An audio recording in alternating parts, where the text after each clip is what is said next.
I am but an ordinary inhabitant of Blue Star, yet I have been designated as a mere passerby by the celestial training system, with an achievement score of 0 and devoid of any noteworthy skills to boast. Little did I know that in my moment of despair, a contract for soul lending would usher in an unprecedented breakthrough. My soul, now ensnared by a cold, cloaked youth, found the gears of fate turning instantaneously, binding me to a struggle for survival in a world teeming with monstrous beasts. My name is Yang Tiangang. It has been 5 years since I traversed from Earth to this realm, and today marks my inaugural day as a practitioner of the myriad worlds.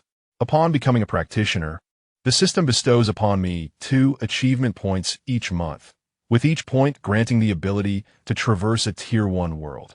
However, I find myself unable to wait until next month. The moment the system manifested, so too did the monstrous beasts. Just moments ago, I was engaged in trials within the Blue Star Forest, and now I find myself encircled by these creatures in reality. If I do not swiftly enhance my strength and return to reality from the training square, I shall be met with naught but a dead end. I am in urgent need of achievements to elevate myself, and I silently remind myself, there is always a way out for those who strive. As long as one dares to take the step, the path lies beneath their feet. Having said this, I opened the door to my private chamber and stepped outside. Beyond the threshold lay the bustling plaza of trials, teeming with people. I made my way directly toward the shop, its sign adorned with gilded characters, the Soul Lending Emporium. I pushed open the door and beheld a young man clad in a black robe seated behind the counter.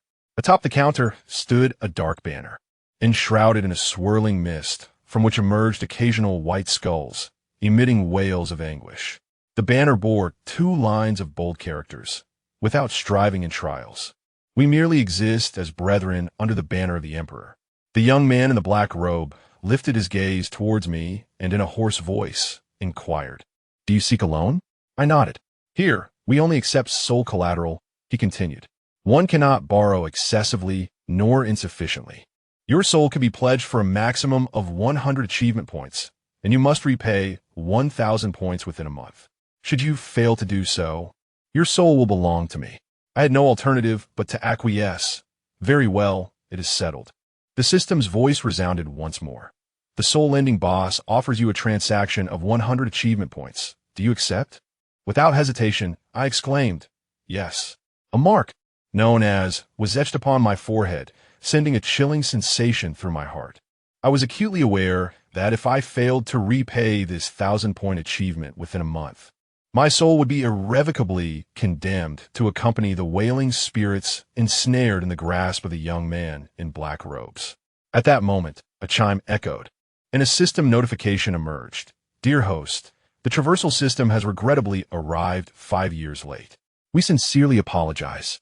Starting today, the concept achievement reward system will officially serve you." I was taken aback, my mind racing. 5 years, 5 long years. Do you have any idea how I have endured this torment? Shortly thereafter, another message appeared. The host has entered into a soul loan contract with others. Failure to succeed will result in becoming part of the banner souls. Congratulations, host, on achieving the desperate gamble achievement, followed by the reward of an elevation to a higher realm, announcing my ascension to the pinnacle of the 3rd tier. My heart quivered at the thought. Could heaven's wrath truly be considered an achievement? The system's notification chimed once more, leaving me momentarily dazed. Concurrently, a surge of inner strength erupted from my dantian, and my aura intensified dramatically, catapulting me from the peak of the unremarkable tier directly to the pinnacle of the 3rd tier. The exhilaration surged within me as I silently rejoiced. Was the breakthrough this effortless? I hastily delved into the system's description in my mind. Every action, regardless of its outcome, can become an achievement if one dares to act. No matter the scale or correctness, as long as one dares to act, it constitutes an achievement. With achievements come rewards. Thus, this was the essence of the concept achievement reward system. I gazed at the youth clad in black robes beside me and couldn't help but inquire, if I were to repay my debt now, could I settle it with a mere 100 points? He responded with a cold sneer. "What do you think?" I could only manage a faint smile and casually remarked, What splendid weather we have today, so bright and pleasant. Upon stepping outside, I took a deep breath, feeling as though the entire sky was exceptionally clear, in stark contrast to the oppressive, sunless atmosphere of the training plaza. Bystanders whispered among themselves, pointing and murmuring, "TSK, TSK. Look at him, driven mad by pressure. Why go elsewhere when he chooses to borrow from a demonic cultivator? He seeks their money, but they desire his life." I merely smiled, choosing not to engage further, for I understood that I was no longer the person I once was. At that moment, the system chimed in. In response to the taunts of passers-by, the host smiles back. Congratulations to the host for achieving the while others mock my madness. I smile at their ignorance accomplishment, rewarding the soul, talent soaring to great heights. I was taken aback by the magnitude and frequency of such rewards. Immediately, I felt the immense power of soaring to great heights. This talent, of purple quality, signifies that after quietly persevering in a hidden endeavor for 3 years, when it finally bursts forth, its impact will be tenfold that of the ordinary, truly formidable. Suppressing the excitement within, I returned to the chamber of the practitioner, endeavoring to acclimatize myself to the utilization of this newfound inner strength. "Sword, come to me," I exclaimed, and a magnificent blade materialized in my grasp. I practiced with fervor, the gleam of the blade flashing as my movements exuded vigor and grace. After mere 10 minutes, I sheathed the sword, my face alight with exhilaration. Was this the sensation of reaching the pinnacle of a third-tier practitioner? The enhancement of my inner energy rendered my previous abilities utterly trivial in comparison. Contemplating my return to the Blue Star, where I would confront those otherworldly beasts, I felt an overwhelming sense of confidence. Just as I reveled in this joy, the voice of the celestial trial system resonated once more. "Greetings, practitioner. Your trial level is currently at level 1, allowing you a maximum stay of 1 hour per day in the celestial trial square." I set down the splendid blade and reclined upon the jade bed beside me. In an instant, a radiant light emanated from the bed, enveloping me, and I vanished into a state of dizziness. When I opened my eyes again, I found myself standing in a shadowy, dense forest devoid of sunlight, surrounded by numerous pairs of glistening green eyes fixated upon me. These eyes belonged to the fearsome one-eyed wolves native to the Blue Star, beasts with a single eye, known for their ferocity and bloodthirstiness, thriving in packs. Encountering them during forest trials often meant a near-fatal experience. As I was encircled by the one-eyed wolves, I activated the Celestial Trial Square, relying on my identity as a practitioner. However, the time ratio between this square and the Blue Star stood at an astonishing 3,600 to 1. In essence, less than a second had elapsed back on the Blue Star. Upon my return, I remained surrounded by the wolves, but this time, fear did not grip me. A glint of ferocity flickered in my eyes as I swiftly drew the battle blade from my back, proclaiming 10 styles of the battle blade. The light of the blade danced as I executed my techniques with agility and precision, each strike infused with the might of my inner energy, severing the throats of the one-eyed wolves with unerring accuracy. One by one, they fell from the air, blood splattering across me, yet I remained unfazed, merely wiping the blade with my sleeve, restoring its luster to pristine condition. With a casual toss, the battle blade firmly nestled into the scabbard at my back, accompanied by a resplendent sword at my side. The watch adorning my wrist illuminated, its flowing script revealing, 37 one-eyed wolves slain, trial deemed successful. You may exit the trial forest. This timepiece is a standard accessory for every forest trialist, meticulously recording the count of beasts vanquished, with a minimum of 10 required for qualification. I lowered my gaze to the fallen one-eyed wolf beneath my feet, my mind occupied with the power hierarchy of Blue Star. The monstrous creatures are classified from D rank to C rank, B rank, A rank, and then into the first, second, and third tiers. The creatures from D to A rank are collectively termed as non-tiered, with the strongest beast on Blue Star currently being of the 7th tier. In contrast, human martial arts commence from the non-mainstream level, progressing through third-rate, second-rate, first-rate, acquired, innate, master, grandmaster, entry into the path, weapon formation, martial aspect, golden body, and finally nirvana. Each realm is further divided into 4 stages: early, middle, late, and peak. As for the higher realms of martial arts, they remain elusive to me at this moment. Presently, the highest cultivation level is that of weapon formation, with fewer than 10 individuals achieving it, truly a rare occurrence. A day later, as I sat quietly at the edge of the training forest, I suddenly heard urgent shouts. Run. Hold on a little longer. We are about to exit the forest. 3 figures, 2 men and 1 woman, frantically approached me, exclaiming, "Brother, help us." Behind them, a cloud of dust was kicked up as a horde of monstrous creatures relentlessly pursued them. Yang Tiangang stood up with a cold smirk, and I stared at him, my heart pounding. "Is it you? Yang Tiangang, you are still alive?" The 3 of us halted in our tracks, our eyes filled with astonishment. Yang Tiangang drew his treasured blade from behind him, his voice icy. "This path is blocked. My friends, you would do well to turn back." I hastily urged him to calm down. "Yang Tiangang, we had no choice but to push you into the one-eyed wolf pack. Sacrificing 1 for the survival of 3 was a necessary decision. If you engage us now, you will inevitably be overwhelmed by the beasts." Yet he responded with a sinister grin. "You have taught me a valuable lesson. Do not run faster than the beasts, but simply faster than you." Before I could react, he swung his sword violently, casting the 3 of us into the throng of beasts. A cacophony of wails erupted as the horde savagely tore at us, yet they did not deliver a swift death. Beep! System notification. The host has thrust their enemy into the beast horde, a tit for tat. Congratulations, host, on achieving the eye for an eye accomplishment, granting an elevation to a major realm, reaching the peak of second rate. I witnessed Yang Tiangang turn and flee, as the 3 individuals had been utterly dismembered by the monstrous beasts, and the vast horde of these creatures began to close in on him. At that moment, a warm surge emanated from his dantian, and half of the 12 primary meridians within his body were unblocked, allowing an overwhelming force of internal energy to course through his channels. He successfully ascended to the pinnacle of the 2nd tier. Suddenly, a sharp command echoed from the heavens, and a stream of sword energy, accompanied by a figure clad in white, swiftly descended, heading straight for Yang Tiangang. Chapter 3. The Achievement of Proving Innocence and the Achievement of Erasing Evidence Boom. Dozens of monstrous beasts were slain. The cries of the creatures echoed, followed by their retreat in fear. "Halt!" exclaimed the man in white. His command was not directed at the beasts, but at Yang Tiangang. Yang Tiangang paused and turned to face the man in white, clad in formidable attire, wielding a treasured sword and adorned with a wooden badge, a clear indication of his role as an enforcer in the trials.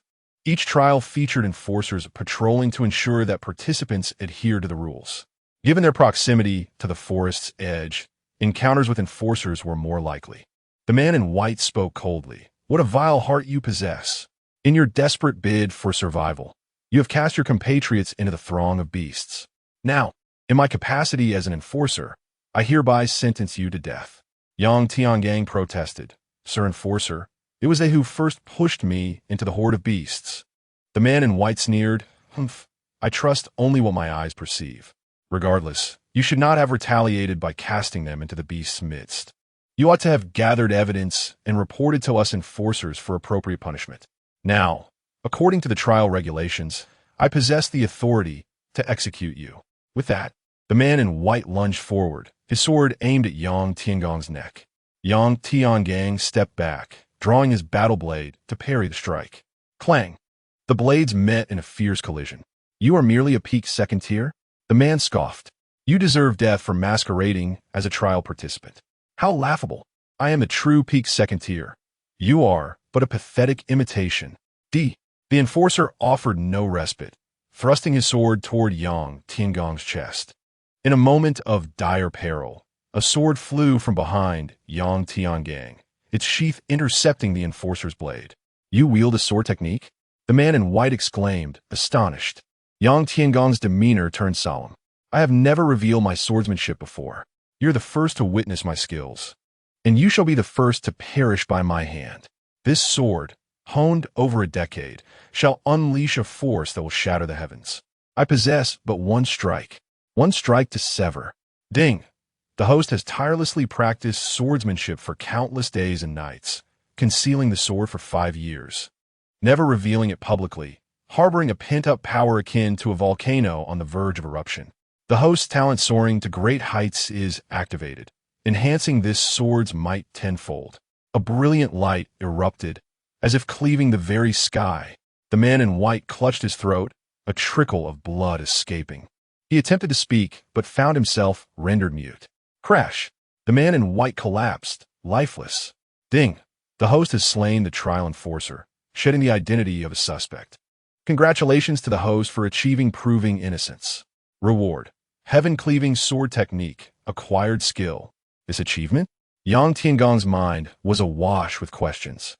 He shook his head, absorbing the information about the newfound technique in his mind.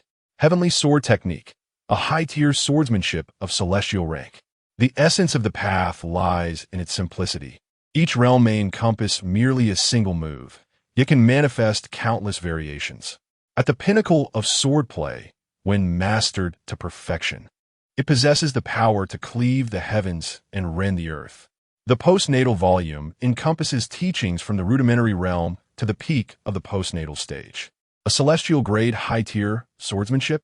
Yang Tiangang exclaimed with exuberance. Currently, the most advanced techniques known on Blue Star are merely of the earthly high tier. He recalled the vast knowledge of martial arts. Techniques include internal cultivation, swordsmanship, blade techniques, agility skills, medicine, alchemy, and poison arts, all classified into 5 ranks: heavenly, earthly, profound, yellow, and the unranked. The celestial rank being the highest and the unranked the lowest. Each rank is further divided into 3 subtiers: high, middle, and low. The 10 styles of battle blades represent a low-tier, yellow technique. Within the same realm, celestial techniques overwhelmingly surpass yellow-grade techniques, allowing one to combat against opponents of higher realms. This swordsmanship would undoubtedly overshadow his previous yellow high-tier 1 sword, Slash by a significant margin. Alas, if only he could unleash this sword in the world of trials. Reciting a line of dialogue, it would surely be edited into a memorable scene of his life. Yang Tiangang murmured, dragging the corpse of the individual into the forest, casting it among a horde of exotic beasts. It was only when the white-robed man's body had been devoured to the bone that he felt at ease to depart. In this world, it was not uncommon for trial enforcers to meet their demise in the trial forest due to unforeseen circumstances. Ding! Host has personally disposed of the enforcer's corpse among the beasts. Congratulations, host, for achieving the Eradicate Evidence accomplishment. Reward: host's rank elevated by 1 major tier, reaching the pinnacle of first rate. Yang Tiangang was taken aback. Eradicate Evidence accomplishment?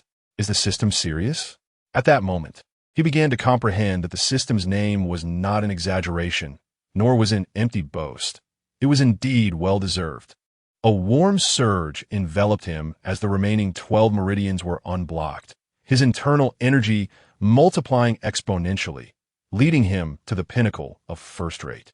He felt an overwhelming power coursing through him with every movement. Elated, he clenched his fist. Is this what it means to be at the pinnacle of first rate? Previously, he had never dared to dream of such rapid advancement. Subsequently, Yang Tiangang encountered no further troubles as he made his way to the exit. There, a group of trial enforcers blocked his path. Please present your trial wristband. Yang Tiangang handed it over.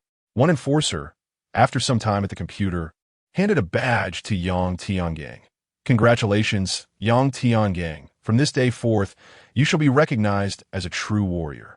This is a tremendous honor. Many powerful individuals are unable to attain the status of a warrior. Here is your warrior badge. Please keep it safe. With this, you may venture out of the city to hunt exotic beasts at any time, join various hunting teams, or enroll in one of the 10 esteemed academies in Jiangnan City. Yang Tiangang accepted the badge and continued to wait. The trial enforcer cautiously produced a porcelain vial. This is your reward for successfully completing the trial, a 3rd-tier promotion pill. Congratulations. This is worth 100 achievement points. The forest trial offers an opportunity for ordinary citizens under 18 who have not yet advanced to the 3rd-tier realm. Those above the 3rd tier are, in fact, ineligible to participate. Upon the successful completion of the trial, the victor, in addition to their status as a warrior, was bestowed with a third-tier promotion elixir.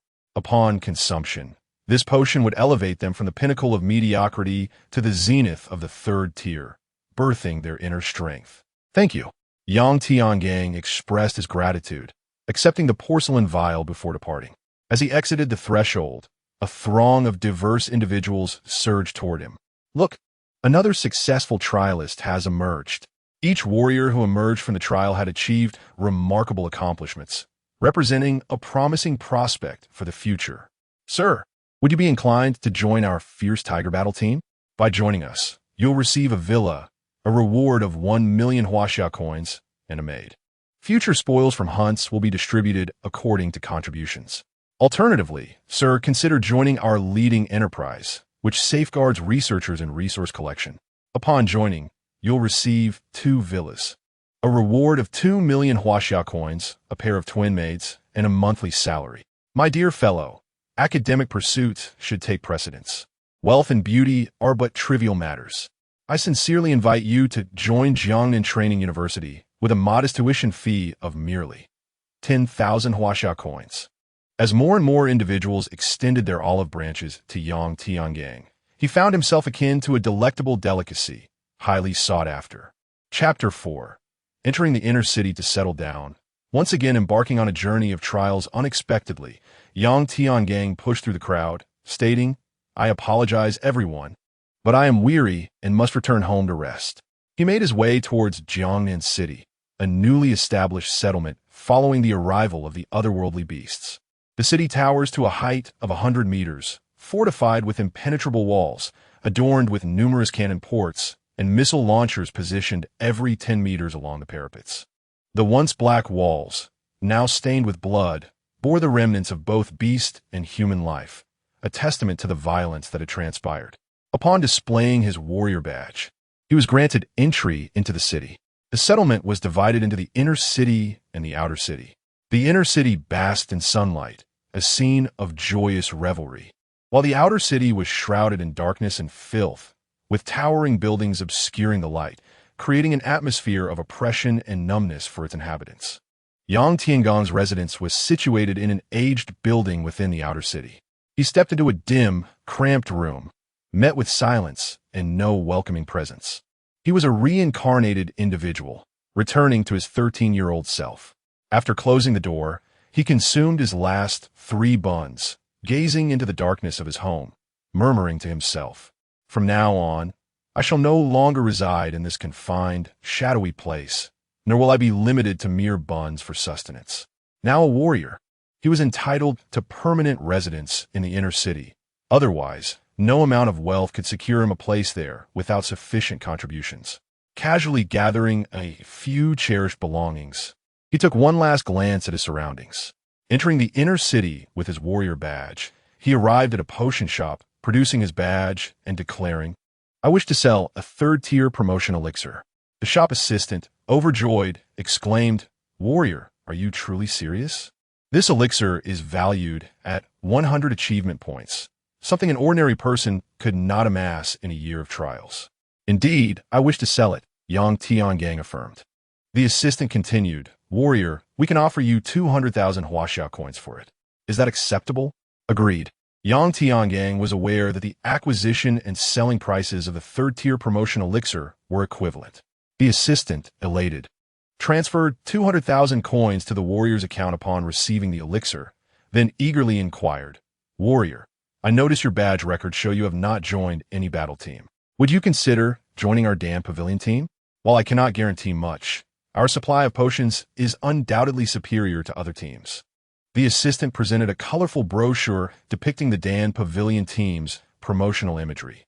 However, disappointment awaited him, for Yang Tiangang resolutely declined the offer. With his newfound wealth, Yang Tiangang rented an apartment in the inner city and fell into a deep slumber. The inner city was significantly safer than the outer city. Any beast attack would first have to breach the outer defenses. In the past, he had refrained from sleeping too soundly, fearing he might not escape in time during a siege. When he awoke, it was already the following day. After a satisfying meal, he intoned, "Heavenly Trial System. I wish to enter the Heavenly Trial Plaza."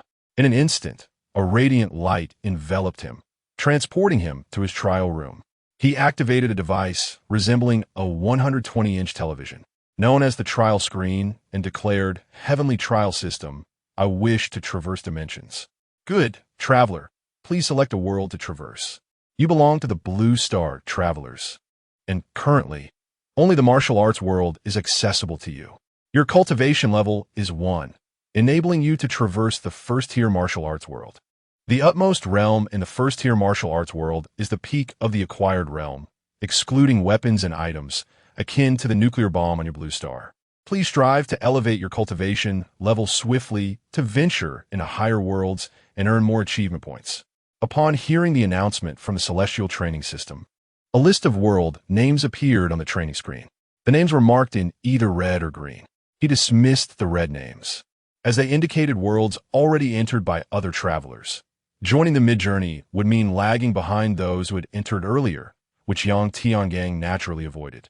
The screen then displayed only the green names, representing worlds soon to be opened for traversal. He selected a visually appealing world, the Sword of Heaven world. Confirm selection of the Sword of Heaven world? Yes. Achievement points, -1. Please choose your identity upon traversal. Orphan cost, 0. Poor boy cost, 0. Wealthy young master cost, 30. Noble scion cost, 100. Royalty cost, 300. Martial arts family member cost, 50. Sect disciple cost, 100. Successor of a great master cost, 300. Orphan signifies the absence of parents. Not necessarily a lowly status, but 90 are impoverished and unable to afford food. Poor boy indicates birth into a destitute family. Parents may or may not be present, but 90 have parents. Wealthy young master signifies birth into affluence. Parents may or may not be present, but 90 have parents. Noble scion indicates family members in official positions.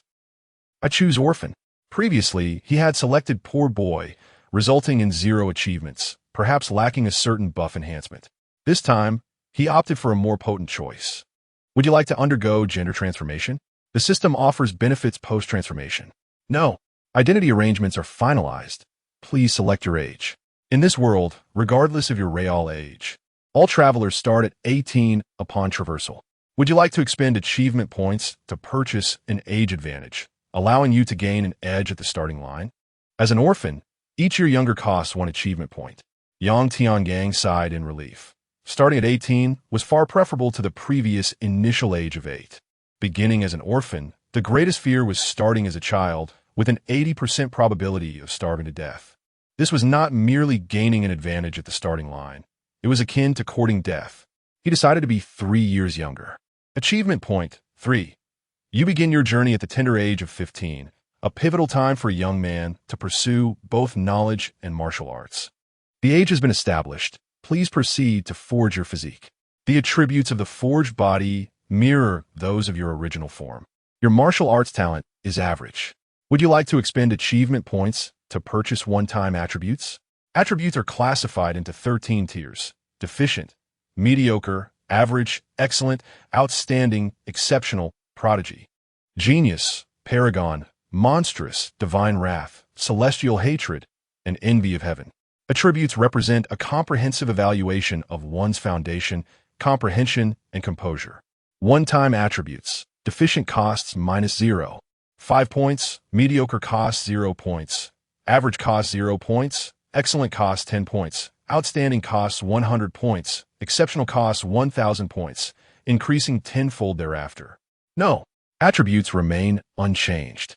Please proceed to the body forging platform to create your physique. Yang Tiangang approached the jade platform and dripped a drop of blood upon it, causing a hazy, fleshy form to materialize. He then commenced the forging process.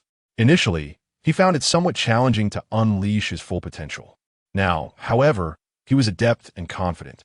Warning: adjustments to the facial features cannot exceed 20. Exceeding 20 will incur additional costs. Yang Tiangang paused momentarily. After some time, he successfully completed the forging of his body and exclaimed, "Truly magnificent! The body has been forged." Please recline on the jade bed and await the opening of the heavenly sword realm, which is set to commence in 3 minutes. 3 minutes later, Yang Tiangang felt a tugging sensation as his soul soared into the forged body. Subsequently, the jade platform radiated with brilliance, and his physical form vanished. He experienced a wave of dizziness, and upon reopening his eyes, he found himself in a humble earthen dwelling. The straw embedded in the mud bricks was distinctly visible.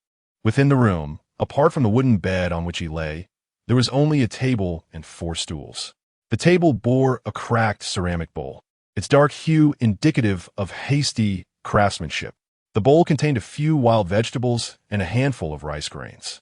At that moment, an influx of information from the universal training system flooded into his mind. Chapter 5. A bowl to begin. Rewarded with the soul talent exorcising the barbarians in this realm known as the Sword of Heaven. It is said that 2 millennia ago, the Emperor Qin unified the world with the Sword of Heaven. To seize it is to achieve greatness. You were born in Yangjia village, named Yang Tiangang. And at the tender age of 15, you find yourself orphaned, inheriting but a humble adobe house. The possession of this earthen abode suggests that your ancestors once enjoyed prosperity. Otherwise, you would be residing in a leaky thatched hut. It is advised that practitioners strive to thrive in this world, carving out a remarkable career or stirring a tempest of bloodshed. A gentle reminder, do not harbor illusions of inventing modern technology in this realm. Trust the system, for such aspirations are ill-conceived. Furthermore, it is imperative to keep the matters of the celestial trials confidential, lest one be stripped of their status as a practitioner. Subsequently, the voice of the celestial trial system fell silent. Yang Tiangang rose, consuming a meager meal of rice mixed with wild vegetables. He scoured the entirety of the house, discovering 3 copper coins, his sole possessions. He was 30 times poorer than the impoverished lad from his previous 2 traversals. However, he was fortunate to possess a house, comprising 3 rooms and a hall. Henceforth, the primary concern was sustenance. For Yang Tiangang, who had previously dwelled in ancient martial worlds twice, this was not a daunting task. Yet this time, the atmosphere felt distinctly different. Initially, he resorted to begging for a few days. Ding Host has resorted to begging for survival. Congratulations. Host has achieved the A Bowl to begin accomplishment. Reward. Soul talent exorcising the barbarians. Exorcising the barbarians. Blew your combat power doubles when engaging in battle against foreign tribes. He then foraged for wild vegetables. Ding Host has spent a month foraging for wild vegetables, yet remains content. Congratulations. Host has achieved the finding joy in poverty accomplishment. Reward. 100 taels of gold, now deposited into the system's backpack. Note, the system backpack can only store items awarded by the system. He took to fishing. Ding Host has fished with a straight hook, aspiring for greatness. Congratulations. Host has achieved the aim for the direct path rather than the curved accomplishment. Reward. A residence in Xuanyang County. He chopped wood to sell for fuel. Ding Host sings merrily while chopping wood. Congratulations. Host has achieved the selling wood and wine. Laughing, joyfully accomplishment. Reward. Martial Arts Huang Ting Jing, postnatal volume. Huang Ting Jing, a high-level inner power technique of celestial grade, revered in Taoist practice.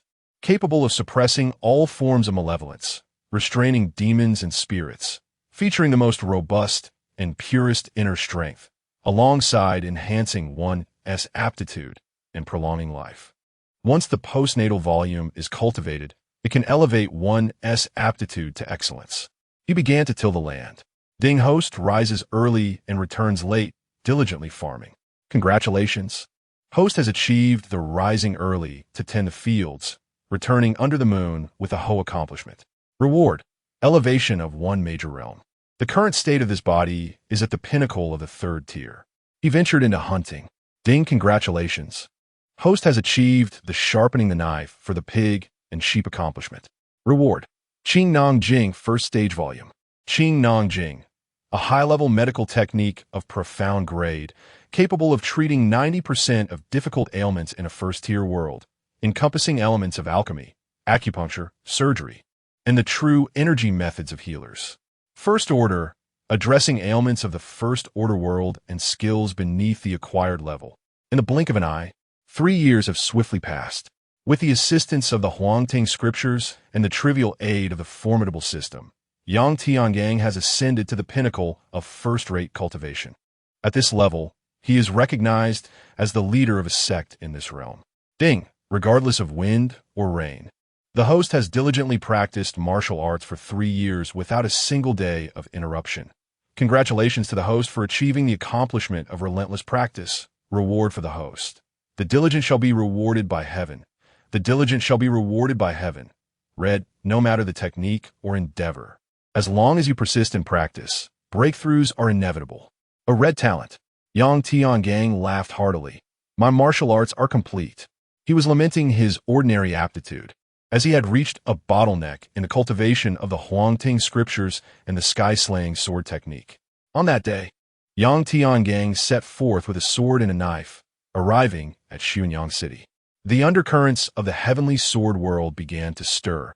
3 months later, in Xuanyang City, at a tea house. Have you heard? A Dr. Yang has come to town, a miraculous healer who can cure all ailments. Indeed, this Dr. Yang is like the reincarnation of Hua Ta. No illness is beyond his grasp. He charges so little, truly a living bodhisattva. The crowd murmured in praise. A living bodhisattva? I see him as a charlatan. I went to him for treatment, and he extorted 100 taels of gold from me. 100 taels of gold is equivalent to 1,000 taels of silver, 1,000,000 copper coins. With that amount, one could buy enough buns to bury him. A corpulent, middle-aged man cursed. How dare he insult the divine healer Yang? This man must be heartless for his wealth. The crowd surged forward, pummeling the corpulent man. How amusing! A few sword-bearing youths nearby silently observed this scene. Such a remarkable healer in a small county? In a small county, one seldom encounters a genuine master. It is likely a case of exaggeration and hearsay. Perhaps we should send our senior brother to investigate further. Indeed, with his affliction, we might as well treat a dead horse as if it were alive. These youths returned to an inn, carrying a 30-something man on a stretcher towards the clinic spoken of by the townsfolk. At that moment, the clinic was bustling with patients.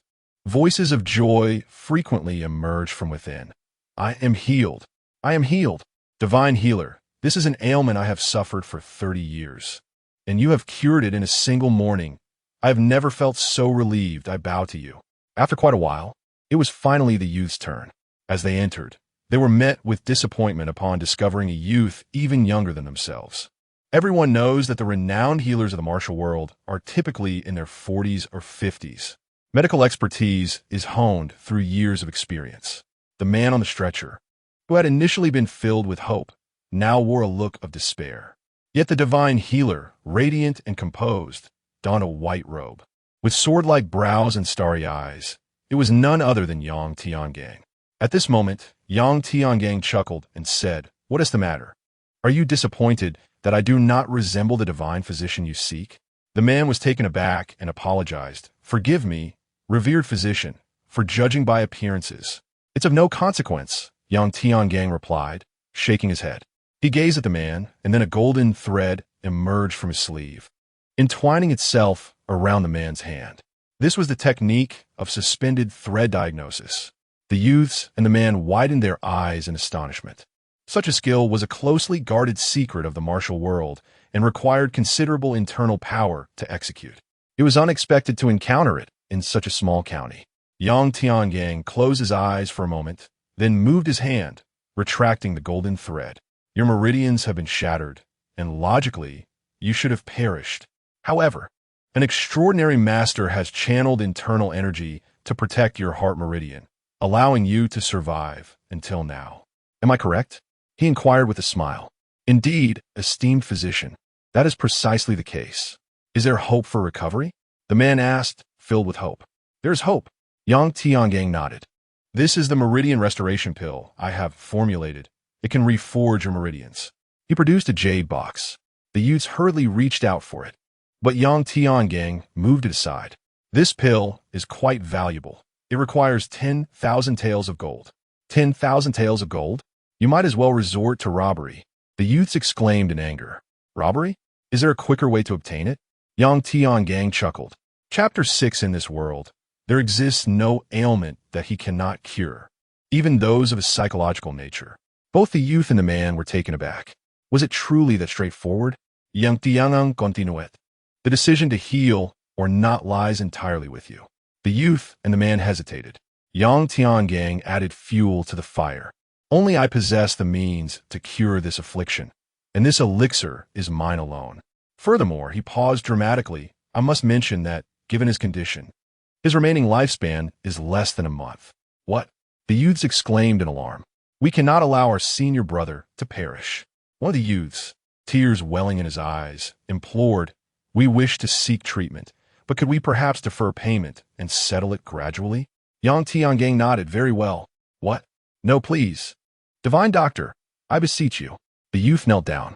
Then, after a moment's pause, he bowed his head reverently. Thank you, Divine Doctor. Do not express your gratitude just yet. Yang Tiangang retrieved a vial of powder from a drawer and sprinkled it into a cup of tea on the table. This is the laughing month pill. Once ingested, if an antidote is not provided within a month, he shall forever laugh in the underworld. He swirled the cup, ensuring complete dissolution, before handing the cup to the youth. Within a month, bring me 11,150 taels of gold, and I shall provide you with the antidote. The youth gazed at the tea before him, steeling himself, and gulped it down. Junior brother, no. The man attempted to intervene, but it was too late. His voice choked with emotion. Junior brother, why must you go to such lengths for me? The youth managed a faint smile. Without senior brother, I would have perished long ago. Divine Doctor, may I receive the elixir now? Administer it to him. Yang Tiangang instructed as he handed the jade box to the youth. The youth opened the box, and a fragrant aroma filled the room. Within lay a golden-hued pill. He delicately placed the pill into the man's mouth. Help him up, Yang Tiangang commanded. The youth complied. Without anyone noticing, a golden needle appeared in Yang Tiangang's hand. With a swift flick of his wrist, he pricked the man at various acupoints. Golden needle, acupuncture. The youths gasped once more. A quarter of an hour later, Yang Tiangang remarked, All done. Now, you should attempt to rise. He wiped away the non-existent sweat from his brow and addressed the man. The man hesitated at first, but then summoned his courage to try. To his astonishment, he stood up with vigor. I am healed. I am truly healed. The man gazed at his limbs in disbelief. Suddenly, he fell to his knees, exclaiming, Thank you, Divine Doctor. From this day forth, I, Dongfang Ming, shall be at your service, Divine Dr. Yang. Only those who have been paralyzed can truly appreciate the value of their limbs. No need for thanks. Simply remember my gold, Yang Tiangang replied, shaking his head. Rest assured, within a month, I shall deliver the gold without fail, the man vowed resolutely. Yang Tiangang gestured for them to depart. Ding! The host has saved a person who was destined to perish. Congratulations, host, on achieving the miraculous revitalization accomplishment. Reward. 1 Manga Zhuha Dan has been placed into the system space. Manga Zhuha Dan, first tier premium. Upon consumption, one becomes immune to all toxins within the first level world, including elixirs, poisons, weaponry, and various other items classified into tiers. Non-entry, first, second, third, and so forth, corresponding to below the first class acquired, innate, and master levels. Each tier is further divided into inferior, medium, superior, and exceptional grades. Yang Tiangang ingested the Mangu Zhuhua pill from the system space and murmured, Once the news of Dongfang Ming's recovery spreads through the martial world, my title as a divine physician shall be secured. He recalled that the achievement of being the strongest divine physician in the first-level world was documented in the Blue Star textbooks, and the celestial training system would reward him with 500 achievement points. He needed merely one more equivalent accomplishment to settle his debts, thereby alleviating the crisis surrounding the Emperor's banner. He then instructed his attendant, Inform those outside that there is no need to queue. They may return tomorrow. He dedicated his mornings to consultations and his afternoons to martial training, forbidding anyone from approaching during his practice. Days later, the news of Dongfang Ming's recovery, the foremost disciple of the Huashan sect, resonated throughout the martial realm. The tidings of the current era's premier divine physician spread far and wide, and he was hailed as the Holy Hand of Tiangang. With the emergence of the Holy Hand of Tiangang's name, the influx of patients seeking medical attention became incessant. Practitioners from all walks of life arrived, presenting ailments such as misaligned training, demonic possession, blocked meridians, martial disabilities, damaged anshians, and severed limbs. An array of peculiar and seemingly hopeless conditions sought his expertise. This firmly established Yang Tiangong's reputation as the unrivaled divine physician of the realm. Now that he had attained the pinnacle of divine medical prowess, he found the lengthy consultation times detracted from his practice, prompting him to impose restrictions. He declared, "Any individual who dares to cut in line will be driven away. The holy hand of Tiangang shall never treat them." Beep. Host protects the medical rights of ordinary citizens. Congratulations, Host has achieved the compassionate heart and skill accomplishment. Reward, completion of the Green Bag Classic First Level Volume. Enhancing medical skills to a higher tier, enabling the treatment of all ailments within the first level world. Yang Tiangang. Is this truly my intention? System, you have greatly misunderstood. Countless medical insights flooded into his mind, seamlessly integrating within moments. That evening, Yang Tiangang sat in meditation on his bed when a tapping sound echoed from the roof. Subsequently, a cloaked figure leaped through the window. "I have come to meet the divine physician." The visitor knelt on one knee. Yang Tiangang opened his eyes and inquired, "What is your purpose in trespassing into my abode?" "The consultation slots are exceedingly difficult to secure, already booked 2 months in advance, and I am left with no choice but to resort to this desperate measure." The cloaked figure remained kneeling. "You seek my medical assistance?" "Indeed," Yang Tiangang replied coldly. "If everyone acted as you do, would I not be overwhelmed? My rules would become utterly meaningless. Divine physician, my condition is dire. I am aware of your benevolence and skill, and these regulations are instituted to ensure ordinary citizens can access medical care. In your great compassion, please save me, for if I wait until a month later, I shall be beyond help." The cloaked figure beseeched, bowing deeply. "Yang Tiangang smirked ichili. Do not attempt to sway me with such appeals. Your life or death is of no concern to me." The man in black was taken aback. Could it be that the rumors circulating outside were unfounded? With a determined resolve, he declared, "I am willing to offer 10,000 taels of gold. Do you possess such wealth?" Yang Tiangang felt a stirring within. "I do not have it at present, but I shall acquire it in 3 months. I am even willing to ingest your poison." "Ah, what is your relationship with Dongfang Ming and the others?" "I trust they would not divulge such matters to outsiders. This is a personal affair of mine. May I inquire as to your thoughts on this transaction, esteemed physician?" "Very well." However, Yang Tiangang shook his head. "You are not afflicted with any illness." "Nay, I am indeed ill, and my condition is beyond remedy." A frenzied glint appeared in the eyes of the man in black. "I have fallen in love with a certain tome of martial arts. Its exquisite techniques tempt me to the point of wishing to tear out my own heart." "In love with a tome? How do you intend to cure this? By forsaking your love or by obtaining it?" "I possess the forgetting emotion powder and the dream of yellow millet pill." Yang Tiangang produced 2 porcelain vials, asserting that there was no ailment he could not cure. Not even psychological afflictions. No, I desire none of that. I wish to master it." The man in black's eyes turned crimson. "The door is to your left. Proceed slowly, but do not expect me to see you off. If you seek to steal a tome, you should consult a thief, not a physician." Yang Tiangang extended his right hand in a gesture of invitation. "No, the tome is in my possession." The man in black suppressed his excitement. "The tome is actually in your hands? Then practice it yourself. Why do you seek me? Depart at once." Yang Tiangang, growing impatient, asked esteemed physician, "Have you ever heard of the Sunflower Manual?" The man in black whispered. Chapter 7. It seems that the divine physician is indifferent to wealth, beauty, and power. "I can have grand historian write a biography for you." Yang Tiangang was taken aback.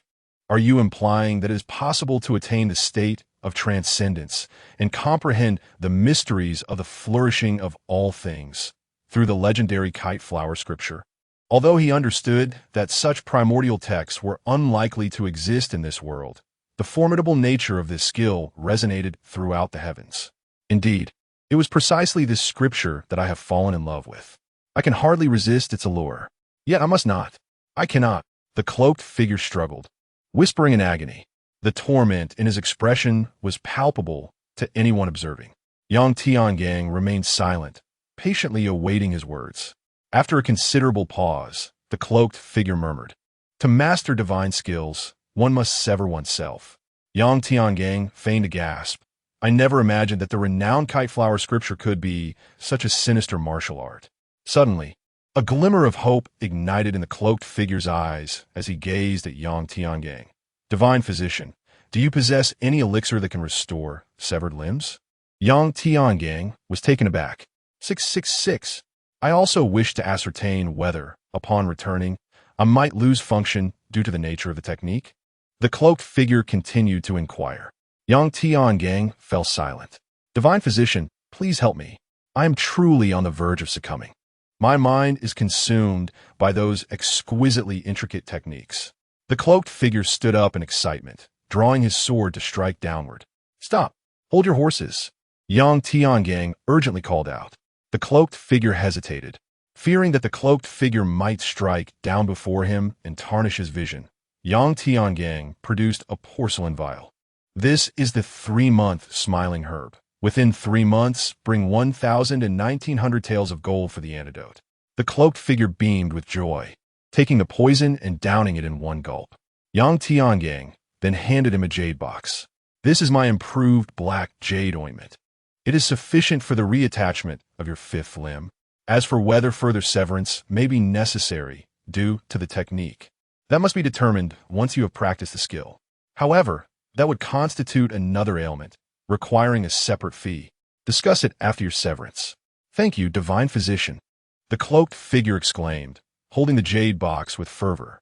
"I must take my leave." The cloaked figure turned, preparing to leap from the window. Just then, a voice escaped Yang Tiangang's lips. "The extraordinary changes do not alter the ordinary." The cloaked figure froze, instinctively responding. "Symbols follow the quadrant." "You too?" The cloaked figure gazed at Yang Tiangang in shock. "What is it?" Yang Tiangang inquiret, "Puzlet." The cloaked figure hesitated, uncertain whether to speak. "It is that." "Which one?" Yang Tiangang asked, still confused. The cloaked figure, with a hint of suspicion, questioned, "How do you know this phrase?" Yang Tiangang fabricated a response. "A patient, wishing to repay me, told me."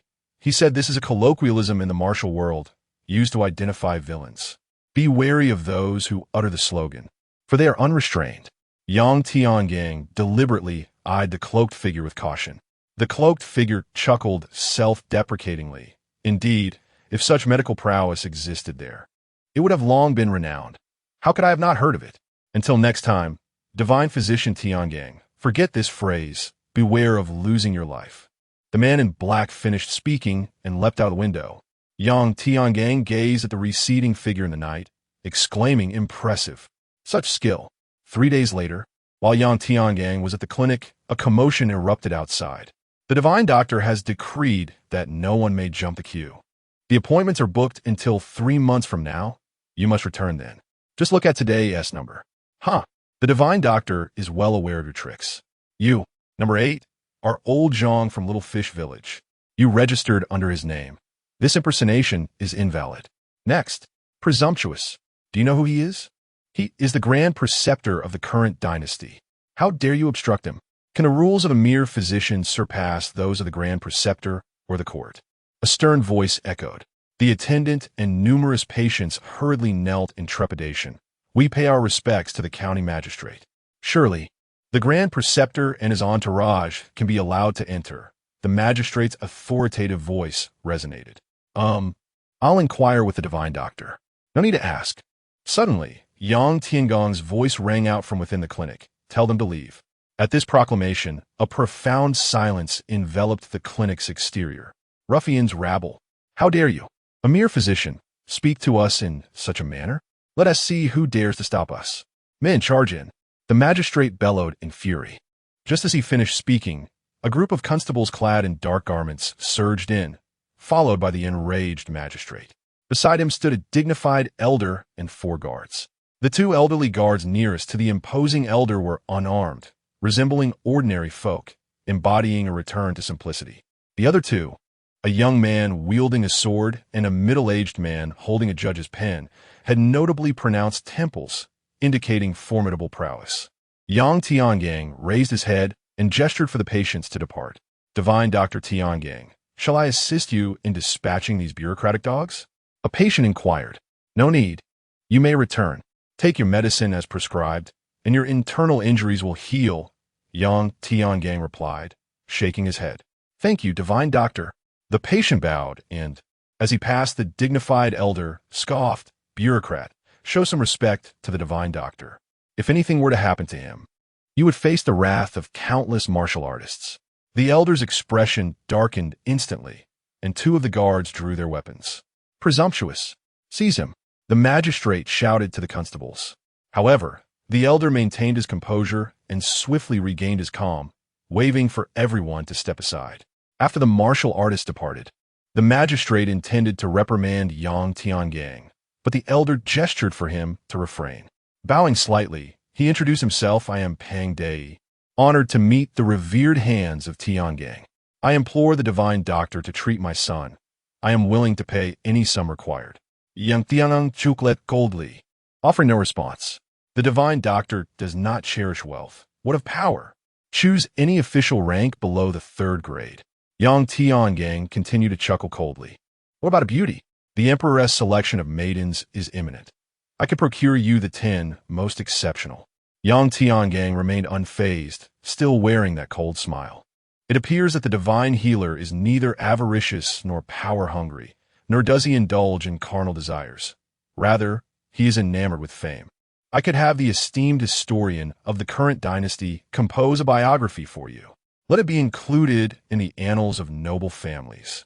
Titled The Family of Yang Tiangang. What say you? Yang Tiangang, suddenly rising to his feet, was no longer composed. Since the time of the historian Sima Qian, historical texts have adopted a biographical format. In the span of 3 millennia, he had only recorded 12 fundamental annals, 10 treatises, 8 books, 30 noble family accounts, and 70 biographical entries, totaling 130 pieces. Should Yang Tiangang be inscribed among the noble families, he would undoubtedly secure his name in the annals of history, achieving eternal renown. In the realm of the celestial training system, this would certainly yield significant achievement points.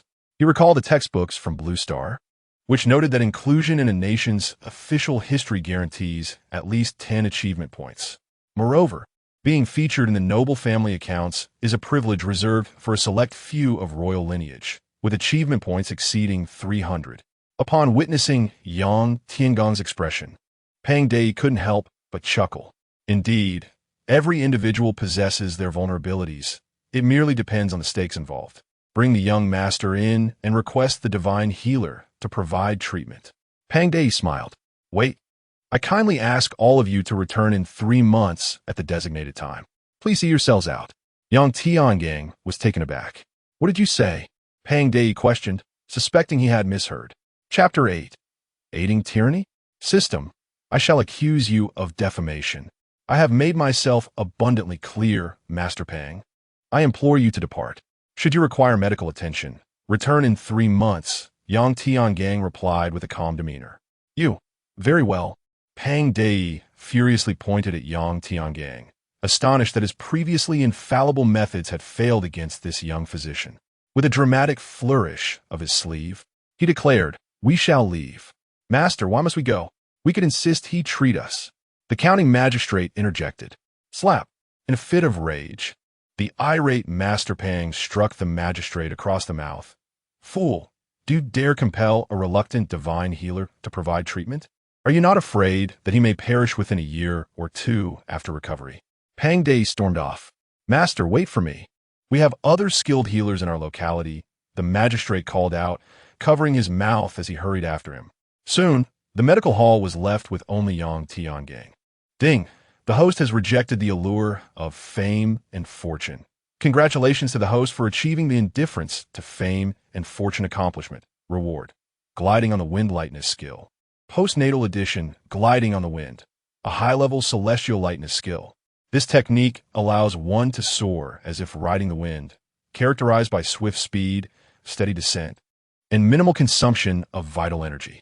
When mastered to the pinnacle of postnatal excellence, one can glide briefly on the wind. Yang Tiangong's mind was enriched with a new technique. Ding! The host has rejected the temptation of beauty. Congratulations to the host for achieving the disdain for female allure accomplishment. Reward: intra-level gliding on the wind lightness skill. The proficiency of skills is categorized as intra-level, minor accomplishment, major accomplishment, perfection. Entry-level signifies basic execution. Minor accomplishment denotes flexible application with enhanced power. Major accomplishment represents the pinnacle of mastery with doubled effectiveness. Perfection indicates an ability to extrapolate and reach the limits of the technique. In an instant, Yang Tiangang mastered the lightness skill of gliding on the wind. Ding! The host has rejected the title of Imperial Chancellor.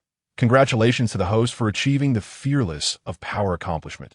Reward: a complete map of the tomb of the grand ancestor of the Wei dynasty. Now stored in the system's inventory. What a splendid chancellor, directly bestowing upon me 3 achievements.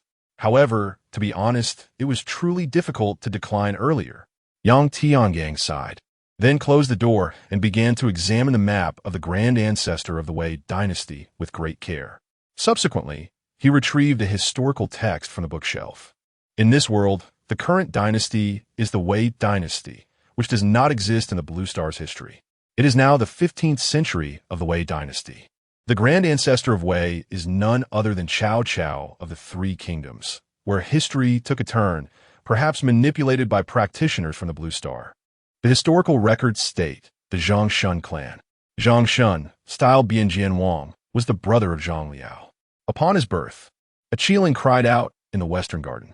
As he matured, he led his elder brother to pledge allegiance to the grand ancestor, forging a brotherly bond with Guan Yu and Zhang Fei in the Peach Garden. He assisted the grand ancestor in pacifying 2 nations, vanquishing Sima, and laying the foundation for a millennium of the Wei dynasty. The grand ancestor often proclaimed, his achievements surpass those of Yin, far exceeding those of Duke Zhou. The grand historian praised him as the foremost martial and literary general in 5,000 years. Shameless. Yang Tiangang scoffed, flipping through the historical text until he reached the final page on the Zhang Shun clan. Shun possessed a remarkable talent for commerce, amassing a fortune of 100 million taels of gold during his lifetime, and shared a deep bond with the grand ancestor. Following the grand ancestor's demise, he was buried alongside him. The founding emperor rose to prominence through tomb raiding. Having laid out 72 enigmatic graves, the location of his royal tomb remains a mystery, and a staggering 100 million gold pieces vanished without a trace. Haha, Yang Tiangang Laugid Heartili. Those who undergo trials can only take away the knowledge they acquire, unable to carry with them the gold and other material possessions. Thus, the historical records must indeed be true. That 100 million taels of gold are now his. He recalled the achievements of the richest man in the first-tier world documented in his textbooks, as well as the reward of 500 achievement points from the celestial trial system. If he could locate this gold, he could repay his soul debt. Subsequently, he made his way to his secret chamber, which was filled to the brim with gold and silver. Stacks of gold and silver notes were also present. He began to tidy up. With the map to the founding emperor's tomb in hand, he suddenly found himself disinclined to treat others for profit. What to do? Ultimately, he closed the secret chamber and proceeded to his training room to practice martial arts. A few days later, the tales of the fearless divine doctor, Yang Tiangang, standing firm on his principles in the face of authority, began to circulate. This event was later chronicled in the annals of Yang Tiangang, becoming widely known, and he was referred to as the 4 resists of Tiangong by later generations.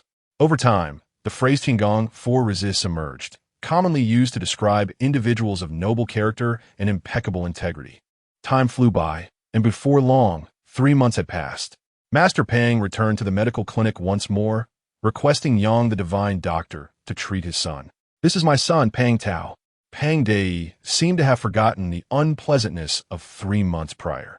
Yang Tiangong's golden threads emerged, entwining around the wrist of the young gentleman seated in the chair before retracting.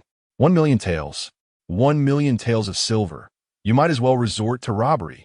The young gentleman, Pang Tao, coughed, his strength waning. Pang Dei's expression darkened. No, I meant 1 million taels of gold. Yang Tiangang raised a finger and shook his head. 1 million taels of gold. Do you comprehend the magnitude of that? 1 tael of silver can purchase a Kunlun slave. 1 tael of gold can buy a fine steed. 10 taels of gold can procure a stunning songstress from the western regions. It could even buy the lives of several servants. Pang Tao continued to cough, but in his agitation, he spat out a trace of blood. Such is the fee for your ailment. If you are unwilling to pay, kindly depart. Furthermore, your body harbors an excess of feminine energy, the essence of women, leading to depleted kidney water, which now affects your lungs. You are unlikely to live beyond 3 months. Typically, I would not treat patients of your kind. Yang Tiangang scoffed coldly. Pang Tao's complexion changed drastically. No one would maintain a pleasant demeanor when their flaws were laid bare. Pang Dei furiously remarked, I have often advised you to refrain from excessive indulgence in beauty. Now you know the pain, do you not? Master, if you wish to discipline your son, do so at home. If you refuse treatment, please leave and do not waste the time of other patients. Yang Tiangang retorted with a cold snort. This illness is not solely due to a craving for beauty. It is evident that he has resorted to illicit means, causing the turmoil of feminine energy within him. He is also engaged in the nefarious practice of yin collection for yang supplementation. If you intended to intervene, you could have done so long ago. Why feign concern now? With these words, the atmosphere thickened. The surrounding constables cast disdainful glances at the father and son. Pang Dei's face turned a deep shade of crimson. How could a man of my wisdom be blessed with such a son? We must take action. Bring forth the gold notes. Yang Tiangang accepted the gold notes with care and produced a jade box. Take this thrice daily for 3 consecutive days. Seek an internal martial arts master to assist in expelling the blood, and you shall recover. Remember, do not resort to that malevolent technique, or next time it will be difficult to remedy. Pang Dei was momentarily taken aback, accepting the jade box. Indeed, the renowned divine physician is exceptional. I had thought you would berate me for exploiting the common people's resources. Yang Tiangang replied calmly, I am merely a physician, nothing more. Ha ha ha, a splendid physician indeed. Merely that. Pang Dei expressed his gratitude for the divine physician's treatment of his son, and he departed with his son and others. Ding, the host has treated a person of heinous crimes. Congratulations to the host for achieving the accomplishment of aiding the wicked. Reward for the host. Indestructible Dragon Elephant Technique. Postnatal Volume. Indestructible Dragon Elephant Technique. A high-level celestial body refinement method. Upon mastering the postnatal volume, one possesses a strength of 10,000 pounds, seemingly boundless, while the body becomes impervious, making it impossible for weapons of the same grade and true chi to breach one's defenses with no vulnerabilities. Yang Tiangang pondered, isn't this merely my duty as a physician? Forget it, system. In light of the reward, I shall refrain from accusing you of slander. Chapter 9. A Decade of Refinement. Today, I present to you, who amongst you harbors injustice? Next patient. Yang Tiangang called out. Shortly after, another patient entered. In the city of Xuanyang, Pang Dei occupied the main seat, incessantly tapping on the table. County Magistrate Chiu, you know what to do, don't you? The magistrate nodded eagerly. Rest assured, Your Excellency, I comprehend the task at hand. Yang Tiangang had attended to countless martial artists, and it was said that their consultation fees were substantial. Among them were the foremost disciples from Mount Hua, elders from Wudong, esteemed monks from Shaolin, and protectors from demonic sections. Numerous nobles and dignitaries graced his practice. His wealth, it seemed, was beyond estimation. As he spoke, the magistrate's expression turned avaricious. I desire nothing more than the return of my 100,000 taels in gold notes. No one has ever taken a single coin from my hands. It has always been others who have bestowed wealth upon me. I entrust this matter to you. I shall return to the capital. With that, Pang Dei rose, accompanied by 2 elder bodyguards. What about that young master? The magistrate inquired, pursuing him. I will leave 2 guards with him. Once he recovers, urge him to return to the capital. 3 days later, Yang Tiangang was seated in his chamber, meditating while practicing the Huangting scripture. Suddenly, a flash of cold light cut through the air. He swiftly reclined, narrowly evading the sword's tip as it passed above his nose. "It's you," Yang Tiangang exclaimed in astonishment. "Ah, I did not expect your skills to be so formidable. Is it not said that those who cultivate medicinal qi lack prowess in combat? How can you be so agile?" The visitor, sheathing his sword with elegance, donned a pristine white robe that accentuated his graceful movements. "You're a guard of Master Pang. Why do you seek to take my life?" Yang Tiangang admonished. The man replied nonchalantly, "Master Pang wishes to reclaim his gold notes, and the young master seeks your demise. It is as simple as that. It appears you are not merely a healer, but also a martial artist. Draw your weapon. I shall grant you a dignified death." Yang Tiangang retrieved a battle blade from beside his bed. "I am surprised you even know I wield a specialized weapon. There is no wall so solid that secrets cannot seep through. Do you not practice your sword techniques in the training room every afternoon?" The man chuckled. "Indeed." Yang Tiangang nodded.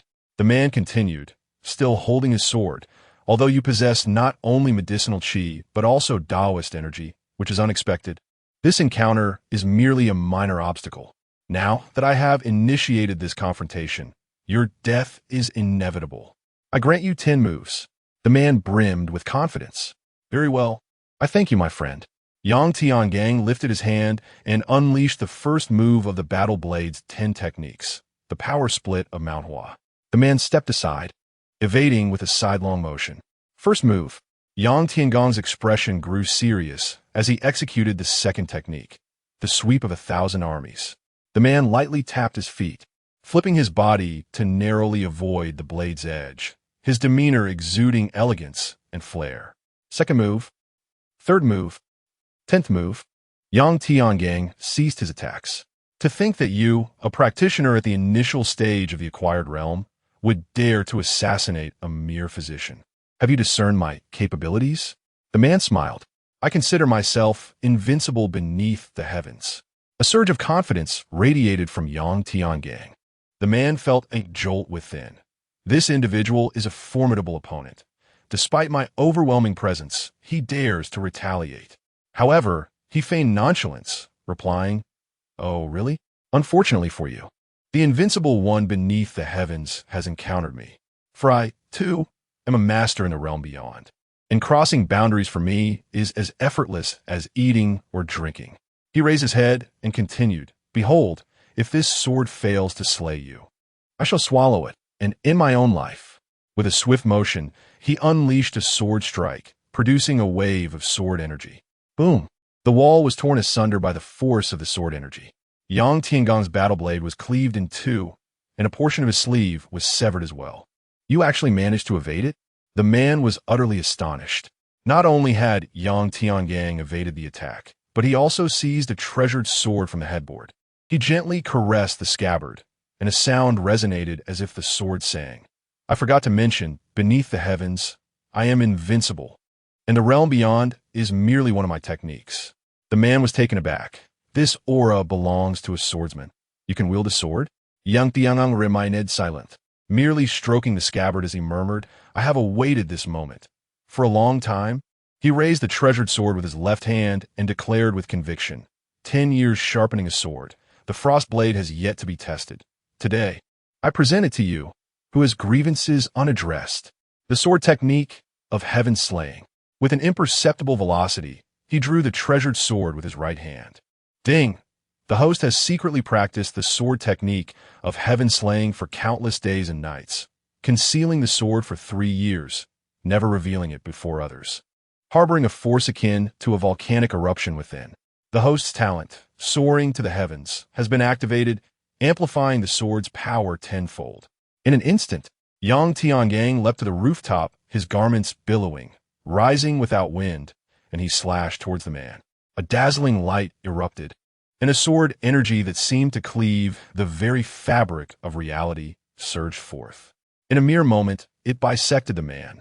The two halves of his corpse retained an expression of disbelief, their solitary eyes frozen in a moment of shock.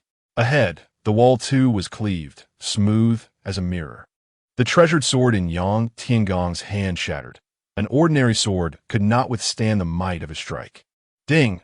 The host has achieved a peak-level kill against an early-stage opponent. Congratulations to the host for accomplishing a feat of surpassing levels in combat. Reward. Martial arts version of Frostmourne has been added to the system space. Frostmourne, a low-tier sword of the Abysmal grade. The Abysmal grade transcends the heavenly level, a rank unattainable by the mundane. A special sword that can upgrade alongside its wielder's strength, ultimately capable of ascending to the 11th tier of excellence. Currently at the 1st tier of excellence. Its material is extraordinarily hard and sharp, 11th tier material, with sword energy that inherently amplifies its power, bearing frost and possessing the ability to freeze. Unbelievable! The Abysmal grade is a level I have never even heard of in the realm beyond. Is it not akin to a divine artifact? It can automatically upgrade to the 11th tier. The postnatal realm corresponds to the 1st tier, and the names of the 10th tier martial arts realms are unknown to me. Yet I possess such a weapon, a sword exuding a chilling aura, seemingly crafted from crystalline ice, manifested in Yang Tiangong's hand, and he excitedly caressed it. A fine sword, truly a fine sword. In the vast training plaza of the heavens, within a secluded chamber, a figure reclining upon a jade bed suddenly rose. Damn those blue star individuals. When did they produce such a prodigy? I spent 10,000 achievement points to acquire the disposable martial arts talent genius. And yet, after merely 3 years of experience, I was slain. I intended to catch fish, but instead, I became the one who was blown up. Yang Tiangang, is it? I shall not let you escape my wrath. Most importantly, the speaker donned a mask of anguish.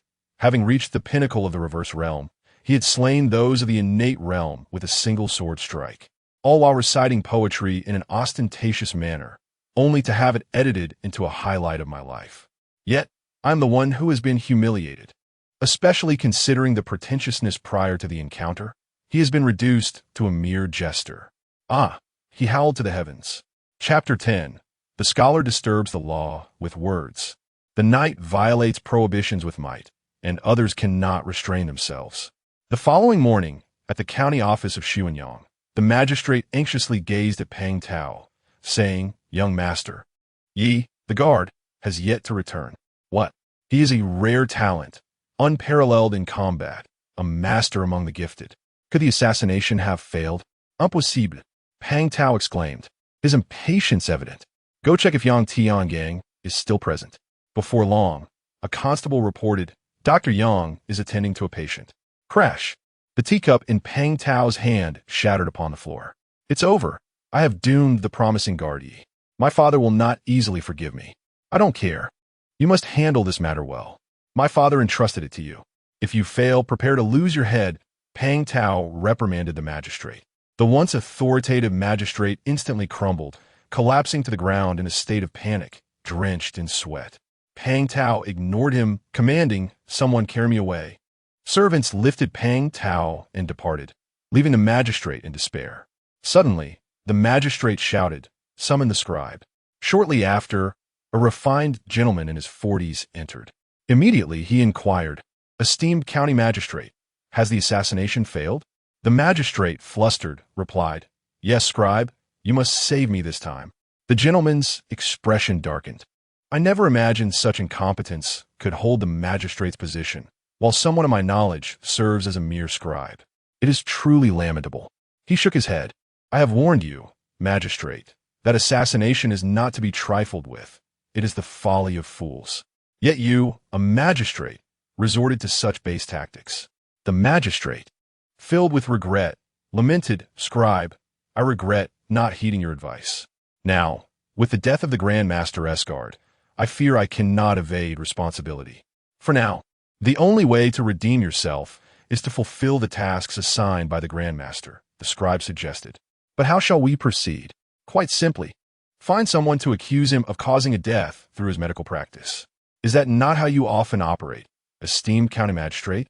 "That won't work. He is a renowned doctor with many connections in the martial world. Those individuals are not without insight. If they uncover the truth, they would dare to assassinate me." The magistrate shook his head. The scribe paused, surprised that the incompetent magistrate could show a moment of discernment. It seemed he had learned from years of bullying the weak. After a moment's contemplation, he proposed, Is not the southern part of the city a graveyard? You may discreetly dispatch trusted aides to disturb the recently buried corpses. Then reinter them. We can create an opportunity for the townsfolk to discover their loved ones' graves disturbed. Dr. Yang is adept in internal surgeries. We merely need to suggest that he has secretly desecrated these corpses for his medical studies, leading to his arrest and investigation. No one would suspect otherwise. Then, rumors will spread that Dr. Yang's presence in our small county is due to the newly buried corpses in the southern graveyard. Furthermore, it will circulate that his exceptional medical skills are a result of his frequent grave robbing and anatomical dissections. In this manner, even the most esteemed figures of the martial world will be led to believe it. No one will doubt it. Finally, the refined gentleman made a gesture of slitting his throat, indicating that the trusted confidant should be eliminated personally, leaving no evidence behind.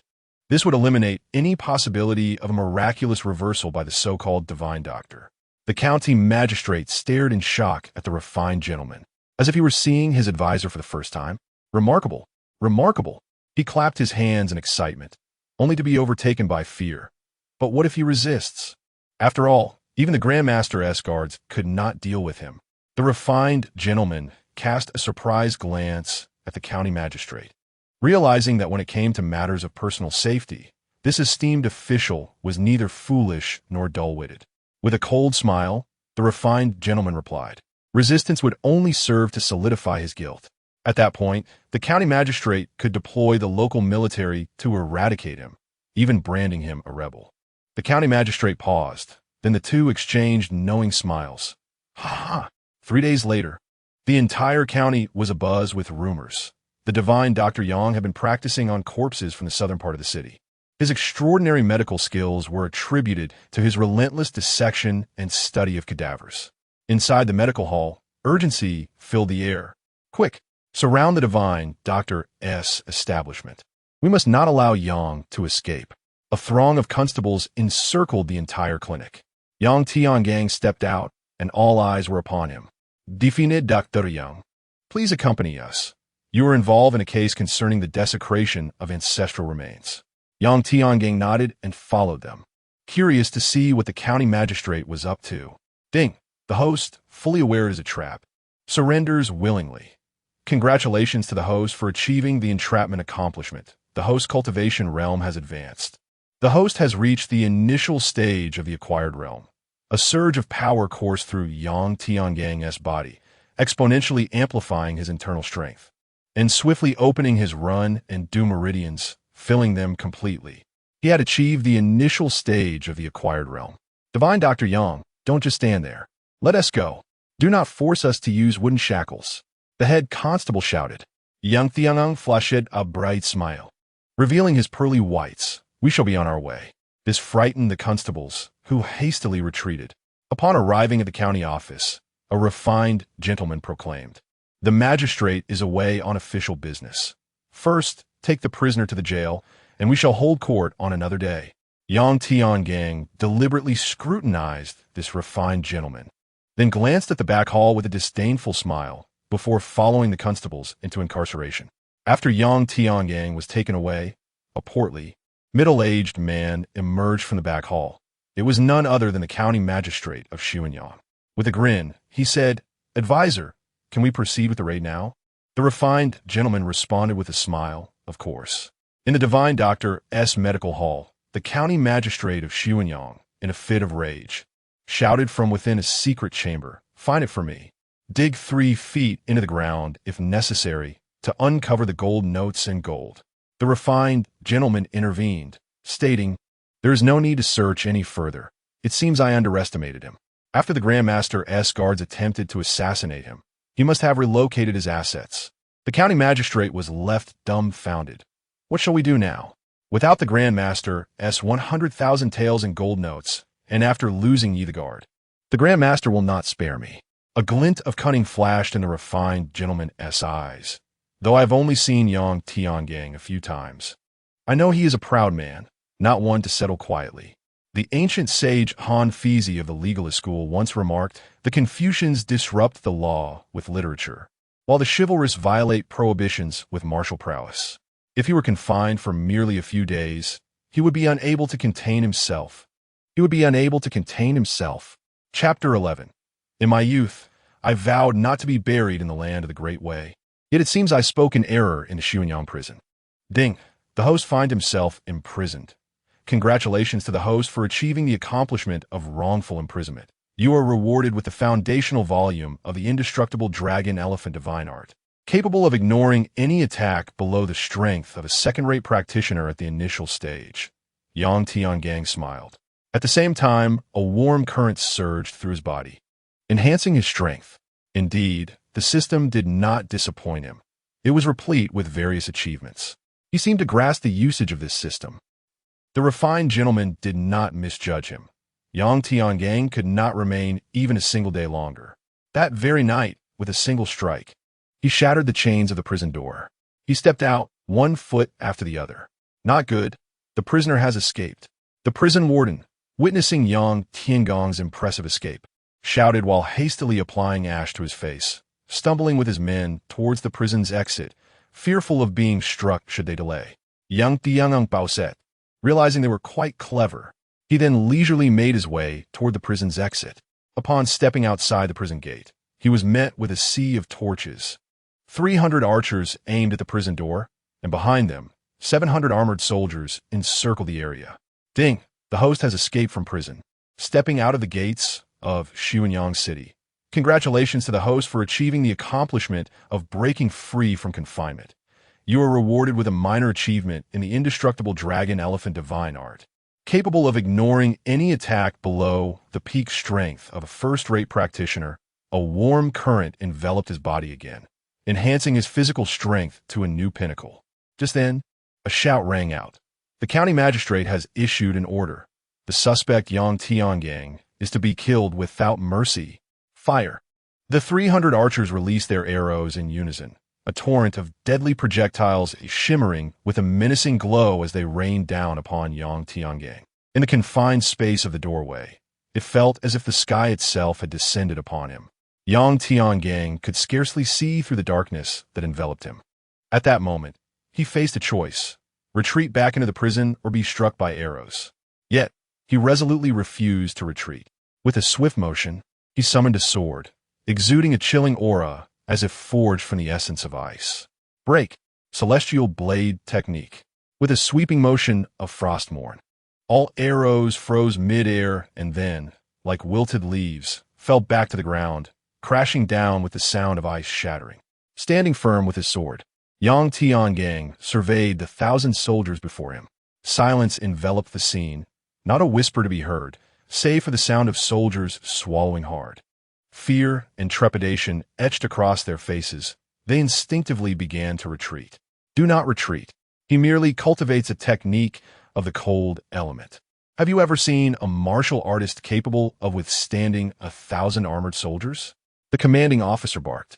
Advance. However, not a single soldier dared to charge forward.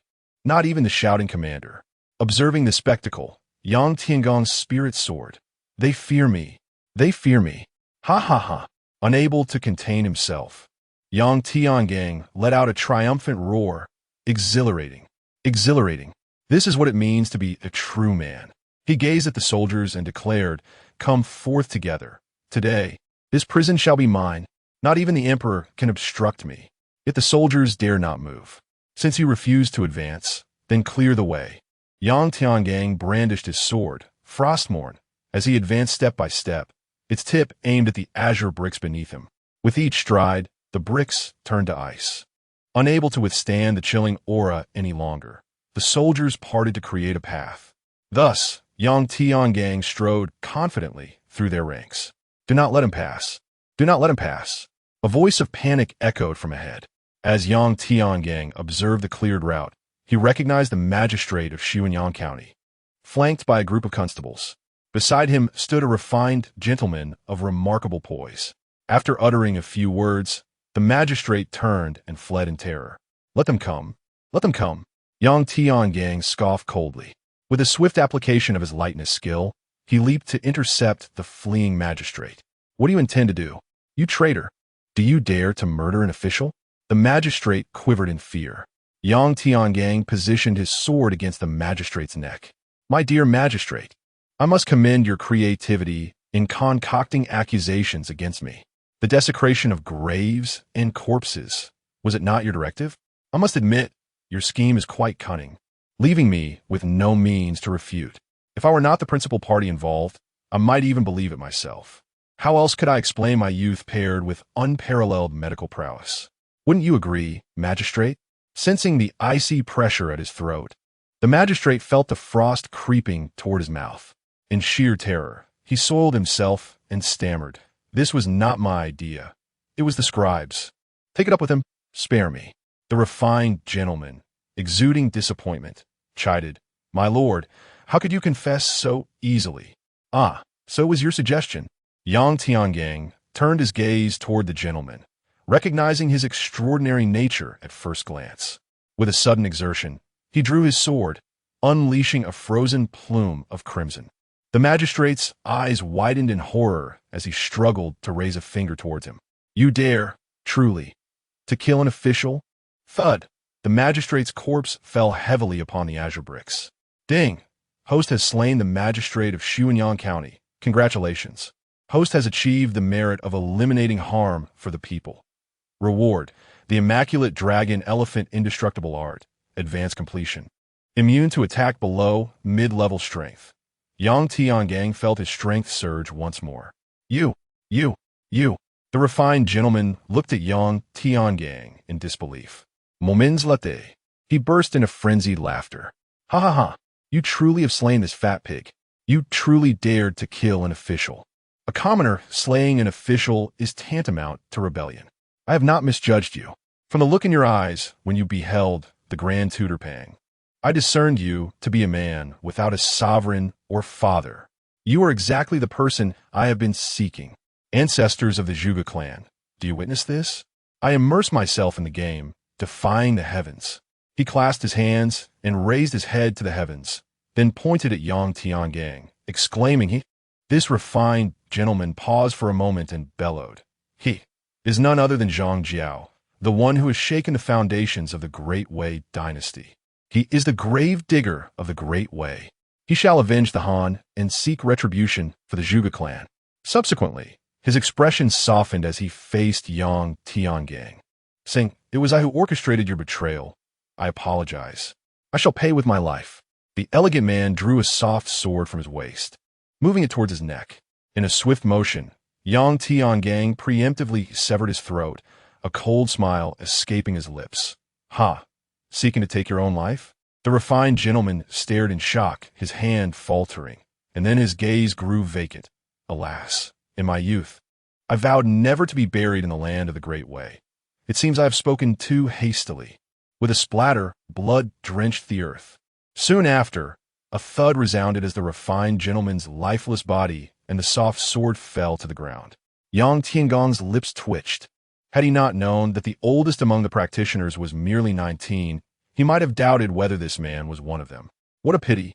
Had you been one, you would have surely achieved a memorable moment. Yang Tiangang murmured to himself before turning to leave the scene. Chapter 12.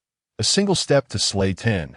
Confronting an army of 10,000, all the soldiers gazed from afar, yet none dared to advance.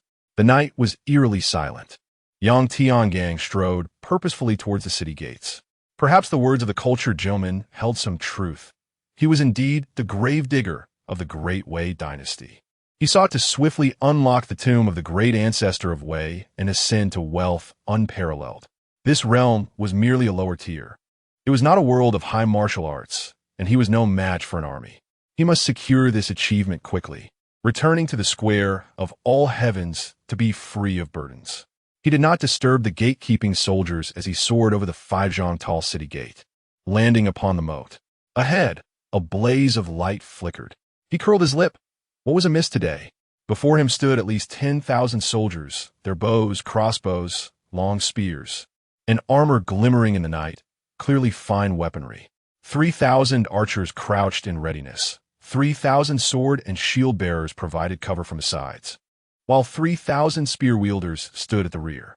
Flanking them on either side were 500 heavily armored cavalry, poised for action. Their ranks were immaculate, faces solemn, exuding a palpable aura of lethality. They were the elite of the Great Way, a stark contrast to the garrison of the previous town. Upon seeing Yang Tiangang descend from the city wall, a voice of mockery rang out from within the ranks. "Shao Guardian, I told you he would emerge from the city gates. Do you believe me now?" "My lord, how did you deduce that?" "Do not question the reasons. A wager is a wager. You owe me your newlywed concubine." "My lord, that is not a problem. But you must enlighten me on how you knew he would exit through the city gates. This Xuanyang city is vast. Since you have conceded, I shall enlighten you. It was the county magistrate's secretary who informed me. He said that Yang Tiangang is audacious and would undoubtedly choose the city gate." The two horsemen at the front of the army conversed without reservation. One was Peng Yi, and the other was Peng Taisher, accompanied by a guard wielding a judge's pen. "Well, the outcome of our wager is clear. Let us not delay any further. For every moment Yang Tiangang lives, I endure that much more humiliation. General Li, give the order." "Yes, my lord," responded the armored general on horseback beside them. He then bellowed, "Archers, he my command, fire! Fire!" The archers unleashed a volley. "Fire again!" As the arrows flew, the archers swiftly released a second barrage. "Fire a third time." The third wave of arrows rained down. 9,000 arrows filled the air, converging upon Yang Tiangang, enveloping a 10-zhang radius above him. There was no escape. Even those of innate prowess would surely feel their scalp prickle at such a deluge, meeting their demise on the spot. Yet Yang Tiangang felt no fear. His eyes sparkled with excitement. To confront 3,000 archers at the early stage of postnatal cultivation, even in death, what a spectacle it would be. Who among the early postnatal masters could boast such an experience? He roared, "Come," splendidly, and leaped into the air, brandishing his sword technique, Heaven's Severance. Frostmourne cleaved downward, unleashing a sword aura and chilling frost that split the rain of arrows in two, conjuring forth a towering ice wall that froze the arrows in their tracks. Alas, the arrows were too numerous. With a resounding crack, the ice wall shattered. The arrows came in a relentless swarm. Enveloped in inner strength, Yang Tiangang bellowed, conjuring a half-foot barrier of energy to shield his entire being. The sound of impacts resonated continuously. Suddenly, with a sharp crack, the barrier crumbled under the force of countless arrows, shattering in less than a second. The arrows, like a horde of locusts, pierced Yang Tiangang's body, transforming him into a veritable hedgehog. What the world's foremost divine healer. What the martial arts masters.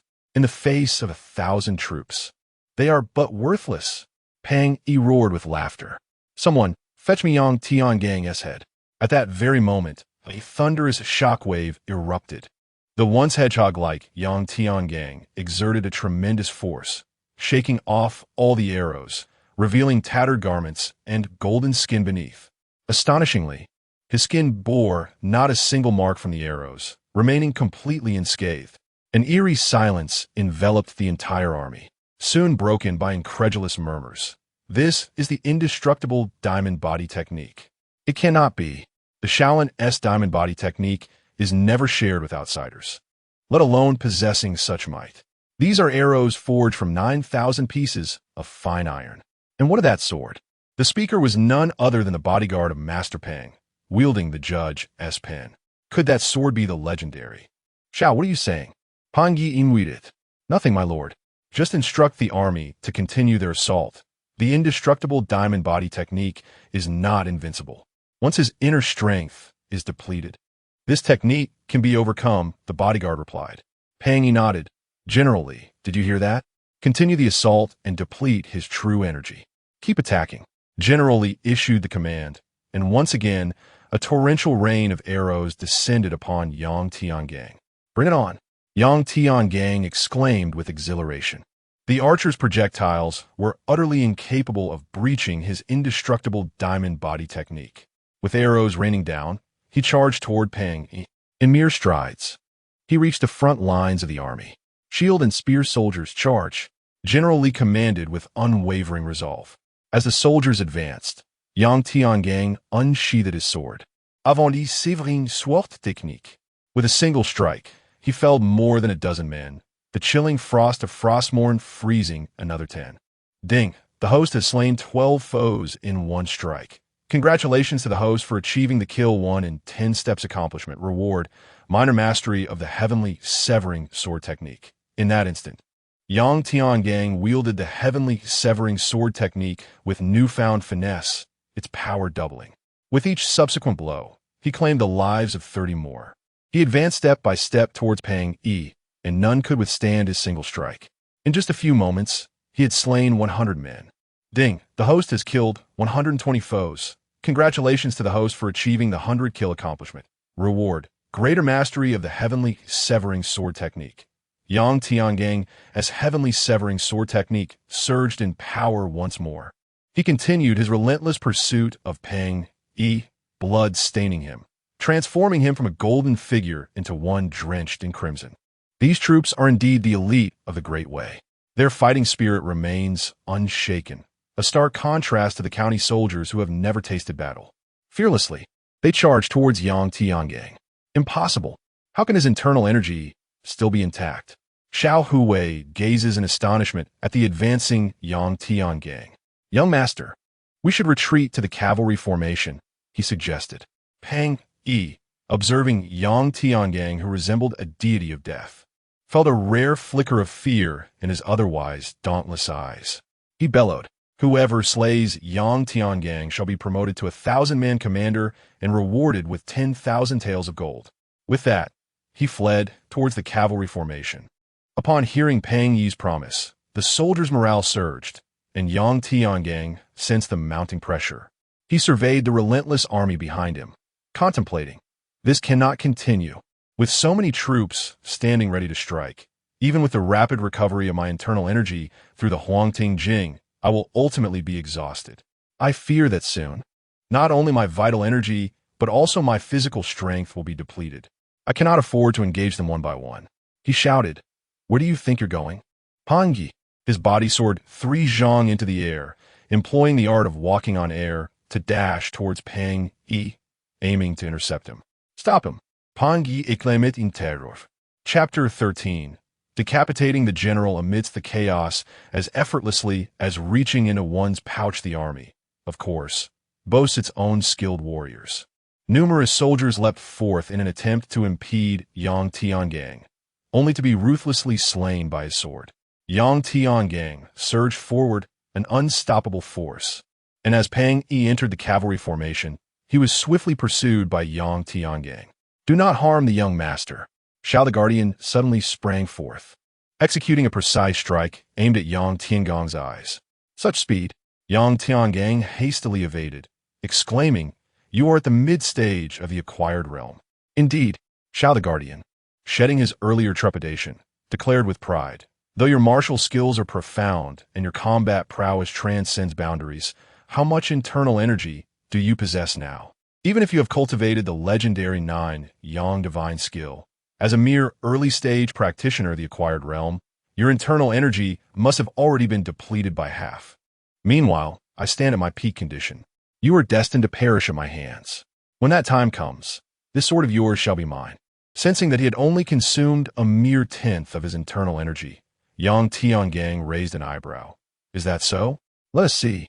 With a flourish, he unleashed the sword technique of the sky severing. Yang Tiangang's blade sliced forth. Xiao the Guardian's pupils constricted as he hastily dodged. The frostmorn cleaved through his right arm, and the chilling aura encased his body in ice. "Oh!" Yang Tiangang gasped in surprise, realizing he had not bisected his foe. It appeared this adversary possessed remarkable lightness skills. He was not merely an early-stage practitioner of the acquired realm. Crack! A massive block of ice shattered. The frozen Xiao the Guardian broke free, trembling uncontrollably, drenched in sweat, his hair turning white in an instant, a sign of total depletion of internal energy, distinctly different from the usual exhaustion, one that could not be restored. In a feeble voice, he lamented, "Truly, you are worthy of the legendary heavenly sword. For one at the mid-stage of the acquired realm like myself, to shatter its ice seal requires the expenditure of all my internal energy. I have not succumbed to you. I have succumbed to this heavenly sword.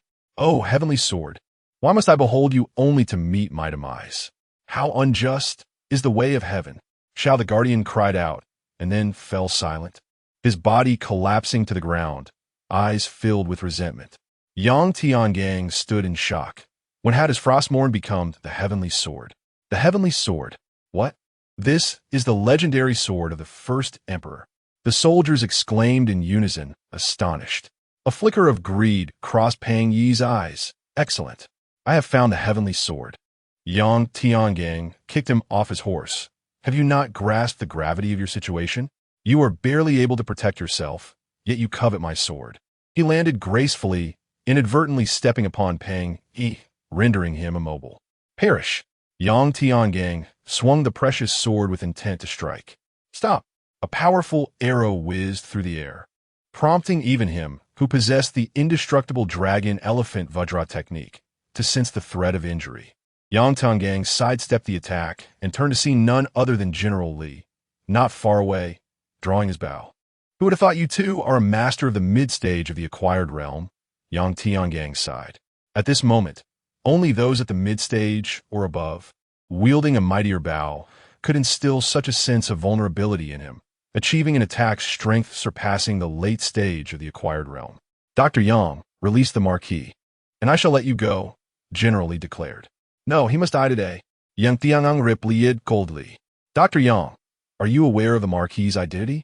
If you kill him, you will not survive, General Li continued to persuade. Oh, do enlighten me, Yang Tiangang mocked. The Marquis' father is the foremost Grand Tutor of the current dynasty, wielding command over 1 million troops. He is the sole son of the Grand Tutor. His elder sister is the royal consort, favored above the queen.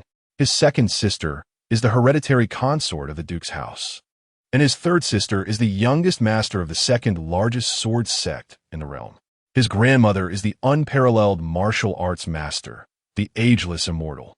Even the emperor dares not interfere with him, nor does he dare to kill him. And you, a mere late-stage innate doctor, despite your profound skills and mystical weaponry, what do you amount to? General Li's envy, jealousy, hatred, and anger culminated in a barrage of questions directed at Yang Tiangang. Yang Tiangang was momentarily taken aback. The opportunity had arrived. He threw back his head and laughed heartily. What do you think I am? Listen well. With a flick of my sword and a wave of my sleeve, matters the emperor dares not touch, I shall address. Those whom the emperor fears to kill, I shall slay. In short, what the emperor can manage, I can manage. What the emperor cannot, I shall endeavor to handle. I act on heaven's behalf, as ordained by the heavens. This is I, Yang Tiangang. Is that clear enough? His voice, bolstered by his internal energy, resonated throughout the battlefield. Instantly, the battlefield fell silent, all soldiers gaping at him in astonishment, as if at that moment his figure grew infinitely tall, radiating light from behind. With a swift thrust, Yang Tiangang severed Pang Yi's head. Blood erupted like icy pillars. The battlefield grew even quieter. Ding! The host has slain Pang Yi amidst the throngs of soldiers. Congratulations to the host for achieving the feat of claiming the general's head in the midst of an army. Reward: completion of the indestructible dragon elephant Vajra technique, ignoring any attacks below the peak strength of the innate stage. A warm current surged through him, enhancing his physical strength once more. An endless surge of power coursed through his being. You truly killed him. You are inciting rebellion, General Li shouted, pointing accusingly at Yang Tiangang. Sensing the strength within him, Yang Tiangang let out a long howl. Ah, you are neither the first to accuse me of rebellion, nor will you be the last. I have already charged into battle. Even if you claim I'm not rebelling, I would not believe you. Witnessing the audacity of Yang Tiangang, General Li roared, all soldiers, attack! With the Marquis dead, we must kill him to survive. Charge! The soldiers surged toward Yang Tiangang. First came the heavy cavalry, charging with iron chains, a formidable force colliding as they advanced. Dragon Elephant Vajra technique. Yang Tiangang summoned the strength of 10,000 pounds and his true energy, ready to meet them head-on. Boom! The combined might of the hundreds of heavy cavalry proved overwhelming, propelling him back several dozen yards. He was flung into the air, executing several somersaults to dissipate the force before landing gracefully on the ground. As he beheld the heavy cavalry charging towards him once more, he bellowed, "Very well. A man must drink blood. The immortal legacy of millennia lies in the act of slaying." At this moment, Yang Tiangang was also engulfed in fervor, his blood boiling with passion. He cast aside thoughts of gain and loss, life and death, and accolades. Kill. Slash with the sword technique that cleaves the heavens. He leaped into the air, cleaving through several iron chains with a single stroke, and then, with another swing, he severed 3 heavily armored cavalrymen along with their steeds in twain, the chilling frost freezing the horses behind them. Yet the cavalry was too numerous, and he was again sent flying. The terrifying prowess of the dragon, elephant, diamond, indestructible skill, and the formidable nature of the celestial grade technique became evident at this juncture. Flung through the air, Yang Tiangang emerged unscathed. He charged towards the oncoming heavy cavalry once more, another sword strike claiming 3 more lives and encasing several steeds in ice. This time, he adeptly employed the agile wind-surfing lightness skill to evade the iron chains, weaving through the ranks of cavalry, delivering precise strikes with each step as if wielding a sword of pure energy. He surged forward relentlessly. Block him. Do not let him enter the county town. Once inside, the cavalry cannot exert their strength. General Li observed Yang Tiangang's charge, mistakenly believing he intended to retreat into the county town. Chapter 14 on the ramparts of Xuanyang City. Inspiration surged within me as I proclaimed, "When my flowers bloom, 100 blossoms shall perish." Yet Yang Tiangang, with his unparalleled lightness of foot, deftly maneuvered through to the moat. Any other practitioner of postnatal peak prowess would have found it impossible to break through the encirclement of heavily armored cavalry. "Loose arrows," General Li shouted urgently. Countless arrows rained down upon Yang Tiangang once more. Unfazed by the onslaught, he laughed heartily. "If I do not flee to the county town." "General Li, why the haste?" With that, he leaped into the air, soaring towards the city wall. Mid-flight, he paused, dancing gracefully in the air, and inscribed upon the wall with frostmorn, "When autumn arrives on the 8th of September, my flowers bloom, and 100 blossoms shall perish." If I were to follow the lofty aspirations of the clouds that day, who would dare mock Zhang Jiao as unworthy? Signet Yang Tiangang, as he wrote and recited. Each character emanated an aura of frost, freezing the bricks of the city wall, glimmering under the moonlit night. It was as if each word carried boundless intent to kill and a commanding presence. All the soldiers stood in awe, gazing at the disconnected verses in stunned silence. How dare he? Alert! The host finds inspiration on the ramparts of Xuanyang City. Congratulations to the host for achieving the accomplishment of composing a rebellious poem. Reward: mastery of the heavenly severance sword technique. Elevating swordsmanship to the pinnacle of postnatal capabilities, rivaling the intensity of innate realm attacks. In an instant, Yang Tiangang felt Frostmourne respond to his will, as countless insights into swordsmanship surged within him, akin to the presence of a sword deity on earth. With a mere flick of his blade, he unleashed a power that surpassed the efforts of others who had trained for a century. Additional reward: the poem you penned contains an endless essence of sword intent. Eternal for a millennium, substantial sword intent. An essence of swordsmanship that exists only in the innate realm, possessing tangible lethality. Yang Tiangang was momentarily stunned. Substantial sword intent? At that moment, after 10 seconds of silence on the battlefield, a roar erupted. It's true. He has truly rebelled, and he has gone mad. Our way is still in its prime, and he dares to inscribe a rebellious poem upon the city wall. Kill him, General Li Fumat. Should word spread that a rebel successfully inscribed a rebellious poem before his army of 10,000, his death would be minor, but the loss of dignity would be monumental. His name would be etched in history, the useless general. The thought left him momentarily dazed. Charge! General Li personally led the elite of his army, employing lightness of foot to pursue Yang Tiangang. With a mere flick of his sword, he dispatched them, leaving only General Li to narrowly evade the impending frost. In disbelief, he exclaimed, "Why has your swordsmanship grown stronger?" At that moment, Yang Tiangang, flooded with insights into swordsmanship, paid him no heed, plunging into the ranks of heavy cavalry, cutting through their lines. What exhilaration! Is this the perfected heavenly severance sword technique? Terrifying indeed. Again, Yang Tiangang charged once more into the throng of heavy cavalry, cutting through their ranks again, returning to the moat. Again, he rushed back, ever more insights into swordsmanship blossoming in his mind. Again, ding, the host has slain 1,000 Wei soldiers. Congratulations to the host for achieving the 1,000 kills feat. Reward: 1 white dragon horse. Placed in the system's inventory, white dragon horse, a first-rate, exceptional steed. It can cover 3,000 miles in a day, bear a weight of 10,000 pounds, and traverse water as if walking on solid ground.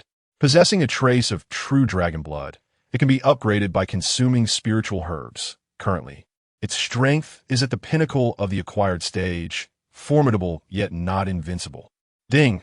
The host navigates effortlessly within the army, entering and exiting 7 times. Congratulations to the host for achieving the 7 in and 7 out feat. Reward: a bottle of Great Heaven Chi Recovery Pill containing 12 pills. Great Heaven Chi Recovery Pill. A second-rate, exceptional item. One can restore all innate true chi or acquired internal force below the pinnacle of innate stage. As the system notification sounded, he realized his internal force was depleted, having already exhausted his physical stamina in battle. Yet, at this moment, the army had suffered 40% casualties. They looked in terror at the bloodied Yang Tiangang. He is not human. He is a demon. Run. Even the elite of Wei, with their iron will, were frightened by Yang Tiangang. The remaining soldiers fled in disarray.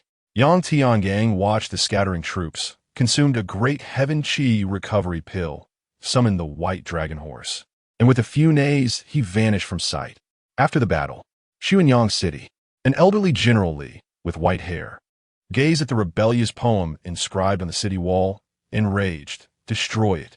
Several skilled soldiers leaped up, intending to obliterate the writing.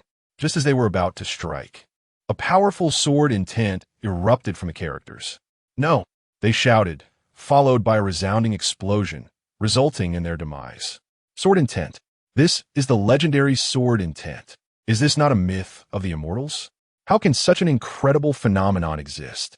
Heaven seeks to annihilate me, Li Chun, nailing me to the pillar of historical disgrace. I have failed the ancestors of the Li family. General Li spat a mouthful of blood, succumbing into silence. His internal force had been exhausted, his meridians severed. In this moment of agitation, he could no longer withstand it. General, the remaining soldiers knelt down in anguish. Henceforth, Yang Tiangong's rebellious poem spread throughout the Great Wei dynasty. In the capital, Emperor Wei Shun erupted in fury, overturning the table. Useless. All of you are useless. Our Great Wei dynasty is at its zenith. Yet someone dares to inscribe a rebellious poem on the city wall before an army of 10,000. More absurdly, a single person has breached the ranks of this 10,000-strong army, among whom were 1,000 elite tiger and leopard cavalry. Have we reached the twilight of our Great Wei dynasty? Perhaps I am a foolish sovereign? Emperor Wei Shun roared. He had been reveling in the rear court when a eunuch's urgent report of blood-stained military news awakened him. Summon the Li family, imprison them, and annihilate their household. In his fury, Emperor Wei Shun commanded, Your Majesty, you must not. Are you to repeat the blunders of Emperor Wu of Han? The blame lies with Li Chun. His family bears no fault. Moreover, the Li family has produced numerous valiant generals since the Han dynasty, contributing significantly to our defense against foreign tribes. A minister advised, How shall we impose punishment, lest we fail to restore order in the court? Should we allow the common folk to mock the nobility for relying solely on ancestral favor, revealing them as mere inept individuals? Is the Great Wei merely a fa of strength, a paper tiger? The Emperor Wei Shun, seething with anger, contemplated aloud, Your Majesty, might it be possible that it is not General Li who is inept, but rather Yang Tiangang who is extraordinarily formidable? Akin to Zhao Yun of the past at Changban Slope, a low voice from a censor interjected. What did you say? You dare equate the rebel with the unparalleled hero whom even our founding ancestor yearned for? Emperor Wei Shun's eyes widened in disbelief. Someone, take him out and have him executed. Foolish monarch. You foolish monarch. Never has a minister been sentenced to death for offering counsel. Yet you seek to kill me? You still dare to claim you are not a tyrant. The censor vehemently protested. With a wave of his hand, the emperor commanded the imperial guards to escort the man away. And soon the chilling echoes of death resonated from outside. In that moment, the ministers fell silent, their gazes shifting to Grand Minister Pang. At this juncture, he bore the greatest resentment, for he had just lost his only son. Pang Dai bowed respectfully, addressing the emperor. Your Majesty, allow me to handle this matter. The Li family shall be stripped of their assets. The women will be sent to the brothel, while the men shall redeem themselves through service in the military. Chapter 15. The rider on the white horse is Yang Tiangang. Emperor Wei Shun nodded. Very well. However, Yang Tiangang must be eliminated at once. Do you not perceive how much he resembles Zhang Jiao? In days of yore, Zhang Jiao employed talismans to heal and win the hearts of the people, ultimately leading to the demise of the once mighty Han dynasty. Now Yang Tiangang, presenting himself as the foremost divine physician of Wei, seeks to emulate Zhang Jiao's approach to garner popular support. A fine saying emerges. If one day my ambitions soar to the skies, dare I mock Zhang Jiao as less than a man. He implies he shall surpass Zhang Jiao in his endeavors. Moreover, the heavenly sword remains in his possession. While Zhang Jiao wielded the Taiping talisman, he holds the heavenly sword, a formidable weapon for rebellion. My lord, I cannot bear the thought of him living beyond a month. Can you ensure this? Emperor Wei Shun's gaze bore dangerously into Grand Tutor Pang. Had he known that Yang Tiangang claimed to manage affairs that the emperor could not, his fury would surely have ignited further. Pang Dai, his expression unyielding, replied, Your Majesty, I share your desire to see him dead. Very well, then. The task lies with you, Grand Tutor. Emperor Wei Shun laughed heartily. In the realms of rivers and fields, countless individuals whispered in hushed tones, transform Huang Chao into Zhang Jiao. This Yang Tiangang must be an adept practitioner. He has acquired the heavenly sword. One wonders what accolades such a feat bestows. Envy, jealousy, and hatred abound. What astonishes most is that he single-handedly pierced through 1,000 elite troops of Wei. How could he possibly achieve this? Did he purchase time from the womb, training while still in gestation? One would fear such endeavors might lead to a premature demise. Even if he trained from the womb, being merely 18 years old, such prowess is unfathomable. Truly a prodigy. Alas, let us return to our humble farming, nurturing our growth. When we reach the age of 50, possessing the knowing the destiny realm, we shall meet Yang Tiangang and remind him that the world is replete with heroes, not solely him. In Wui Mountain, at the confluence of the Jiangnan West Road and Fujian Route, the territory of the Wei dynasty had expanded significantly compared to the Three Kingdoms era.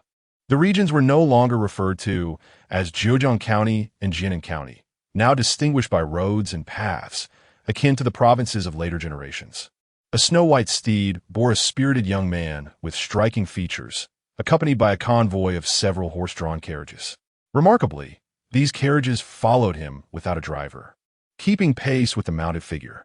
The entire procession consisted solely of this individual, leaving passers-by astonished yet hesitant to covet the carriages, for they were in Wui Mountain, the domain of the Wui sect, one of the 10 prominent martial arts sections.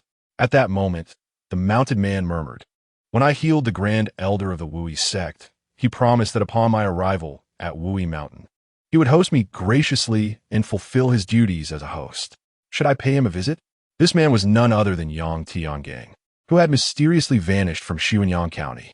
As fate would have it, just as he thought of the Wui sect, dozens of individuals descended from the mountains like swift birds, brandishing swords. Divine Physician Tiangang, it has been months since we last met. Are you well? The elder at the forefront bowed respectfully to Yang Tiangang. This individual was none other than Wang Haifa, the esteemed elder of the Wui sect, whom Yang Tiangang had healed several months prior. Thanks to Brother Wang, I am faring quite well. Yang Tiangang responded with a polite salute. Brother Wang, do you have business to attend to? Wang Haifa stroked his beard and remarked, With the arrival of the divine physician, I have come specifically to invite you to the mountain for a discussion. Brother Wang, You are being overly courteous. I am currently preoccupied with urgent matters, but I shall certainly pay a visit next time. Yang Tiangang declined. Wang Haifa exchanged a knowing glance, and everyone around them dispersed. Enchirtling Yang Tiangang. Taken aback, Yang Tiangang inquired, Brother Wang, what is the meaning of this? Divine Physician, I extend to you a warm invitation. I hope you will not dampen everyone's spirits. Please, ascend the mountain with me. Wang Haifa maintained a cheerful demeanor. Yang Tiangong's expression darkened. Is this what you meant by treating me well? I saved your life, Brother Wang. Wang Haifa nodded. Indeed, you saved my life. But I also compensated you for your services. I owe you nothing. If there is blame to be assigned, it lies with the divine physician. The innocent suffer for possessing something precious. Hand over the heavenly sword. Wang Haifa no longer feigned cordiality. The heavenly sword? Yang Tiangang was taken aback. Recalling that the guard of Master Pang had mentioned before his death that his frost morning was the heavenly sword. I had not anticipated that Brother Wang coveted my treasure blade. Such actions are unbecoming of a righteous sect. You are a traitor, deserving of punishment. Seizing your heavenly sword would not tarnish the reputation of the Wui sect, Wang Haifa declared earnestly. Yang Tiangang laughed heartily. What an audacious scoundrel you are. You accuse me of treachery, while you merely seek to appropriate the sword for the Wui sect. What of loyalty to the court? What of loyalty to Emperor Wei? Your actions are disloyal. Have you considered the consequences of incurring my wrath? Have you thought about how, should you fail, you would plunge the Wui sect into an abyss of ruin, thus obliterating the legacy of your ancestors? That is unfilial. I saved your life. Yet you repay my kindness with malice. That is ungrateful. You are aware of my prowess in challenging armies outside Xuanyang City, yet you lead your disciples to certain death. That is unjust. Your lack of self-awareness is foolish. With such disloyalty, unfiliality, ingratitude, and folly, what face do you have to bellow in public? Yang Tiangong's voice rose with each word, unleashing a tirade of scorn.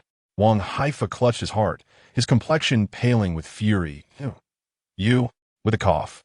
He spewed forth blood. His body trembled before crashing to the ground, convulsing briefly before his heart ceased to beat. Ding! The host has verbally vanquished the elder of the Wui sect. Congratulations, host has achieved the witty banter accomplishment. Reward, mastery of riding the wind, enabling swift movement akin to lightning. With the ability to briefly glide using wind currents. Yang Tiangang sighed over Wang Haifa's lifeless body. Alas, Brother Wang, I warned you long ago that while your ailment was cured, you must not harbor anger. You see, you would not heed my advice. And now your heart has ruptured due to your rage. The surrounding disciples of the Wui sect, aghast as though confronted by a demon, fled in a flurry, leaving no trace behind. With a smile, Yang Tiangang tugged at the reins and commanded, "Giddy up." He galloped past, while the horse behind, seemingly imbued with spirit, pulled the carriage in tandem with the white dragon steed, leaving behind a deep trail of wheel marks. At Wui Pass, a commanding officer berated his troops, interrogate thoroughly. Spare no suspicious individual. The Grand Master has issued a decree. The rebel Yang Tiangang intends to incite unrest and seeks to venture overseas. The Great Way is at peace. With rivers calm and seas tranquil, he has no opportunity here. Should he wish to go abroad, he will undoubtedly traverse eastward from Xuanyang, pass through Wui Pass, and enter Fujian's 8th Min, eventually setting sail from Chuanzhou. Therefore, you must search meticulously if Yang Tiangang manages to breach the pass. I shall hold you accountable for your heads. No sooner had he spoken than a striking young man appeared, riding a horse as pristine as snow, accompanied by a convoy of carriages. The previously scolding commander's eyes sparkled with excitement. Brothers, charge forth. Our opportunity for glory has arrived. The Grand Master has declared that he who rides the white horse is none other than Yang Tiangang. With that, he led his soldiers into a fierce battle cry, charging towards the approaching figure. Chapter 16. Overcoming 5 barriers and slaying 6 generals, Yang Tiangang was taken aback. His perception of people was truly remarkable.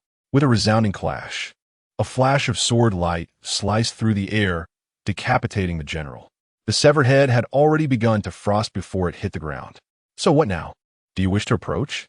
Immediately, all the soldiers, terrified, fled back into the fortress, neglecting to close the gates. Yang Tiangang leisurely rode through Wui Pass on his white dragon steed. Subsequently, he traversed Jinyang Pass, whether it was due to his striking appearance or his commanding presence. The guarding general saw through him at a glance. With another swift stroke of his sword, he dispatched the guarding general. He continued on to Nanping Pass, Minqing Pass, and finally to Putian Pass. Upon arriving at Putian Pass, the vanguard of Master Pang's army finally caught up, led by his brother-in-law, commanding merely 3,000 troops. Yang Tiangang eliminated his brother-in-law amidst the ranks. Ding! Host has overcome 5 checkpoints and slain 6 generals. Host has achieved the accomplishment of overcoming 5 barriers and slaying 6 generals. Reward: 10 treasure ships have been placed into the system space. Treasure ship, 2nd tier, exquisite quality. Crafted from the legendary dragon pear wood, measuring 148 meters in length and 60 meters in width, it sails the seas unfettered, unafraid of storms. Impervious to attacks below the peak strength of innate beings. 2nd tier, exquisite quality, equivalent to the finest innate grade items. This is a tremendous boon, and 10 ships no less. I must express my gratitude to Master Pang's brother-in-law for this generous gift, Yang Tiangang sighed. He then proceeded on his journey. Half a day later, he encountered another obstruction. A group of monks wielding iron rods blocked the road, while 3 elderly monks, their hair and beards white and clad in red robes, stood before him. The elder monk at the forefront, clutching a string of prayer beads, uttered a Buddhist chant. Amitabha, I have met the divine physician. I beseech you to impart the Shaolin secret technique of the indestructible diamond. Yang Tiangang pulled the reins and dismounted from his white dragon steed. It is Elder Xinzi. It has been months. Have your internal injuries healed?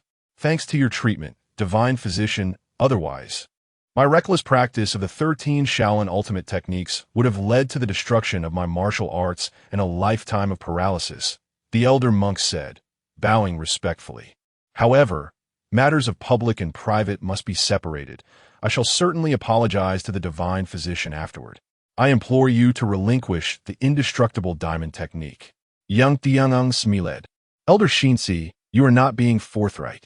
Do you truly believe that your Shaolin's indestructible diamond technique could withstand an army of 10,000? Elder Xinzi was taken aback, exclaiming, Amitabha, you see, even you're aware that the indestructible diamond technique does not possess such strength, Yang Tiangang jested. Could it be that the essence of Shaolin's ultimate techniques can only be fully realized in my hands? Scoundrel, you are confessing to having stolen our Shaolin's indestructible diamond technique. An angry elder monk beside Xinzi declared. The final elder monk interjected. In our Buddhist martial arts, we advocate balance and gradual progress. There are often those who modify our Shaolin techniques, leading them towards aggression and conflict, thereby enhancing their might. 500 years ago, a peculiar hero reformed the indestructible diamond technique, becoming the foremost master of his time. I surmise the divine physician follows a similar path. Am I correct? The divine physician surrendered the original manuscript of the indestructible Vajra skill, willingly forfeiting the power of the technique. Let us proceed to the divine physician, he declared with a hearty laugh. Yang Tiangang responded with mirth. Surrender the manuscript of the indestructible Vajra skill? If memory serves me correctly, you hail from the southern Shaolin of Putian, while the indestructible Vajra skill is a treasure of the northern Shaolin of Songshan. Surely, you do not intend to claim it as your own? The 3 elder monks were incensed. Nonsense. The southern and northern Shaolin are of one lineage, bowing only to a single abbot, while the southern Shaolin has but a host. Very well. Let us assume for a moment that my technique is indeed derived from your indestructible Vajra skill. Why should I dismantle the enhanced powers I have developed? Yang Tiangang challenged. It is said in the martial world that all martial arts stem from Shaolin. Are you suggesting that every practitioner across the land should renounce their skills? The 2 elder monks' expressions turned grave. Silence. When have we Shaolin ever proclaimed? All martial arts emerge from Shaolin? You risk our very existence. They understood the gravity of such words, fearing that if this were to spread, it would spell disaster for Shaolin. making them a target of scorn among the martial clans. The current top 10 factions in the martial world place the Taoist sect first, the Sword sect second, and Shaolin merely third.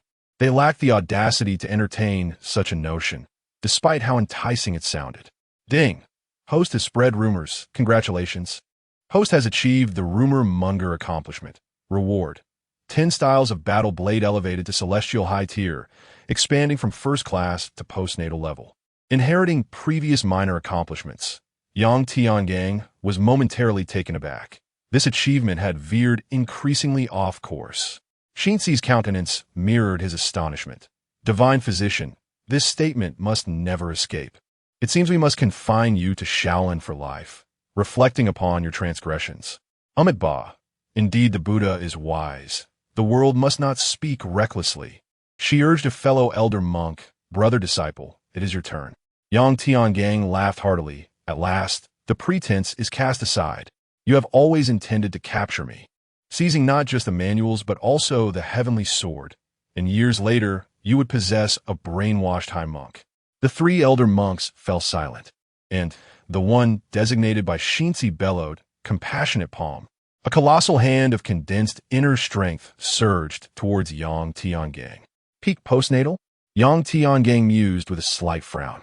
Heavenly sword technique. A flash of brilliance cut through, cleaving the mighty hand and continuing unimpeded, striking the elder monk. The monk gasped, impossible. You are merely at the initial stage of postnatal. What martial technique is this? With a resounding crash, the middle-aged monk was cleaved in two. Brother disciple, Xinxi exclaimed in disbelief, astonished that her exceptionally gifted disciple had fallen in a single move to Yang Tiangang. Return my brother disciple's life. Another elder monk roared. Prajnapalm. The elder monk unleashed a fierce strike towards Yang Tiangang. Stop! Xinxi cried out, but it was too late. Yang Tiangang unleashed another sword strike, and the elder monk was similarly bisected. Xinxi lamented, what sword technique are you practicing? This is not merely the power of the heavenly sword. It stems from your own swordsmanship, does it not? Without waiting for Yang Tiangang's response, she commanded, form the formation. The monks behind him encircled Yang Tiangang with palpable fury. The formation of the 108 Arhat staffs from Shaolin. Yang Tiangang's expression grew solemn. He had heard that for millennia, no one at the peak of postnatal cultivation had been able to breach this formation, renowned as the foremost array in the martial world. The enduring strength of Shaolin over the centuries was largely attributed to this very formation. It seems you have brought forth the temple's protective array, indicating your unwavering determination to obtain me. Allow me to experience the might of the world's greatest formation.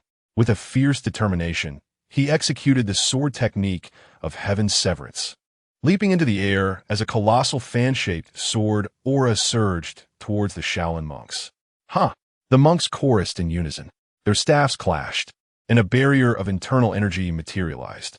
The sword aura struck the barrier, yet remained unyielding. Internal energies intertwined? Yang Tiangang was taken aback. They had unified the internal strength of all 108 individuals. Huh! The Shaolin monks shouted once again, a wave of staff-shaped internal energy hurtling towards Yang Tiangang. Startled, he felt a sense of impending injury from this internal force. Its attacking power was likely on par with innate strength. He utilized the wind manipulation technique and swiftly dodged. If my sword aura cannot overcome you, then let us see whose resolve is greater. In a flash, he positioned himself before one of the monks and swung his sword towards the iron staff. Chapter 17.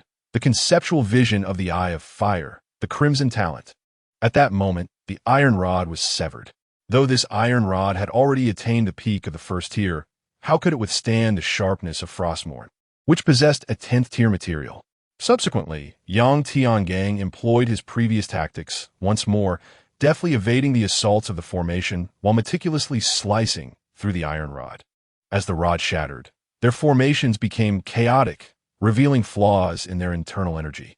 He bellowed once again, heaven-slaying sword technique. With a single stroke, he felled several adversaries. What followed was a massacre. Stop! Do not kill! Xinci cried out in despair before the formation. Having vastly underestimated the power of the heavenly sword and the prowess of Yang Tiangang. He never anticipated that the once impregnable Arhut formation would be effortlessly dismantled by Yang Tiangang after a millennium. Yet, Yang Tiangang showed no mercy. "You must flee," Xinchi shouted weakly. These monks displayed no fear, continuing their assault on Yang Tiangang. "Elders, retreat. We disciples vow to fight until the very end." "Flee? None of you shall escape. Only by instilling terror within you can I ensure you no longer dare to trouble me. In this life, I am destined to save countless lives, yet also to take many." Ding! The host has issued a fierce proclamation. Congratulations to the host for achieving the celestial oath of the day. Reward. The host has attained the ability to glide upon the winds, elevating his leaps beyond the ordinary, with speed beyond imagination, allowing him to glide using the power of the wind. Yang Tiangang continued his relentless slaughter. Thunder rumbled as a torrential downpour suddenly commenced. Blood stained the entire thoroughfare, and distant pedestrians screamed in a frenzy. At that moment, Xinci knelt despondently upon the ground. "It is all my fault, all my fault. You were all good children. I should never have brought you here. It is all my fault." He choked on his words. "Just kill me." After finishing off the Shaolin disciples, Yang Tiangang turned to coldly gaze at him through the rain. The once pristine frostmorn now stained crimson. Thanks to the power of frost, the blood upon it remained unwashed by the rain, rendering it eerily beautiful in the downpour. Yang Tiangang raised it high and, with one decisive stroke, severed Xinci's head. He then mounted his white dragon steed, commanded it onward, and galloped away, leaving behind a field of corpses. The following day, his carriage had multiplied, laden with a trove of martial arts manuals. Rumors spread through the martial world that the South Shaolin scripture repository had been annihilated in a single night. Meanwhile, Yang Tiangang, astride his white horse, Peruset a tom titlet yi vinwing. Given his current reservoir of martial arts knowledge, he deemed it a high-level, profound technique capable of enhancing others' innate qualities. While its effects paled in comparison to the Huang Ting Jing, it was still commendable. He subsequently set the manual aside, reflecting on the rewards from the previous day. The host has breached South Shaolin, incinerated the scripture repository, and emptied the manuals. Congratulations to the host for achieving the accomplishment of arson, murder, and pillage. Reward.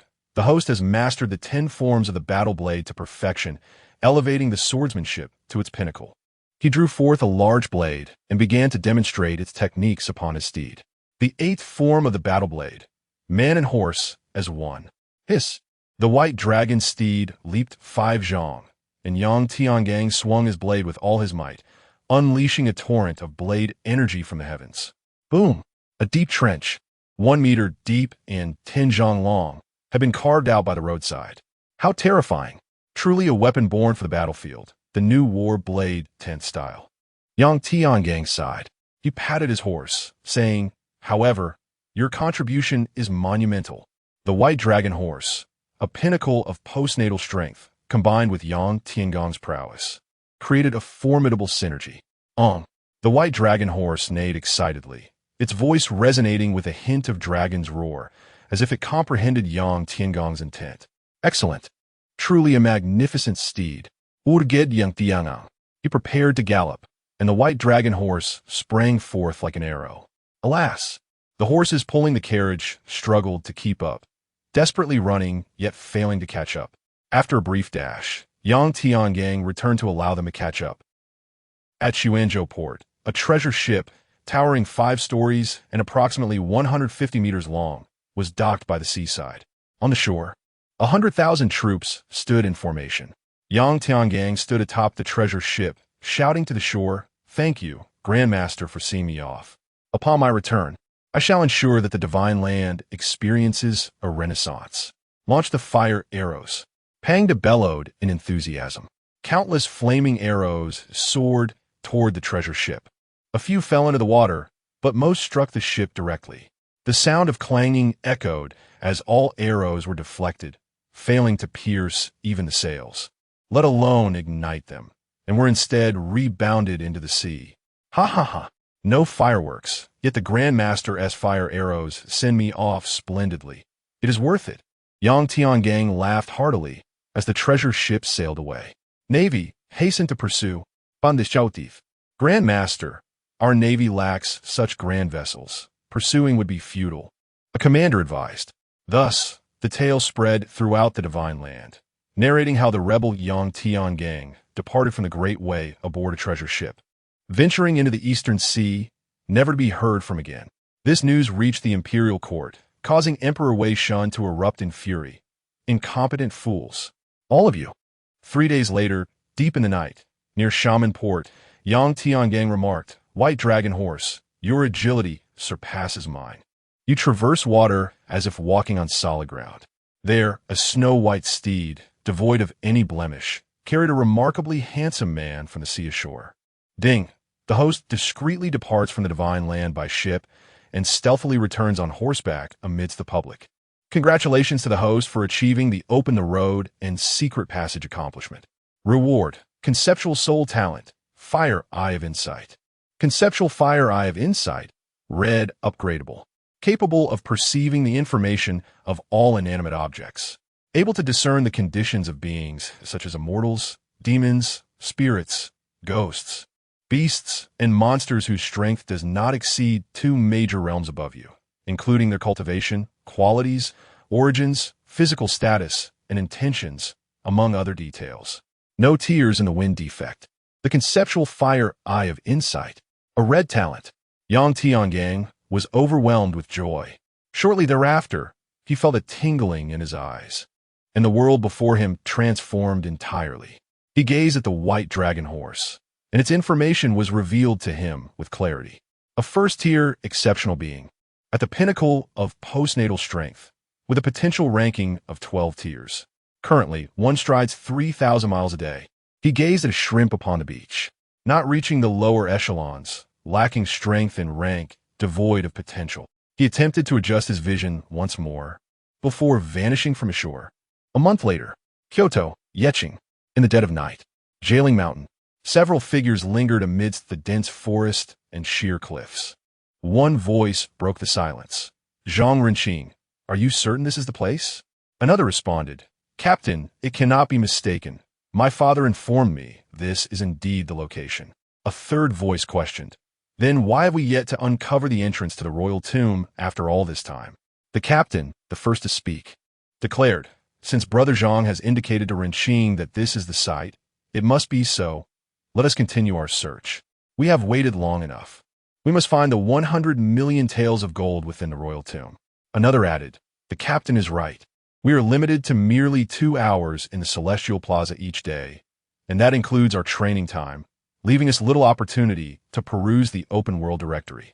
This chance to encounter the Sword of Heaven's world opening is indeed a stroke of fortune. Another chimed in.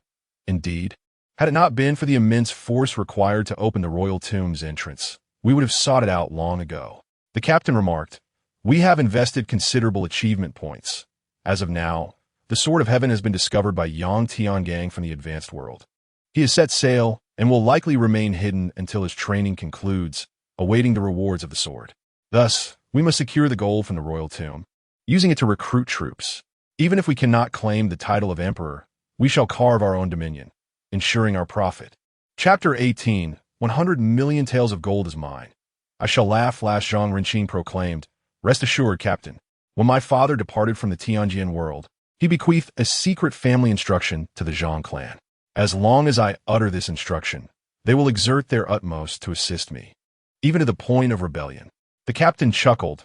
Ah, Brother Zhang is indeed far-sighted. It seems this time Renqing is destined to ascend as an emperor. One companion chimed in. If we can overthrow the Great Way, we could easily garner at least 3,000 achievement points. Zhang Renqing responded with a grin. Fear not. I have already devised a plan for your thrones. In due course, we can also launch offensives against other nations, unifying the Tianjin world.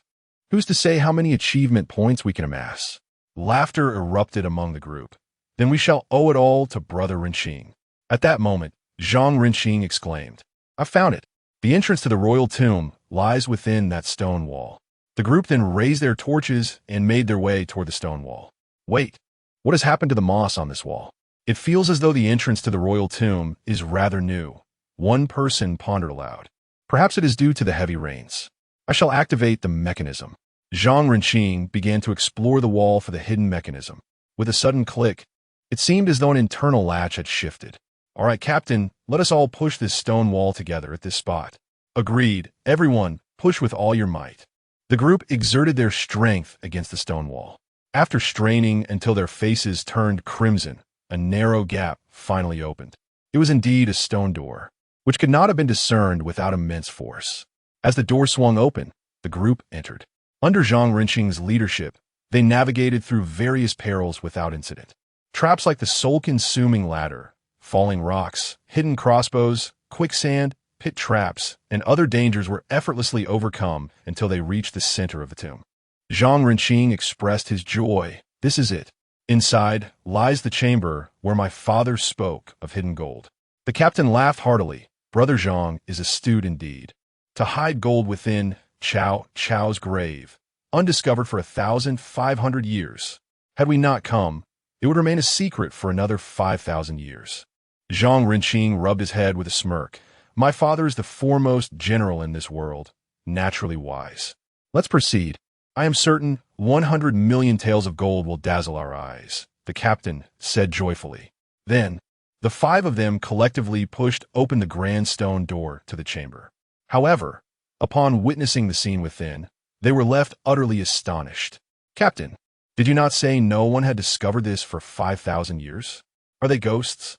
Inside the vast stone chamber, dozens of individuals wearing bronze masks were busy packing the gleaming gold into boxes.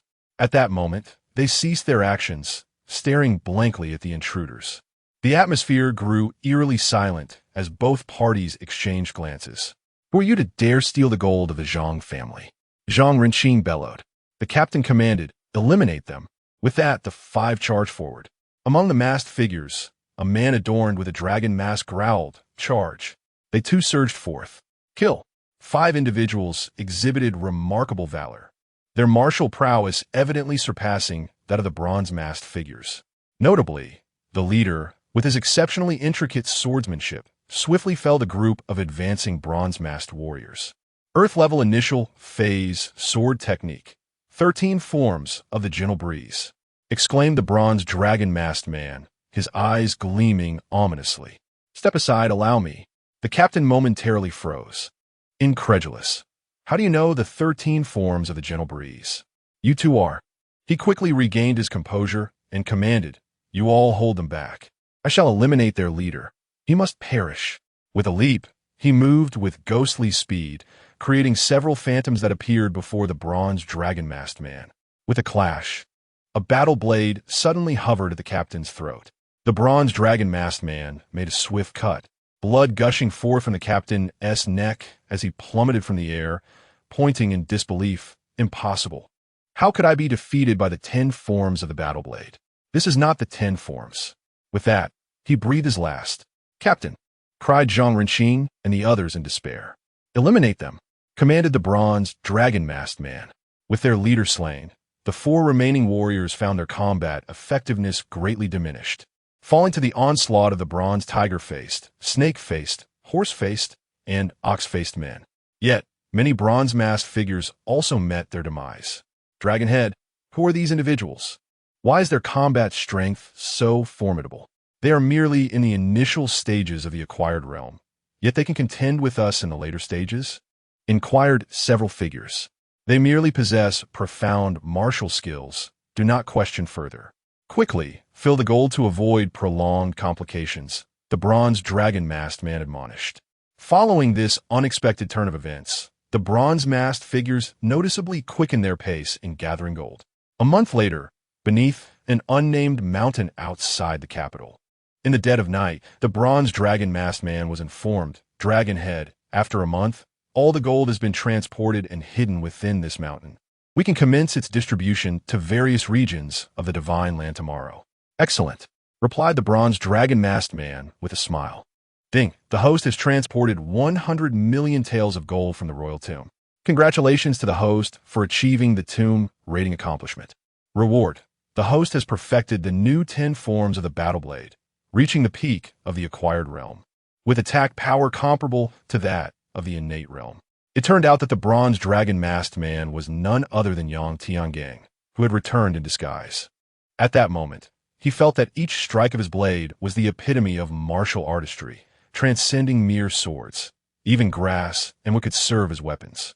Subsequently, he presented a banknote for 1,000,000 taels. This 1,000,000 taels of gold is a reward for my brothers. Thank you, Dragonhead. The tiger-faced man bowed to accept the banknote. Suddenly, he raised his head, a sinister gleam in his eyes died. A dagger plunged into Yang Tiangang. He pointed at the assailant before collapsing. Ha ha! 100,000,000 taels of gold are mine, laughed the tiger-faced bronze man. Suddenly, his laughter ceased, and he spat out a mouthful of blood. He turned around and cast a downward glance at the dagger nestled at his waist, then raised his gaze in shock towards its wielder. But we are brothers. His disbelief was palpable. Go in peace, brother. I shall take care of your wife. The man with the serpent mask twisted the dagger with force, extinguishing the life of the tiger-masked man completely. Kill. Slay him. He has murdered our leader. Half of the bronze-masked men surged towards the serpent-faced man. Eliminate them. We shall divide the gold. I, Jiang Shaoxi, always keep my word, shouted the serpent-faced man to the other half. Agreed. They nodded in unison. Suddenly, they launched an attack, converging upon the serpent mask. You dare to go back on your word? Under the onslaught of the crowd, the serpent-faced man fell swiftly. With his demise, someone shouted, kill. They share the blame for the death of our leader. Instantly, chaos erupted among all, their eyes clouded with rage. Soon, the ground was littered with bodies. Silence enveloped the scene for a long while. A wounded arm emerged from the heap, pushing aside the lifeless forms atop it. Rising to his feet, he laughed triumphantly. Ha ha ha! It is I, the bull-masked man, who has triumphed. I shall bask in the glory of victory. All the gold belongs to me. All the gold is mine. Suddenly, there was the sound of a dagger being drawn once more. Chapter 19. Do you renowned heroes still seek wealth? It is you. Ma Mian. Neo Mian turned, staring blankly at the assailant, and uttered his last breath.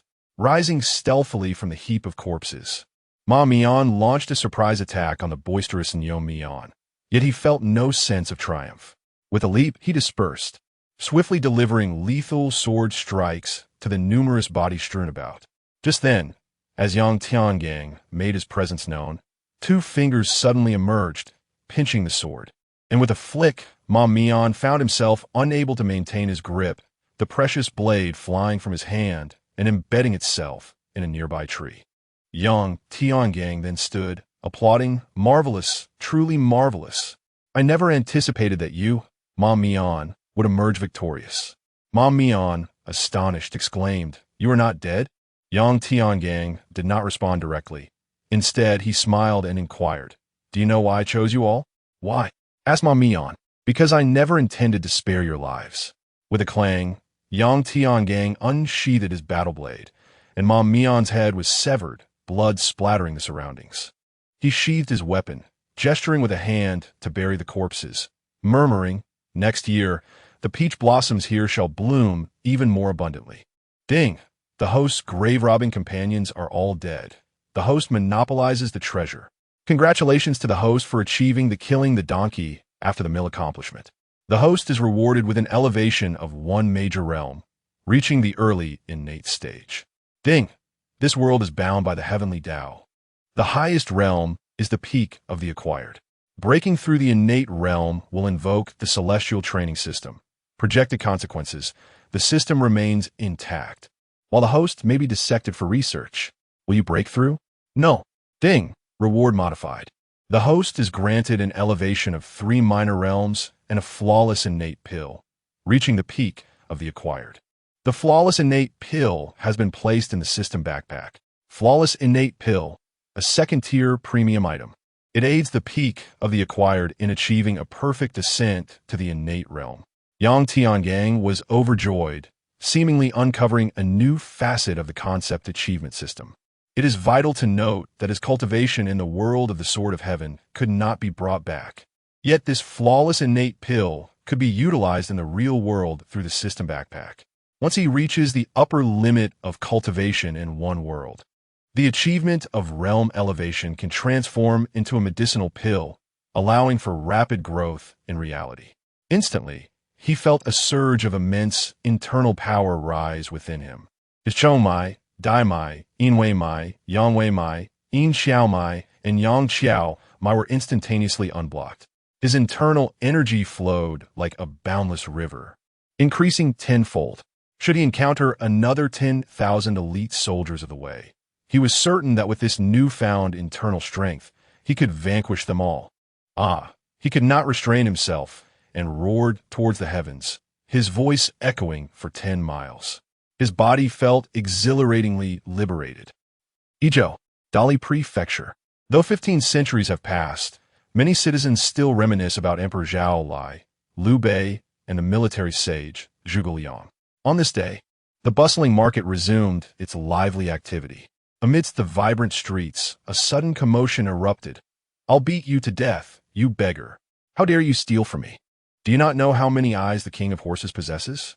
A bun shop owner was mercilessly pummeling a ragged youth. "Hand it over." The owner of the steamed bun shop reached out to seize the 2 buns tightly clutched in the boy's embrace. Yet the boy would not relent. "Let go, or I shall strike you." Despite enduring a beating that left him bruised and battered, the boy refused to release the buns. "Wait." A remarkably handsome man suddenly emerged from the crowd, grasping the shopkeeper's sleeve. "Do not strike him. I will pay for these 2 buns." He tossed a silver coin to the proprietor, who, delighted, released the boy and eagerly bit into the coin on the counter, confirming its authenticity. "Thank you, kind sir. Your generosity is truly commendable." The shopkeeper added, kicking the boy, "You should express your gratitude to this gentleman. Today, you are fortunate to encounter a benevolent soul. Otherwise, I would have surely beaten you to a pulp." The boy looked up at his benefactor and knelt, saying, "Thank you, sir. May you be blessed." That fleeting glance left an indelible impression on him for many years, recalling the warm smile of the gentleman as if he were a celestial being come to save the world. Although he later learned that the man was not purely benevolent.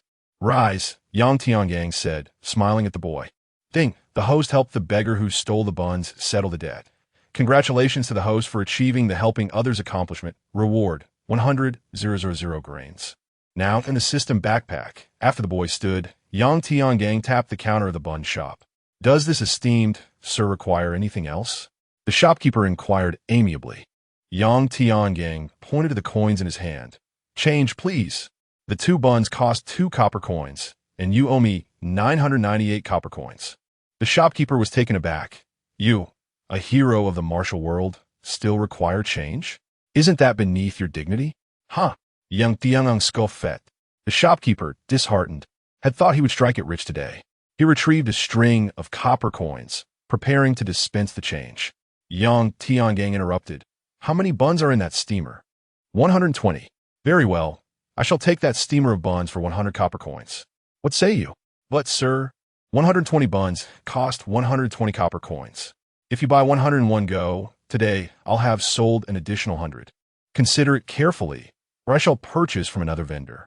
"All right, I concede, sir. You may take 100 buns. Now for the change." Ding. The host as well surpasses 100 million and 130,000 taels of gold. Yet he quibbles over 20 copper coins with the merchant. Congratulations to the host for achieving the frugal accomplishment. Reward, 100,000 grains. Now in the system backpack, Yang Tiangang felt a twitch at the corner of his mouth, internally lamenting. 20 copper coins are not worth this fuss. The system clearly does not comprehend the value of frugality. After a moment, the shopkeeper said, "Here, sir, your buns and change." He handed over the copper coins along with a large bag of buns. "Take the buns, young lad," Yang Tiangang said as he pocketed the coins. The boy joyfully accepted, saying, "Thank you, sir. Take me to meet your brothers and sisters." Yang Tiangang continued, "Do not worry, there is nothing you seek from them." The boy, taken aback, replied, "I have but one." "Rest assured, you have nothing to gain," Yang Tiangang smiled. The youth replied, "My lord is indeed a good person and would not act otherwise. However, my younger siblings are rather unkempt, so it would be best not to disturb you." Yang Tiangang nodded, appreciating the boy's prudence. In a world where survival often hinges on the most dreadful of circumstances, where the exploitation of the innocent is all too common. He found himself increasingly impressed by this youth. Since you are unwilling, I shall not insist. Come to Wulipo outside the city tonight. I have an opportunity for you, so you need not resort to stealing others' buns. With that, Yang Tiangang vanished in a flurry of shadows. The boy immediately covered his mouth, hope igniting in his eyes. He realized he had encountered someone extraordinary. After a moment of stunned silence, he carefully clutched the bun and hurried away. After a series of cautious turns, he arrived at a dilapidated temple within the city.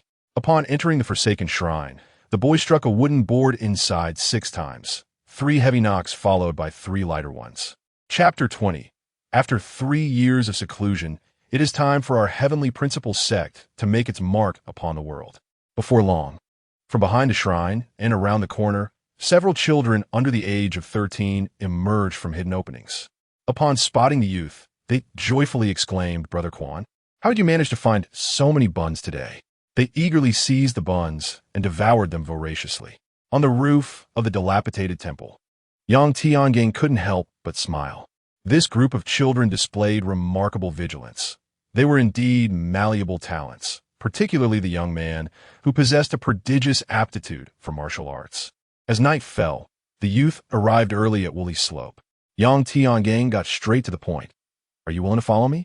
As long as you do, it will be sufficient to support your younger siblings and even provide them with a happy life." The youth immediately knelt down, declaring, "I am willing. Rise. I have yet to disclose the nature of my endeavors. Are you willing even if it involves killing and thievery?" "I am willing, even if it means committing murder and arson." The flames of vengeance ignited in the youth's eyes. Yang Tiangang Chuklet. It was evident that the boy had his own story to tell. Under his discerning gaze, the youth held few secrets. However, Yang Tiangang felt it necessary to lay out the stakes clearly. "Once you follow me, there is no turning back. Betrayal leads only to death. Are you still willing?" The youth bowed his head, affirming, "I shall never betray you, my lord." "Excellent. Then I shall share my origins with you." Yang Tiangang paused, tilting his head towards the sky at a 45-degree angle, exuding an air of a sage. "I am the leader of a sect known as the Heavenly Principle Sect. We revere the mother of all living things and take it upon ourselves to restore the Han dynasty from the clutches of the Wei. Ding, the host has established a sect. Congratulations to the host for achieving the title of Founding Patriarch. Reward: Heavenly Principle True Scripture Complete Mastery Edition. The Heavenly Principle True Scripture, a high-tier technique of the Earth level, encompassing a plethora of disciplines including internal energy, lightness skills, swordsmanship, knife techniques, hidden weapons, and poisons, among others." Yang Tiangang was astonished. This time, the martial art is directly rewarded at the Grand Master Pinnacle. Had I known, I would have whimsically named my sect the Intercepting Sect. This was his first technique, reaching the Grand Master Pinnacle. The youth's pupils widened in shock as he gasped. "Restore the Han?" The Han dynasty has fallen for over 1,500 years. Although he had resolved to follow his lord, even in rebellion, the sheer thought of insurrection left his mind momentarily blank. Yang Tiangang, well aware of the intimidating nature of such a slogan, paused to allow the youth to gather his thoughts before continuing. "To rebel, one must possess formidable martial skills. I will impart to you the Heavenly Principle True Scripture's later chapters. Pay close attention. True Void, Hometown, Mother of all living things, return to the unfettered. Unfettered to the companions at the hours of Z, Wu, Yin, and you each day, channel the Qi into your Dantian and push it forth. Do you remember?" "I remember." "Good, now demonstrate it for me." The youth began to assume a horse stance and practiced his punches. In this era, martial arts had matured significantly. The foundational stage involved primarily refining the body, followed by building strength up to 600 pounds before developing internal energy, ensuring a more stable foundation and deeper reservoir of power. The youth executed the movements with precision, even optimizing them based on his physique. Yang Tiangang expressed his admiration, exclaiming, "Truly, you are a prodigy in martial arts, a quality that inspires envy." Ding, the host teaches the martial arts technique. Congratulations to the host for achieving the initial milestone of becoming a mentor. You are rewarded with the complete Huangting Jing. The postnatal chapter. Your internal power reaches the pinnacle of postnatal strength, and the intensity of your internal energy approaches the limits of inner force. Comparable to ordinary, innate, true qi. In an instant, Yang Tiangang felt his internal energy multiply several-fold, becoming significantly purer. With a mere thought, an immense surge of power emanated from him, akin to the crack of thunder or the rise of tidal waves, capable of causing mountains to crumble and stones to shatter with a single strike. His strength had increased exponentially. Simultaneously, he sensed a mysterious transformation in his mind and dantian. With a pulse, he felt a clarity envelop his mind, and his body experienced an exhilarating lightness. He opened the panel for the celestial training system and noticed a line indicating his aptitude. Excellent. His qualification had elevated from ordinary to excellent. A remarkable improvement. In the following days, Yang Tiangang dedicated himself to teaching Hong Jinquan the celestial true scripture. Hong Jinquan, a youthful disciple. Although Yang Tiangang had not yet practiced the scripture himself, his current realm allowed him to master multiple high-level celestial techniques effortlessly, imparting knowledge that would benefit Hong Jinquan for a lifetime. After several days, Yang Tiangang gifted Hong Jinquan a major elixir, a precious treasure he had acquired from the southern Shaolin-S scripture pavilion, and prepared to depart. This is the Shaolin Major Elixir, which can propel you to the pinnacle of the first-rate realm. Although your foundation may be somewhat unstable, I do not have the luxury of time to teach you extensively. Hong Jinquan hesitated. Master, may I bring my younger siblings into the sect to teach them martial arts? Certainly. I welcome all who aspire to join our cause. You must cultivate the congregation. From this day forth, you shall serve as my left envoy. I have left you some funds for development, hidden within the temple where you dwell. Remember, traitors shall be met with no mercy. With that, Yang Tiangang vanished from sight. Time like fleeting clouds swiftly passed, and 3 years had elapsed.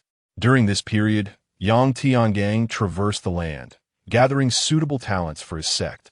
In addition to the martial genius Hong Jinquan, he welcomed 5 extraordinary individuals, 12 exceptional talents, and 36 prominent martial artists. Thus, the envoys of the Celestial Truth sect, along with 4 great kings, 12 branch masters, and 36 altar masters were assembled. Moreover, he enticed thousands of martial masters with gold, spreading his influence throughout the various prefectures of the Great Wei dynasty. In the coastal regions of Lingnan and the 8 Men, impoverished families frequently set sail, often encountering colossal ships. Over the course of 3 years, the entire martial world underwent a dramatic transformation, giving rise to countless remarkable figures. Each practitioner began to shine brightly. In the year 1503 of the Great Wei, the youngest postnatal pinnacle emerged in the Tao sect, merely 21 years of age. The Sword sect showcased a dashing young disciple who captured the heart of the female sect leader.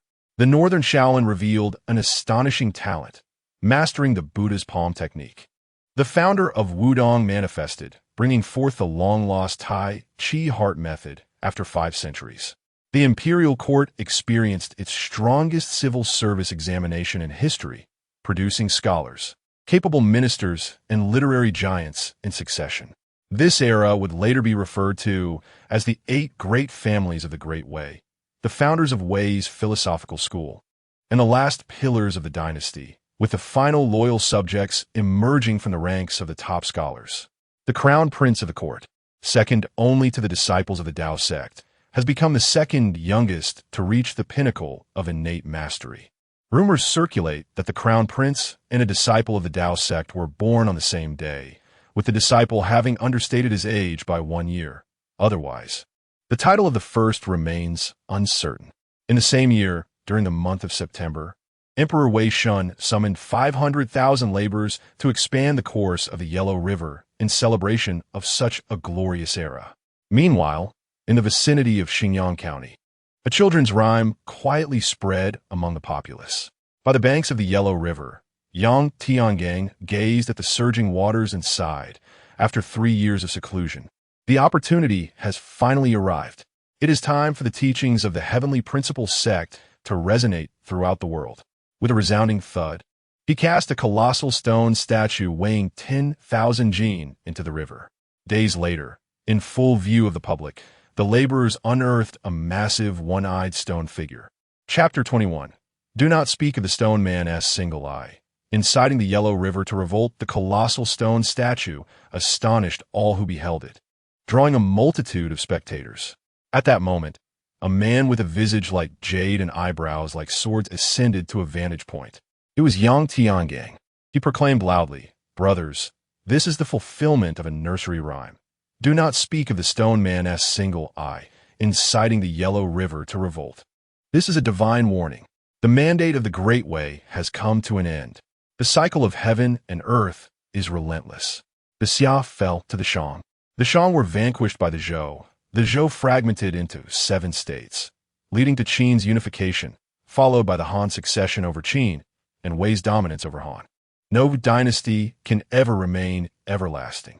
The Great Way has endured for a millennium and a half, now decaying. All that is good belongs solely to the aristocrats and wealthy merchants. The common people have suffered under the Great Way for far too long. The fields, the houses, the carriages, the wealth, the beauties, and the power all belong to them. Our lives of toil merely afford us the barest sustenance, confined to small and exorbitantly priced lodgings.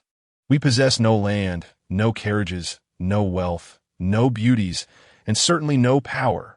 Will you endure such a life forever? Generations upon generations of servitude, living humbly in silence, only to be crushed underfoot by the powerful like mere insects.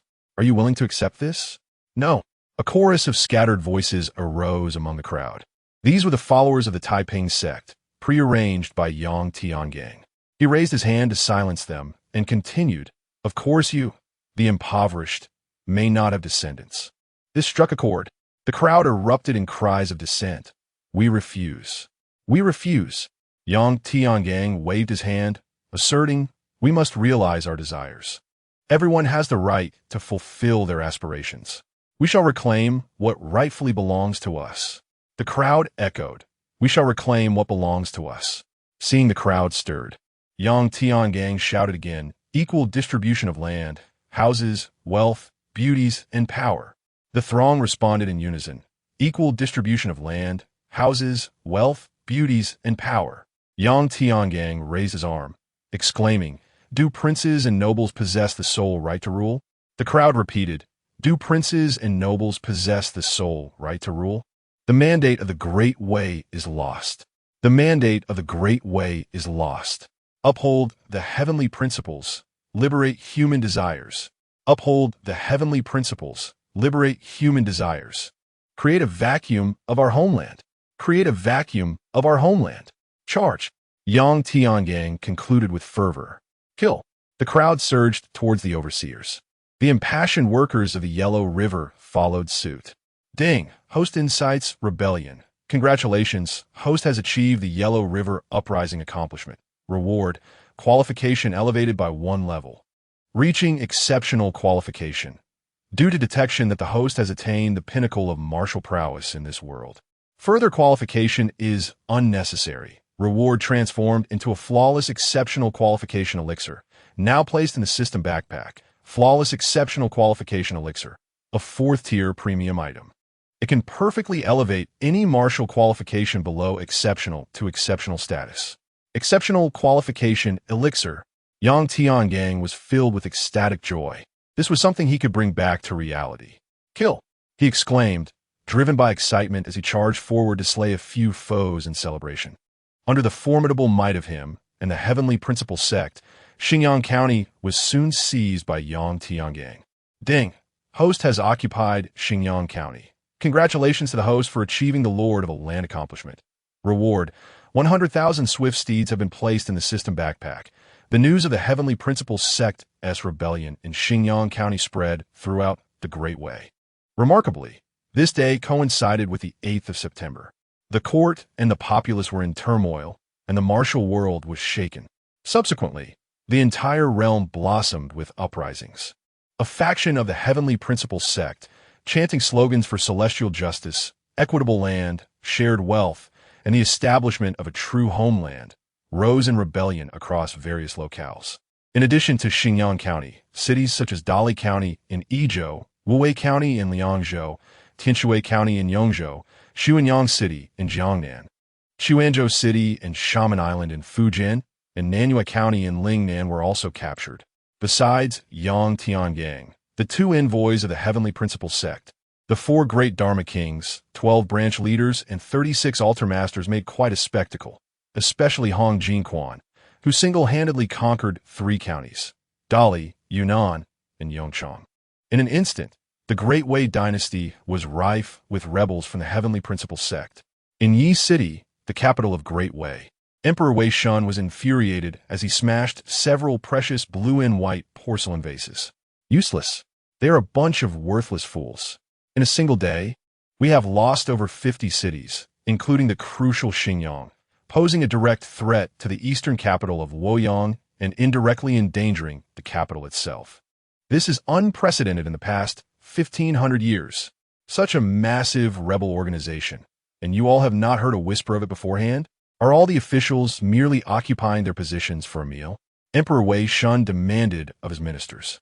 The officials bowed their heads in silence, knowing that speaking could spell doom. Pang Taisher, you speak. Emperor Wei Shun pointed to the head of the officials.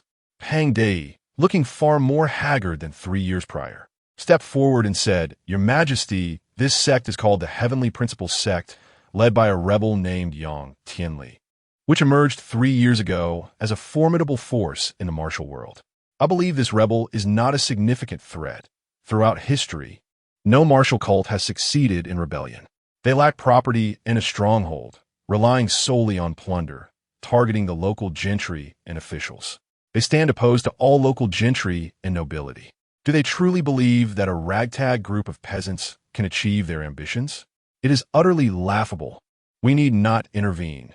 The gentry alone can obliterate the Heavenly Principle sect. For 1,500 years, how powerful have the gentry become? Their mere disdain could drown the Heavenly Principle sect. The gentry has long been a bane to our court. We must rely on them while remaining vigilant. If your Majesty allows that group of nobles to raise their own armies, it can deplete the fighting strength of both sides. This would provide an outlet for the growing anti-government sentiment among the populace, alleviating class tensions within Great Wei. Thus, we simultaneously weaken 2 major threats to the dynasty and restore the people's loyalty to Great Wei." Upon hearing these words, Emperor Wei Shun was filled with delight. So, the rebellion of the Heavenly Principle sect is indeed beneficial? Pang Dei nodded affirmatively. Indeed, Your Majesty, the insurrection of the Heavenly Principle sect brings forth countless advantages without a single detriment. Much like the premature outbreak of a skin ailment, it diminishes the likelihood of a more grievous illness. It would be ideal for the Heavenly Principle sect to escalate their turmoil, thereby revealing all those harboring dissent, igniting a crisis for the Great Wei in advance, while simultaneously purging the gentry. In due time, those lands and properties shall become ownerless. A spark of realization lit up Emperor Wei Shun's eyes. After the conflict, we can rightfully seize their assets, thereby enriching my private treasury, nay, the national treasury. Pang Dei nodded in agreement. Indeed, Your Majesty. Thus, we need not deploy our troops? Correct, Your Majesty. The two exchanged affirmations and erupted into laughter. Chapter 22. Bold aspirations and daring actions, Your Majesty. This is unthinkable. Master Pang's scheme is treasonous and will lead to chaos in the realm. If we do not swiftly quell this rebellion, how can the reputation of our Great Wei endure? Soon, everyone will harbor thoughts of insurrection. A minister stepped forth, exclaiming, "Your Majesty, do you still recall the warlord era at the end of the Eastern Han? It was the Han court's granting of military recruitment rights to the provincial governors that plunged the realm into turmoil. Can the instruments of statecraft be entrusted to others? Master Pang is indeed a villain, a scourge to the nation." Pang Dei bowed respectfully, asserting, "Your Majesty, I harbor no intentions of causing discord. This moment is distinct from the past. Our Great Wei's might is incomparable to that of the Han. The hidden prowess of our imperial lineage alone could sweep through the world, unlike the feeble Han dynasty of yore. Moreover, We shall permit only those regions with rebels to recruit their own forces, ensuring we do not become unwieldy. Is it not an easy task to manage this mess? Emperor Shun of Wei pondered deeply, then nodded in agreement. Indeed, Master Pang continued, if memory serves. The family of the Grand Minister of Works has deep roots in the various prefectures of Yuzhou, flourishing and prosperous. There is a saying among the people of Yuzhou, only the Chun family's Grand Minister of Works is known. Who is aware of your majesty? The Grand Minister fears for his own interests, for he represents the most powerful gentry. Should your majesty wish to cleanse the gentry, he will naturally oppose you. Upon hearing this, all ministers who had prepared to advise fell silent. Were they not all representatives of the gentry? Enraged, Emperor Shun commanded, summon the Grand Minister of Works, strip him of all titles, expel him from the capital, and ensure he is never employed again. The Grand Minister knelt, exclaiming, Your Majesty, you are mistaken. You do not heed the words of loyal subjects. Pang Dei scoffed. Grand Minister, in ancient times, loyal ministers would boldly speak truth to power. Why do you not emulate them and demonstrate your loyalty to the throne? You, the one who disrupts the Great Way, is none other than Pang Dei. The Grand Minister, incensed, rose and departed with a flourish of his sleeve. Your Majesty, can you perceive the Grand Minister's loyalty? Pang Dei mocked. Hearing this, Emperor Shun resolved firmly. Summon the scribes. Decree that the court requires time to mobilize troops, and that the prefectures with rebels should recruit local militia to defend against the marauding forces. Your Majesty is wise. The ministers bowed in respect, and thereafter the court was dismissed. Outside the hall, the Grand Minister awaited Pang Dei, exclaiming, Pang Dei, you are yourself a member of the gentry. Are you not afraid that your tumultuous plans will escalate into war, leading to the downfall of your illustrious Pang family? Pang Dei raised his fist to the heavens, declaring, Only with a nation can one have a home. My loyalty to the Great Way is evident. Heaven and earth can attest to it. I have made my intentions clear in the court. This is to ignite a crisis in advance for the Great Way and resolve it. After this plan, our Great Way shall enjoy an additional 5 centuries of prosperity. Pang Dei spoke with righteous fervor. We served together in the court. When did you, Master Pang, become a loyal minister? The Grand Minister, unable to retort, departed in frustration. Pang Dei watched the Grand Minister's retreating figure, inwardly scoffing. What do a 1,000-year-old family lineage and I have to do with one another? I have no sons. Who shall inherit such a grand estate? Their bloodline? Perhaps I should lend some support to the Heavenly Principle sect, lest they falter too swiftly. Soon, since I have no son, why should I not pursue greater power? He gazed towards the Golden Palace.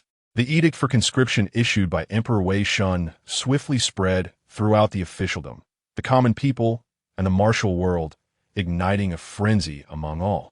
High-ranking officials, influential gentry, and major sects of the martial arts community began to raise troops, some even masquerading as followers of the Heavenly Principle sect to attack nearby cities.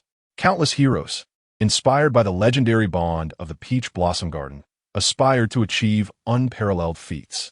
Those who had previously sought to bide their time could no longer contain their ambitions. To let such a rare opportunity slip away would surely haunt their dreams. In chaotic times, heroes emerge. Fighting for a chance at glory equates to securing a significant achievement. Troops were rapidly assembled or joined the conscription efforts, with some even enlisting in the Heavenly Principle sect. Due to a shortage of talent within the sect, promotions were swift, and seasoned practitioners could quickly command their own armies. They then awaited the unfolding of events, ready to decide whether to act independently or submit, depending on circumstances. As for the Heavenly Principle sect, seasoned practitioners standing at the pinnacle of history held little regard for it, viewing it merely as a precursor for the true destined ruler. Meanwhile, after conquering Xinjiang City, Yang Tiangong's first order of business was to apprehend all gentry and high officials, following the findings from the Heavenly Principle sect's prior investigations. Those who oppressed the common folk or committed crimes were met with punitive measures, their families eradicated. In doing so, he amassed wealth while simultaneously releasing pent-up emotions of rebellion. The second task was to reorganize the army, retaining only 100,000 combat troops while assigning the elderly, sick, and disabled to logistics, maintaining order within the city, harvesting grain, and manufacturing weaponry. Strict military discipline was enforced, ensuring no harm came to the ordinary populace. The third task involved rewarding the participants of the uprising, distributing land, homes, wealth, women, and power, elevating the morale of the insurgent forces. The fourth task was to disseminate the high-tier Huang-level martial arts of the Heavenly Principle sect among the populace. To learn the more advanced Xian-level and D-level martial arts, one would need to join the army and achieve military merit. The fifth task was to recruit talented individuals. Many capable individuals appeared under his command, half of whom were seasoned practitioners.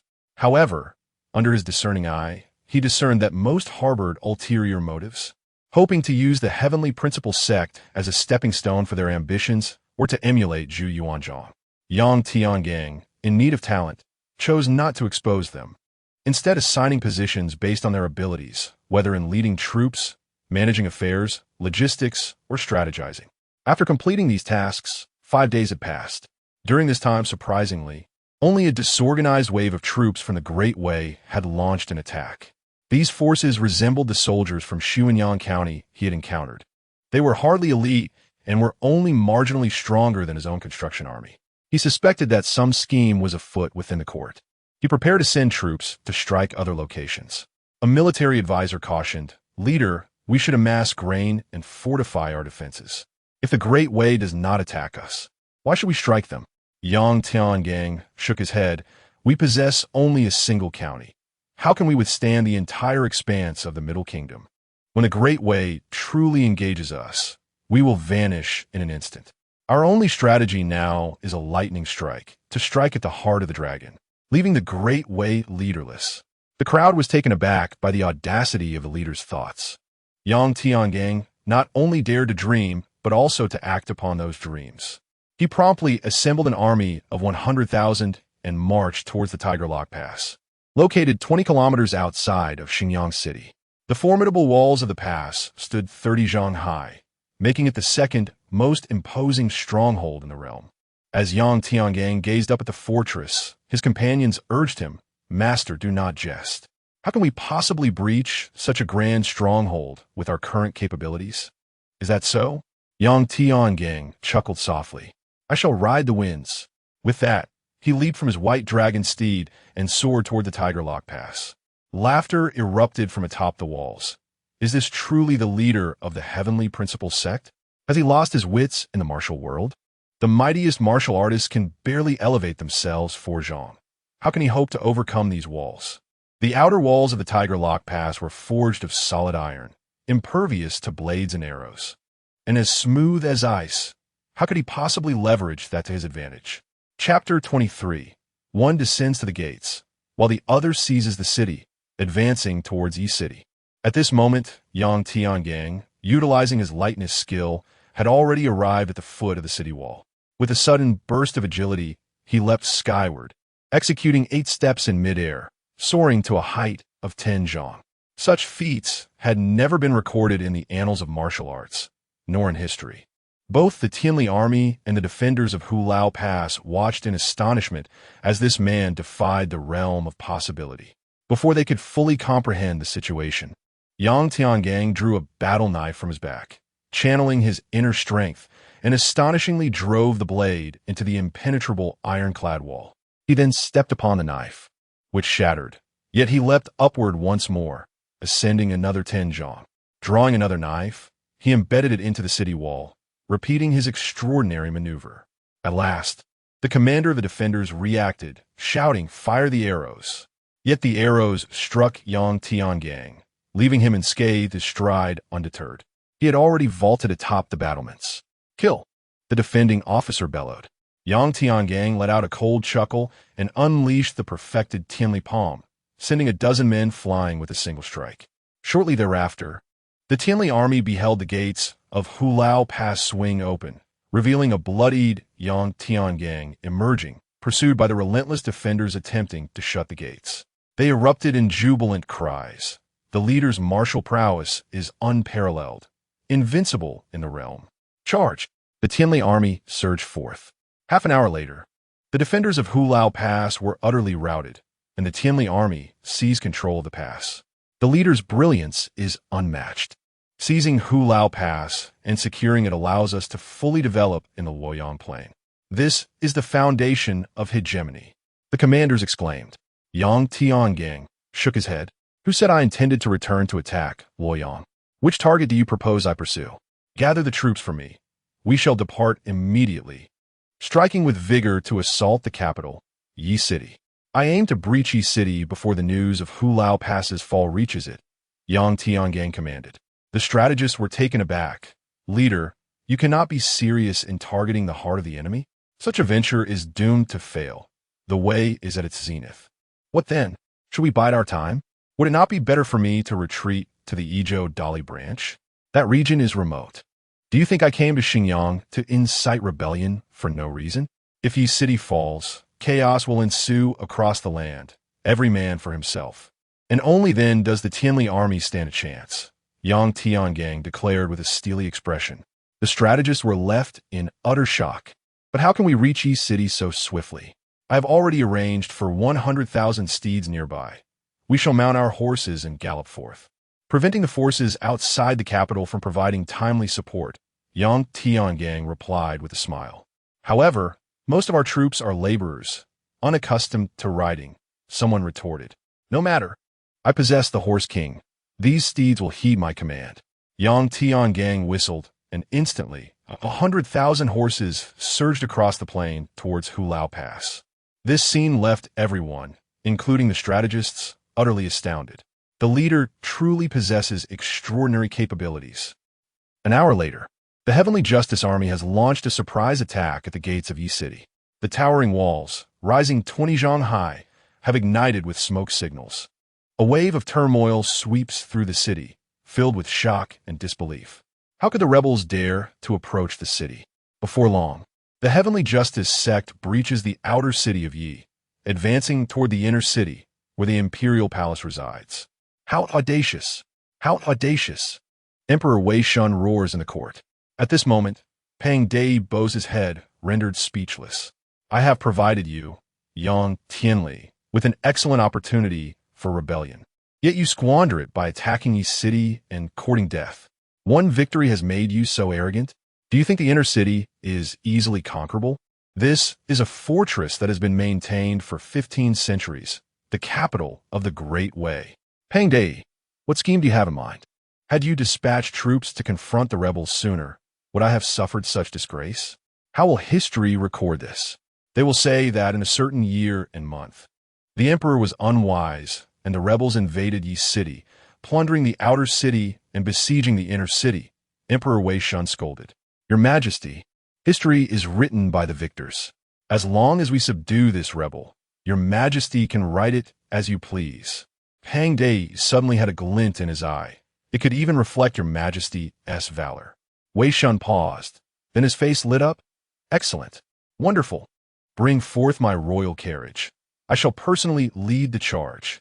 Your Majesty, that is unwise. The ministers urged. My decision is final. No more discussion.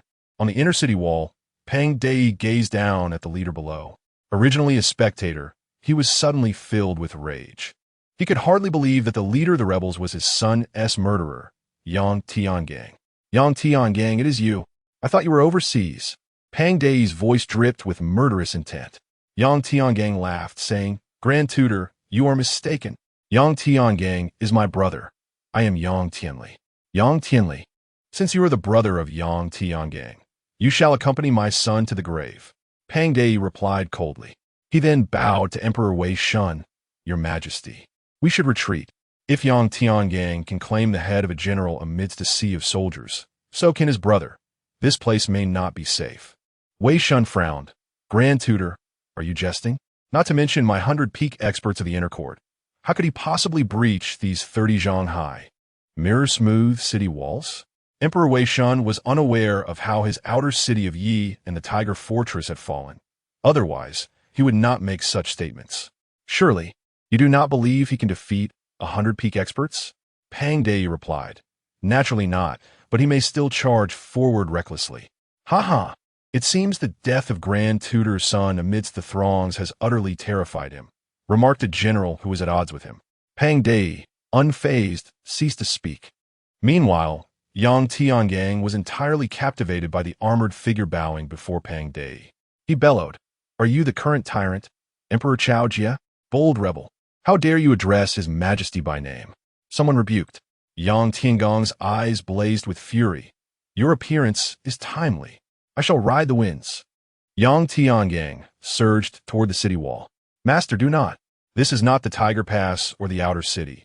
There are too many formidable experts within the palace. We cannot recklessly charge into battle," shouted the generals and strategists of the heavenly principal army. Was this not akin to marching to one's doom? The general atop the wall, unlike those at Tiger Pass, swiftly issued the command, "Loosen the arrows." Ignoring the rain of arrows, Yang Tiangang soared to a height of 10 zhong and, emulating his feat at Tiger Pass, channeled his formidable internal energy to drive a finely crafted iron war blade into the wall. Utilizing the force, he leapt again, ascending another 10 zhong in a continuous motion, reaching the battlements. At this moment, the soldiers on the wall and the palace's elite experts were left astounded. Could such remarkable lightness of foot truly exist in this world? Wei Shundi, in a state of shock, resolved that next time he would construct the inner city walls to a height of 40 zhong. No, 60 zhong. "Protect your majesty." However, the soldiers quickly regained their composure. "Your majesty, retreat," cried the imperial eunuch. 10 styles of warblade. Yang Tiangang drew the last remaining warblade from his back. At this moment, gazing at Wei Shundi, he envisioned his moment of glory, picturing the grand scene of slaying the emperor before all eyes. What an unparalleled achievement it would be. Kill. With the might of Mount Hua, sweep away the armies. Yang Tiangang charged towards Wei Shundi, cutting down numerous soldiers in his path, unstoppable in his advance. "Impudent! Do you truly disregard the prowess of our palace's experts?" The elite experts of the palace, enraged, joined forces, unleashing a barrage of 100 peak postnatal palm strikes. Yang Tiangang employed his lightness of foot to evade, yet the sheer volume of palm power was overwhelming. He countered with his blade's energy, dispersing some of the strikes. But the remaining force shattered his iron blade and surged toward him. Internal energy shields. He conjured a 3-foot energy wall to defend himself. He could not afford to be struck by the palm power. Otherwise, he would be forced to watch Wei Shundi escape. Yet, 100 peak postnatal palace experts unleashed their palm energies once more. Another 100 strikes approached. Boom! Yang Tiangong's energy wall shattered under the onslaught, and the palm power struck him. Miraculously, he emerged unscathed, his body shimmering with golden light as the indestructible power of the dragon elephant's Vajra technique activated. However, the overwhelming force of the palm strikes sent his body hurtling backward off the city wall. He had lost his chance. No, he bellowed in despair. Chapter 24. Slaying the Dragon in Battle. The first golden talent, a sword of icy hue, materialized in his grasp. With a swift maneuver, Frostmourne was plunged into the city wall. Then, with a powerful thrust, both man and sword soared once more to the battlements. At that moment, he beheld Emperor Wei Shun poised to vanish down the stone steps of the wall. He bellowed, "Heaven's Blade Technique." A wave of sword energy erupted from Blade, traversing the throngs with an almost imperceptible swiftness. Most of the peak practitioners of the postnatal realm could only exclaim, "Such speed!" Only 10 of these masters managed to react in time, positioning themselves before Emperor Wei Shun to intercept the oncoming sword energy. Swish! The sword energy pierced through the bodies of the 10 peak practitioners, its momentum unabated as it struck Emperor Wei Shun. In their eyes, disbelief flickered. What manner of sword energy is this, that it wields such formidable power? Instantly, they exploded apart, cleaving into two, revealing the Emperor's back. In that instant, Emperor Wei Shun stood utterly motionless. Then, his body was severed asunder. The Emperor was dead. All present were rendered speechless by the spectacle. The sovereign had perished. Before the eyes of so many. Before 100 peak practitioners. Was this still human? Ding! Host has slain Emperor Wei Shun before numerous soldiers and peak practitioners. Congratulations, host, on achieving the slaying the dragon in battle accomplishment. Reward: The sole talent of rage of the common man, golden with this talent. One may disregard any protective fortune of any level in a world where fate manifests, slaying without restraint. Ha ha ha. Yang Tiangang laughed uproariously. Impossible. Absolutely impossible, cried the 90 peak practitioners in unison. The soldiers mourned the loss of their sovereign. Only Pang Dei, who had unknowingly fled to a distance, questioned, Heaven-S sword? You still claim you are not Yang Tiangang? Yang Tiangang ceased his laughter, responding, Grand Tutor, is it not normal for there to be two Heaven-S swords? Pang Dei paused, contemplating the possibility, then erupted in fury. Are you mocking me?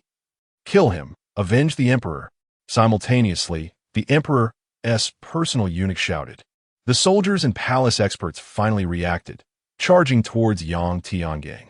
Yang Tiangang glanced at Pang Dei's position, realizing he could not outrun them, and leaped, driving Frostmourne into the city wall for support, then vaulted down from the 30 Zhonghai battlements. Reaching the city gate, he seized the moment while the guards were momentarily stunned and struck out with his sword. Frostmourne, an artifact of the 11th rank, bore unmatched strength, and with a single strike, it shattered the city gate, which was a second-tier high-grade material, flinging it open. Charge, brothers! The leader has opened the gate. The Tianli army, seasoned by experience, recognized the opportunity and surged forward with fervor. Following the leader into battle was simplicity itself. Loose the arrows, block their advance, seal the gate. The generals of the Great Wei commanded relentlessly. The death of Emperor Wei Shun had cast a pall of sorrow over them, yet it did not shatter their resolve. The two armies clashed in fierce combat. Yang Tiangang pressed forward, step by step, towards the city. Ding, the host has now killed 10,000 people in this world. Congratulations. Host, on achieving the 10,000 kills accomplishment. Reward. The 7-kill true scripture, innate volume. The 7-kill true scripture, an advanced celestial level martial art. All things are born to nurture humanity, yet humanity has nothing to repay the heavens. Thus, the cycle of killing ensues. As one cultivates to a certain realm, they may disregard all karma and resentment. The more lives taken, the stronger the technique becomes. It allows the condensation of murderous intent, malevolent energy, and fierce aura, restoring internal power and true energy through the act of killing. The sole drawback is that the deeper the cultivation, the more one attracts divine abandonment. Innate volume, encompassing training content from the rudimentary to the pinnacle of innate mastery. Yang Tiangang sensed a new martial art information added to his mind and continued his battle. However, this was the capital of the Great Wei, where many were at the peak of the postnatal stage. Gradually, with each step he took, he was repelled by the overwhelming internal forces of numerous postnatal masters. Then 1,000 enraged imperial guards, adorned with white cloth, arrived. Their palm strikes, sword energies, and blade auras combined into a formation. With his keen insight, Yang Tiangang identified this formation as an advanced mysterious level array, surpassing the 108 Arhut formation, which left him feeling injured. He could no longer attack recklessly and was compelled to evade their strikes. Do not engage. Attack from distance to exhaust him. Avoid his sword energy. Once his internal energy and stamina are depleted, we can slay this scoundrel, avenging our emperor and restoring the honor of Great Wei. Commanded a seasoned master among the guards. Their ascension to the peak of the postnatal stage was due to countless battles, and they had devised a strategy. Whenever Yang Tiangang attempted to close in for a kill, they would retreat, allowing their soldiers to surge forward desperately in an attempt to drain his true energy. Yang Tiangang sighed. He realized he could not penetrate the palace. Truly, this is the imperial capital of Great Wei. I underestimated the number of your masters. Though I am invincible, the Tianli army is not. He glanced around, noting the casualties among the Tianli army. Leader, retreat. As long as the green hills remain, there is no fear of lacking firewood. If we continue fighting, the army will be defeated, urged the practitioners. They had not anticipated such a turn of events. The leader was overwhelmingly powerful, almost superhuman. At this moment, they dared not betray. If they pressed on, they would meet their demise. What accomplishments had they even achieved? The Tianli army, obey my command. Retreat. Yang Tiangang instructet. The Tianli army began their withdrawal. With this retreat, everyone breathed a sigh of relief, including the Great Wei army. A seemingly invincible monster was indeed terrifying. However, the Great Wei army was not to be underestimated. Quick pursue, commanded a general. Pursue? It isn't that simple. You retreat first and take the valuables. I will hold them off. Yang Tiangang whistled, summoning his white dragon steed swiftly. He mounted the steed, standing alone at the city gate. Leader. The Tianli army was moved to tears. Their leader was willing to cover their retreat. We shall forever follow you, leader, they vowed, as they mounted their swift steeds, carrying their treasures away. Kill. The warriors of the Great Wei charged forth. Mounted upon his noble white dragon steed, Yang Tiangang emerged as the mightiest of them all. Wielding Frostmourne as if it were a mere blade, he became one with his steed, unleashing a series of 10 devastating strikes. With each blow, hundreds fell lifeless to the ground. The narrowness of the city gate rendered the formations of 1,000 postnatal masters ineffective, while Yang Tiangang effortlessly disregarded the remaining assaults. A single stroke from his sword claimed the lives of scores, and soon, the entrance was choked with bodies, obstructing any further sight of men or horses from the Great Wei army. The generals of Great Wei exchanged perplexed glances, uncertain whether to command their troops to clear the corpses for another assault or to abandon the endeavor altogether. They stood there, momentarily stunned. Ding! The host single-handedly guards the city gate, ensuring the safe retreat of the heavenly principal army. Congratulations to the host for achieving the feat of standing alone against a multitude. Reward: completion of the 7 Killings True Scripture postnatal volume, which allows the host to disregard a certain amount of murderous karma and malevolence.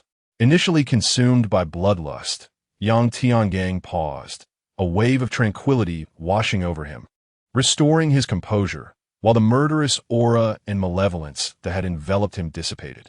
Casting a glance at the heap of bodies at the city gate, he deftly pulled on the reins, turned his steed around, and with a powerful surge, the white dragon horse galloped away. Chapter 25. The Great Wei Strikes Back. Yang Tiangang's campaign of 50,000 miles, the news of Emperor Wei Shun's demise spread throughout the entirety of the Divine Land. All remembered the heavenly principal sect and its leader, Yang Tianli. With unparalleled courage, he stormed the capital of the Great Wei, defeating the supreme ruler before an army and 100 peak postnatal guardians. Such an event is unprecedented throughout history, and likely will remain so. Yang Tianli's valor surpasses that of Xiang Yu and Zhang Shun, marking the transfer of the mantle of the greatest military and literary general in history. The populace flocked to the heavenly principal sect, which reached an unprecedented zenith. In Yi City, Pang Dei declared emphatically, Yang Tiangang, the leader of the heavenly principal sect. It is time for the sect to retire from its endeavors. The million-strong army outside the capital must advance. At Kunlun Mountain, the foremost sect of the Taoist tradition convened. The sect leader proclaimed, Yang Tianli cannot be allowed to remain. All must lend their strength. Across the Divine Land, the heads of noble families and gentry asserted, the doctrines of the heavenly principal sect inherently place them at odds with us.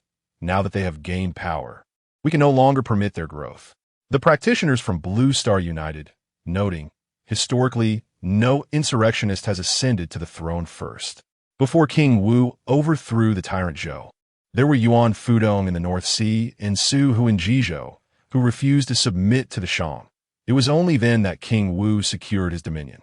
Liu Bang rose to power following the uprisings of Chun Sheng and Wu Guang, with Xiang Yu decimating the Qin forces thereafter. The Three Kingdoms era saw Zhang Jiao's Yellow Turban Rebellion, which shook the foundations of the Han Dynasty.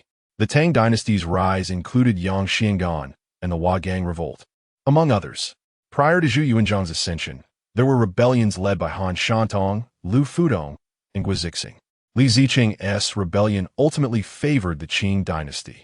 The first rebels are merely the heralds of kingship.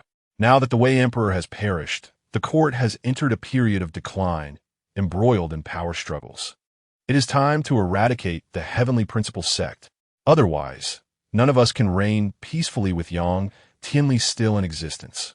The following day, an edict was issued from the capital, Yi City, calling for the eradication of the traitors. Any faction or individual could spontaneously organize forces to hunt down the heavenly principal sect. Those who slay young Tianli shall be granted nobility, inheritable and unchallengeable, across various provinces, cities, martial sects, and noble families, under the pretext of avenging the emperor and eliminating rebels, commenced purging the heavenly principal sect. The chronicles of Yang Tiangang note, the old powers, fearing the growth of the heavenly principal sect, united to assault it, leading to its decline from prosperity to adversity. The grand historian commented, its rise was vigorous, its demise swift. Yang Tianli's fall from grace appears fated, as the destiny of the founding ancestor, Yang Tiangang, awaits him upon the celestial throne. Meanwhile, Yang Tiangang led the heavenly army out of Yi City. He stationed troops to guard Tiger Lock Pass before subsequently conquering Luoyang, quietly nurturing his forces. During this period, numerous individuals joined the heavenly principal sect, while wealth mysteriously vanished, leaving behind a formidable army of 100,000 elite soldiers. Along the coastal regions, enormous ships frequently appeared. A month later, news of the edict to eradicate traitors reached every corner of the realm, prompting various armies to march against him. Pang Dai, accompanied by a million-strong army, besieged Tiger Lock Pass, while the Great Wei forces encircled Luoyang. The martial factions dispatched a decapitation mission against the generals, who were at the pinnacle of their postnatal prowess. The remaining gentry and the army recruited by the cultivators advanced towards Luoyang. Within 3 days, the Tiger Fortress, unguarded by Yang Tiangang, fell. Pang Dai led a million-strong army in a fierce charge. Another month passed, and he retreated from Luoyang, fleeing to Xuchang. A month later, he was again repulsed from Hefei. Another month saw him retreat from Lujin County, followed by another retreat from Yuzhong County. He eventually joined forces with the remnants of the Tianli sect in Xuanyang City of the Jiangnan West Road. The followers of the Tianli sect lost their occupied cities. For the first time, the Great Wei unleashed its might, and the Tianli sect was unable to withstand it. The reason was simple. The Tianli sect largely comprised ordinary citizens, few of whom possessed martial skills, rendering their army inferior to that of the Great Wei. Ding! The host has retreated from 6 counties, yet the ideal of establishing a vacuum homeland remains unchanged. Congratulations to the host for achieving the defeated yet resilient accomplishment. Reward: soul talent, unyielding stance. Unyielding stance. Purple: the worse your condition, the less martial energy and stamina you possess, the stronger your combat power becomes, with the maximum increase being tenfold. This can stack with other talents. Yang Tiangang? Is this an achievement? A consolation from the system? Subsequently, Yang Tiangang continued his relentless retreat. Yet none could slay him, nor could anyone catch up to his white dragon horse. With each retreat, he remained behind to cover the rear. His Tianli army grew increasingly formidable, with the soldiers becoming stronger. He retreated from the Jiangnan West Road to the Lingnan East Road, losing a significant portion of his army and supplies, then from the Lingnan East Road to the Lingnan West Road, again losing a considerable number of troops and provisions, and finally from the Lingnan West Road to Yizhou Yunnan County. When he reached Yizhou Yunnan County, the cultivators from Blue Star suddenly realized, damn, his tactics resemble those from a recent war. He is trading space for time, allowing the strength of the Tianli army to grow, which now averages at the late stage of the mediocre tier. However, he cannot replicate that war. The Great Wei is now terrifyingly powerful. So where can he escape next? I see. He intends to lead his army to the Shan Kingdom, unify it, and wait for the opportune moment to strike back. All the cultivators thought of this possibility. Damn it, he plans to return when we are in disarray.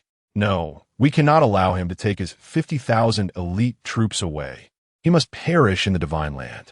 We shall ambush him at the Lansang River in Yongchang County. The group pointed to a location. Subsequently, the cultivators from Blue Star relayed their conjecture to the otherworldly cultivators and the indigenous Pang Dai and his cohorts. In Yunnan County, Kunming City. This was one of the few cities still held by the Tianli sect. Yang Tiangang gazed at Hong Jinqian and asked, "Do you ever regret joining the Tianli sect?" "My lord, I shall never regret it. Without you, I might have perished long ago. How could I have avenged my grievances and become the left envoy of the Tianli sect, living a vibrant and splendid life?" Hong Jinqian replied sincerely, "Excellent. I have indeed not misjudged you." Yang Tiangang placed a reassuring hand on his shoulder. "I now entrust you with a critical mission. You shall lead an army of 400,000 into Jiaoji County, from whence you will embark upon the sea to the southern islands. I have arranged for a grand vessel to await your arrival, ample enough to transport the entire army. And you, my lord, as long as I draw breath, the court will remain apprehensive, the martial sects will be on edge, and the gentry will harbor their doubts. Their collective unease will prevent them from engaging in internal strife. With their presence, should I perish, it would inevitably lead to a chaotic struggle for power among the warlords. This presents us with an opportunity. The Great Way is too formidable, and we must ensure they meet a fate akin to the Han dynasty, overwhelmed by their own multitude of strong adversaries." Although Hong Jinquan was puzzled about their identities, he refrained from further inquiry and replied, "My lord, allow me to take your place." "You cannot. You would be discovered. No further discussion is necessary. After I feign my demise, I shall seek you out," Yang Tiangang concluded. 3 days hence, he set forth with a grand display of 10,000 troops towards Yongchang County. Dust billowed from the trees as soldiers passed in ceaseless waves, creating the illusion of an army of 50,000. Meanwhile, Hong Jinquan led his forces, blending into the common populace under the cover of night to discreetly withdraw. Upon the Great Way forces' entry into Kunming City, they found no remnants of the Heavenly Principal sect, leading them to conclude that Yang Tiangang had marched with 50,000 troops toward the Shan state. The encircling coalition of 300,000 began to establish defenses along the Lancang River, awaiting the inevitable entrapment of the Heavenly Principal forces. Chapter 26. A single strike to vanquish the world's greatest master. 10 days later, at the banks of the Lancang River, banners adorned the surrounding hills. Yang Tianli, we have awaited your arrival for some time. This time, your demise is assured. Attack! A deluge of arrows soared through the air. The Tianli army suffered casualties. "No, my forces!" Several practitioners cried out. These were the troops they had meticulously nurtured at their own expense, their loyalty surpassing that of Yang Tiangang. "We surrender! We surrender!" The practitioners shouted. Soon, the army hesitated, and some began to lower their weapons in submission. Yang Tiangang feigned immense fury. "You dare betray me!" He charged toward these practitioners. Managing such a multitude of troops was beyond him. He had deliberately chosen the forces cultivated by these practitioners as bait. Protect the Lord. A faction of the Tianli army had turned against him, including those at the pinnacle of their capabilities who began to shield these practitioners. Those practitioners who had survived until now were formidable, having themselves reached the pinnacle of their strength. Indeed, the surviving practitioners engaged in battle were anything but ordinary. Naturally, Yang Tiangang did not wish to eliminate them. The more ambitious individuals there were, the more fractured the realm would become. Release the arrows. The Dawei army unexpectedly disregarded the Tianli army's surrender and continued to unleash their barges. A practitioner from Dawei proclaimed loudly, "Now that the realm is unified, only your Tianli sect rebels. If we allow your surrender, how can we persuade the populace toward righteousness? You plundered freely when in power, and now, in defeat, you seek to capitulate. Does this not encourage rebellion? After all, surrender ensures survival in defeat. Thus, Dawei shall not accept your surrender. Only through thunderous measures can we instill fear against rebellion. No mercy for the Tianli army." Arrows rained down. Yang Tiangang, channeling his inner power, shouted, "Dawei will not allow our surrender. We must fight to the death. Attack!" Meanwhile, the practitioners of the Tianli sect realized the overwhelming strength of Dawei and would not be permitted to surrender. They commanded, "Let us fight our way out. Victory lies beyond." The Tianli army once more seized their weapons and charged forth, displaying an even greater combat prowess than before. Yang Tiangang also broke through in a specific direction. After traversing a few hills, thousands of peak practitioners emerge from the woods. Yang Tianli, you have acted contrary to the heavens. No one heeds your words now. Today marks your end. So many peak practitioners? This assemblage represented nearly 90% of Daoi's elite. To kill me, you are still unworthy. Come at me together. What do I have to fear? Yang Tianang declared boldly. Sky cleaving sword technique. With a single stroke, he obliterated dozens of peak practitioners, sending the thousands before him recoiling in terror, hesitating to advance. Let me handle this. Suddenly, a stunning young woman descended from the sky with astonishing speed. Such swiftness! Yang Tiangang activated his fiery eyes, then his pupils constricted in shock. The eternal spring technique. Under the discerning gaze of the all-seeing eye, this is an Earth-level advanced martial art, renowned for its hallmark of eternal youth. In a world where even the I Jing Jing is merely a mystical-level advanced technique, the existence of such an Earth-level skill is nothing short of astonishing. Moreover, this individual has attained the pinnacle of mastery, surpassing a century in age.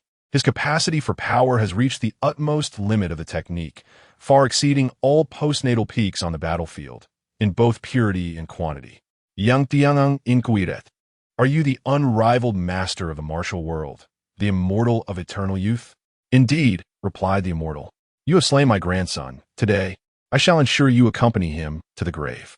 Prepare to meet your demise. With that, the immortal launched an attack. Excellent. The immortal has made his move. This fellow is destined to perish. Cheer the onlookers from the martial world. Clang! Yang Tiangang unsheathed his treasured sword. Heaven-slaying sword technique. He leapt into the air, unleashing a formidable sword aura from his blade. Oomph! The immortal scoffed, raising both hands, not retreating nor evading, and surprisingly caught the sword aura with his bare hands. This scene astounded the martial artist present, who exclaimed, the immortal, the foremost of the martial world, invincible under heaven, effortlessly grasping Yang Tiangong's sword aura. With a disdainful smile, Yang Tiangang exerted force in his hands. Whoosh! The sword aura caught by the immortal was then cleaved downward, slicing from above the immortal's head to below his feet. The immortal could hardly believe it. Bang! The immortal's body was cleaved in two. The arena fell into a profound silence. The once cheering crowd of martial artists gaped, their flattery choking in their throats. Yang Tiangang sneered. You have reigned as the martial world's #1 for far too long, to the point of arrogance, daring to receive my sword aura head-on. Truly a path to self-destruction. Ah, no, grandmother. Yang Tiangang, I shall make you pay. A white figure, filled with anguish, sprang forth from the crowd, wielding a swift and fierce sword aimed at Yang Tiangong's neck. Yang Tiangang sidestepped, seizing the assailant's sword. With a swift motion, he turned the blade back, and blood erupted from the assailant's neck. The beautiful visage of the figure displayed an expression of disbelief. Was that merely one strike? With a thud, the assailant collapsed, lifeless. After the fatal blow, Yang Tiangang finally glanced at the woman, whose beauty was unparalleled. He sighed, what a pity! Master! Rong Rong! Cries of sorrow rang out from dozens of voices. Kill him! Avenge our master! In an instant, a dozen individuals surged forward. Whoosh! Yang Tiangang dispatched them all with a single stroke. The man who had called out for Rong Rong furiously shouted at the martial crowd. Why do you hesitate? Attack him now! He charged at Yang Tiangang in anger. Someone hurriedly intercepted him. Brother Duan, calm down. If we rush in, we are courting death. We must attack from a distance. When his internal energy is exhausted, that will be his end. At that moment, dozens of seasoned practitioners stepped forward, commanding the martial artists to strike. They appeared well-practiced in their coordinated assault. Under their guidance, various sects began to form formations, launching attacks from all directions with power surpassing that of postnatal peaks. Among them, the formations of the Dao sect, Sword sect, Shaolin, and Wudong are the most formidable. These individuals, akin to facing a formidable boss, begin to maneuver and strike at Yang Tiangang from distance. Concurrently, the sound of explosive gunpowder reverberates from the mountain. Unfortunately, these ancient explosives cannot breach his indomitable dragon elephant diamond body technique. Seizing the opportunity, Yang Tiangang swiftly dispatches several peak postnatal practitioners with a single stroke of his sword. Gradually, the casualties among the peak postnatal warriors begin to mount, reaching into the hundreds. At this moment, the battle hinges on who will exhaust their internal energy first. Prepare the crossbows. After a considerable time, the voice of a general from the army resounds from behind. Hundreds of Wenzhonglong black iron javelins hurtle forth. Yang Tiangang recognizes these weapons as the only armament thus far capable of penetrating his dragon elephant diamond body's defenses. Their sheer offensive power likely reaches the mid-stage innate level, though they're difficult to aim and evade. Yet, at this moment, an overwhelming number of them are unleashed. With no avenue to escape, he is struck by one, nearly pierced through. He swiftly withdraws the black iron javelin and hastily employs his skill to ride the winds and leave. Chase him. He is injured. The excited peak postnatal masters shout. It is the first time they have witnessed Yang Tiangang wounded, which significantly boosts their confidence. Just as Yang Tiangang manages to flee to a mountain peak, a throng of martial artists and soldiers descends upon him. The army and the martial experts seem to flow endlessly, fiercely undeterred. The sight stretches into infinity, the mountains strewn with corpses piled high as small hills. Yang Tiangang's vision blurs from the relentless slaughter. Gradually, fatigue sets in, and his vital energy begins to wane. Although his strength grows, his innate talent triggers, allowing him to remain steadfast as he continues to slay. At least 500 peak postnatal warriors have fallen, and he has claimed the lives of at least 20,000 soldiers, until he is utterly devoid of vital energy and physical strength, barely able to hold his sword. He glances at the eager martial experts surrounding him. Behind him lies a precipice, a cliff marked by the inscription Soul Severing Cliff. The base of this cliff is perpetually enshrouded in mist, with thin air plunging 1,000 zhong down, a place the locals refer to as the Soul Severing Cliff, where falling into its depths guarantees no chance of survival. In front of him stands a throng of martial artists encircling him. So this is the Soul Severing Cliff. I never imagined my second visit here would lead to my demise, he murmurs. Then, his gaze sweeps across all the martial artists. Come forth. The head of Yang Tiangang awaits. Who among you dares to claim it? Chapter 27. Today, a Yang Tianli has perished, yet tomorrow, countless Yang Tianli shall arise. Some individuals hesitantly stepped forward, only to retreat in fear back into the crowd. Ha ha ha! Yang Tiangang laughed heartily. A bunch of cowards devoid of courage. I can barely steady my sword, and yet none of you dare to approach. The masters of the martial world wore expressions of shame, yet no one dared to advance. For Yang Tiangang was simply too terrifying. Do not be afraid, rush forth. His martial arts are exceedingly profound. With every breath, he can restore his inner strength. Do not grant him a moment's respite, shouted a practitioner hiding at the back. However, everyone understood the rationale, yet no one moved. The speaker and the others lurking in the shadows were even less inclined to engage, for victory was within their grasp, and they had no desire to become fodder for Yang Tiangang in his final moments. At that moment, a swordsman in his 30s stepped forward. Yang Tianli, where is your celestial sword? Why do I not see it? I have concealed the celestial sword. You shall not find it, Yang Tiangang replied with a cold sneer. The swordsman furrowed his brow. Surrender the celestial sword and your martial arts manual, and relinquish your powers. We, as disciples of the Tao sect, guarantee your life. Do you yist? You seek my celestial sword and martial arts manual? Yang Tiangang scoffed. The swordsman pondered for a moment, then fell silent. With a wave of his hand, dozens of iron chariots emerged from the throng, their gleaming iron spears aimed at Yang Tiangang. The swordsman declared, Yang Tianli, as a martial artist, you have established a demonic sect, rebelled against the state, and caused untold suffering. Today, as a representative of the Tao sect, I shall take your life. Do you have any objections? Ha ha ha. Yang Tiangang laughed heartily. Of course I do. Indeed, I am destined to die today. However, as long as there is injustice in the world, as long as there is oppression, there will always be those who resist. Today, one Yang Tianli falls, but tomorrow, countless Yang Tianlis shall rise. The legacy of Yang Tianli cannot be extinguished. All of you are Yang Tianli. He pointed at each practitioner in the crowd. Suddenly, a gentle breeze swept through the air. The wind has risen, he murmured. Then, with a fierce glint in his eyes, he declared, if you wish to kill me, you are unworthy. He spread his arms wide, facing the crowd, and with a powerful leap, he plunged from the cliff. As he fell, he shouted, to the springs below to summon my old comrades, with banners 100,000 to slay the king of hell. The practitioners grimaced, damn, even in death. He must put on a show. They rushed to the edge of the cliff, watching as Yang Tiangong's figure vanished into the mist below. A collective sigh of relief swept through them. Thank goodness, he has taken his own life.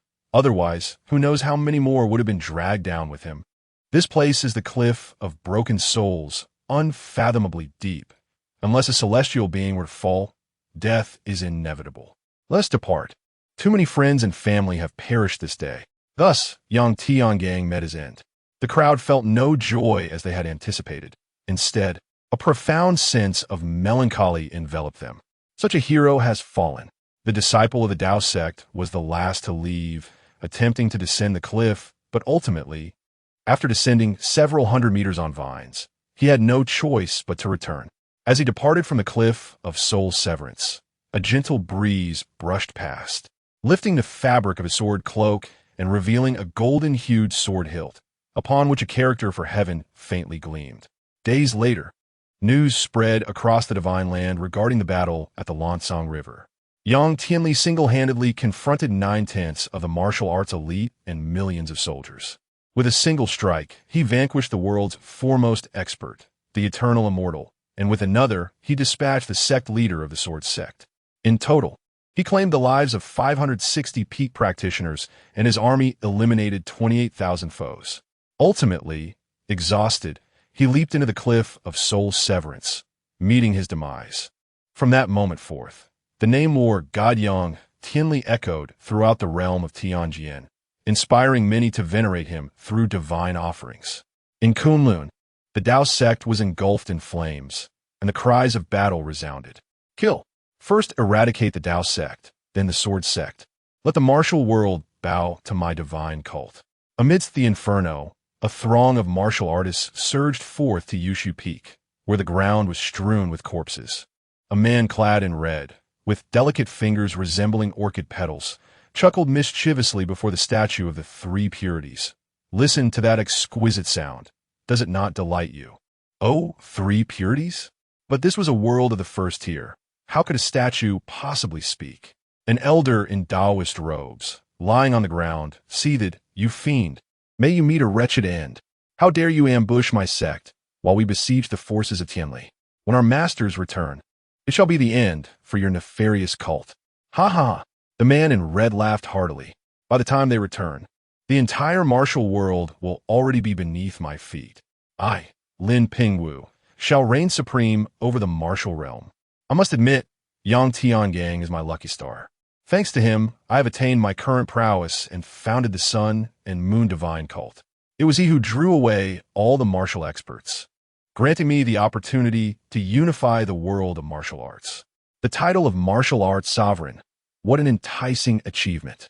Lin Pingwu inhaled deeply, as if the very air were infused with sweetness. He gently placed his foot upon the elder's face. Sect leader of the Tao sect, I ask you once more, will you surrender? Never. The Tao sect leader remained unyielding. Very well, I shall grant you your wish. Lin Pingwu flicked his finger, and a silver needle shot forth towards the elder's forehead. Suddenly, a figure appeared, deflecting the needle and whisking away the Tao sect leader from beneath Lin Pingwu's foot. Oh, another expert? Lin Pingwu exclaimed in surprise, drawing his soft sword from his waist. The two engaged in a flurry of strikes, their movements swift as phantoms. They soon separated, each assuming a stance. The Tao sect leader joyfully called to the newcomer, Ancestor, a venerable man in white robes, with hair as white as snow, yet possessing the countenance of youth, turned with an air of calm indifference, though a drop of blood trickled from his fingertip. He remarked in astonishment, when did the sunflower scripture acquire such formidable power? Lin Pingwu clutched his chest, his expression darkening. Who are you? I have mastered the yin-yang harmonization of the sunflower scripture. I should be invincible, yet I find myself vanquished by you. Ancestor, he has killed over 1,000 of our disciples. Avenge them, the Tao sect leader urged. The white-haired elder replied solemnly, in that case a life for a life. Celestial sword technique. Before the white-haired elder, countless sword energies manifested. Just as Lin Pingwu attempted to evade, they swiftly penetrated his body. Impossible. Lin Pingwu's eyes widened. How can my sunflower scripture possibly fail? With Yang Tiangang absent, I should be invincible. He then collapsed, succumbing to death. A single sword energy from the elder struck, forcing Lin Pingwu's stance to falter. The elder murmured, "Is he still alive?" Upon noticing the scar above, he felt a jolt in his mind, and his indifferent demeanor finally shifted. You are indeed a prodigious talent. Devising such a method and carving a new path to create a more formidable sunflower scripture. Subsequently, he furrowed his brow, gazing towards the disciples of the Tao sect being slaughtered outside the hall. Death.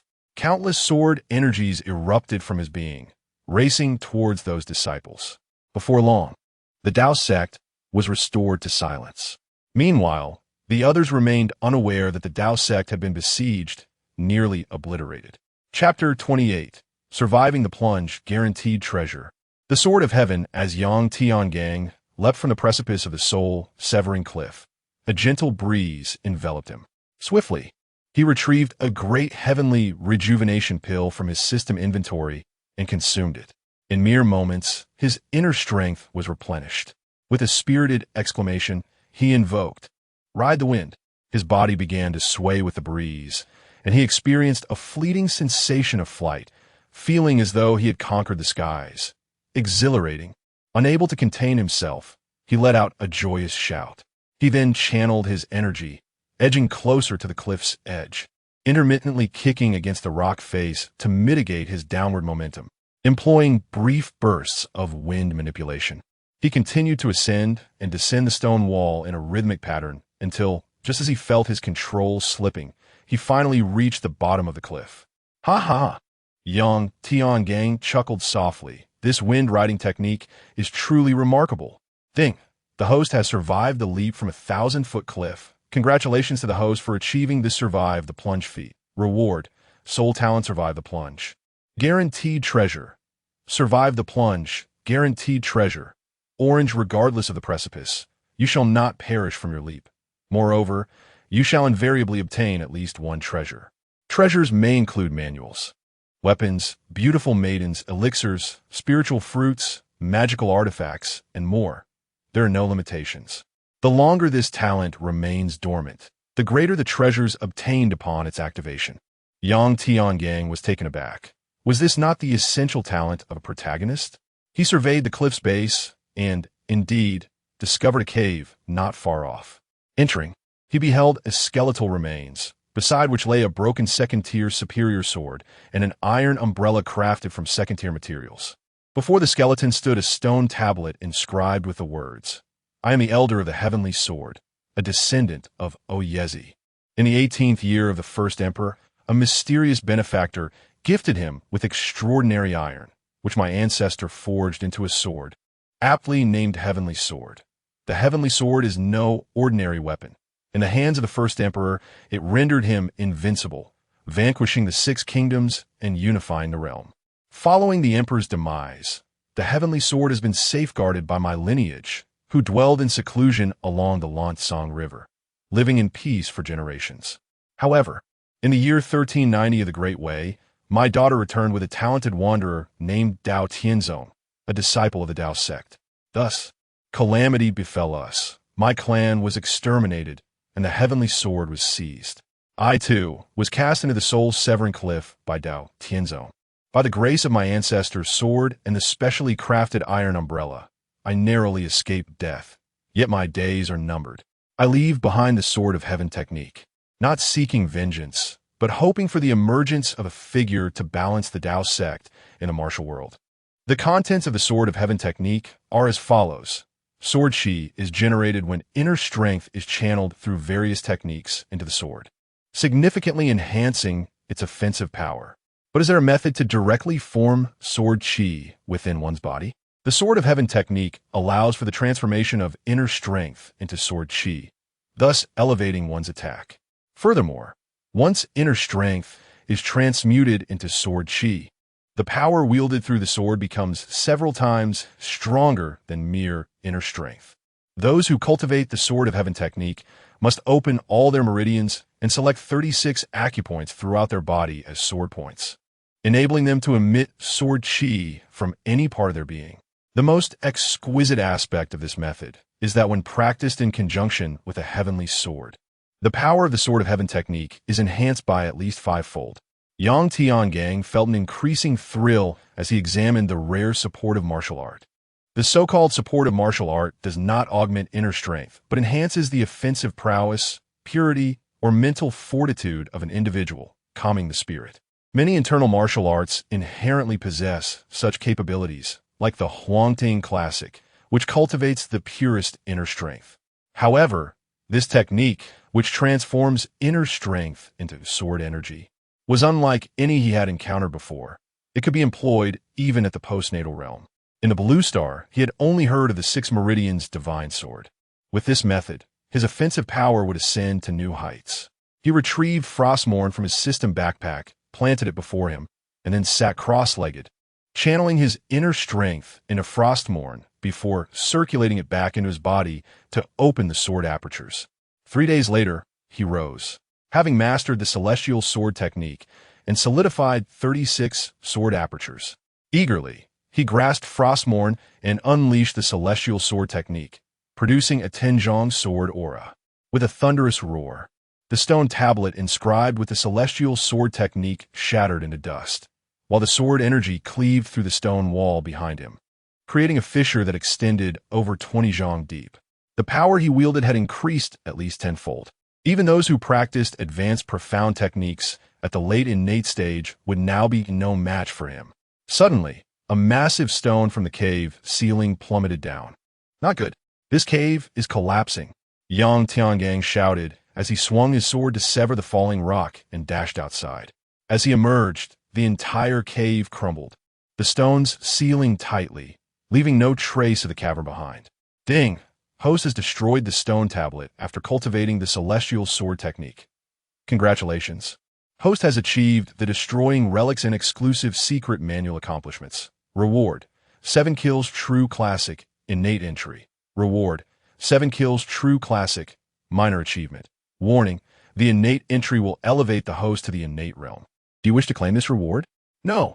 The 2 rewards have transformed into a minor success pill for innate technique.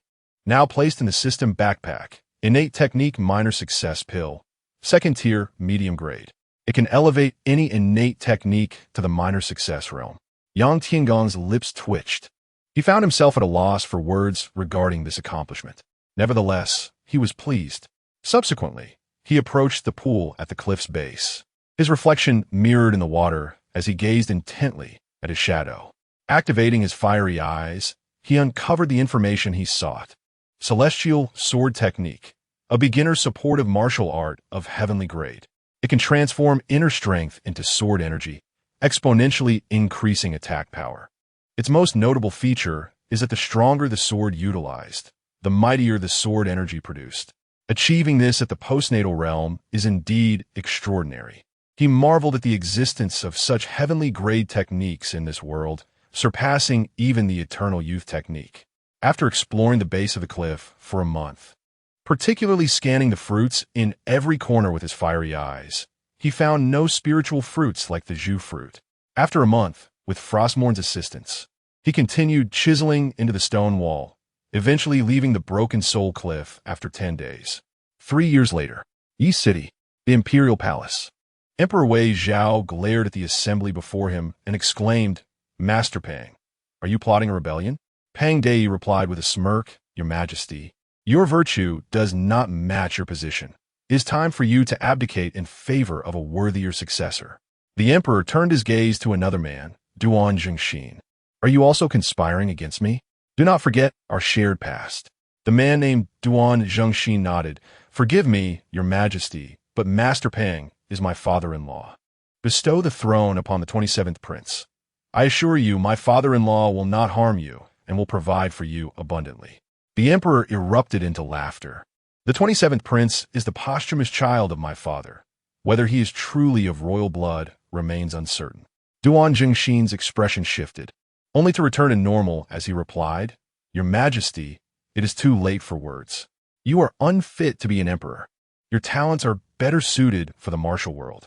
The emperor surveyed the elite warriors within the palace. "Do you also side with them?" The faces of the 100 or so pinnacle experts darkened. After a moment, one stepped forward, saying, "Your Majesty, we pledge our loyalty to the Great Way and will not interfere in the royal strife, especially as it concerns the succession to the late emperor's 27th prince." The emperor's countenance twisted in rage. "The 27th prince is merely 3 years old. You dare to label this a royal dispute? It is clearly a puppet of Master Pang." Pang Dei grew impatient, commanding, "Seize the emperor and confine him. Draft the abdication edict." At this command, 2 elders beside Pang Dei advanced toward Emperor Wei Zhao. "You shall not," the emperor declared, striking out with his palm. Chapter 29. How I wish my ancestor were present. Otherwise, I would certainly summon him to rise bang. The Wei emperor was sent flying. The 2 elders sneered. "Though both of you are at the pinnacle of postnatal mastery, the disparity between you is as vast as heaven and earth. You are far too young. Your internal energy has yet to reach the limits of the human body. In our hands, you are but an ant." "An ant? Were you not also mere ants in the presence of Yang Tiangang? How I lament my lack of his prowess. Otherwise, would I be facing such tribulations?" The emperor declared vehemently. "You expect me to draft a decree of abdication? Never. You shall forever be known as treasonous usurpers."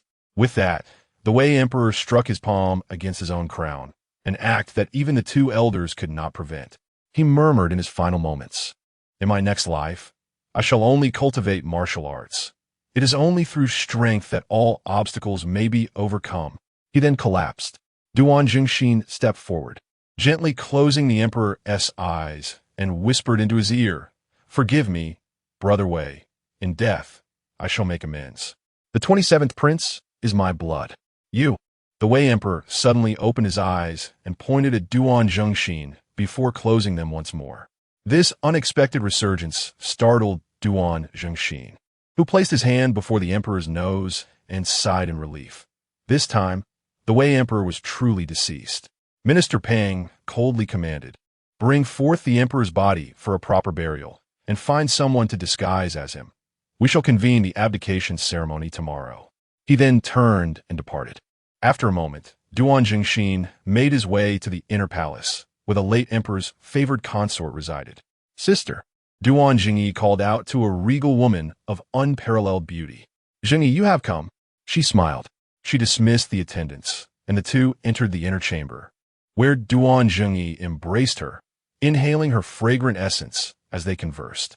Among their exchanges, the woman sighed, "If only Rong were still alive, we could accompany you together." Within a month, the news of the Wei emperor abdicating to the 27th prince spread throughout the Great Wei, marking the ascension of Wei Huai emperor. Upon taking the throne, Wei Huai emperor appointed Duan Jingxin as regent. Minister Pang was made the unparalleled duke of loyalty and righteousness, also serving as the grand marshal of the empire's armies. Many provinces and counties were discontent, and the governor of Chunlu produced the imperial edict of the Wei emperor, rallying the land to oppose the usurper, Minister Pang. Numerous factions responded, plunging the Great Wei into chaos. Across the seas, in the lands of Luzon, several nearby large islands now flourished, rivaling the cities of the Divine Province, all under the dominion of the Heavenly Principal Sect. Since Yang Tiangang established the sect, it had been flourishing. The disappearing members of the Heavenly Principal Sect, along with supplies and the Heavenly Principal Army, were transported here by Yang Tiangang's subordinates using treasure ships. At this moment, Yang Tiangang, perusing a confidential letter, inquired, "Who is this Duan Jingxin, that he has ascended to the position of regent?" He estimated that this title indicated he was a practitioner from the Blue Star. Hong Jinxian replied, "Young master, according to the intelligence reports, Duan Jingyi is the son-in-law of Minister Pang, married to Pang Ronglan. Pang Ronglan? The late sect master of the sword sect? Indeed, the very sect master who perished at your hands, young master. As Hong Jin-Quan spoke, Yang Tiangong's memory revived. Was he not the very man who once called out for Rongrong? The practitioners referred to him as Brother Duan, which aligned perfectly, confirming his status as a practitioner. Yet, how could he ascend to the position of regent? Yang Tiangang was perplexed. Clearing his throat, Hong Jin-Quan continued. According to the secret histories we have gathered, he had an affair with the elder sister of Pang Ronglan, the esteemed Pang Guifei. It is likely that the 27th prince is his son. Yang Tiangang was taken aback. Moreover, Hong Jin-Quan pressed on, our spies have also uncovered that the princess of the Yizhi Bingxian Wangfu, who is none other than Pang Ronglan's second sister, frequently visits the inner palace. During this period, Duan Jingxin was also present, suggesting that he might have been involved with this regent as well. Yang Tiangang gasped in astonishment. What a victor in life! Heroes abound like the countless fish crossing the river. Hong Jin-Quan scoffed. What sort of hero is he? There are none among the heroes who can compare to our young master. Yang Tiangang could not help but laugh. You have learned to flatter. This is no flattery. Hong Jin-Quan's eyes sparkled with admiration. Enough of this chatter. The moment has arrived. The Great Way is in utter turmoil, and we shall march forth. To home, Hong Jin-Quan declared, clenching his fists in agreement. In the year 1509 of the Great Way, a coalition of heroes besieged Yeqing. The esteemed Pang Taisher was defeated and retreated to Chang'an. Subsequently, chaos erupted over the ancient capital of Yeqing, with half of the heroes suffering casualties. Simultaneously, Yang Tiangang launched an offensive from overseas against the eastern region of Lingnan, conquering the entire area in just half a month, astonishing the realm. It became evident that Yang Tiangang had not perished at Duanhuan Cliff. However, it was now impossible for the factions to unite against him. Practitioners began to declare themselves emperors, even those with dominion over a single city. In a single day, hundreds of emperors emerged, leaving local strategists lamenting their leaders' lack of foresight. How could they proclaim themselves emperors at such a time? Yet they could not fathom their leaders' intentions, which were driven by the desire for achievement points within the celestial training system.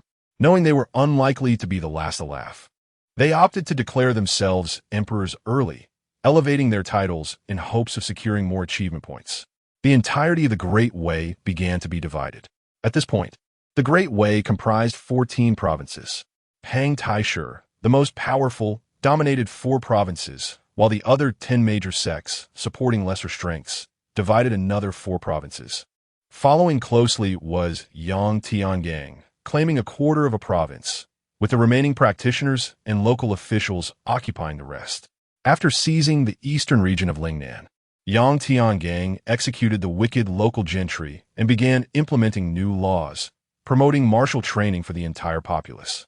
The hearts of the people in Lingnan's eastern region turned towards him, and the nearby separatist forces dared not attack Yang Tiangang. 3 months later, seizing the opportunity amidst the chaos and the 8 men, Yang Tiangang swiftly captured Fujian Road. He similarly executed the malevolent local gentry, instituted new laws, and encouraged martial training for all. Another 3 months passed as the 10 or so emperors in the western Jiangnan region vied for supremacy. Yang Tiangang seized the moment, vanquishing these emperors. After yet another 3 months, a coalition from the western Lingnan region launched an assault against Yang Tiangang, but their forces were defeated, allowing him to take control of the region. By this point, Yang Tiangang had secured a province, emerging as the second largest power in the land. He spared neither the arrogant gentry nor the tyrannical officials, and with the populace engaging in martial arts, the realm of Shenzhou was once again engulfed in fear. The forces led by Master Pang and the 10 great sects united once more, agreeing to a temporary truce to confront Yang Tiangang. Alas, their aspirations were overly simplistic. At that moment, they found it impossible to maintain their alliance. Some took advantage of this unity to annex the territories of their allies. Particularly the adventurers, who belonged to a chaotic faction, aimed to achieve more accomplishment points by seizing additional land, viewing it as a victory. Betrayals emerged incessantly from behind the scenes. Even the wisest among them could not fathom the complexities of human hearts at this juncture. Yang Tiangang could only hold out for 3 months before the alliance disintegrated completely. Gradually, in the eyes of the astute, it seemed impossible to curb Yang Tiangang any longer. They were left with no choice but to contend for larger territories to withstand his onslaught. Thus, the struggle for land in Shenzhou intensified. After 3 years, only 4 factions remained. The forces of Master Pang, the united might of the 10 great sects, Yang Tiangong's power, and the loosely allied remaining adventurers. The other 3 factions each claimed dominion over 10 states. Yang Tiangang occupied 4 states, Yangzhou, Jingzhou, Jiaozhou, and Yizhou, asserting his dominance over the southern territories. To counter Yang Tiangong's growing might, the 3 factions joined forces. With Yang Tiangong's expanse now stretching across the entirety of Shenzhou, he ceased territorial conquests to focus on development. He raided 2 of the 10 great sects within his domain and disseminated the martial manuals he had plundered from the southern Shaolin temple years prior. Consequently, the teachings of Shaolin's Yi Jin Jing, Wui sect's Yin Yang Heart Method, and Dinsong sect's Crying Divine skill spread throughout the 4 states, astonishing the populace. These were all mid to high-tier mystical techniques. In Kunlun Mountain, the Tao sect lamented, he intends to sever the roots of our martial sects. What advantages shall we possess henceforth? The leader of the Tao sect exclaimed in fury. Amitabha. Yet his momentum is unstoppable, the abbot of Shaolin remarked, constantly turning his prayer beads. Shaolin had suffered the most. Not only had the Yi Jin Jing, learnable by only a select few, spread across Shenzhou, but the 72 unique skills had also become widely known. Absurdly, he discovered that every sect leader present possessed a rudimentary mastery of the Yi Jin Jing's internal energy. Shameless, lamented the leader of the Wui sect. What good does it do to say such things? Our immediate concern must be how to eliminate him. The newly appointed irascible leader of the Sword sect declared angrily. The Tao sect leader pounded the table beside him with frustration. Cursed be my ancestor for embarking on a journey 3 years ago. Otherwise, I would have summoned him to dispatch this threat. The mention of the Tao sect's ancestor shocked the 9 sect leaders. Is it not the esteemed elder of the Tao Tian sect? Chapter 30. The Murder That Pierces the Heart. Summoning Emperor Wei and the 10 great sect leaders to their doom, indeed. The leader of the Tao sect wore a proud expression. The 9 sect leaders were momentarily taken aback, their minds thrown into disarray, eyes wide with astonishment. Soon, joy erupted among them. The elder of the Tao Tian sect still walks the earth. This is splendid news. We need not fear the demonic Yang Tiangang any longer. The Tao sect leader sighed. However, my ancestor's return is uncertain. Perhaps by the time we confront Yang Tiangang, he will have traveled to the farthest corners of the world. Our only recourse is to unite with Grand Master Pang and the others to vanquish him. But have we not failed in our last alliance? One of the leaders expressed skepticism. This moment is different from the last. Previously, our territories did not border Yang Tiangong's domain, making it easy for misunderstandings to arise. Now, our 3 factions are adjacent to him, allowing us to strike from 3 directions simultaneously. Should any one of us succeed in slaying Yang Tiangang, the 10 sects shall support whoever rises to establish the next dynasty, declared the Tao sect leader. The other leaders were taken aback. Are we truly to relinquish the territories we have conquered? The Tao sect leader nodded. Indeed, we are martial sects. Our aim in supporting a power is to establish a court that is favorable to all martial factions. We do not genuinely wish to seize the throne. If the remaining 2 factions can defeat Yang Tiangang, what is it to us to cede our territories to them? After a moment of contemplation, all the leaders agreed. In no time, under such generous conditions, Grand Master Pang and the Practitioners' Alliance consented to deploy their forces. It could be said that as long as Yang Tiangang was slain, the dominion of the Divine Land would be theirs. In the year 1514 of the Great Wei, the Civil War erupted. The 3 northern factions united to attack Yang Tiangang. The court controlled by Grand Master Pang launched an assault from Shuzhou towards Yangzhou. The martial world's 10 sects supported their own faction attacking from Yuzhou towards Jingzhou. The Practitioners' Loose Alliance advanced from Yongzhou towards Yizhou. Grandmaster Pang dispatched 1,000,000 troops from Guangling, while Yang Tiangang stationed 500,000 to defend. The Martial Alliance sent 800,000 from Xiangyang, with Yang Tiangang countering with 300,000. The Practitioners' Alliance mobilized 120,000 from Tianshui, facing off against Yang Tiangang's 600,000 defenders. The wise men of the world began to doubt Yang Tiangang once more. In the autumn of that year, Yang Tiangang personally led a force of 100,000 from Wujuan by sea, crossing the Yellow Sea to land at Pizhou, akin to divine soldiers descending from the heavens. Within half a day, Pizhou fell, and shortly thereafter, 10,000 cavalry flanked to encircle the Great Wei army from the rear. On the battlefield, Grandmaster Pang stared in disbelief at Yang Tiangang. "How did you come here? This is impossible. I crossed the sea just as I am." Yang Tiangang replied with a smile. "Grandmaster, today marks your final day. Charge." At Yang Tiangang's command, the 10,000 cavalry surged forward. Concurrently, the 500,000 soldiers on the opposite bank of Guangling crossed the river, launching a pincer attack on Grandmaster Pang's 1,000,000-strong army. Panic ensued among Pang's troops, throwing them into disarray. Thousands of post-celestial masters attempted to use the court's grand formation to resist Yang Tiangang. Yet, having mastered the heavenly sword technique, Yang Tiangang's offensive power was overwhelming, and within mere exchanges, the formation was shattered. In a bid to protect the formidable Master Pang from retreat, hundreds of peak practitioners met their demise at the hands of Yang Tiangang.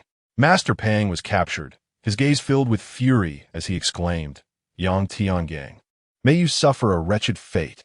You have slain my son, my mother, and my second daughter. Do you now seek to kill me as well?" Yang Tiangang responded with a cold smirk, "Master, it was you who first sought to take my life. Rest assured, not only will I end yours, but I shall also ensure that your eldest daughter, your third daughter, your son-in-law, and your grandchildren join you in death. A family must remain united." Master Pang's eyes widened with rage, and he spat a mouthful of blood, lamenting, "How I regret not having slain you before returning to the capital." This calamity could have been avoided. With a swift motion, frost morning struck. Master Pang's blood erupted like a frozen column, and his head was severed, falling to the ground. Now encased in ice. Ding! The host has slain Master Pang. Ensuring his death was not peaceful. Congratulations to the host for achieving the killing for the hard accomplishment. Reward: innate sword technique of celestial severance. Yang Tiangang's mind was enriched with the knowledge of the celestial severance sword techniques and their inherent essence. Instead of immediately delving into comprehension, he raised Master Pang's severed head and proclaimed, "Master Pang is dead. Those who surrender shall face no death." Immediately, the morale of the Great Wei Imperial Army wavered, leading to a retreat of various divisions, with some choosing to surrender. The outcome of the battle was now clear.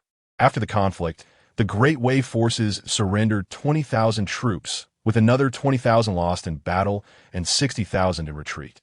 Yang Tiangang pressed his advantage, seizing control of the entire territory of Shuzhou. This battle significantly diminished the military strength of the Great Wei.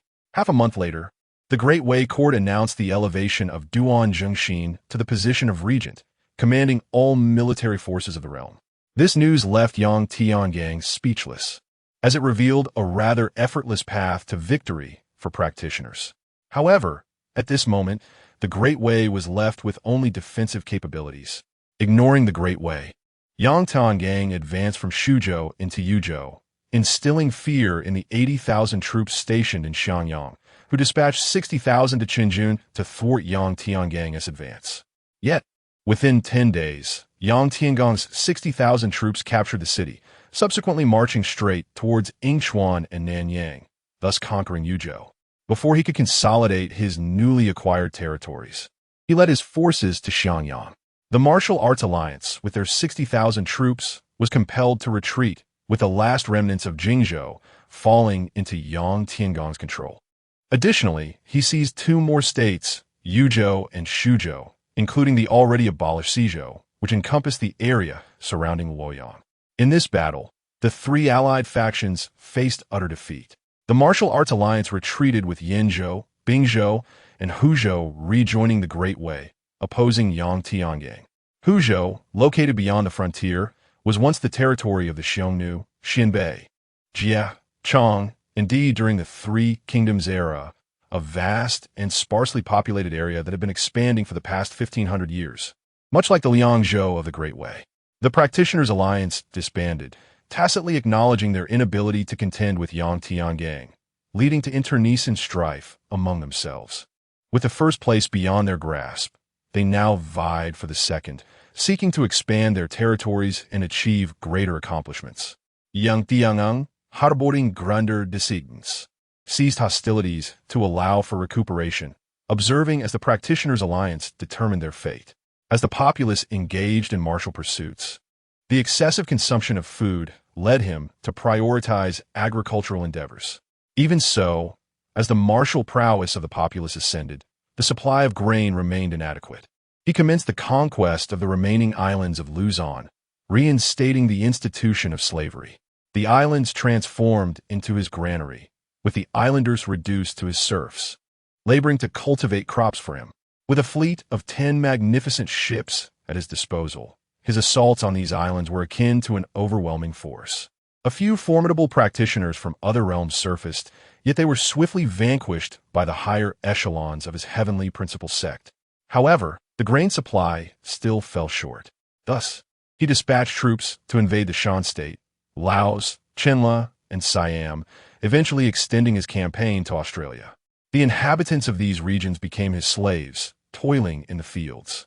In a bid to conserve resources, these slaves were prohibited from practicing martial arts, with any dissenters facing execution at the hands of the heavenly principal army. Time swiftly elapsed. 5 years passed in the blink of an eye. During this period, the alliance of practitioners had yet to determine a victor, continuing their skirmishes in Yongzhou and Liangzhou. Nonetheless, the number of competitors had diminished by 90%. Under the leadership of Duan Zhengxin, the Great Wei court hesitated to confront Yang Tiangang, yet felt emboldened to attack the neighboring Rakshasa kingdom. He embarked from Yuzhou and Huzhou, seizing considerable territory from the Rakshasa. In that very year, the year 1519 of the Great Wei, Duan Jingyi, the regent king and paternal figure of the emperor, tragically fell from his horse to his demise. The 12-year-old Wei Zhao emperor assumed governance. Upon the announcement of this news, Yang Tiangang was taken aback, as were all surviving practitioners from the Blue Star. He promptly issued orders to assault the Great Wei court and the regions of Yong and Liang. Over the past 5 years, his nationwide martial training had borne fruit. His military was robust, with 5 million troops deployed. The might was truly terrifying. In a mere 2 years, the regions of Yong and Liang were subdued, most of the time spent on the march, with battles characterized by overwhelming force. The remaining practitioners fled from Shul to the Persian Empire. The Great Wei court was driven back to the Siberia prefecture, with only the city of Siberia remaining. This territory had been established under Duan Jingyi's rule in recent years, and now the Wei Zhao emperor could only tremble within the confines of the city, whether it was the frigid Siberian climate or fear of Yang Tiangang. He shivered in trepidation, alongside the leaders of the 10 major sects of the martial world. They had lost all their strongholds and fled in unison with the Wei Zhao emperor to bring an end to the Great Wei dynasty. Yang Tiangang resolved to grant them a semblance of dignity, personally taking action to escort them on their final journey. He led an army of 5 million to the gates of Siberia city. Shadows flitted atop the city walls. Yang Tiangang bellowed, "I beseech the Wei Zhao emperor and the 10 sect leaders to come forth and meet their demise." Chapter 31. The Legend of the Martial World. The emergence of the celestial sword as the echo of his voice faded. An elderly man with flowing white hair leaped down from the ramparts of Siberia city, as if traversing vast distances in an instant, and appeared before Yang Tiangang and his formidable army. Following closely were a cadre of martial arts masters, the leaders and elders of the 10 major sects, though their speed paled in comparison to that of the ageless elder. Upon reaching the front lines, the elder addressed Yang Tiangang. "Might I implore you, esteemed leader, to grant me the courtesy of retreating?" Yang Tiangang, astonished by the elder's swiftness, inquired, "Who might you be?" "I am the ancestral master of the Dao Tian sect," the elder replied with an air of calm. "You are the Dao Tian sect?" Yang Tiangong's pupils dilated in shock. Are you not dead? You must be nearing 149 years of age this year.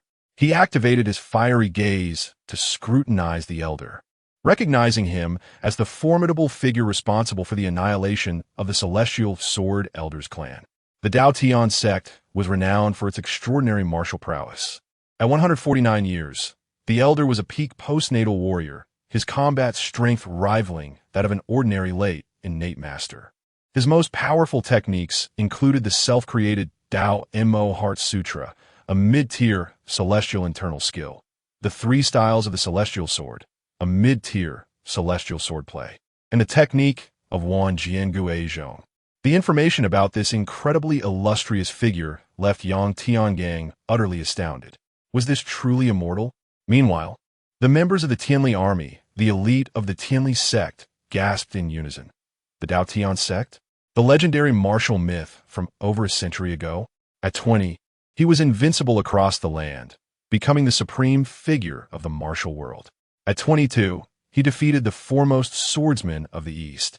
At 23, he crossed the seas to the east and decimated their martial community for a century. At 25, he faced the mightiest warrior of the Rakshasa nation and struck him down with a single sword. At 30, the 4 great monks of Tianzhu, boasting their combined internal power, scorned the martial arts of the land, yet he extinguished them with a mere finger. At 35, the sword god of Persia sought to test his mettle, but none in the land could stand against him. He dispatched his foe with a casual palm strike. At 40, when foreign tribes invaded Liangzhou, he single-handedly repelled 200,000 Persian soldiers with nothing but a sword. Henceforth, the Dao Tian sect was revered as the legend of the martial world, the only such myth in the annals of martial history. But venerable elder you. Indeed, the recently arrived leaders of the 10 martial sects responded with pride. It is truly the legendary elder of the Dao Tian sect. The elder smiled. I never anticipated that even after a century, there would still be those who recall these old tales. Upon hearing these words, all the high-ranking members of the Tianli sect, including Hong Jinquan, gasped in astonishment. It was indeed he. They had revered the Dao Tian sect as a tale of myth. Venerable elder, you have long since detached from worldly affairs. Why do you choose to assist the Great Way Court? Hong Jinquan, harboring a glimmer of hope, attempted to dissuade the Dao Tian sect. Nothing of great consequence, merely that the Great Way has endured for over 1,500 years and deserves a dignified end. This Siberia city shall serve as their final refuge, the elder replied, stroking his white beard. Yang Tiangang suddenly snorted coldly. I fear it is not as simple as that. You still intend to kill me, do you not? The Dao Tian sect was taken aback. How did you know? The crowd gasped in alarm and hurriedly urged their steeds forward. Protect the leader. Yang Tiangang waved his hand dismissively, saying, you all may withdraw. What is there to fear? But, Master, he is a legend of the martial world. They exclaimed.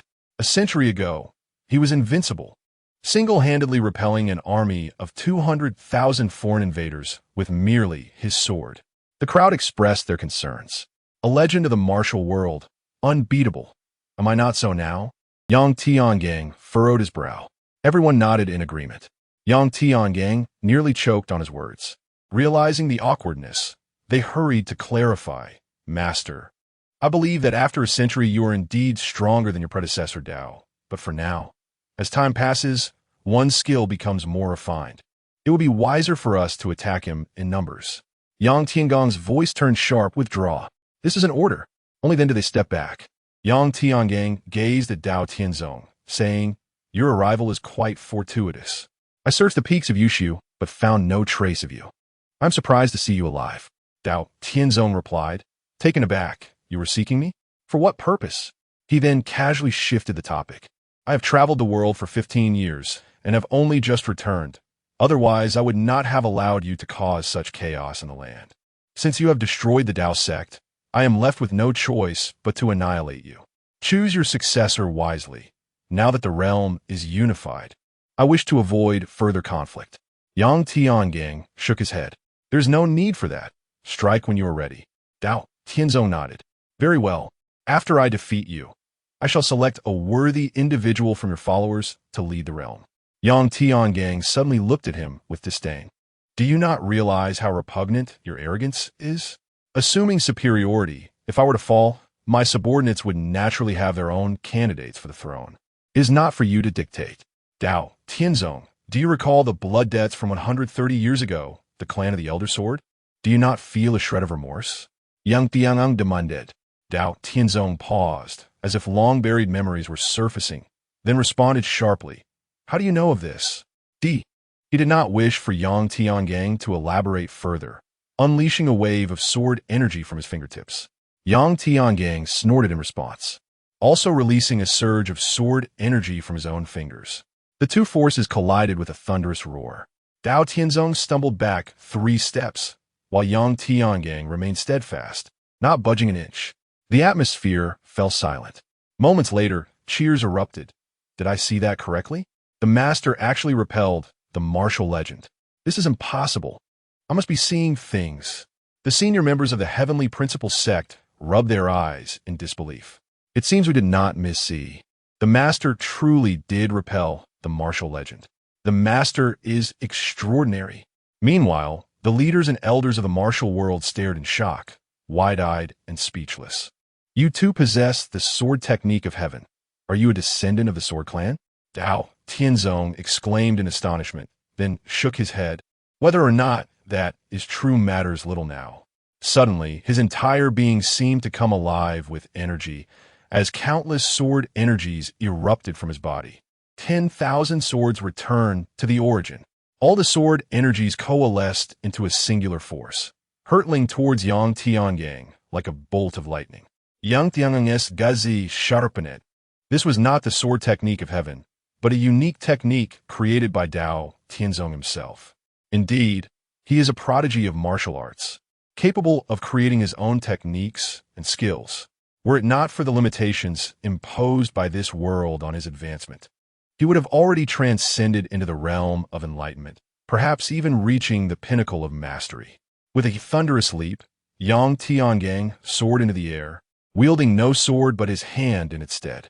A blade of energy erupted from his palm, tearing through the heavens like a silken ribbon, aimed directly at the sword energy coalescing from the Dao Tian sect.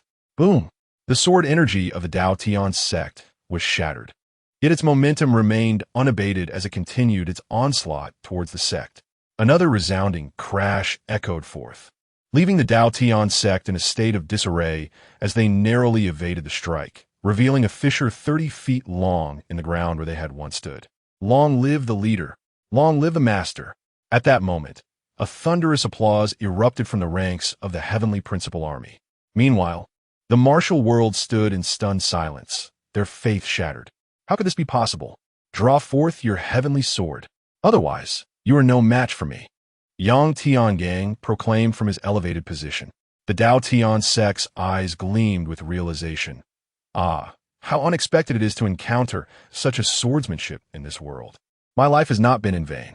With a swift motion, he summoned forth a magnificent golden sword that soared from the back of an elder in his 40s from the Dao sect. The golden hilt bore the inscription Heavenly Sword. Chapter 32. Even if the heavens are the Dao, I shall cleave through the sky and shatter this Dao. Yang Tiangang recognized the figure before him as the last disciple of the Dao sect with whom he had spoken years ago. To his astonishment, the heavenly sword was embodied in this individual, and he regretted not utilizing his divine sight to discern its presence at that time. However, it was not too late. The heavenly sword was destined to be his. As he activated his divine sight, he was met with an astonishing revelation. The heavenly sword, a Tier 3 supreme artifact, was the strongest weapon in the sword realm. Forged from celestial meteorite iron, it possessed the ability to unleash formidable sword chi attacks. Depending on the wielder's cultivation and aptitude, it could amplify the sword chi of peak grandmasters by 1 to 5 times its original power. Dao Tianzong gently caressed the heavenly sword, reminiscing. A century has passed, 100 years since I last held a sword. I never expected to grasp one again today. How wonderful! Suddenly, an aura of indifference towards the world, cold and ruthless, emanated from him. The martial artists standing behind him were instantly gripped by fear, retreating in terror until they were 10 paces away, their faces ashen. Sword intent. This was sword intent. Yang Tiangang exclaimed in shock, utterly astounded by the revelations of his divine sight. Dao Tianzong had suddenly comprehended sword intent, a phenomenon attainable only at the innate realm. To grasp sword intent, one must first understand the will of martial arts, an embodiment of personal will, a manifestation of martial spirit into a tangible force. Sword intent is the manifestation of this will within swordsmanship, possessing genuine lethality. The sword intent awarded by the system atop Xuanyang City still lingered. Any attempt to dismantle that wall would result in death by its sword intent, illustrating its formidable power. Beyond sword intent, there existed blade intent, spear intent, staff intent, and others, all reflections of the will of martial arts expressed through various weapons. Yet, not every innate realm practitioner can comprehend the will of martial arts. Some peak innate experts may never grasp it throughout their lives, rendering sword intent unattainable. Yet, Dao Tianzong was able to suddenly comprehend the will of martial arts at the peak of the acquired realm and apply it to his swordsmanship. In a sense, he had transcended the limitations of the world, transforming the impossible into the possible. At least for now, Yang Tiangang was unable to comprehend the will of martial arts. Dao Tianzong was indeed a prodigy of martial arts, a legendary figure in the realm of swords that appeared only once every few millennia. Yang Tiangang, unveil your sword intent. Regardless of who perishes, I feel this life is enough. Had it not been for the sword intent you left behind on the walls of Xuanyang City, I would not have been able to comprehend it again upon once more wielding a sword. Let me confront your annihilating sword intent directly. At that moment, an unquenchable battle spirit surged within Dao Tianzong, enhancing the potency of his sword intent. Yang Tiangang was taken aback. My sword intent? Where did he acquire sword intent? He had not anticipated that his own butterfly effect would lead Dao Tianzong to comprehend it. He scoffed, if you wish to witness my sword intent, let's see your capabilities. Drawing Frostmourne from the scabbard hung upon the back of his white dragon steed, he declared, a fine sword. Truly worthy of the legendary heavenly sword. I never imagined your clan could forge a blade that rivals the heavenly sword. Let me see which one is the true heavenly sword. As Dao Tianzong beheld Yang Tiangang unveil the Frostmourne, an overwhelming joy surged within him. He proclaimed, allow me to demonstrate the 3 celestial sword techniques I have crafted specifically for the heavenly sword. The first technique, the divine path of heaven. An aura of infinite majesty emanated from Dao Tianzong, making all present feel as if they were confronting the very heavens themselves. Countless sword shadows surged forth, aimed at Yang Tiangang, causing the white dragon horse to turn tail in fright. The onlookers felt an irresistible urge to kneel. Yang Tiangang leaped from the back of the white dragon horse, exclaiming, excellent. Come indeed. He unleashed the celestial sword technique. A forceful attack, capable of rending all asunder, was unleashed. Never before had he executed such a powerful move. Perhaps only when facing the heavens could the celestial sword technique reach its utmost potential. Boom! The sword shadows of Dao Tianzong were shattered.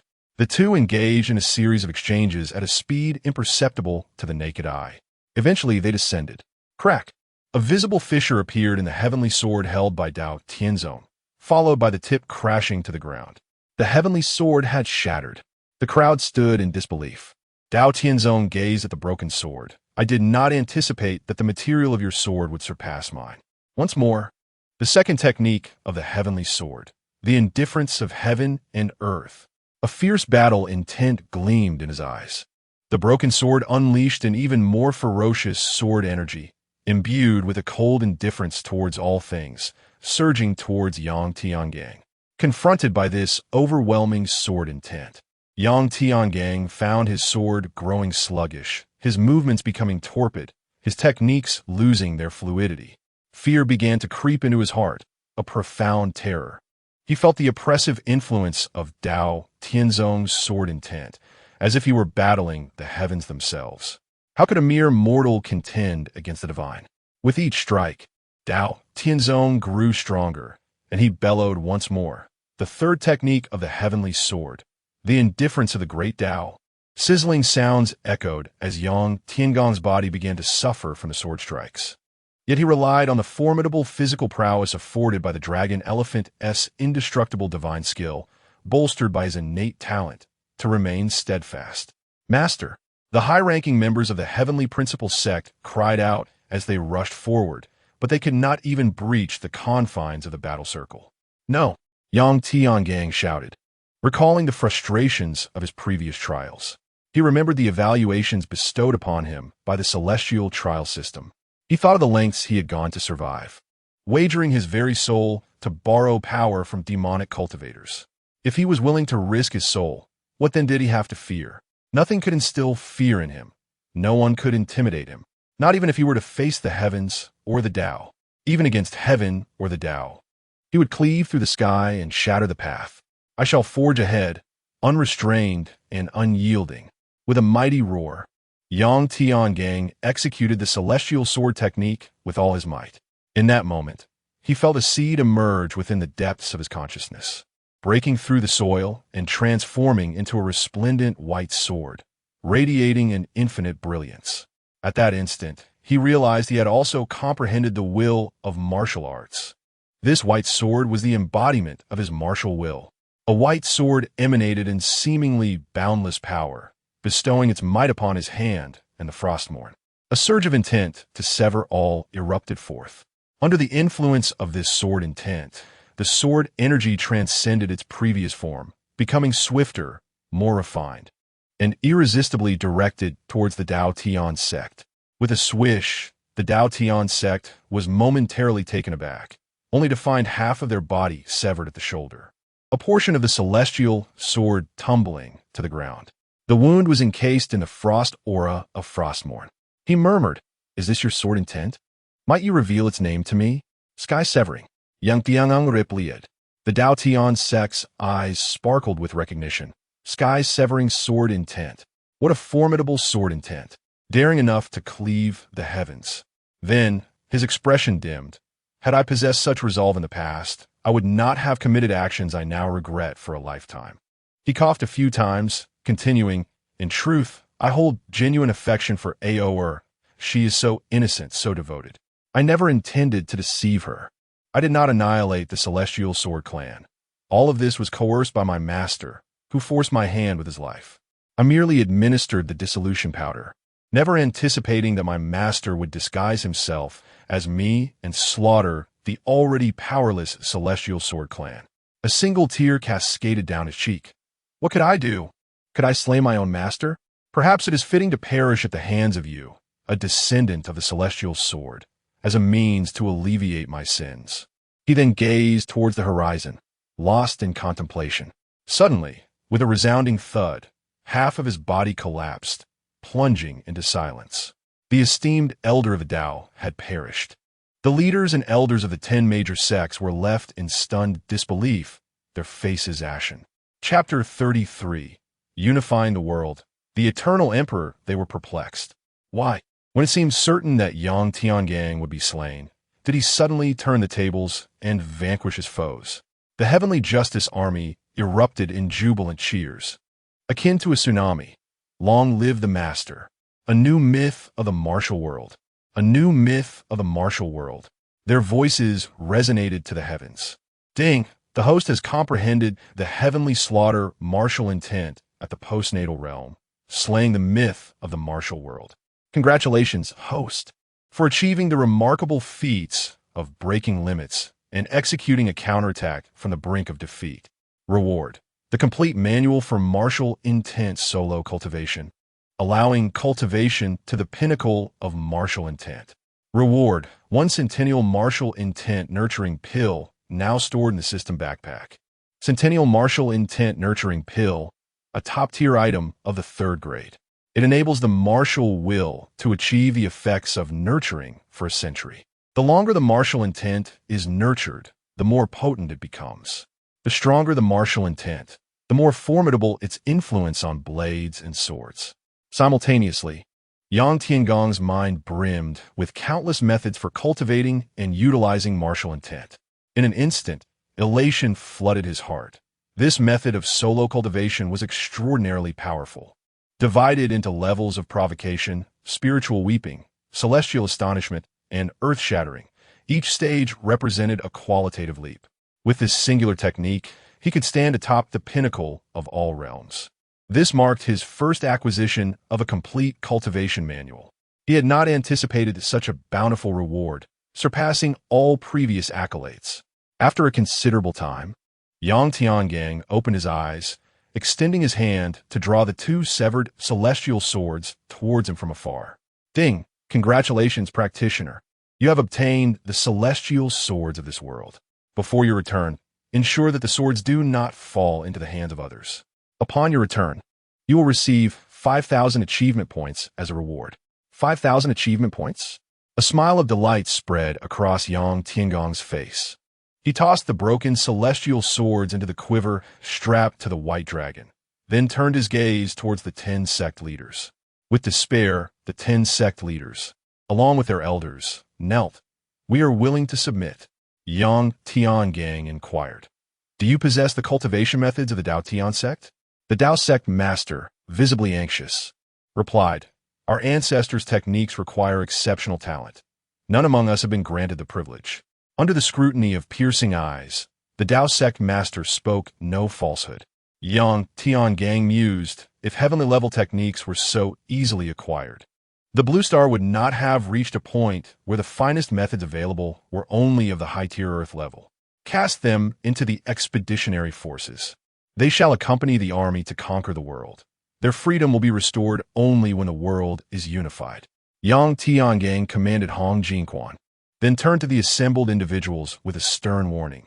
Should you dare to flee, your kin shall bear the consequences. Expedition to the world? The sect leaders and elders were momentarily taken aback, then hastily nodded. We do not dare to escape. Very well, now lead the assault on the city. Yes. The 10 sect leaders and elders responded, bravely charging toward Siberia City. Yang Tiangang followed with his troops. In merely half an hour, the last remnants of the Wei army surrendered. The Wei emperor was captured. He seethed, rebellious traitors, may you meet a wretched end. Yang Tiangang replied with a cold smile. The divine land is not the realm of your clan alone. How dare you speak of traitors? With a swift stroke, he severed the emperor's head. Notification: the host has slain a 149-year-old elder and a 12-year-old child. Congratulations, host, for achieving the bullying the weak accomplishment. Reward: completion of the third stage of the Qing Non Classic, completion of the third stage of the Qing Non Classic, an advanced medical technique of Earth rank, capable of curing all ailments below the third tier in this world. Yang Tiangong's lips twitched. The system was becoming increasingly outrageous. He was beginning to comprehend why its title was so astonishing. Subsequently, he inquired about the identity of the esteemed Lady Pang and the royal consort. He was informed that after the death of the regent 2 years prior, both had succumbed to a tragic fate. It seemed he had ultimately betrayed Master Pang. After eliminating the children of both women, he ordered all gentry, noble families, and princes to be dealt with according to the principles of the Celestial Army, condemning all wrongdoers to death without mercy. Thus, the entire realm fell under Yang Tiangang's dominion. On the 8th day of September in the year 1521 of the Great Wei, Emperor Qian Taizu ascended the throne in Xuanyang City, initiating the era of Qian Yuan, marking the end of the Great Wei. Notification: the host has established a new nation. Congratulations, host, for achieving the title of emperor. Reward: the host's soul talent soaring to great heights has been upgraded to an orange talent, soaring to great heights. Orange if you carry out a task in secrecy for 3 years. Once it is revealed, its power will multiply 100-fold. 100-fold power. Ha ha ha. Yang Tiangang Lao Gid He Artili. 1 month later, Yang Tiangang led an expeditionary force of 10 million from the Great Qian. After 2 years, he swept through the Rakshasa kingdom. After 3 years, he conquered the Persian Empire. 5 years later, he vanquished the Roman Empire. A decade later, the world was unified. Notification: the host has annihilated all nations. Congratulations, host, for achieving world unification. Reward: a homing blade has been placed into the system's inventory. Homing blade, a high-tier treasure blade of the Hong rank. Above the Hong rank lies the extraordinary a level unattainable by mere mortals. According to myth, it was forged from the copper of Mount Sho by the Yellow Emperor, later becoming one of Chiyo's battle blades. A uniquely upgradable treasure blade, it enhances alongside its wielder's strength, ultimately capable of reaching the 14th tier of excellence. Currently at the first tier of excellence. The material is incredibly hard and sharp, 14th tier material, amplifying blade energy. The amplification factor grows with rank, and it possesses the innate powers of fierce winds and raging flames. The Hong rank blade, a divine weapon surpassing Frostmourne. Yang Tiangong's voice trembled with excitement. He eagerly retrieved the homing blade from his inventory. The blade measured 3 feet in length, its body a striking blend of blue and red. The hilt adorned in white and blue, emanating a fierce aura of death. A magnificent blade, truly a magnificent blade. He could not resist demonstrating his swordsmanship with the 10 styles of war, sweeping through thousands of foes. The immense blade intent shattered the walls, unleashing a tempest that sent furniture flying, followed by a surge of flames igniting the entire room. Soon, it was engulfed in a roaring inferno. In haste, he summoned Frostmourne, unleashing its icy breath to extinguish the flames. Subsequently, he brandished a dagger and a sword, swinging them with abandon. One moment, frost enveloped the air, the next. Flames danced wildly.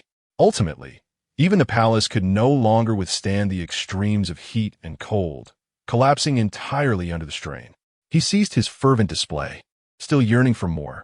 After unifying the world, Yang Tiangang devoted himself to the advancement of the populace and the promotion of martial arts. He amalgamated the strengths of all martial sects texts to compose the new treatise of Tiangang.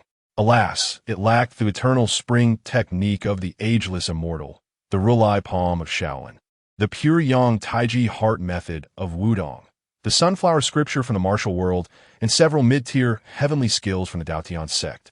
Beneath the discerning eyes of the knowledgeable, the Tiangang New Book was deemed a foundational earth-level manual. Henceforth, it became the martial encyclopedia for the people of the Great Qian. The high-level Tianli scripture, however, remained a closely guarded secret of the royal family. As time flowed by, 1 year, 2 years, 3 years, 10 years, 50 years passed. At this juncture, the Great Qian nation flourished, its citizens prosperous.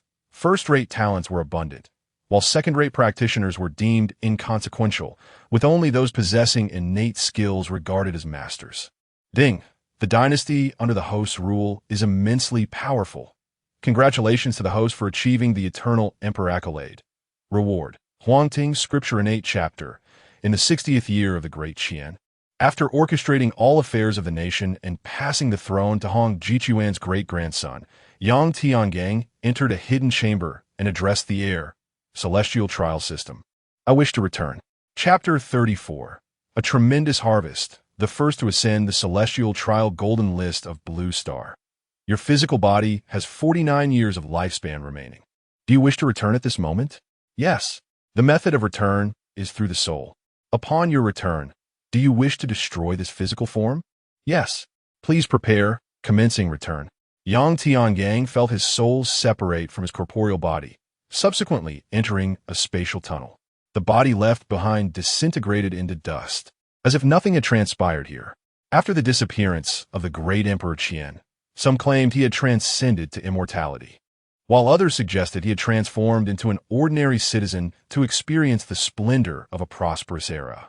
Nevertheless, the exploits of the great Emperor Qian have been passed down through the ages, earning him the title of the Eternal Emperor. The empire he established has endured for 3,000 years, witnessing 30 glorious epochs, the arrival of practitioners, without the fall of the Qian dynasty, until the 31st, when it was ultimately destroyed during a magnificent era. Celestial Trial Plaza. Yang Tiangong's soul illuminated as he returned to the private chamber of the Celestial Trial Plaza. His soul then re-entered the body upon the jade bed. Ding! Welcome back, practitioner. Your life evaluation is protagonist of a flourishing narrative. Traversed a lifetime without defeat. Rebelled to become emperor, unifying the world.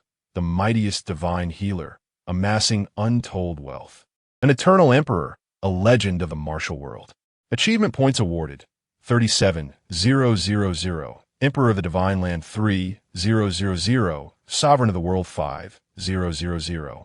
Supreme Healer 500. Wealthiest 500. Legend of the Martial World 3,000. Sword of Heaven in Hand 5,000. Comprehension of Sword Intent 20,000. Memorable moments in life 9. 10 years sharpening a sword. Today, I present it to you. 2. Taking the head of a general amidst 10,000 troops. 3. You question my worth. Listen closely. 4. Composing a counterpoem atop Xuanyang City. I bloom while others wither. 5. I have never encountered such brazen individuals. 6. Battling all beings by the banks of the Lansang River. 7. Today, one yang tianli periches. Tomorrow, choun bless yang tianli shall arise. 8.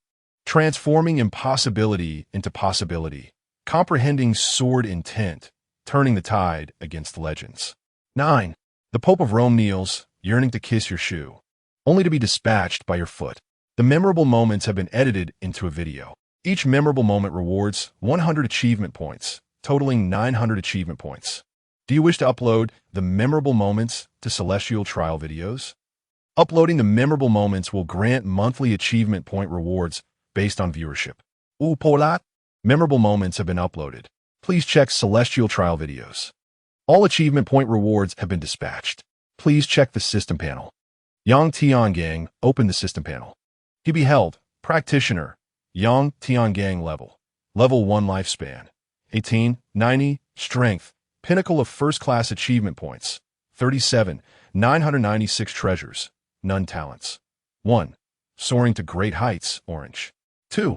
Expelling barbarians, blue. 3. Perseverance is rewarded, red.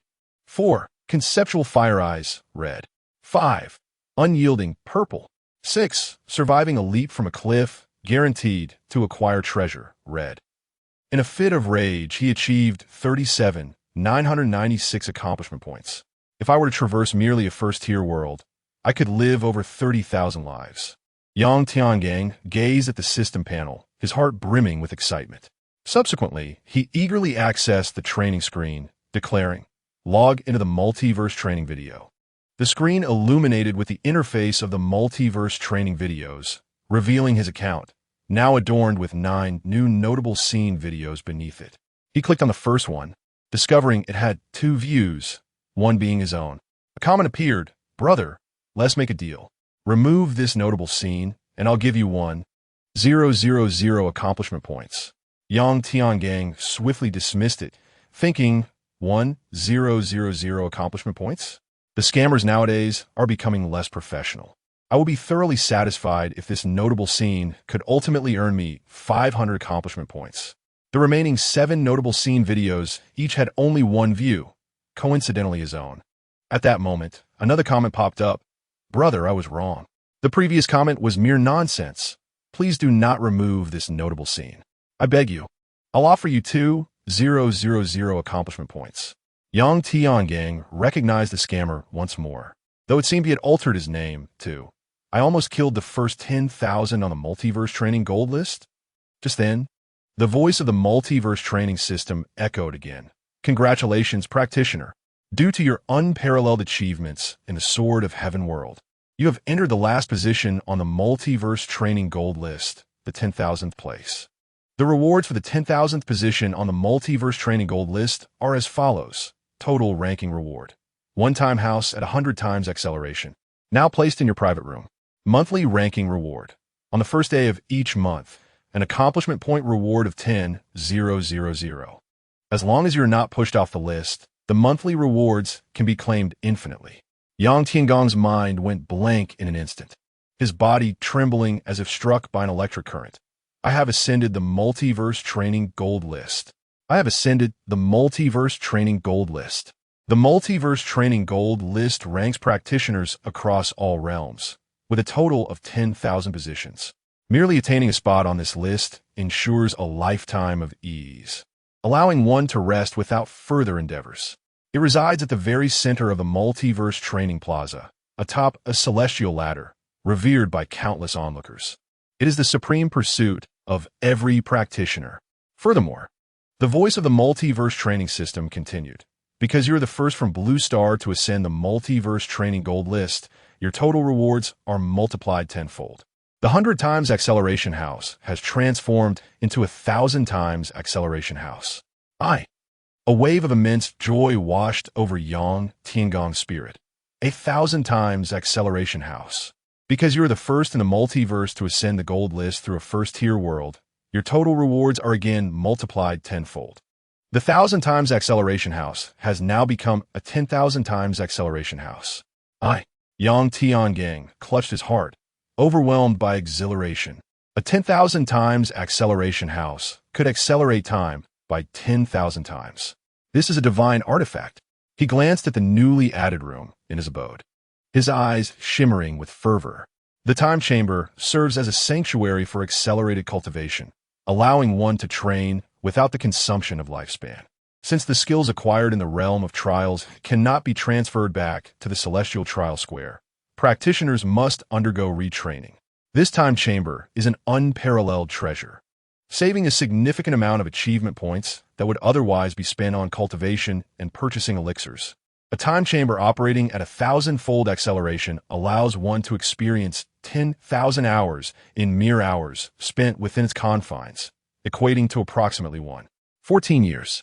Now, he can spend an hour daily in the celestial trial square, which translates to over a year of cultivation time.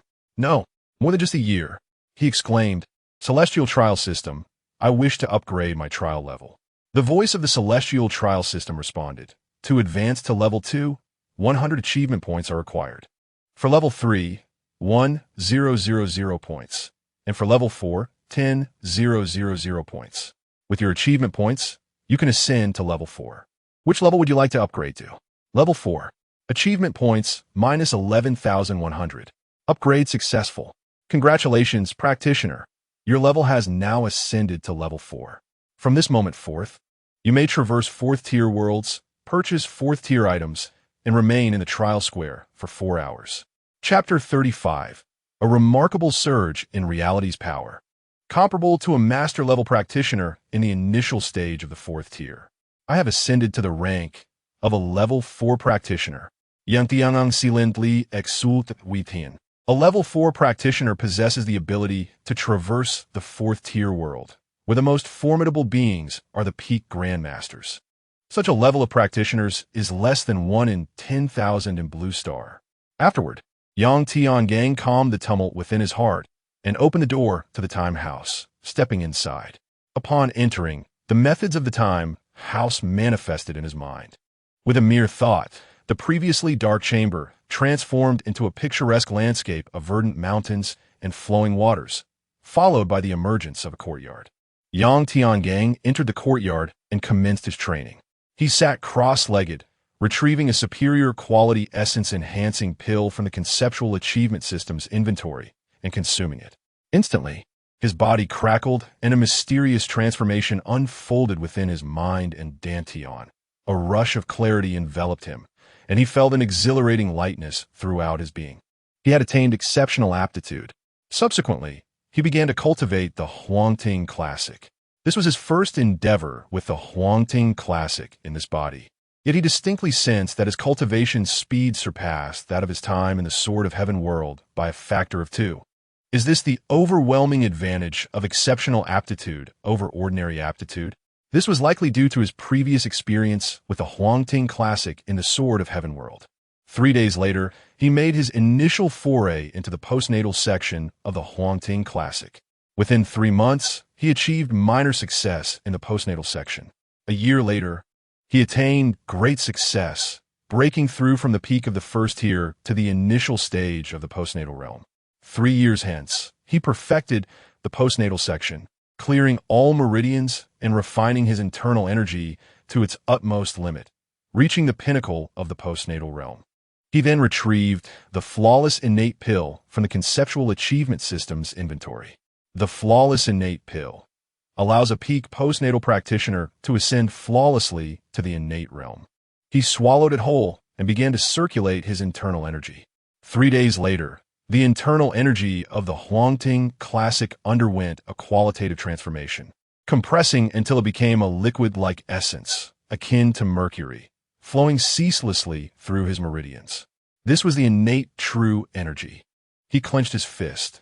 The power of this innate true energy is astonishing, 5 times more potent than ordinary internal energy. Indeed, the flawless innate pill delivers. A typical individual would only cultivate innate true energy that is merely twice as strong as their original internal energy. As soon as he finished speaking, a sudden jolt surged through his brain. A mysterious force erupted from an unknown source within his mind, rendering the entire world strikingly clear. Even with his eyes closed, he could perceive the rustling of leaves and the movement of air within 100 meters, hearing all subtle sounds from 10 miles away. Yang Tiangang understood that this was the unique ability of the innate realm, martial sense. This sensation, akin to the spiritual awareness of an immortal, allowed him to perceive his surroundings with acute clarity. It is impossible for postnatal practitioners to conceal their movements from or launch a surprise attack against those in the innate realm. In this moment, Yang Tiangang truly became an innate master. He let out a resounding roar of triumph. In an instant, Frostmourne materialized in his hand, shimmering with a golden aura as it evolved into a second-tier superior weapon. He bellowed, "Heavenly Slash Sword Technique." A beam of light, seemingly capable of rending the heavens, appeared, and the courtyard was instantly cleaved in two, leaving behind a fissure 30 zhang long and 1 meter deep on ground. In principle, the power should be greater. It appears my acquired skill in the Celestial Blade technique is lagging behind. Yang Tiangang furrowed his brow, retrieving a pill from the Conceptual Achievement System's inventory. It was the minor completion pill of innate techniques. Upon consuming it, his mind and body were instantly enveloped in an ethereal state, akin to that of a divine being, as if he were privy to the secrets of the universe. He commenced his study of the innate forms of the Celestial Blade technique. After 9 breaths, the effects of the pill dissipated, and his divine state was lifted. His mastery of the innate segment of the Celestial Blade technique had reached a minor completion. Is this the allure of the minor completion pill of innate techniques? This divine-like state is truly captivating. The Celestial Blade technique. He unleashed another full force strike, leaving a fissure 30 zhang long and 2 meters deep in the ground. Remarkable. Truly worthy of a high-level celestial sword technique. He marveled. The depth of this fissure exceeded 1 meter. Such power could not be merely a 2-fold increase. He estimated it to be at least quadrupled. Nevertheless, it was only twice as potent as my state with the celestial sword technique. I wonder if the celestial sword technique can transmute innate energy into sword energy. Yang Tiangang settled into a meditative position, intent on practicing the celestial sword technique. After a considerable time, he shook his head and rose. The acquired segment of the celestial sword technique was utterly incapable of converting innate energy into sword energy. Glancing at the time, he exited the time chamber. He activated the training interface, exclaiming, "Open the Celestial Training Marketplace." The screen then displayed the interface of the Celestial Training Marketplace. "Adventurer, you are only level 4. You may access the 4th tier marketplace." The words for the 4th tier emerged. Various options appeared, including techniques, pills, weapons, magical artifacts, spiritual beasts, talents, and materials. He clicked on the techniques option. The screen displayed celestial, terrestrial, profound, yellow, and non-entrance levels. He selected the celestial tier. It has been detected that you have previously obtained a lower tier celestial technique. You are only eligible to purchase techniques below the lower tier of the celestial level. The description of the celestial sword technique's innate segment appeared. Yang Tiangang stated directly, and the screen revealed, celestial sword technique, innate segment, lower tier, price, 20,000. Note, this technique is recommended for those possessing a formidable sword. Otherwise, it may prove unworthy. 20,000. Yang Tiangang was taken aback. The Celestial Training System displayed the Yellow Court Classics innate segment. You do not qualify for purchase. Should I display it? Display. The screen showed Yellow Court Classic. Innate segment, high tier, Price, 200,000. Note: purchasing this technique requires exceedingly stringent and special conditions, which you do not meet. 200,000. Yang Tiangang was left speechless. He suddenly entertained the notion of selling his techniques. However, the Celestial Training System does not accept any items, and selling to other adventurers or shops would be rather foolish.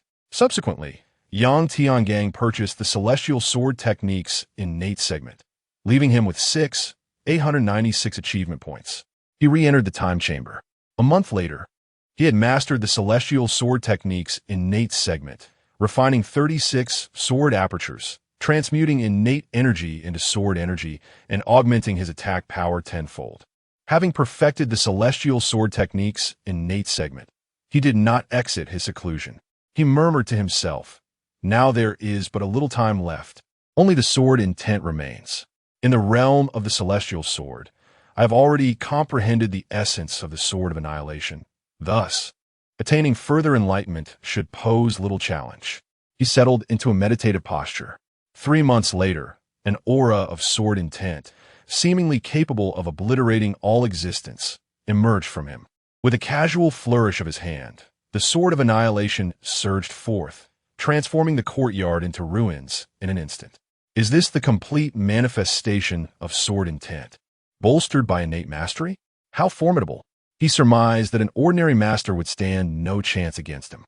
Excitement glimmered in his eyes. At this moment, he could be considered a formidable force even on Blue Star. No, I could become even stronger. Radiance ignited in Yang Tiangang's gaze as he produced another elixir in his hand. The elixir of centuries martial intent. He swallowed it whole.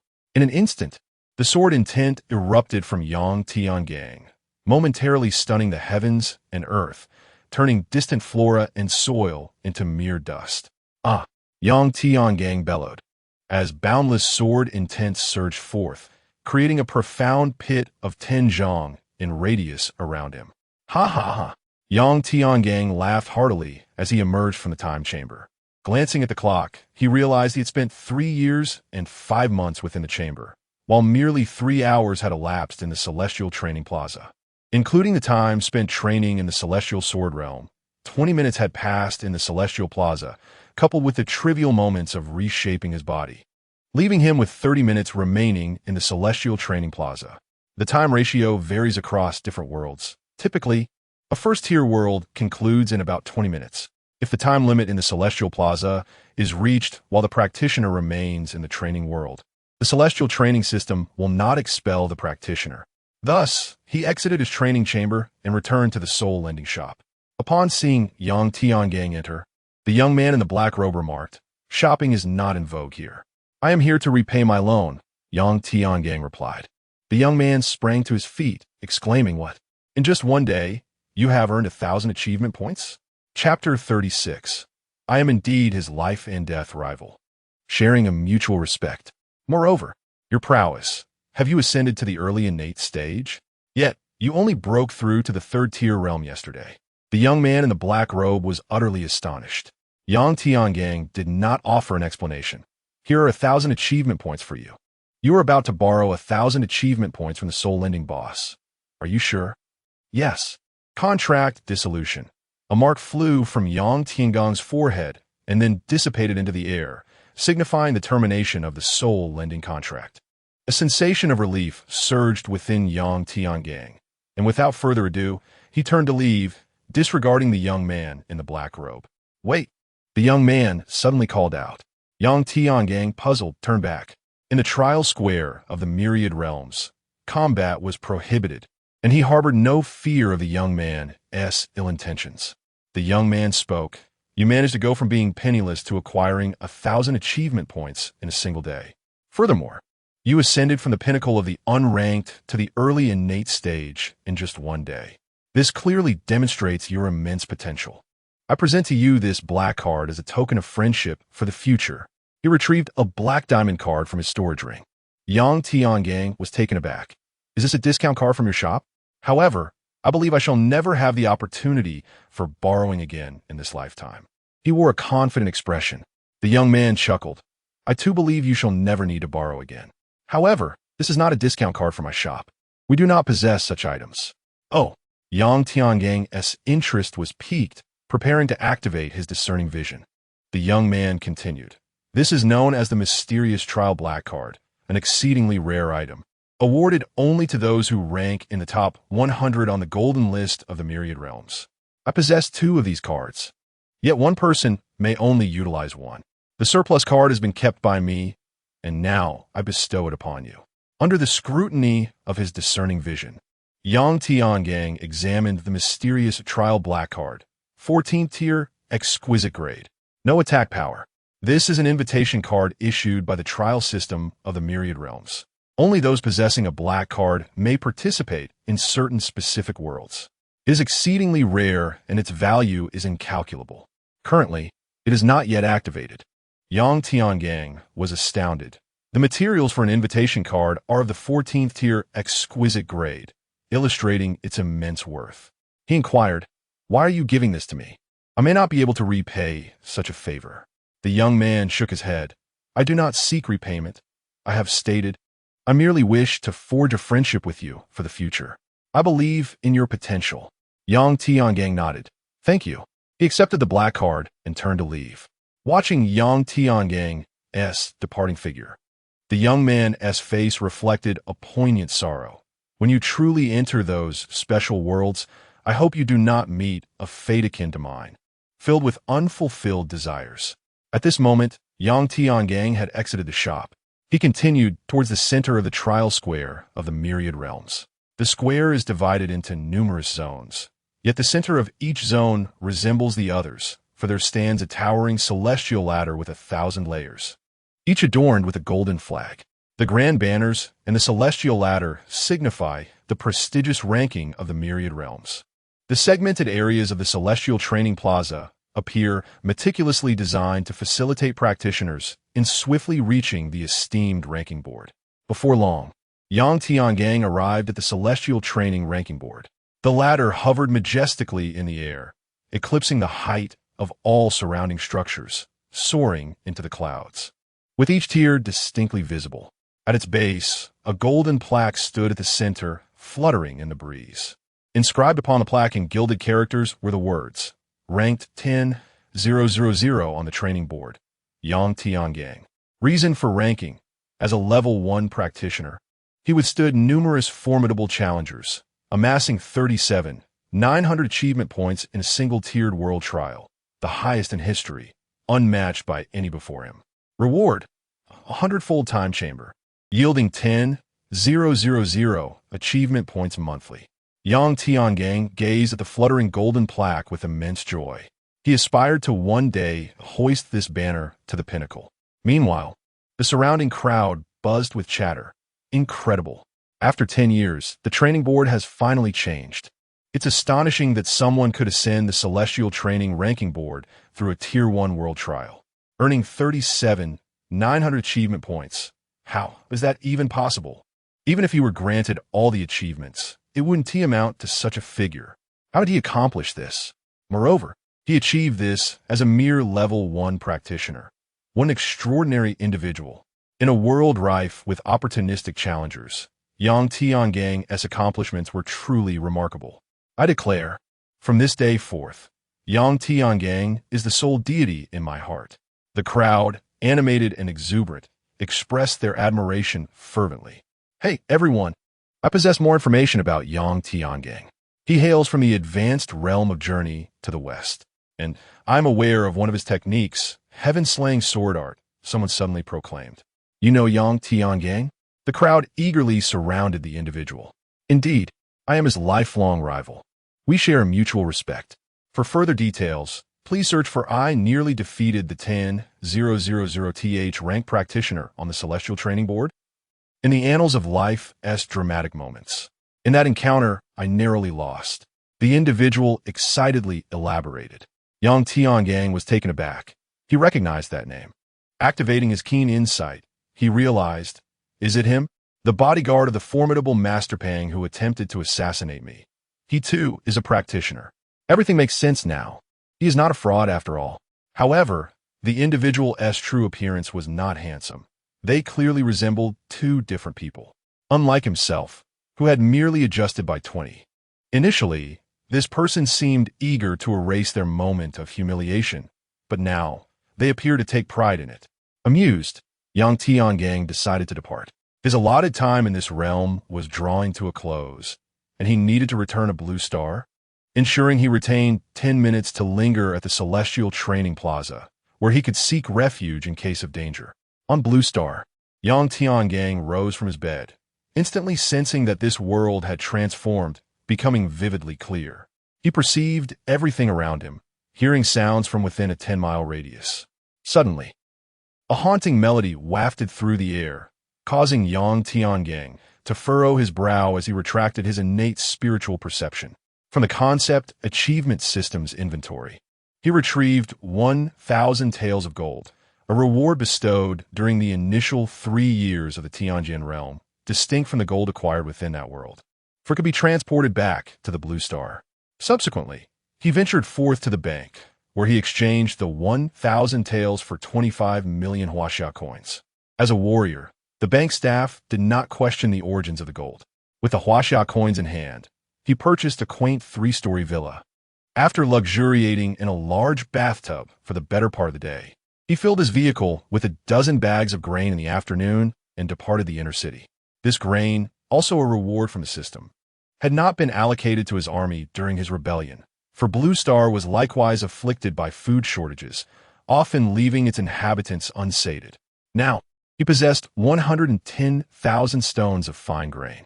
Had he possessed even a fraction of this sustenance for martial training during his youth, despite his ordinary aptitude, he might have ascended to the 3rd tier by the age of 18, awakening his inner power.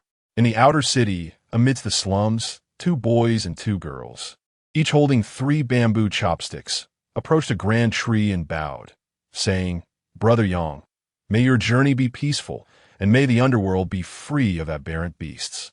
We wish for you to be reborn in the inner city." They then planted the burning chopsticks into the earth, igniting the leaves. "Brother Yang, we lack paper money, so we shall burn these leaves instead, hoping to deceive Lord Yama." They bowed once more. Suddenly, a pair of brand new shoes caught their attention.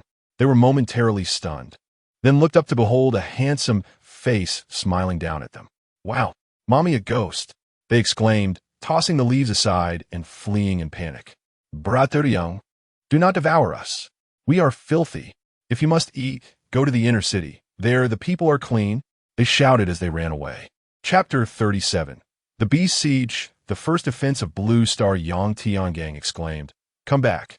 Do I look like a ghost to you?" The 4, hearing the familiar voice, tugged at each other's sleeves and turned back to look at Yang Tiangang with trepidation. "Yes, you do resemble one too closely. If you aren't a ghost, how could you wear such splendid attire?" Yang Tiangang's lips twitched. "I have successfully passed the trial. I am not dead." Successfully passed the trial? The 4 were momentarily taken aback, then erupted in joy. "That's wonderful.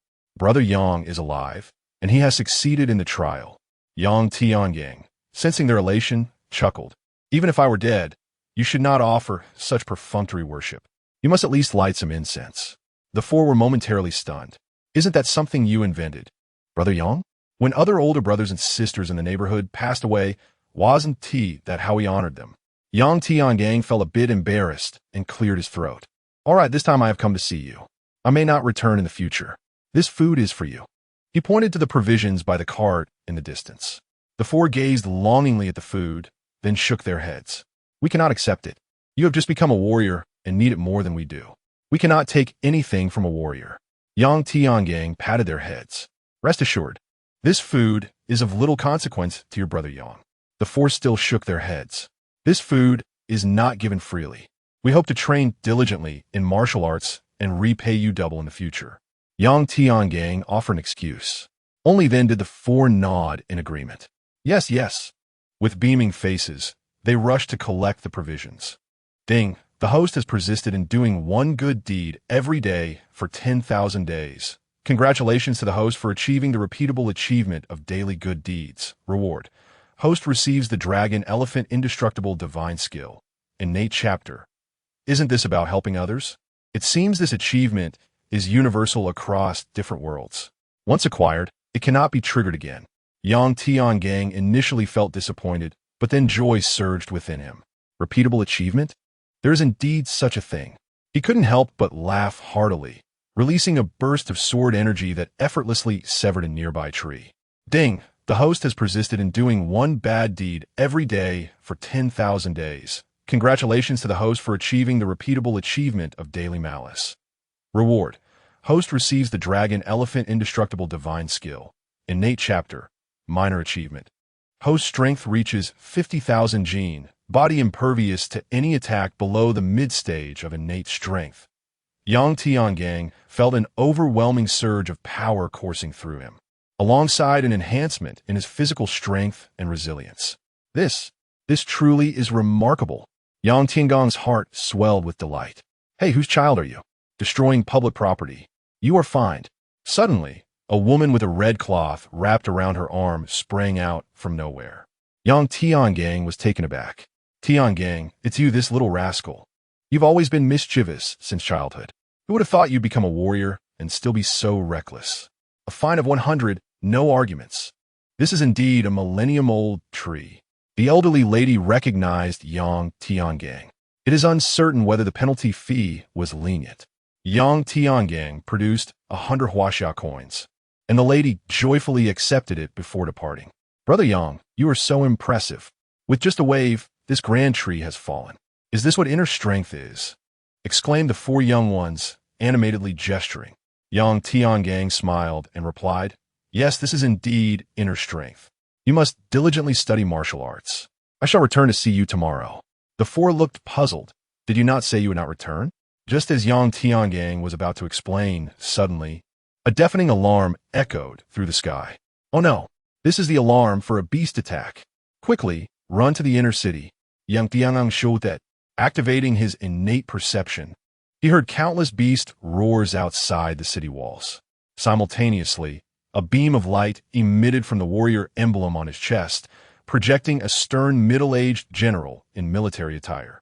He declared, All warriors, swiftly proceed to the city walls to defend the city. Those who flee in fear shall be executed without mercy. The projection then vanished. Warriors enjoyed various privileges, and with that came their obligations. During a beast attack, defending the city was a warrior's duty. The four young ones looked at Yang Tiangang with concern. Brother Yang, it's only your first day as a warrior. Enough. You must hurry to the inner city. Take my car. Yang Tiangang commanded, loading supplies back into the vehicle. He was acutely aware of the dangers posed by the beast attack. Had he not been swift on several occasions, he would have long been dead. The four young ones gritted their teeth and climbed into the car, starting it up and driving away. Initially, the vehicle swayed, but soon it steadied and sped away from Yang Tiangong's sight. At that moment, many residents began leaping from their balconies, fleeing towards the inner city. Yang Tiangang glanced at them before turning, employing his lightness skill to head towards the city walls. On the 100-meter city wall, Yang Tiangang stood for the first time, gazing into the distance, which was quite magnificent. However, at this moment, no one had the heart to appreciate the scenery. Above, 3 elderly figures hovered in midair. They were the only 3 individuals in the Jiangnan city who had reached the Dao realm, a state that allowed flight. Opposite them was a winged crimson tiger, resembling the legendary Qiongqi from the classic of Mountains and Seas. This was the lesser Qiongqi, a 5th-tier beast equivalent to a human in the Dao realm. Even just one of these beasts made the 3 Dao masters hesitant to act, while millions of other beasts surged below, approaching Jiangnan city from all directions. There were D-class one-eyed wolves, C-class dark ancient foxes, B-class ink green rats, A-class azure fire leopards, and first-tier azure black rhinoceroses, densely packed together. These were all common beasts, yet among the most populous. The machine guns on the city parapets unleashed a torrent of bullets, their relentless fire creating a deafening cacophony. Hey, new warrior? What are you dawdling for? Grab your weapon and start shooting. An elderly man clad in military attire bellowed, handing a machine gun to Yang Tiangang. Upon receiving the weapon, Yang unleashed a barrage of gunfire. Well done, young man. I never expected such proficiency on your first encounter with a machine gun. You're quite the promising talent. The old soldier chuckled, simultaneously picking up another machine gun to fire. Yang remained silent, wielding the machine gun with one hand while loading it with the other, unleashing a relentless stream of bullets upon the monstrous beasts below. Though the city wall was manned by many warriors firing one-handed, the sheer number of beasts was overwhelming. With some undeterred by the gunfire, the creatures soon reached the base of the wall, using their bodies to construct a makeshift ladder. "Fire the cannons," the military elder commanded. The cannon ports embedded in the wall roared to life, launching projectiles. Yang Tiangang discarded the machine gun and seized a rocket launcher, aiming vertically at the beasts forming the ladder. The explosions echoed with a thunderous roar, scattering flesh and blood across the ground, some even splattering on Yang's face. Yet, the warriors paid no heed to such distractions, continuously unleashing cannon fire and machine gun rounds, fully aware that this was merely the beginning. Suddenly, the old soldier murmured, "They are coming." Everyone turned to gaze into the distance, where thousands of tigers, each towering 3 meters and adorned with a single horn, approached, scattering as they advanced toward the wall. The unicorn-eyed tigers were second-tier beasts, equivalent to the innate realm of humanity. Their immense presence caused many warriors on the wall to struggle with their rocket launchers. This time, no command was necessary from the military elder. With a whoosh, missile launchers positioned every 10 meters along the wall ignited, sending missiles soaring across the sky, trailing long plumes of smoke. These were ordinary missiles. Yang recalled from his studies that nuclear missiles were rarely employed nowadays. The reason became evident as he cast a furtive glance at the 5th-tier Zaiqianqi hovering above. He then directed his gaze to where the missiles were set to land. Boom! The missiles struck the ground, obliterating half of the unicorn-eyed tigers. However, a few agile ones narrowly evaded the blasts and charged toward the corners of the wall, while others burrowed into tunnels excavated by the dark blue rats.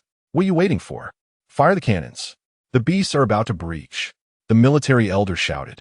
Yet, the speed of the unicorn-eyed tigers was astonishing, their leaping ability formidable.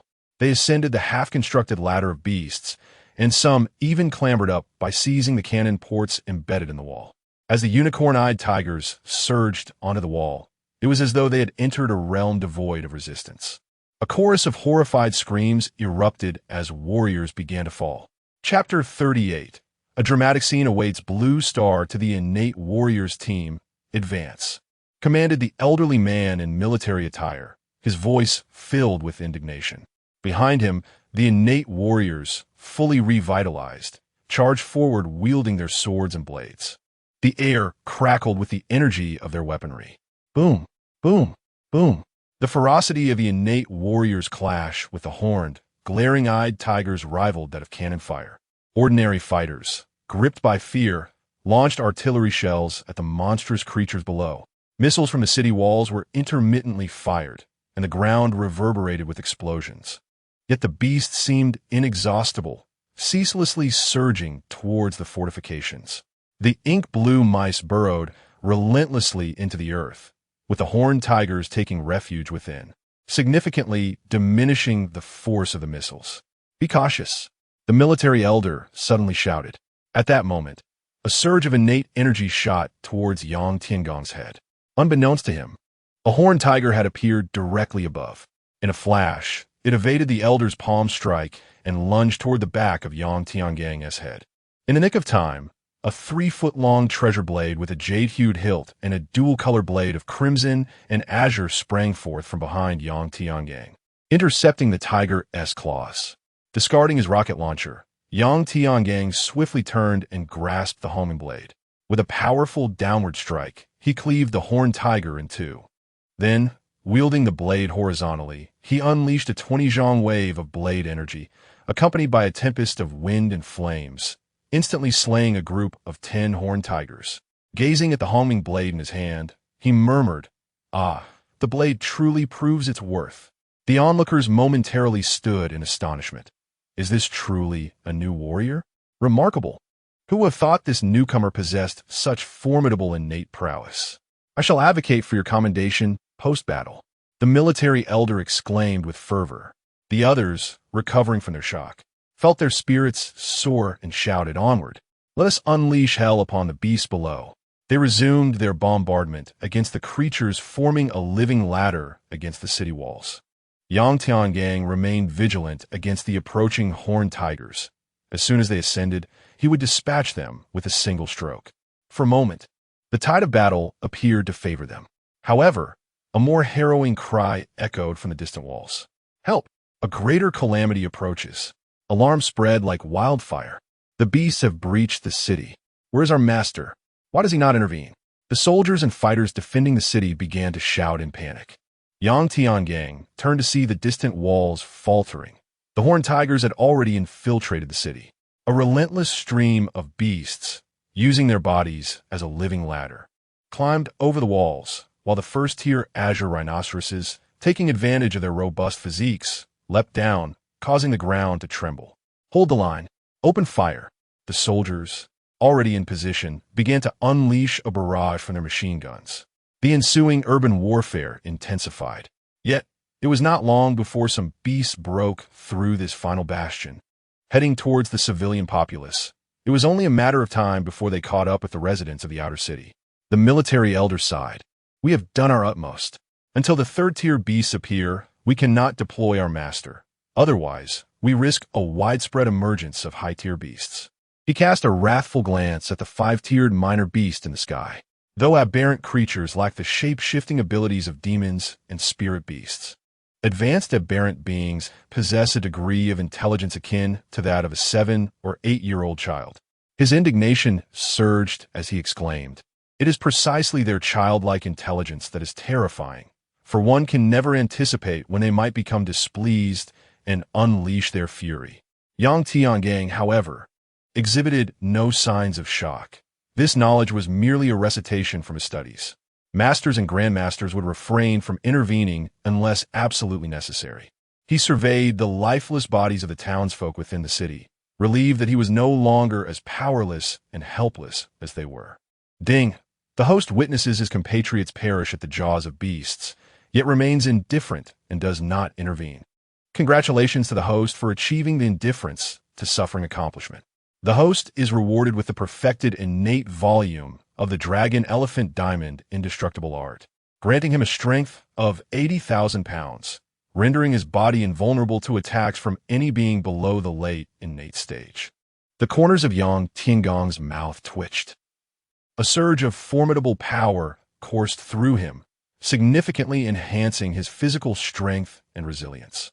He glanced at the city wall and, with an expression devoid of emotion, declared, "I shall assist there."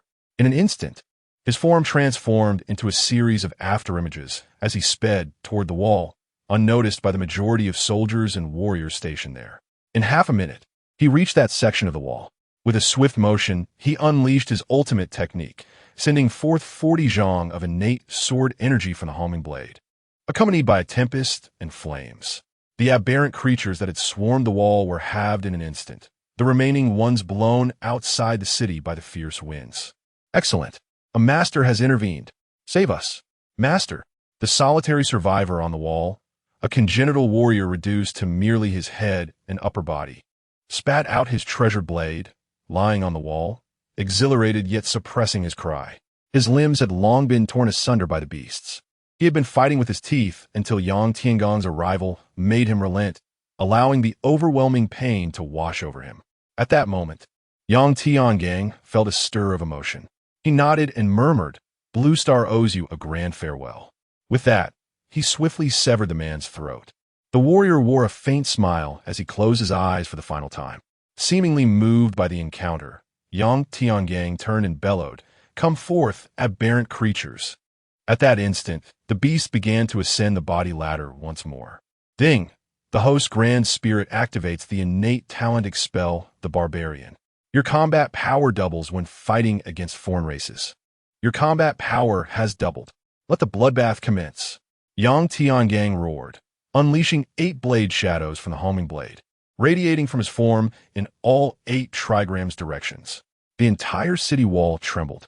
The aberrant creatures that had climbed once more were shredded into fragments by the 8 blade shadows, blood raining down through the air. This level of power surpassed that of an ordinary master. The tremendous commotion drew the attention of guards, who rejoiced, Wonderful. The master has finally made his move. We are saved. The crowd erupted into cheers. With a resounding clang, the host resolutely stepped forward, defending a section of the city wall. Congratulations to the host for achieving the remarkable feat of rescuing the distressed and the endangered.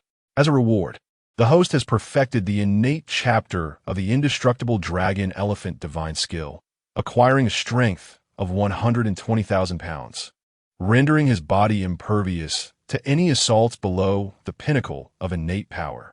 Yang Tiangang felt his body and strength surge once more, as if he possessed an inexhaustible reserve of energy. With a mighty roar, he unleashed a flurry of 4 strikes, each imbued with a whirlwind of blade energy and flames, curving like a spherical force of 50 zhang in diameter, hurtling towards the monstrous beasts that were constructing a corporeal ladder against the city wall. Boom! The segment of the city wall, spanning 50 zhang, was instantly stripped of all its monstrous occupants, reduced to mere dust. Blood rained down from the sky, accompanied by the crackling sound of flames consuming the blood, ignited by the fiery edge of the homing blade. The vicinity fell into a profound silence. Even the monstrous beasts momentarily ceased their assault, turning their gaze towards this spectacle. In the air, the little Qiongqi and 3 other beings of the Tao realm could not help but cast their eyes upon Yang Tiangang. Chapter 39. The Invincible Innate. One man slays a million. Xiao Qiongqi's eyes sparkled with intrigue, as if he had stumbled upon something entertaining. The 3 entering Taoists hastily warned, "He is of the innate realm. Do not act recklessly." What is my status? Would I truly lower myself to engage with him? Xiao Qiongqi scoffed. I merely sense that this human is unlike you wretched beings. He surpasses the other innate ones by a significant margin, and thus piques my interest. If other humans were present, they would undoubtedly be astounded. Xiao Qiongqi could actually speak. The 3 entering Taoists seethed with rage. How dare you refer to us as wretched beings? You, however, they hesitated to continue, for they were acutely aware that they lacked the confidence to defeat this one beast. Disregarding them, Xiao Qiongqi let out a long howl, causing the entire horde of beasts to stir. Half of the beasts halted in their tracks, then pivoted in unison, heading directly toward the city wall where Yang Tiangang stood. A dense throng, endless in its numbers. Yang Tiangang soared to the top of the battlements and bellowed, "Come forth. Let's slay." The Hongming blade unleashed a relentless wave of cutting energy. Any beast that charged forth met its demise, as if its true energy knew no bounds. At that moment, everyone would remember this man, one who stood alone upon a segment of the city wall, fiercely battling against an onslaught of beasts. The number of slain continued to rise. The surrounding sky transformed into a crimson haze, shrouded in blood mist, extinguishing even the flames emitted by the Hongming blade. The colossal corpses of the Qingxian rhinoceros and the unicorn hanging eye tiger, if not obliterated, quickly piled up to a height of 50 meters. The unicorn hanging eye tiger leapt forward, landing directly before Yang Tiangang. The speed of the advancing beasts intensified. His eyes were already consumed by bloodlust.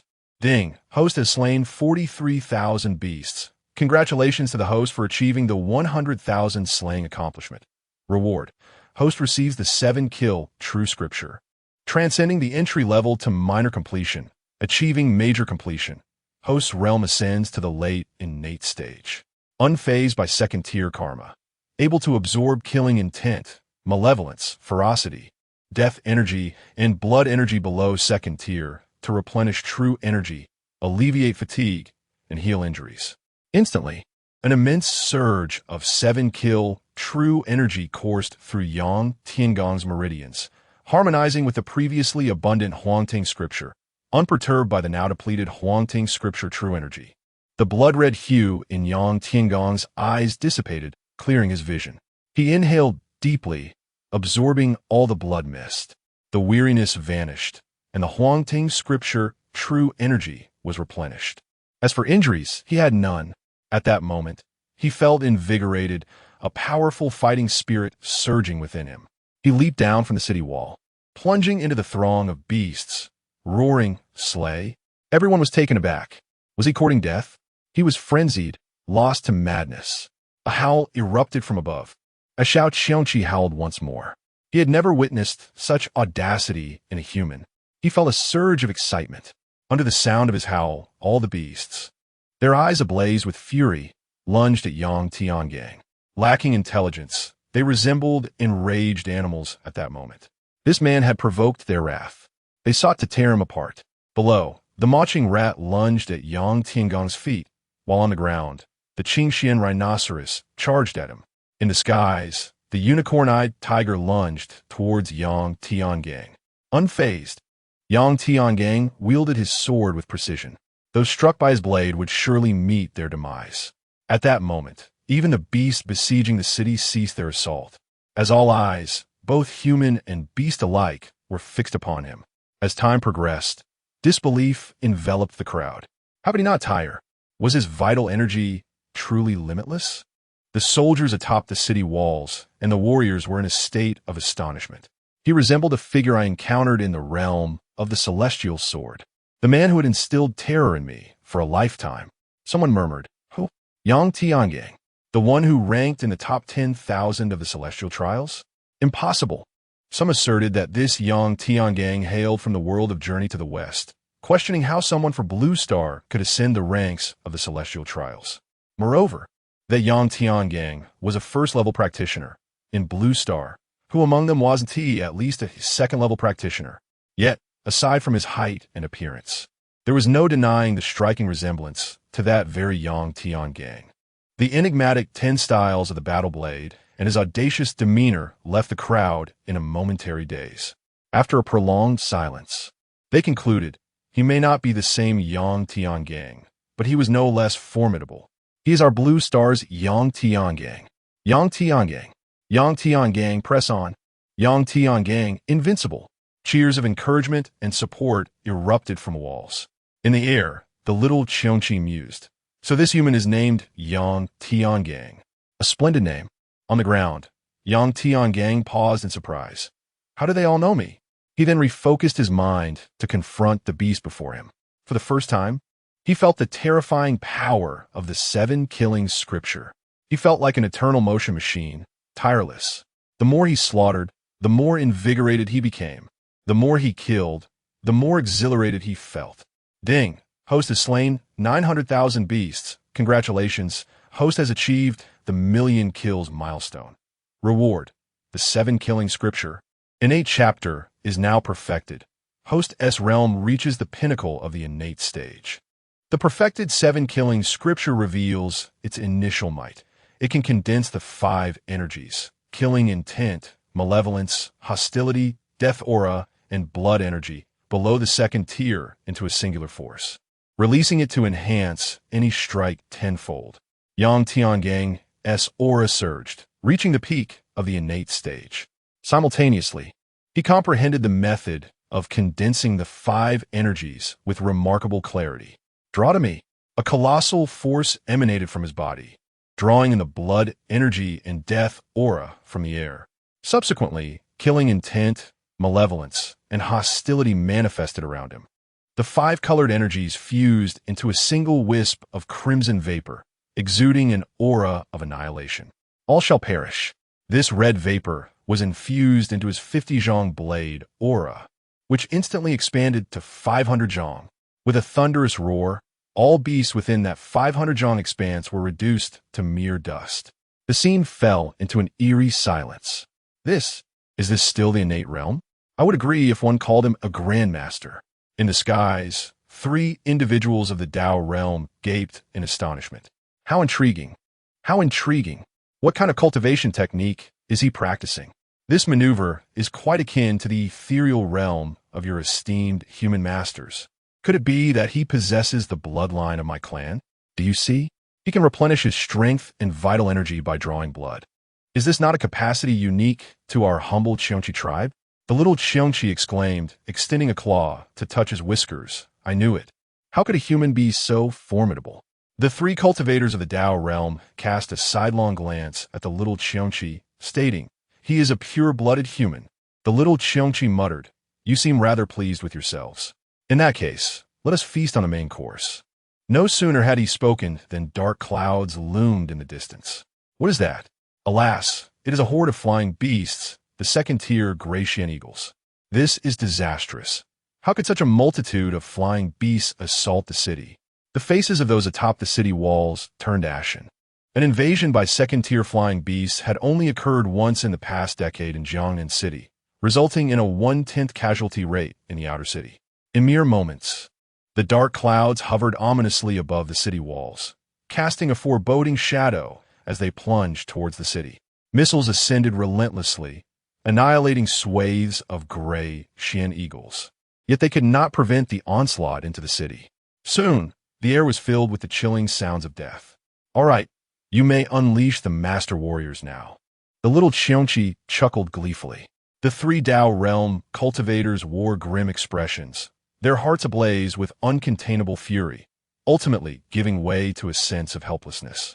They dared not strike at the little Qiongqi. Should they falter, all of Jiangnan City would be lost. They shouted in unison, "Masters, take action!" Various forms of true energy attacks began to rise within the city. Outside, Yang Tiangang cast a glance at the beast in the sky, extending 2 fingers to his mouth and blowing, whoosh hiss, clop clop.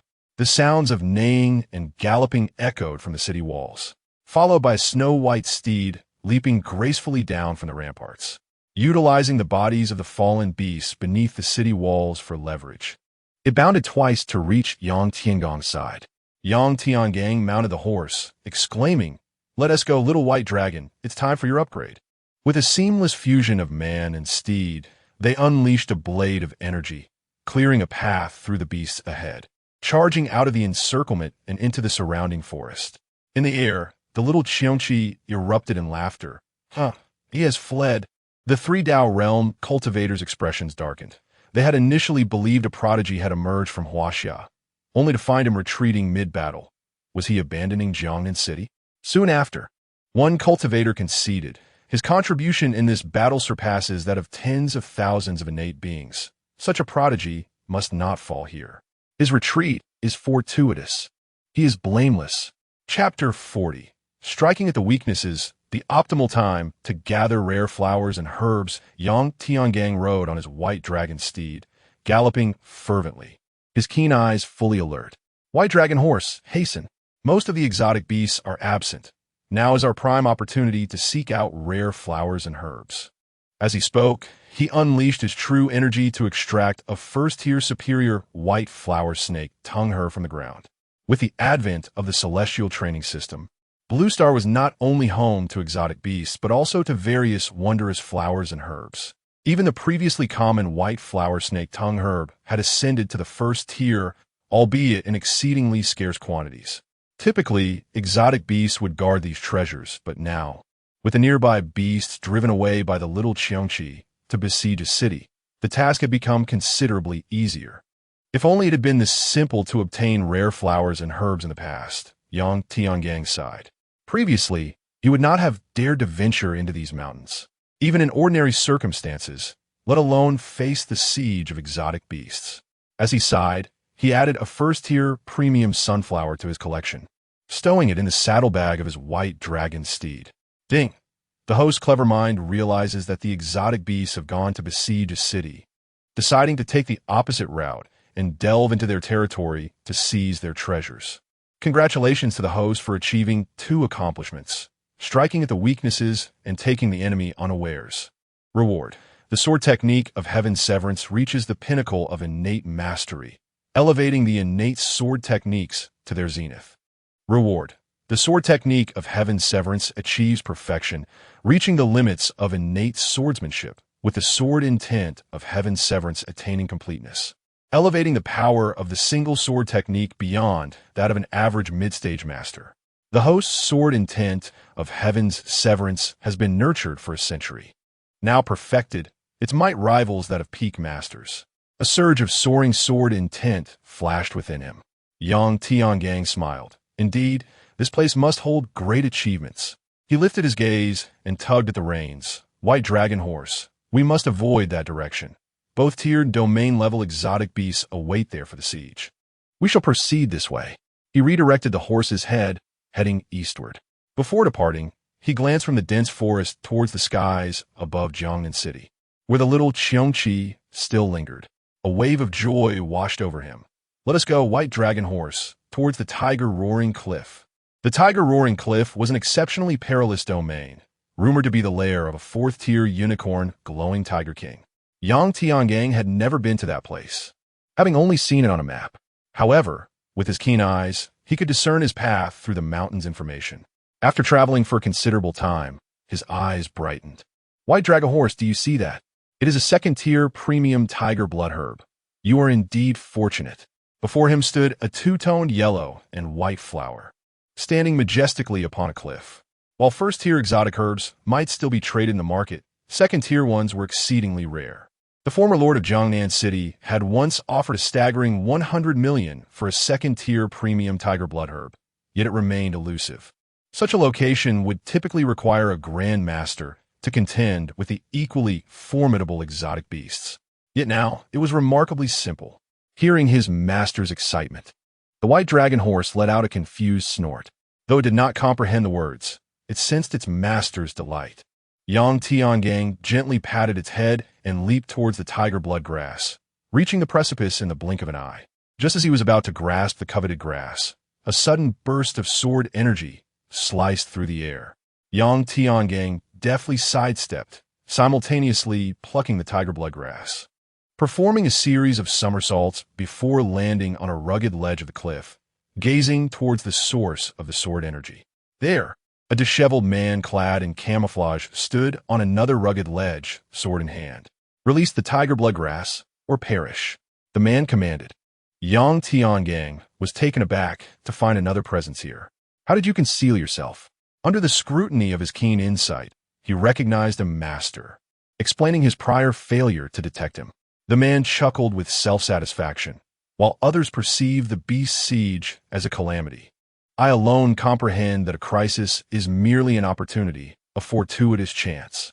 For 2 years, we have awaited this beast's siege. This land of otherworldly beasts has become my private garden, ripe with exotic flowers and herbs for the taking. Yet, I did not expect to encounter someone with a similar aspiration. As the man spoke, his expression darkened upon noticing the warrior emblem on Yang Tiangang's chest. Damn it, you are a warrior. Instead of guarding the city, you hide in the mountains searching for rare herbs during the beast's siege. Such a grave offense. Yang Tiangang scoffed. Chile, mid-tier master. The military of Jiangnan City has extended invitations for you to join the warriors repeatedly over the past 2 years, yet you have always declined. It seems you have no desire to be a warrior.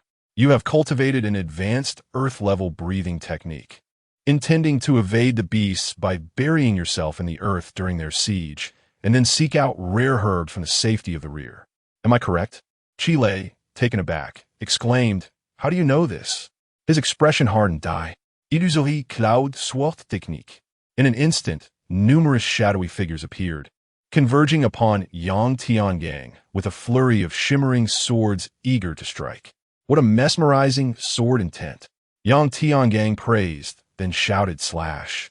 The Frostmourne manifested in his grasp, unleashing the sword intent of Heaven-S Severance and the sword-drawing technique. A blade of energy, reminiscent of celestial cleaving, surged forth, obliterating all shadowy figures, leaving only Chile's true form. Chile, momentarily stunned, felt himself and his sword cleaved in twain, plummeting from the sky. A lingering voice echoed in disbelief. What sword intent is this? You are merely at the pinnacle of innate cultivation. Yang Tiangang raised a hand, drawing forth a satchel from the remnants of Chile's body. Upon inspection, he couldn't help but smile. This was indeed a storage bag procured from the Celestial Trials marketplace. It possessed a spatial capacity of 3 zhong, a windfall. Inside were numerous rare herbs, all above the second tier, including the exceptional third-tier tiger blood grass. In gratitude for your unintentional gift, I shall perform a benevolent act, sparing you from being devoured by the beasts. With a swift motion, he obliterated Chile's remains into a crimson mist. Gather. The blood mist coalesced into a blood chi pearl, a technique from the 7-kill True Sutra. His physical strength was merely at the peak of the first tier, a slight improvement at best. Yang Tiangang had drawn the essence of the blood chi pearl from a distance, and tossed it into his sleeve. With a graceful step in midair, he descended before the white dragon horse. "Come, white dragon horse, consume this second-tier and third-tier premium tiger bloodgrass, and you shall ascend to the third-tier premium." Yang Tiangang first fed the second-tier premium tiger bloodgrass to the white dragon horse. 5 minutes later, the white dragon horse let out a thunderous roar, achieving the rank of second-tier premium. Yang Tiangang then offered it the third-tier tiger bloodgrass. 10 minutes later, the white dragon horse roared once more, elevating itself to third-tier premium. At this moment, the attributes of the white dragon horse were as follows. Third-tier premium, capable of traversing 90,000 miles a day, bearing a weight of 900,000 pounds, and gliding over water as though walking on solid ground. It could briefly harness the ferocity of the winds, possessing an exceedingly rare true dragon bloodline that allowed for upgrades upon consuming spiritual herbs, with its current strength equivalent to that of a top-tier master at the pinnacle of their craft. Ha ha ha! Yang Tiangang laughed heartily. Mounting the white dragon horse, it surged forth like a bolt of lightning, speeding with astonishing swiftness. "Whoa, white dragon horse, halt! We must not advance any further." Upon reaching a certain point, Yang Tiangang called out cautiously. He then quietly urged the white dragon horse to move forward. Before them lay a cave, resplendent with golden brilliance, resembling a palace embedded within a mountainside. Chapter 41. The expected yet unexpected. He and the white dragon horse took cover. With a wave of his hand, a dozen swift steeds appeared before him. These steeds were part of the 100,000 awarded by the system, which he had been reluctant to use after the surprise attack on Yi City. Channeling his true energy, he urged the steeds forward, sending them racing towards the cave ahead. With a thunderous crash, the steeds collided with the cave entrance. A fierce roar echoed from within. A 5-zhang tall, uniquely horned tiger burst forth, causing the steeds to collapse in terror, becoming mere pulp beneath its might. It then retreated back into the cave. Yang Tiangang exclaimed from afar, "It's the one." Through his discerning eyes, he perceived the uniquely horned tiger king at the pinnacle of the 4th tier, equivalent to a human grandmaster at their peak. This was the utmost realm his keen sight could discern. Recently postpartum and weakened, its strength was but a fraction of its potential. His mind raced with several ideas at the mention of the Beast King, Xiao Qiongqi. He patted the white dragon horse, saying, "Little white dragon, did you see that? Soon, you'll create chaos at the cave entrance. When it emerges, you must flee." The white dragon horse stood rigid, shaking its head like a tambourine, its instincts betraying its fear. "You possess the bloodline of a true dragon. How can you fear a mere tiger?" He reassured. "Rest assured, its speed cannot match yours. Go." The white dragon horse, obedient to the system's reward, galloped towards the cave under Yang Tiangang's firm command. Upon reaching the entrance, it kicked against the stone wall, causing a slight tremor within the cave. The uniquely horned tiger king, with its eyes ablaze, charged at the white dragon horse. In response, the steed bolted. The tiger, incensed, was infuriated by the audacity of the horse to toy with it repeatedly. It pursued the white dragon horse relentlessly until both vanished from Yang Tiangang's view. Ding! The host has successfully diverted the uniquely horned tiger king with the white dragon horse. Congratulations, host, on achieving the luring the tiger away from its mountain feet. The host has received 3 golden bell talismans, now stored in the system's inventory. Golden bell talisman, a 5th-tier premium talisman. It can be transformed into a wristband when a body is attacked. It automatically releases martial true essence in the form of a golden bell, lasting for 10 seconds. During this time, it grants immunity to any attack below the peak of the entry realm. After 10 seconds, the talisman turns to ashes. What a treasure! This grants me 3 additional lives. Yang Tiangang was elated. He hastily retrieved the 3 golden bell talismans from his inventory and donned them as red wristbands. He waved his arm, feeling no hindrance in his movements. Of course, he could not forget the matter at hand. He immediately activated his lightness skill and dashed into the lair of the uniquely horned tiger king. Inside, he found the walls inlaid with white jade, impeccably clean, and the ground adorned with peculiar flowers and exotic herbs. In a corner, a small tiger bared its teeth playfully, appearing both fierce and adorable, sporting 2 pairs of wings. Beside him stood 3 specimens of the exquisite 2-colored yellow and white flowers, which were indeed the 4th-grade superior tiger bloodgrass. Under the discerning gaze of the fire-eyed golden sight, the young creature of the small Cheongchi, a 1st-grade neophyte, was the most pure-blooded offspring of the beast King Cheongchi. Yang Tianang Smiled. He tossed the blood energy orb form from the corpse of Chi Lei to the young Cheongchi, saying, "Be good, do not make a fuss. Do not cry. Your brother will take you out to play." The young Cheongchi's eyes sparkled at the sight of the blood energy orb, and with delight, it swallowed it whole, ceasing its earlier display of teeth. Observing this, Yang Tiangang collected the 3 4th-grade superior tiger bloodgrass specimens and fled the cave, cradling the young Cheongchi in his arms. Ding! The host has ventured into the tiger's den and stolen its cub. Congratulations to the host for achieving the feat of entering the tiger's den and obtaining the cub. Reward. The host gains the innate talent Escape from Peril. Escape from Peril. Purple. This innate ability allows the host's adrenaline to surge, increasing their escape speed tenfold, unconstrained by any lightness techniques or evasion methods. In an instant, Yang Tiangang felt a rush of wind beneath his feet, his lightness skill amplified to 10 times its usual speed. A series of afterimages flickered through the forest. In the distance, on several mountain peaks, the solitary and fierce-eyed Tiger King, having failed to catch up with the white dragon horse, sensed something amiss with its limited intelligence. Suddenly, it halted, pivoting back toward its lair. Soon after, a chilling tiger roar erupted, echoing skyward, so powerful that it left Yang Tiangang in flight, reeling and nearly deafened. The sound even reached the skies above Jiangnan City. Above Jiangnan City, the previously jovial young Cheongchi suddenly froze, followed by a surge of rage. "Damn it! Who dares to steal my child?" Seal off a radius of 10,000 miles. With a mighty roar, all the extraordinary beasts retreated from Jiangnan City, while the waiting leaders and elites on the other side of the mountains began to flee in all directions. Meanwhile, the small Cheongchi vanished in a shimmer of space.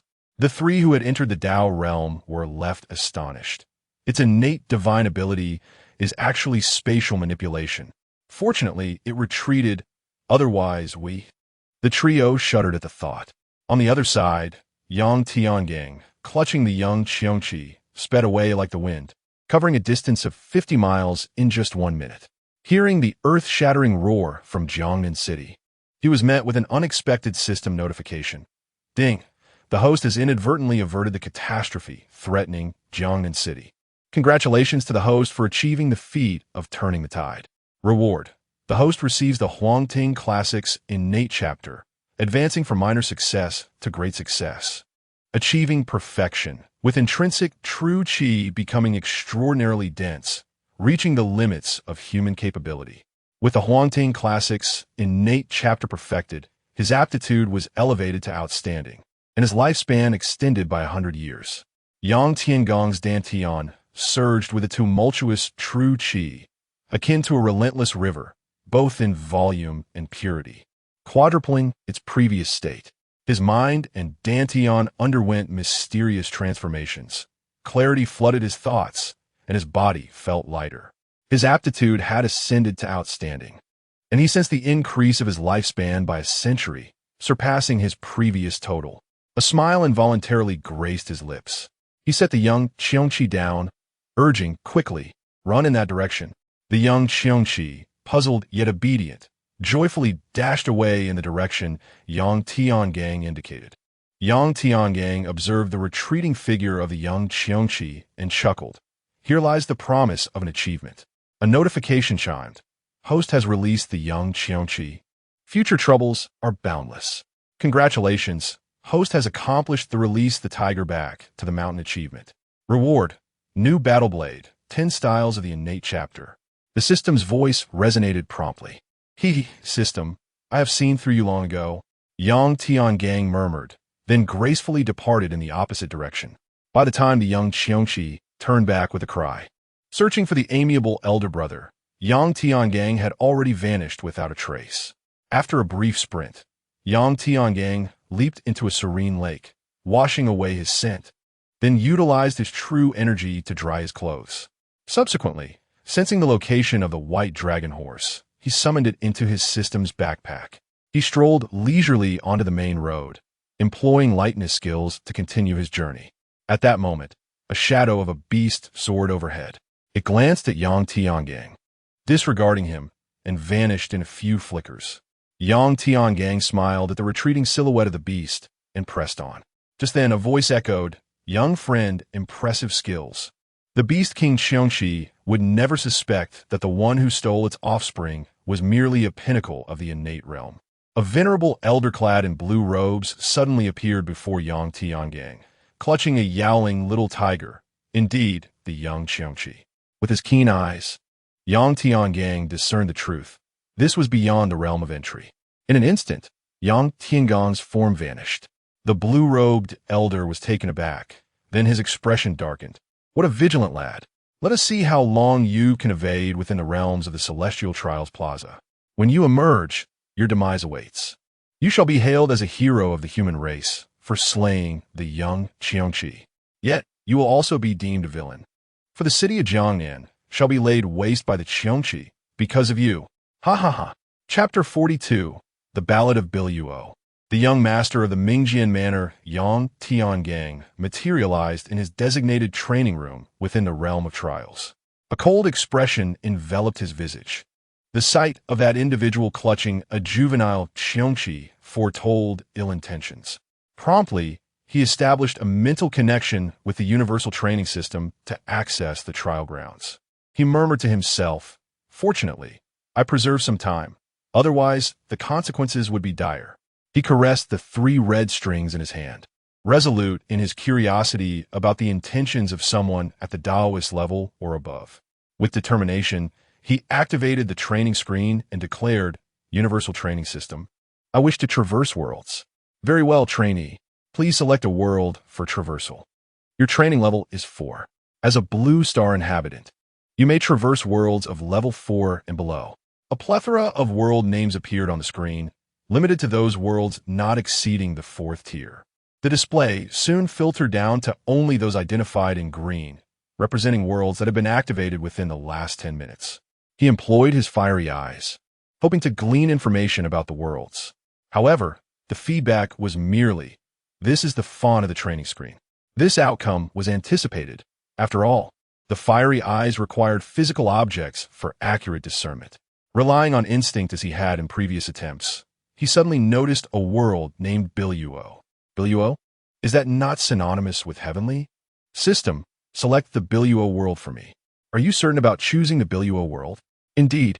Achievement points minus 1,000. Traversing a first-tier world costs 1 point, a second-tier world 10 points, a third-tier world 100 points, and a fourth-tier world 1,000 points, increasing 10-fold thereafter. World has been confirmed. Please select your identity for traversal. The training screen began to display identity options and their respective costs. Orphan, price, 0. Poor boy, price, 0. Wealthy young master, price, 3,000. Official offspring, price, 10,000. Noble blood, price, 30,000. Martial arts clan scion, price, 5,000. Disciples of sex, price, 10,000. Heavenly figure successor, price, 300,000. Is the pricing for these identities serious? He pondered. If his memory served correctly, the costs were 100-fold higher than those for first-tier worlds, with the successor to a heavenly figure being a staggering 1,000 times more. It was no wonder that so many high-level trainees sought to exploit lower-tier worlds. The Universal Training System's monthly gift of 2 achievement points to all trainees paled in comparison to the exorbitant costs of identities. Such steep prices could indeed jeopardize one's progress, necessitating a fresh start. Yet, one could always opt for the complementary identities of orphan or poor boy. He examined his achievement points, 5,896 points. Please make your selection. The Universal Training System urged him onward. After a moment of contemplation, Yang Tiangang decided, "I will choose the martial arts clan scion. Achievement points minus 5,000. Would you like to undergo a gender transformation? The system offers advantages post-transformation." Negative. Yang Tiangang responded without hesitation. The identity arrangement is complete. Please select your age. In this world, regardless of one's real age, all travelers begin at the age of 10 upon crossing over. Would you like to spend achievement points to purchase an age, allowing yourself to gain an advantage at the starting line? For martial arts families, each year younger costs 1,000 achievement points. No, your initial age is 10, which is an ideal time for a young man to train. Age has been selected. Please fabricate your body. The fabricated body's attributes will mirror those of your original self. Your martial arts aptitude is exceptional. Would you like to spend achievement points to purchase one-time aptitude? One-time aptitude. Flawed cost minus 500 points. Mediocre to exceptional 0 points. Genius 1,000 points. Talented 10, 000 points. Prodigy 100, 000 points. Increasing tenfold. No, aptitude remains unchanged. Please fabricate your body on the body forging platform. Yang Tiangang approached the adjacent jade platform and dripped a drop of blood. A vague corporeal form materialized. Soon, Yang Tiangang completed the fabrication of his body. The body has been successfully fabricated. Please lie on the jade bed and await the opening of the Bilua world, which is 1 minute away. 1 minute. A sensation of being pulled emerged as his soul entered the fabricated body. The jade platform radiated light, and his body vanished. When Yang Tiangang opened his eyes again, he found himself in an ancient, elegant, and exquisite room. The furnishings within were opulent. The bed and pillars were crafted from ancient golden silk Nanma wood, with 9 luminous night pearls embedded in the ceiling. The floor was adorned with white jade, and the tables and chairs were inlaid with mother of pearl. Even the porcelain cups displayed exquisite blue and white patterns, all of which were the finest imperial kiln quality. This environment was a stark contrast to his previous 3 awakenings. Simultaneously, an influx of information from the celestial training system resonated in his mind. This world is called Bilua World, originally known as the Mingjian World. 300 years ago, a celestial being descended. Henceforth, it was named Bilua World. Fortune manifests in Bilua World, governed by the heavenly path. It is said that this world possesses extraordinary martial arts, Bilua Fu and Huangquanju. Whether this is true remains uncertain. You were born in the Mingjian Villa and are named Yang Tiangang, the young master of Mingjian Villa, currently 10 years old, orphaned, with an elderly grandfather confined to a wheelchair. Your grandfather is named Yang Jundao, the current master of Mingjian Villa, and one of the 3 saints of the Central Plains, revered as the Sword Saint. Following this were details about his close acquaintances. Travelers are encouraged to utilize their advantages wisely to achieve remarkable feats or incite turmoil within a martial arts world. Friendly reminder, do not harbor fantasies of technological advancement in this realm. Do not disclose matters of celestial training or risk losing your status as a celestial traveler. Yang Tiangang was taken aback. The original name was Mingjian World. Does it have any relation to Mingjian Villa? His esteemed grandfather is the Sword Saint of the Central Plains, and amidst numerous martial arts families, he has randomly landed in Mingjian Villa. One cannot help but say he has been fortunate. Just then, a knock echoed at the door. "Kumin," Yang Tiangang called out. A graceful and beautiful young girl, aged around 13 or 14, clad in white, entered. "Young master, the master has summoned you." "Ear, do you know what the master wants with me?" Yang Tiangang donned his outer garment. "Young master, I do not know." Yang Ear shook her head. An orphan, she was adopted by the Mingjian Villa at a young age. Her stunning beauty distinguished her among the maidens, leading to her selection as the personal attendant of the young master. As she spoke, she approached the bedside and bent down to straighten the bedding. "Young master, really? You never make your bed." She then stood up and adjusted his collar, saying, "Young master, I shall take care of your attire from now on. You dress so haphazardly." Yang Tiangang smiled. "All right, take me to see the master of the villa." They traversed the winding corridors and pavilions, arriving at a 3-story loft. "Young master, the master is waiting for you inside. This is a forbidden area of Mingjian Villa. I cannot enter." Yang Ear gestured politely. Yang Tiangang pushed open the grand door, and a voice echoed, "Close the door and enter the inner chamber." He complied and stepped into the inner room. There sat an elderly man with white hair. His back to him, in a wheelchair, it was Yang Jundao, the master of Mingjian Villa. Yang Jundao turned his wheelchair around and remarked, "It has been 10 years. Yet you still refuse to call me grandfather? You never utter a word when you see me." Yang Tiangang opened his mouth, but could not bring himself to speak. "Very well. I shall not force you," sighed Yang Jundao. "Now that you are 10 years old, it is time to impart to you the unique skill of Mingjian Villa, the Mingjian Heart Method. Follow me." With a flick of his finger, 7 streams of sword energy shot forth, illuminating the roof with 7 bright points arranged like the Big Dipper, which then collectively cast a beam of light upon the stone wall. With a crack, a secret chamber door opened, revealing a stone staircase leading downward. Yang Jundao waved his hand, channeling his true essence, and he and his wheelchair soared down the staircase into the secret chamber. Yang Tiangang, lacking martial skills at the moment, descended the staircase. Inside, he beheld a jade disc engraved with the Mingjian Heart Method.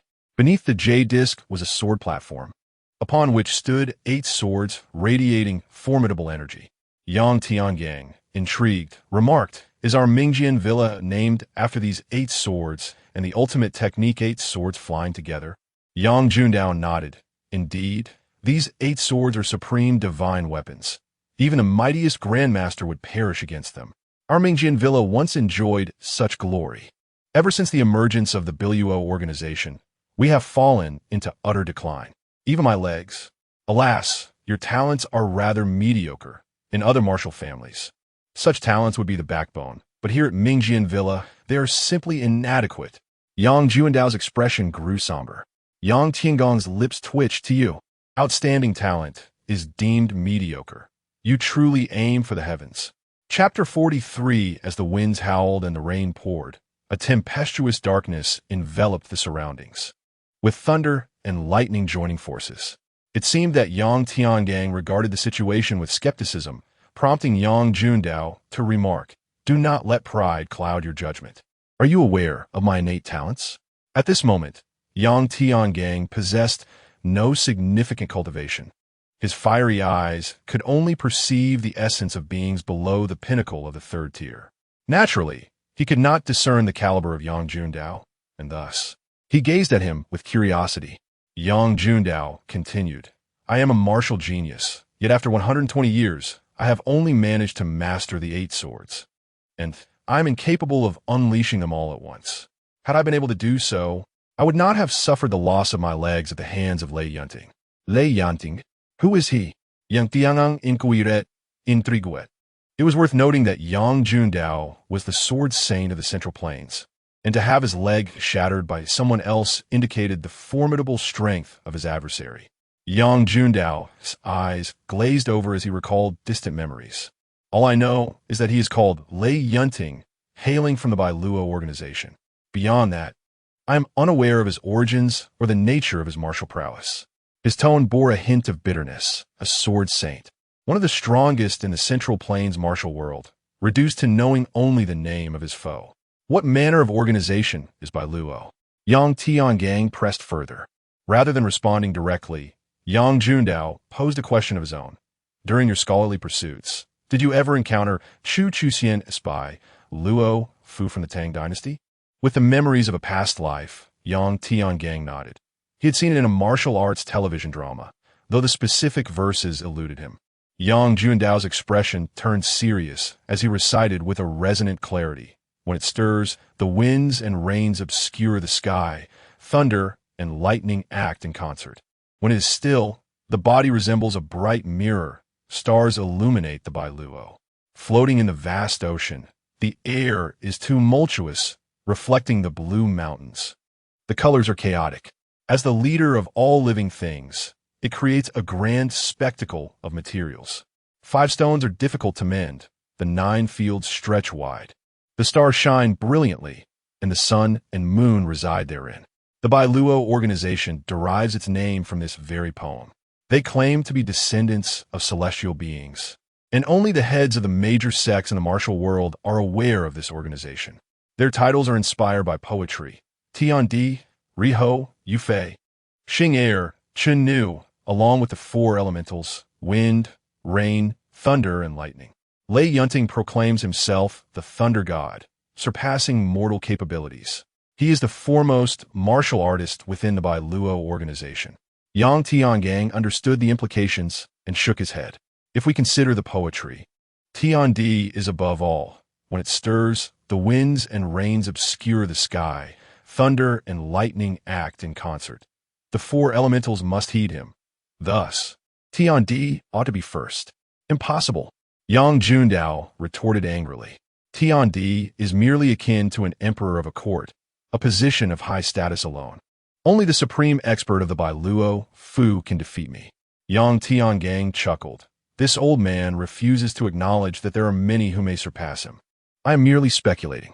What do you, a mere child, understand? Yang Juandao's expression hardened. Remember, if you ever encounter the Bai Luo organization, run as far away as you can. Now, let us commence our practice. The Ming Sword Heart method is a high-tier internal technique aimed directly at the pinnacle of the Grand Master level. Few in the martial world can surpass it.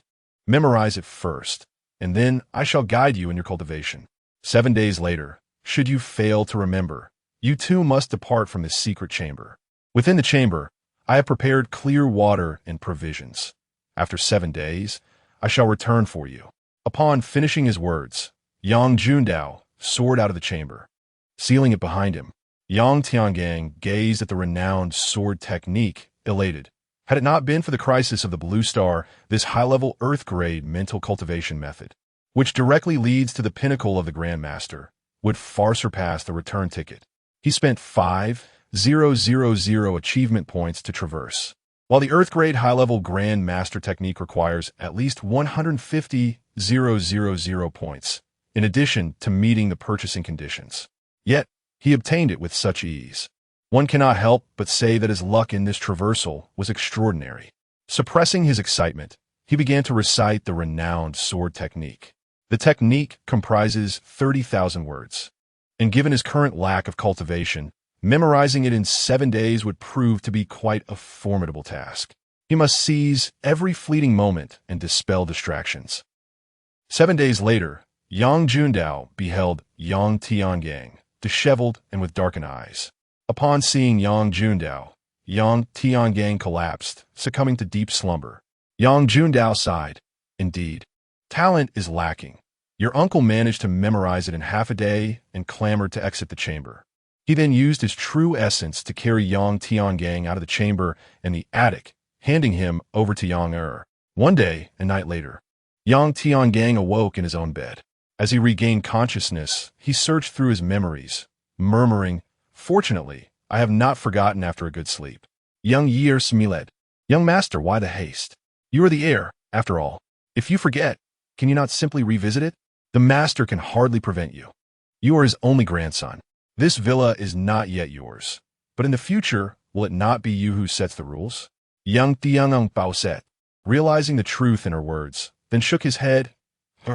You do not understand. You will comprehend in due time.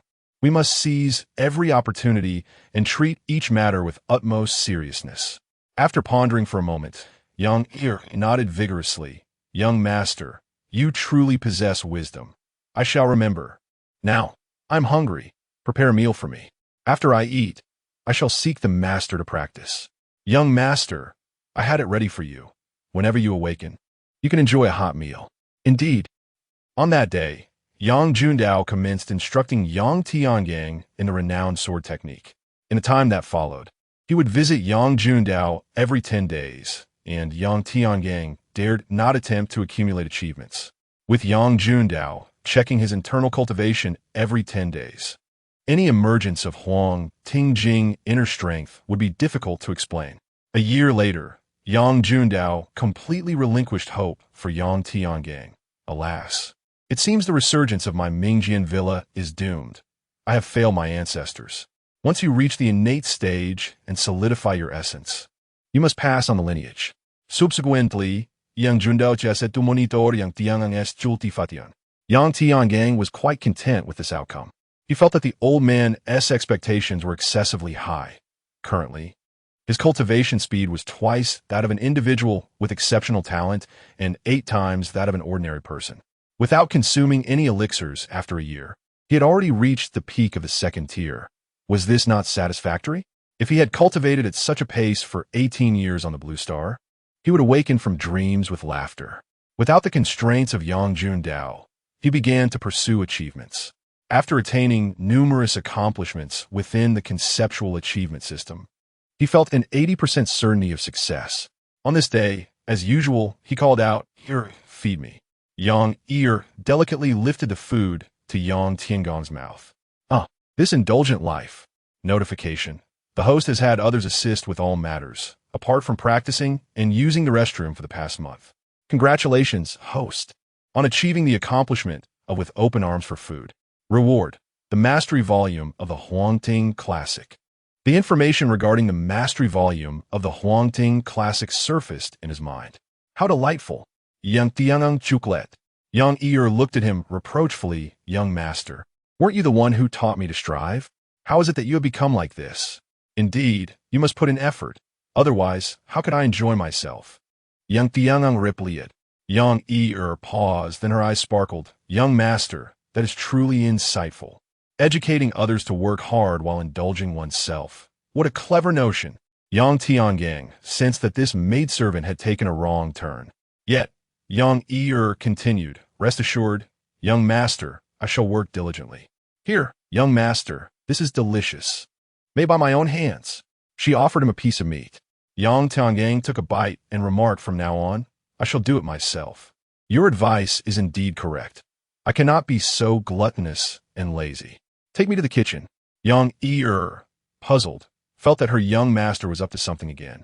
Upon arriving at the kitchen, they found a crowd busy preparing meals.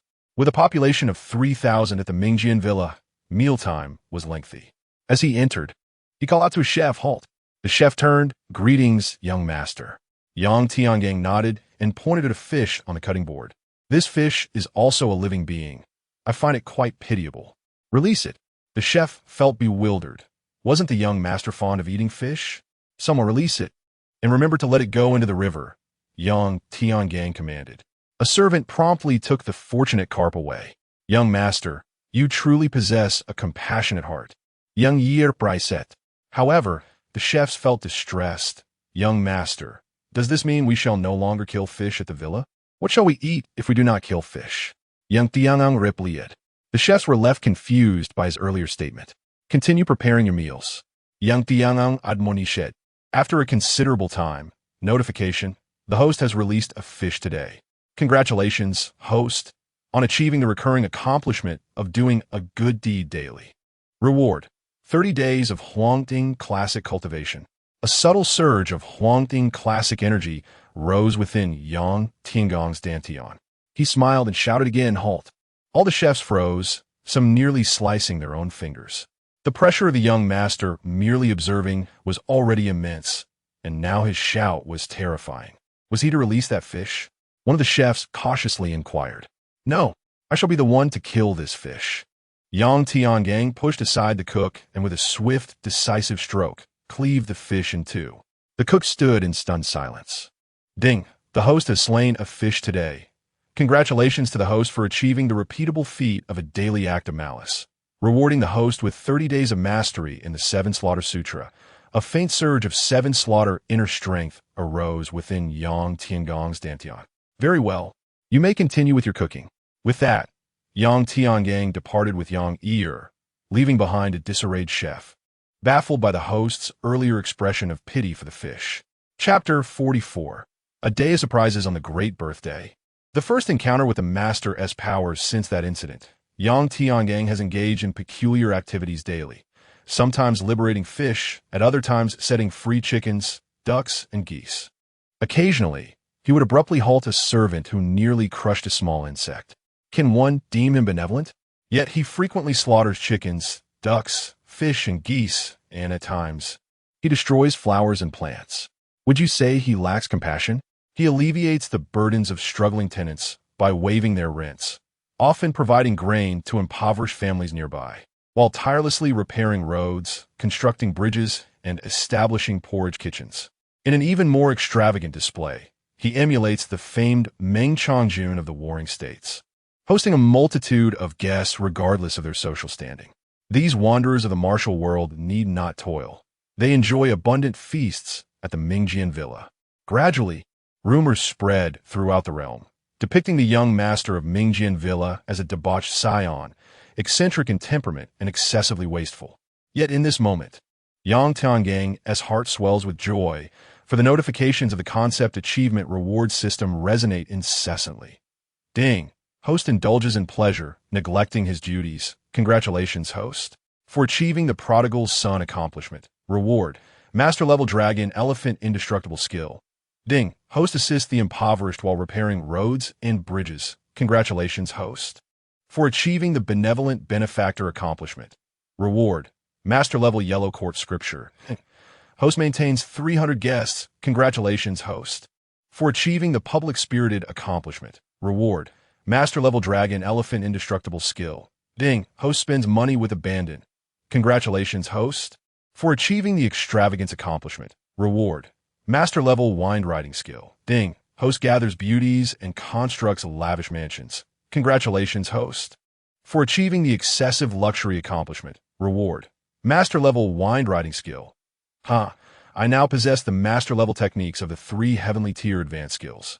Indeed, these reward techniques are correlated with the world's tier. This realm is a 4th tier world. Thus, the system rewards me with master level techniques.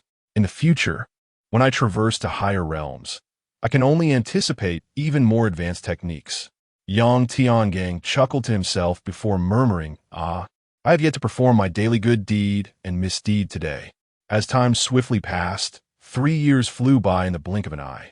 Yang Tiangang, now 14 in this world, has reached the pinnacle of innate cultivation through his daily acts of kindness and mischief. On this particular day, Yang Tiangang cast aside the iron hammer he had been wielding and, frowning, exited the secret chamber in the loft. He admonished, "Did I not instruct that no one is to intrude upon my training ground?" Yang Ear hastily bowed. "My lord, please forgive me. It is the master who is in a fury and seeks you." Yang Tiangang paused. What could the old man want with me? I do not know, but I advise you to hurry. The master is truly enraged and has threatened to break your legs. Yang Ear replied, her brow furrowed with concern. With Yang Ear in tow, Yang Tiangang made his way to the main hall of Mingjian Villa. There, Yang Jun sat at the center, his face a mask of frost. Upon laying eyes on Yang Tiangang, he was seized by a tempest of fury. "You ungrateful wretch, where is the money from my treasury?" Yang Tiangang merely shrugged. "I used it. I shall strike you down." Yang Jun Dao declared, seizing a teacup from the table and hurling it towards him. Yang Tiangang deftly evaded the projectile.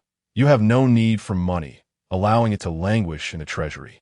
Money is meant to be spent to generate more wealth." So you believe wealth begets wealth? Then return to me what you have generated." Yang Yundao glared at him. Yang Tiangang cleared his throat. "I cannot do so at present. You are aware that I am currently engrossed in martial training, leaving me no time to earn money. However, rest assured, the Mingjian Manor shall undoubtedly rise to become the wealthiest in the world." "You infuriate me." Yang Jun Dao clutched his heart in exasperation. At that moment, Steward Liu, who was beside Yang Jun Dao, interjected, "Young master, the 130th birthday celebration of the master is approaching. You should return the money. Otherwise, we shall have no funds for the festivities." "The 130th birthday?" Yang Tiangang paused, truly having forgotten this matter. "Old man, simply procure some from the ancestral treasury." He understood that Yang Jun Dao held great regard for his reputation, and such a grand celebration would be imperative. "You ungrateful wretch, I do not ask you to restore the family legacy, but neither shall you squander it. Convey this command. Henceforth, every expenditure of the young master must be reported to me." Yang Jun Dao remained seething, and with a wave of his sleeve, he departed the hall in his wheelchair. A month later, the Mingjian Manor was adorned with vibrant decorations, rich silks and satins carpeting the ground, extravagance at its zenith. Yang Jun Dao ultimately accessed the ancestral treasury, depleting the family savings. On this day, the grand hall was filled with esteemed guests. Leaders from various martial sects and notable figures from the Jianghu had gathered. The assembly raised their voices in unison to celebrate the venerable elder. Congratulations to the old sword Saint Yang, a titan of the martial world. May your fortune be as vast as the eastern sea, and your lifespan rival that of the southern mountains. At the same time, a plaque inscribed with Titan of the martial world was unveiled, adorned with the signatures of the 10 foremost leaders. Yang Jun Dao's heart soared with joy. Please, everyone, take your seats. You are all exceedingly gracious. The esteemed position of Mingjian Manor today is owed to the support of the martial brethren. I am truly humbled. The old man expressed his gratitude. Lu, please take the plaque. Yang Jundo instructed steward Liu. Lu stepped forward to receive the plaque. Wait, it is truly undeserved. Suddenly, an untimely voice interrupted. The jovial atmosphere abruptly hushed as everyone turned in astonishment towards the speaker. Yang Jundao regarded a white-haired elder with a furrowed brow. Elder Bai, who is this? The elder with the white beard scolded the individual beside him. Chinner, cease your insolence. Can you dare question the old sword Saint Yang? Paul Yun Deu. I apologize. My son has just ascended to the pinnacle of the Grandmaster level and may have become a tad conceited, but he harbors no ill intent. The elder's apology was laced with an air of pride. That is precisely my point. How can he, Yang Jundao, a cripple, be deemed a titan of the martial world? Is it not a cause for ridicule among the Jianghu? Sneered a square-faced, middle-aged man beside the elder. At this utterance, the entire Mingjian Manor erupted in indignation. Yang Juandao's face was as grim as a stormy sea. He cherished his reputation, yet on his birthday, someone dared to humiliate him in such a manner. Yang Tiangang bellowed, Impudent wretch, your words are nothing but excrement. This plaque was bestowed upon you by your father and the other 9 grandmasters in honor of the old man's significant contributions to the martial world.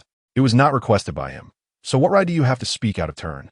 If Master Bai shares your sentiment, he may as well erase his name. Yang Tiangang pointed at the characters inscribed for Bai Weizhong, the head of the Tai sect. My father is my father. He has my respect. But I have none for you.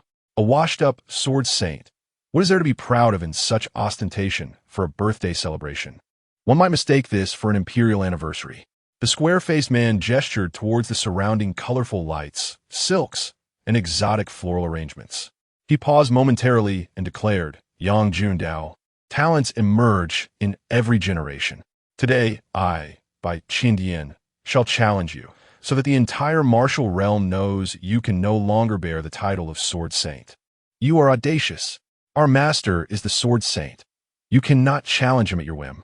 Steward Liu, incensed, pointed an accusatory finger at Bai Qindian.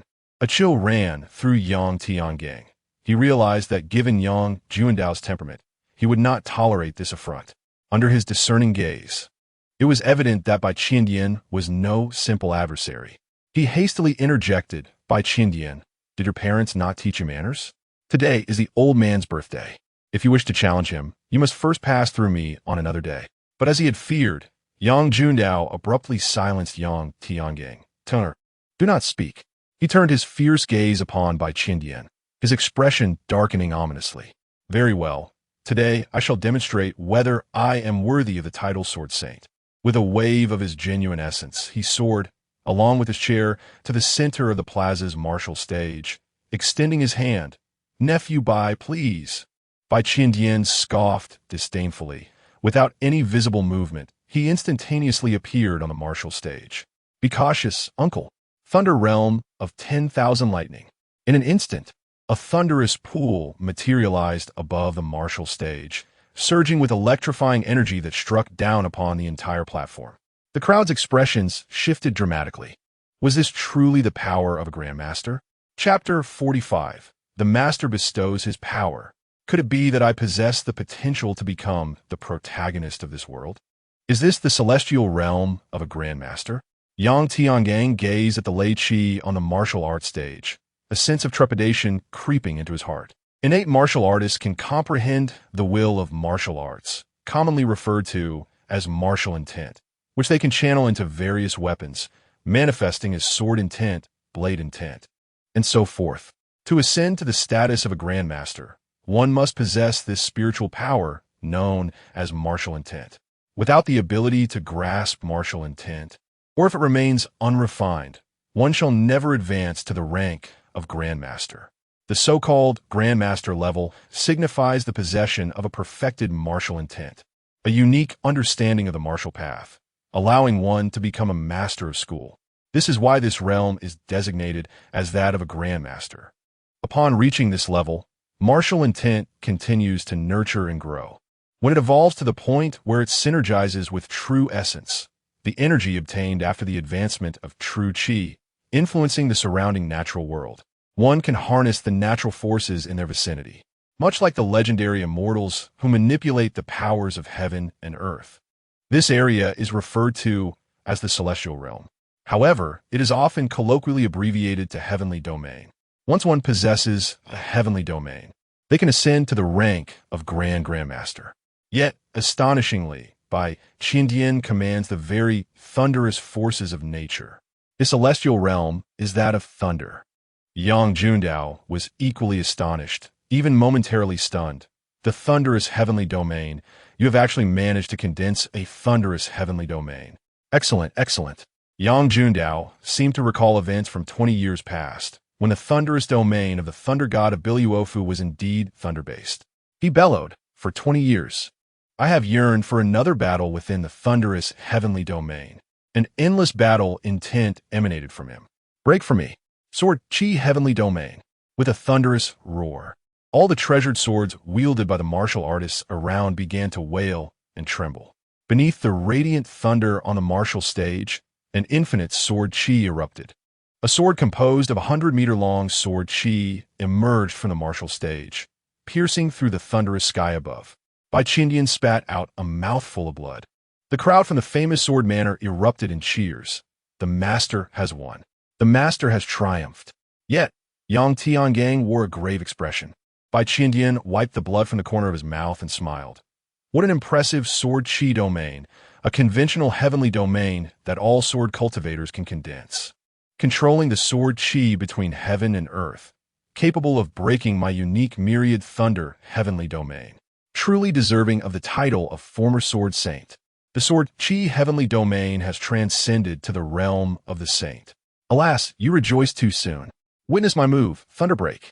Upon uttering these words, the thunderous sky reappeared, and simultaneously, a treasured sword manifested in his hand, his body enveloped in lightning, instantaneously appearing behind Yang Jundao. Yang Jundao conjured 8 3-foot-long azure blades in his hand, blocking the attack from afar. Clang, clang, clang. The two had already exchanged several blows. Their speed escalated, rendering the eyes of those below the innate realm incapable of perceiving their fierce battle. Thanks to his innate talent of the fire eye, Yang Tiangang could discern the unfolding conflict clearly. Bai Qiandian moved with the swiftness of lightning, relentlessly targeting Yang Jundao's wheelchair, while Yang Jundao struggled to keep pace, wielding the 8 sword Qi treasures to defend. The defense outweighed the offense. He sighed softly. I hope the old man can find some clarity. Yang Ear, filled with indignation, remarked beside him, how despicable. The so-called thunder strike merely enhances one's speed through the power of lightning. He is merely taking advantage of the fact that the master of the estate is hampered by his legs. As her words lingered in the air, a tremendous crash resonated through the training grounds, causing the thunder pool and the sword energy domain to vanish. Suddenly, everyone beheld the scene clearly. Bai Qiandian held his sword across Yang Jundao's neck. In an instant, Yang Jundao appeared significantly aged, his expression bitter as he confessed, I have lost. The atmosphere fell into a profound silence, so quiet that one could hear a pin drop. This was soon followed by a tumult of mockery, astonishment, and lamentation. Despicable! You are no match for the master. You are merely relying on his. Young Year exclaimed vehemently. Mid-sentence, she was silenced by Yang Tiangang, who covered her mouth, saying enough. Speaking like that will only cause the old man more anguish. Yang Tiangang understood that Bai Qiandian had won by underhanded means against Yang Jundao. Yet, a victory is a victory, voicing it would only deepen Yang Jundao's torment, validating Bai Qiandian's earlier claim of him being a cripple. At that moment, Bai Qiandian laughed heartily. Sword Saint? Huh, if you are a sword saint, then I must be a sword god. With a flick of his wrist, he cast aside his sword and turned to leave. Halfway, he paused and turned back. By the way, if you are dissatisfied, feel free to summon the ancient 8 swords of the Ming Sword Manor, and we shall compete again. No need. I, Yang Jundao, have lost. I am no longer a sword saint from this day forth. With a powerful strike, he shattered the plaque of the martial arts titan into dust, his complexion aging further. Brother Jundao, look at what has transpired in your manor. We shan't intrude further. We shall take our leave. Bai Weizhong, reveling in his small triumph, declared before leading the disciples of the Tai sect away. Subsequently, other martial arts leaders took their leave in succession, followed by various families of the martial world and numerous heroes. In the end, the once vibrant banquet was left desolate, devoid of any guests. Old man, are you all right? Yang Tiangang approached to offer comfort. Tiangang, do you think I have truly aged? Yang Jun Dao finally uttered this poignant question. In that moment, it seemed as if he had lost all vigor. Perhaps this was the essence of a hero's twilight. Old man, the Grandmaster lives for 200 years. You are merely 130. Speaking such words on your birthday is most inauspicious. Come, everyone, let us liven the mood and wish the master a happy birthday. Yang Tiangang signaled to the members of the Ming Sword Manor. The servants, especially the 300 guests of Yang Tiangang, immediately called out, "Happy birthday to the master. May the pines and cypresses remain evergreen, and may fortune and prosperity be everlasting." Yang Jun Dao forced a smile, then, with the aid of his wheelchair, retreated to the backyard, stating, "I wish to be alone for a while. Do not follow me." Yang Tiangang was left to manage the aftermath. These sumptuous dishes must not go to waste. Everyone, eat and drink to your heart's content. What cannot be consumed shall be given to the farmers below the mountain. The young master is wise. Those who are ungrateful do not deserve the food of the Ming Sword Manor. The crowd responded. Thereafter, everyone indulged in their own thoughts amidst the lively atmosphere before eventually dispersing. That night, Yang Tiangang was summoned into the forbidden grounds of the Ming Sword Manor by Yang Jundao. In the secret chamber of the famed Sword Heart and the 8 Swords, the elderly Yang Jundao spoke. Tianer, have you not always yearned to possess the 8 swords for yourself? Today, I shall bequeath them to you. Yang Tiangang, however, did not feel the joy he anticipated. Old man, are you quite well? He queried. Do not interrupt. Allow me to finish, Yang Jundao replied. These 8 swords are ancient treasures, known as ritual, justice, integrity, honor, benevolence, love, loyalty, and filial piety. They each possess a sword spirit, and only those who gain their recognition may wield them. The strength of the wielder's moral convictions directly correlates to the sword's power. To act contrary or to forcefully command them will only result in backlash. I have no concerns regarding the 4 swords of benevolence, love, loyalty, and justice, but the others. He sighed, lamenting that this young man had yet to call him grandfather, and feared that the remaining 4 swords would remain beyond his reach for a lifetime. Yang Tiangang, with his keen insight, recognized that these 8 swords were exceptional, 6th-tier treasures of extraordinary origin. The world itself bore their name, equivalent in might to the realm of swordsmanship. Transcending the ordinary path, he understood their usage far better than Yang Jundao. He interjected, however, my cultivation is insufficient to wield even one of them. That was true in the past. After tonight, that will no longer be the case. I shall impart my entire strength and the martial will of the Sword Saint to you. You possess sound legs, and with just another year of my guidance, you shall be able to defeat Bai Qiandian and reclaim the honor of the Yang family Sword Saint. Yang Jun Dao declared resolutely. Yang Tiangang felt a jolt of excitement, a master passing on his skills, a swift ascent to the pinnacle. Could it be that I possess the potential to become the protagonist of this world? A path to effortless victory? He recalled the celestial training system, mentioning that this was a realm where fortune manifested and the heavenly path governed the world.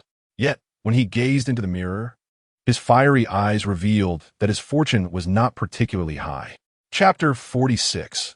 Congratulations to the host for achieving the bug exploit, old man. Are you truly willing to pass on your skills and martial intent to me?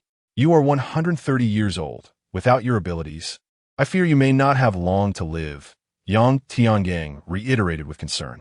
Yang Jundao chuckled lightly. Do not fret. I have ample time to teach you. The Mingjian Villa has stood for a millennium, and we possess numerous elixirs. A single 3,000-year-old ginseng will suffice to sustain me for a year and a half. Yang Tiangang was taken aback. Is that what you mean? Old man, are you truly unafraid of death? He questioned incredulously. What is there to fear about death? What I dread is a life worse than death, living without dignity and failing to honor my ancestors. Yang Jundao declared with pride. Yang Tiangang fell silent, not responding. For him, his own life was of utmost importance. You must think I am foolish, but if after my death you bring ruin to the Mingjian Villa, I shall rise from the grave along with our ancestors to drag you down with me, Yang Jundao remarked, well aware of Yang Tiangong's nature. Enough talk. Sit cross-legged. Calm your mind, and I shall impart my skills to you, Yang Jundao commanded. Instead of complying, Yang Tiangang unexpectedly replied, Old man, have you ever considered that your leg could be healed? To reclaim what you have lost by relying on your descendants is hardly the path of chivalry. Yang Jundao was momentarily taken aback before responding with a somber tone. If it could be healed, would I have waited until now? Even the renowned Ghost King, the foremost healer of the martial world, could not cure it. Who else could? Replace it. Yang Tiangang retorted succinctly. Yang Jundao shook his head. The Ghost King once suggested such a method, but to replace a leg requires that of another. As a sword saint, how could I do such a thing? What face would I have to stand in this world? Could you not use the leg of a villain? Yang Tiangang inquiret, Buzlet. That is not permissible. It is inconsequential whose leg it is, be it voluntary or that of a wicked person. Fundamentally, it is still an act of usurpation. Whose leg is not a leg? I would rather remain crippled for life than exchange my leg. Do not entertain such thoughts. The people of Mingjian Villa must never engage in selfish acts at the expense of others, Yang Jundao sternly admonished. Yang Tiangang retorted coldly, but you are no longer the sword saint. Why do you cling to such a laughable principle? You have seen today how those in the martial world regard you. Did you not boast once about how you vanquished the Eastern pirates, defeated the Blade God from beyond the borders, and triumphed over the demon sect multiple times, enduring life and death crises to save the various sects? Yet now, you have experienced but a single defeat, merely one defeat, and absurdly, no one even celebrated your longevity before departing. Do you still not comprehend the essence of this world? Yang Jundao was enraged. You ungrateful wretch. He could hardly believe that Yang Tiangang dared to lecture him in return. He coughed, struggling to regain his composure for a long while before continuing.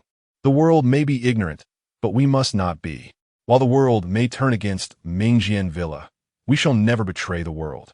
My name is Sword Mountain Manor, a bastion in the martial arts world, claiming the title of the foremost manor through these 8 characters: righteousness, integrity, honesty, shame, benevolence, love, loyalty, and filial piety. Yang Jundao gestured towards the 8 swords inscribed with these virtues. Yang Tiangang rolled his eyes and muttered, I believe it is the strength of the 8 characters that truly matters. Yang Jundao, taken aback, inquired, What did you say? I said you were self-righteous and quite impressive. If that is the case, you should not cling to your pride. The title of Sword Saint is lost, so let it be. What does it mean to expect your descendants to restore your reputation? Are you not being lenient to the world, but harsh to your kin? Is this not an act of seeking fame? Yang Tiangang retorted angrily before turning to leave the secret chamber, leaving Yang Jundao to bellow, Ungrateful grandson. You vex me to no end. After a moment of roaring, he suddenly chuckled. He dares to say, I seek fame. The 8 swords behind him began to tremble, resonating with a harmonious chime. He caressed the sword, acknowledging, in truth, I understand his intentions. He merely wishes for my survival. Following that, he scoffed. This young man is truly inscrutable. He is usually so shrewd, yet he refuses the opportunity to ascend today. It seems he genuinely cares for me. Very well. I shall wait for him to bear a remarkable great-grandson whom I can nurture, and then reclaim the title of Sword Saint. At that moment, a voice echoed from the door of the secret chamber. By the way, old man, I think you should pass your skills to me. It was Yang Tiangang returning. Yang Jundao's hand, which had been stroking the sword, froze, and he was momentarily stunned. Ding. Host accepts the transmission of skills from the benevolent grandfather. Congratulations to the host for achieving the esteemed master transmission accomplishment. Reward: 7 kill, true classic. Grandmaster Edition. Yang Tiangang felt the Grandmaster Edition of the 7 kill, true classic flood his mind. The Grandmaster Edition directly? He was elated, recalling that such a leap in rewards had only occurred once before when establishing the Heavenly Principle sect, receiving the Heavenly Principle Classic directly from nothing to the Grandmaster Edition. This was invaluable. He spoke, "Old man, that's enough, retract your skills." Yang Jundao was taken aback. "Are you jesting? My skills have yet to be transmitted." Nevertheless, he retracted his power. Yang Tiangang rose and declared, "I have thought it over. I still do not wish for your demise. If you were to perish, who would protect me? How could I live freely?" He then turned and left with a flourish. In that moment, Yang Jundao felt the urge to curse this ungrateful descendant, but realized such curses were misplaced. Meanwhile, on Yang Tiangong's side, Ding, host declines the transmission of skills from the benevolent grandfather after receiving system rewards. Congratulations to the host for achieving the bug exploit accomplishment. Reward: Heaven-slaying sword technique. Grandmaster Edition. Ha ha. Yang Tiangang laughed heartily, once again receiving a leap in rewards. He promptly turned back. Yang Jundao, observing the returning Yang Tiangang, asked fearfully, "What do you intend to do now?" This time, however, Yang Tiangang was unusually serious and said, "Old man, you carry 8 treasured swords with you. I have a strong intuition that tonight shall not be peaceful." Yang Jundao paused. "Are you suggesting that someone is plotting against Soar Mountain Manor?" Yang Tiangang nodded. "Indeed. Who could it be?" The old man declared, "I have merely suffered one defeat. It does not signify that I can no longer wield a sword." Yang Jundao exclaimed with indignation. Yang Tiangang responded with a mysterious smile. "You will soon discover who it is." Possessing keen insight, he was aware that someone intended to strike against the Mingjian Villa, although he could not ascertain the precise timing. However, Yang Jundao's intention to pass on his skills that very night assured him that they would indeed act under the cover of darkness. He was all too familiar with such narratives. Yang Jundao nodded, and with a flourish of his hand, 8 exquisite swords soared into the air, accompanying him as he exited the secret chamber alongside Yang Tiangang. The night was profoundly ominous. The entire Mingjian Villa lay shrouded in darkness, with all its inhabitants enveloped in slumber. Suddenly, the tranquil night was pierced by the sound of a whistle, as hundreds of masked figures clad in black leapt over the walls. "Kill them all. Spare no one except Yang Tiangang," came the command. "Understood." The throng of black-clad figures swiftly dispersed. Before long, confusion arose. Where are they? Where are the inhabitants of Mingjian Villa? The masked intruders collectively expressed their astonishment in the training square. They had found no one within the rooms. Just then, the villa was suddenly illuminated, and a mocking voice echoed, "Esteemed guests, why are you wandering about in the dead of night, masked and uninvited to my abode? What are your intentions?"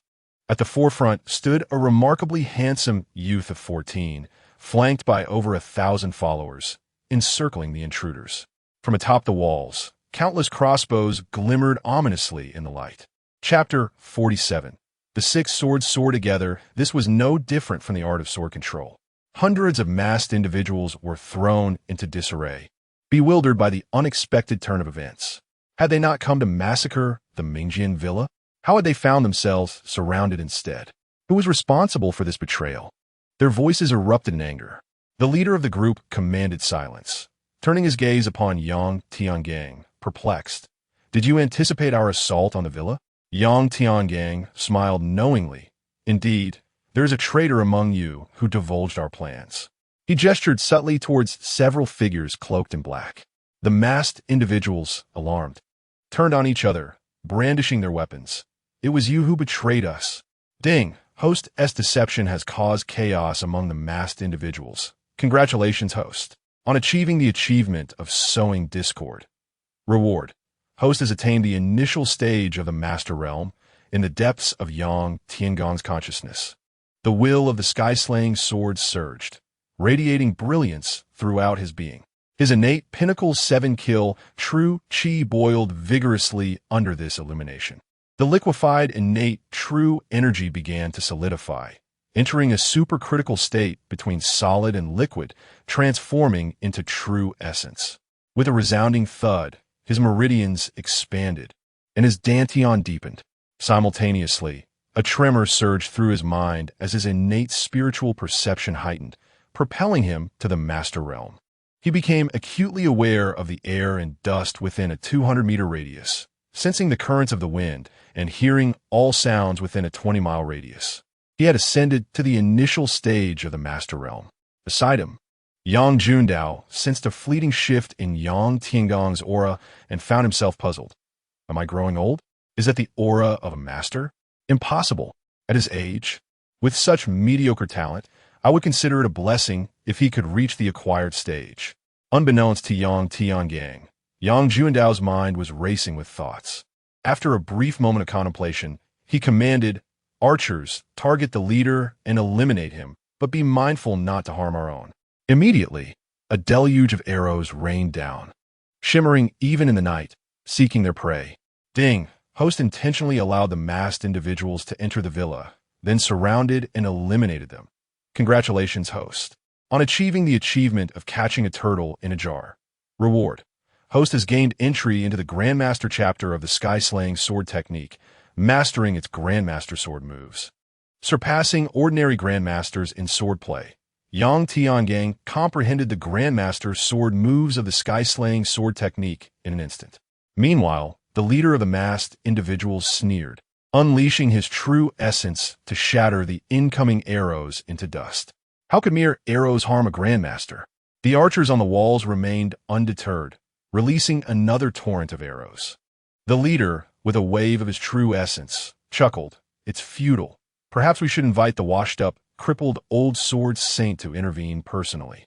However, at that moment, dozens of arrows suddenly accelerated, 9 of which were infused with the intent of a Grandmaster. His expression shifted, and he hastily attempted to evade, but still found himself struck by 3 arrows. He spat out a mouthful of blood, severely injured. Pulling out the arrow, he pressed on his acupoints and exclaimed, "Despicable! You dare to mix 4th-tier elite arrows among ordinary ones, and to conceal a mid-level Grandmaster archer capable of breath-holding. Yang Tiangang snorted coldly. A thief breaks into my home to commit murder and dares to accuse me of being despicable." The mid-level Grandmaster archer was one of his trump cards among 300 loyal followers. Ding! The host must first use ordinary arrows to incapacitate the enemy, then mix in the 4th-tier elite arrows. Congratulations to the host for achieving the hidden arrow wounding accomplishment, rewarding the host with the new Battle Blade 10 Styles Grandmaster Edition. Yang Tiangang couldn't help but twitch his lips. The system seemed intent on slandering him. I do not believe you possess 4th-tier elite arrows." The masked leader let out a cold snort and angrily addressed the others. "What are you waiting for? Go forth and kill." However, they had yet to identify the traitor among them. The remaining masked figures remained cautious, gripping their swords and wary of those beside them. This infuriated the masked leader. "Are you fools? There cannot be so many traitors. They wouldn't dare betray us now." With that, he darted forward, appearing before Yang Tiangang. Unfazed, Yang Tiangang waved his hand again, commanding, "Continue shooting." This time, the arrows were aimed not at the leader, but at all the masked figures present. The arrows flew with astonishing speed, piercing through the true energy and protective barriers of the masked assailants, striking indiscriminately. None among the masked figures were Grandmasters, and half of them fell. The leader was also momentarily held off by Yang Jundao, the two colliding and forcing him back 3 steps. As some of the masked figures lay dying, they coughed up blood and exclaimed, "Did you not claim there were many traitors among us? Are you not afraid of killing your own?" Yang Tiangang smirked wickedly. "I'm sorry, but there are no traitors among you." Boom! The figures collapsed, lifeless. We will have your life." The remaining masked figures, driven by rage, charged recklessly towards Yang Tiangang. They had not anticipated being toyed with by such a young lad. In their frenzy, They were unable to defend against the arrows and fell one after another on their reckless advance toward Yang Tiangang. Only a clever 100-masked figures remained, skillfully evading the arrows. While fending off Yang Jundao, the leader seethed, "Useless fools, how could I ever consider collaborating with you?"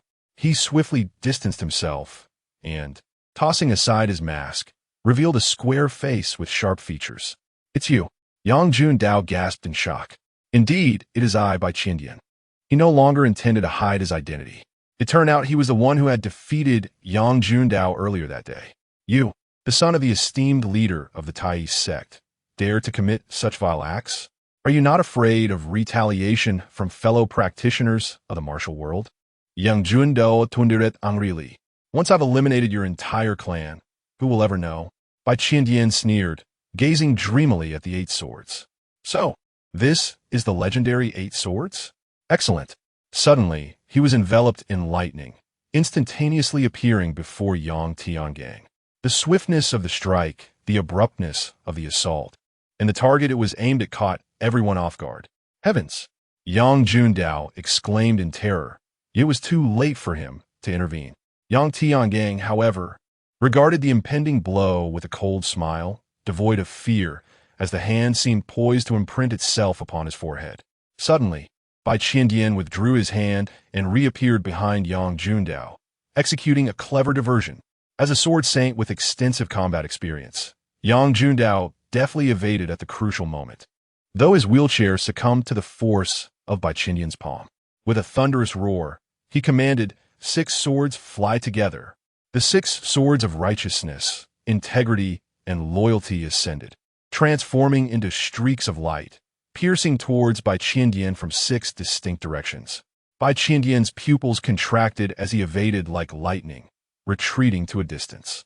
Yet the 6 swords, unyielding, reappeared around him, striking from every angle once more. "Bai Qiandian, you seek your own demise."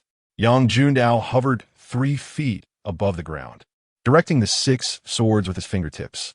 The swords shifted positions in accordance with his gestures. "Bai Qiandian head nearly slain Yang Tiangang, in jiting Yang Jundao as furi." "This bears no difference from sword control techniques," Yang Tiangang murmured, astounded by the sight, despite knowing the legendary technique of the 8 swords flying together. Although only 6 swords were in play, their impact was profound. In a short while, Bai Qiandian found himself in dire straits, his unparalleled speed at the pinnacle of the Grandmaster level failing to shake off the 6 swords.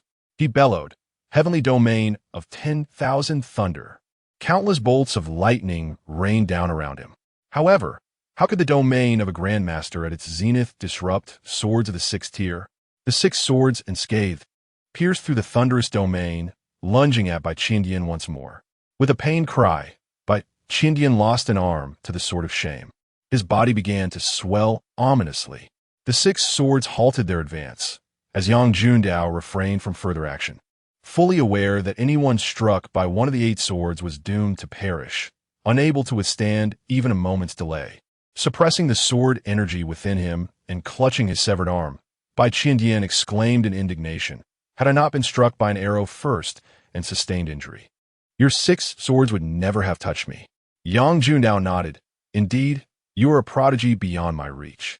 Alas, your arrogance led you to fall victim to the 4th-tier arrow laid by the heavens. Now, do you have any last words for me to convey to Brother Weizhong?" "Last words?" Bai Qiandian chuckled darkly. "Do you presume victory is assured?" Suddenly, he raised his voice. "Are you not coming out? How long do you intend to watch the show?" We merely wish to witness Brother by showcasing his might. Never did we expect him to be so inept." 2 voices echoed from the heavens, and 2 elders descended slowly from the night sky. The remaining masked figures knelt in unison, declaring, "We pay homage to the Master, the Lord of the Heavenly Demon, with martial virtue and integrity, unifying the martial world for millennia." Yang Jundao's expression shifted dramatically. "It is you? You are still alive?" Chapter 48. Forever young, forever unheeding of others, you have not perished. "How could I bear die?" declared the white-clad elder, his face still bearing traces of youthful handsomeness marred by 3 deep scars, his words laced with venom. It was evident to all that he harbored a profound enmity towards Yang Jundao. Unexpectedly, the elder continued with a tone of grudging admiration. "So this is your grandson? Truly remarkable, distinguished and bold. How fortunate you are. Not only does he have a son like Yang Luyun, a prodigy of martial prowess, but now he possesses a grandson of extraordinary daring." Yang Tiangang inclined his head respectfully. "Thank you for your praise, esteemed leader of the heavenly demon sect." The leader shook his head. "I do not offer praise. I speak with sincerity. While others may deem you a debauchee, I perceive that your actions are driven by purpose. Every coin you expend is laden with significance. The world now refers to you as the great benefactor Yang. Should you call upon them, oh, the response would be overwhelming. 300 patrons, each a hidden talent, and even your beautiful maidens are far from ordinary." He gestured towards the 36 sword-wielding maidens led by Yang Yi. "Most importantly, you possess discernment, a rare quality. The individuals you assist are all grateful and loyal. Over the past 3 years, even the tenants of Mingjian Villa are people of integrity. I once dispatched several disciples to your hero's hall for sustenance. Yet each time on young master's outing day, you expel my disciples upon their arrival. The longest they enjoyed your hospitality was merely a month before being cast out under the pretext of misdeeds. However, many patrons have received your generous rewards. I remain utterly baffled." Yang Tiangang chuckled. "What is there to explain? I rely upon these 8 characters." He pointed to the 8 swords embedded in the ground, inscribed with the principles of righteousness, integrity, propriety, benevolence, loyalty, filial piety, and love.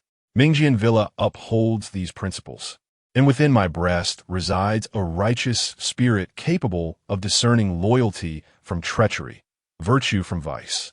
Upon hearing this, young Yi rolled her eyes, as if to say, "Young master, does your conscience not ache with such declarations?" "Excellent. Well said. Righteous spirit," exclaimed the elder beside the white-clad figure, whose visage was clean yet grotesquely unattractive, suddenly applauding. Yang Tiangang bowed once more. "Thank you, esteemed leader of the heavenly demon sect." "Young man, I am not the leader of the heavenly demon sect." The elder interjected abruptly. "Kneel before me and swear fealty as a foster son, and I shall spare your life."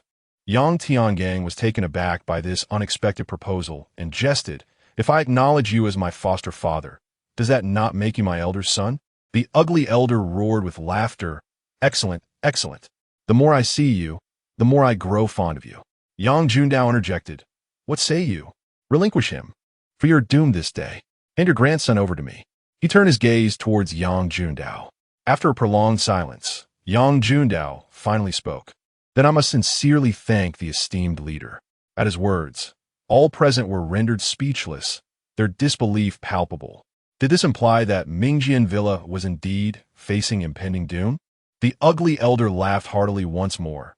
"Yang Jundao, I have always held disdain for the 3 saints of the Central Plains, yet today I find myself somewhat admiring you." The lord of the celestial demon frowned and said, "Bayan, what madness has seized you? While we may appreciate this young man, remember that his hero is my foe. If you do not eradicate him completely, I assure you that in a few years, you will undoubtedly fall at the hands of this young lad." Bayan, the leader, scoffed coldly. "Celestial demon, I am not your subordinate. How I choose to act is not for you to dictate." The celestial demon clenched his fists and then released them, conceding, "Do as you will." Bayan stepped forward and commanded, "Yang Tiangang, kneel and call me your adoptive father." "Ha ha ha!" Yang Tiangang laughed heartily and retorted, "Who in heaven or earth would dare to be my adoptive father? Do you refuse?" Bayan was taken aback. "Do you know who I am? Even if you were the supreme master of the martial world, it would be of no consequence." Yang Tiangang sneered.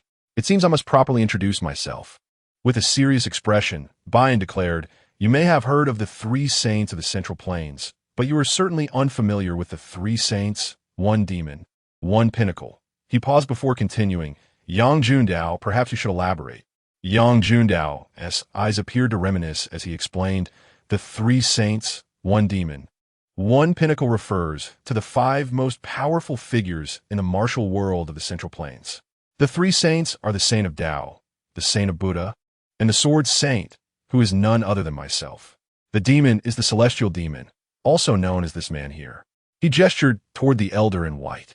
And the pinnacle, originally known as madness, it later evolved into pinnacle, and that would be this esteemed individual, Lord Bian.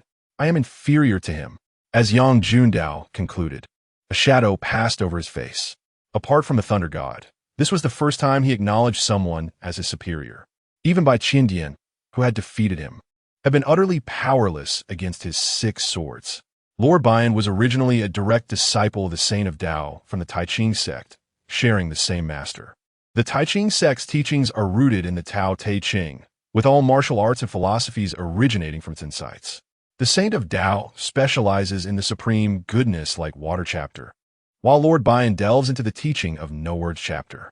Somehow, he succumbed to darkness, founding the demon sect, known as Bian's sect, adopting the name Bian, with his true name likely known only to the Saint of Tao. In the past, the 3 of us, myself, the Saint of Tao, and the Saint of Buddha, converged to annihilate him, believing he had perished that day. Little did we know. The crowd gasped in astonishment. 3 saints converging to hunt one man. What formidable power! Lord Bian laughed heartily. The Tao Te Ching is, in essence, a book of demonic teachings. The world recognizes beauty as beauty, yet this defines ugliness. It acknowledges goodness as goodness, thereby delineating evil. Beauty is discerned through the contrast with ugliness, and kindness is recognized through the comparison with wickedness. Concepts such as existence and non-existence, difficulty and ease, length and shortness, above and below, all require contrast for their manifestation. The Tao Te Ching seeks to convey that there is no absolute truth, goodness, or beauty. All is reliant on comparison. If we eradicate all that is beautiful, then beauty will be further subdivided within ugliness. If we eliminate all good people, then goodness will again be distinguished from evil. The way of heaven governs us in such a manner. It desires us to perceive a certain goodness, and thus it guides us to interpret what is deemed good. Given this understanding, why should I not test it for myself? Let the world perceive ugliness as beauty and malevolence as virtue. The silent master let out a sinister laugh. In a fit of excitement, his silent doctrine of martial intent began to wreak havoc, filled with madness, chaos, and a profound questioning of truth, goodness, and beauty, enveloping all present. With a sudden splatter, all but 3 of those in attendance expelled blood, their spirits waning and bodies grievously wounded. Bai Qiandian also coughed up blood, while the demon lord and Yang Jundao appeared ashen. Bai Qiandian exclaimed in fury, "You silent sect are all madmen. It is no wonder that none of them survived. Clearly your minds are unhinged." The demon lord echoed in anger, "Silent one, what are you doing, unable to distinguish friend from foe?" Only Yang Tiangang remained unaffected by the silent doctrine's martial intent, carefully pondering the words of the silent master. There seems to be some truth in that. The bloodied crowd stared at him in disbelief. Some truth? Has he lost his mind too? Ha ha! You truly are different. It is destined that you're my adopted son. Kneel. The silent master laughed heartily. I have said, there is no one in heaven or earth who can rival my adoptive father. Yang Tiangang stated with unwavering conviction. Yang Jundao urged, Tianer, enduring disgrace and bearing burdens is the mark of a true man. The silent master's expression turned cold. Do you truly refuse? I advise you. You're still young and inexperienced. Do not fail to recognize what is beneficial. Yang Tiangang raised his head defiantly. I apologize, but I'm a person who will forever remain young and heed no one's counsel. Very well. Since that is the case, demon, do as you please. The silent master's voice turned frigid. Then he addressed Yang Jundao. Years ago, your failure to bring the ancient 8 swords filled me with regret. Now, let me witness the 8 swords flying together. Silent celestial domain. Suddenly, vast swathes of water and fire intertwined in the air, hurtling towards Yang Jundao with lethal intent. Chapter 49, Yang Tiangang. Shall make the world aware of my supremacy, it was revealed that the domain of the unnamed sect leader was a fusion of the elemental forces of water and fire from the surrounding realms. The members of the Sword Spirit Manor were taken aback. They had never encountered a grandmaster whose domain could harness two opposing elemental powers. It was common knowledge that a grandmaster could only draw upon one elemental force. Break through the sword chi domain. Yang Jundao's expression hardened as he gathered the sword chi from the surrounding realms into a colossal sword, aiming to pierce through the water and fire. However, it proved futile. Having been defeated and lost his invincible spirit, the Sword Saint's martial intent had regressed, rendering him incapable of invoking the Sword Saint's domain. This mere sword chi domain was no match for my unnamed domain. Upon finishing his words, the 100-meter sword conjured by Yang Jundao was shattered by the elemental forces within the unnamed leader's domain, sending Yang Jundao hurtling back. The onlookers gasped in disbelief at Yang Jundao's sudden defeat. As they sought to assist him, the demon sect leader charged towards Yang Tiangang, declaring die. The water and fire coalesced into two dragons, advancing menacingly towards the injured Yang Jundao. In a desperate bid, Yang Jundao pointed his sword into the air, invoking 6 swords representing rights, righteousness, integrity, shame, loyalty, and filial piety. Just before the 2 dragons could strike him, he severed them with his swords, transforming into a streak of light that appeared before the unnamed leader. The unnamed leader's figure flickered, his eyes gleaming with golden light. What an ancient 8 swords technique. However, while 6 swords may suffice against Bai Qiandian, they cannot contend with me. Unleash the supreme sword technique of Sword Spirit Manor. 8 swords in unison. Yang Jundao bellowed. 6 swords are sufficient to deal with you. Is that so? The unnamed leader chuckled, his body splitting into 12 identical figures. Since beauty and ugliness are discerned through contrast, the human eye is inherently unreliable. Under my unnamed domain, my true essence can manifest as clones indistinguishable from the original. With only 6 swords, how can you simultaneously shatter my illusions? Yang Jundao, embodying the Sword Saint's martial intent, aimed at each clone, yet could not discern the real from the false. Then I shall strike them one by one.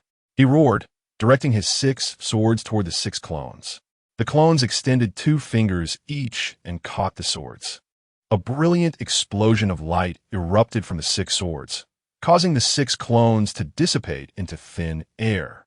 The remaining 6 clones paused, contemplating. If I cannot subdue the ancient 8 swords, can I not destroy you? Once again, 12 clones reappeared as the unnamed leader unleashed his martial intent attack. Unnamed martial intent. The chaotic and frenzied martial intent surged towards Yang Jundao. In response, Yang Jundao summoned an overwhelming martial intent, declaring that all things could be wielded as swords.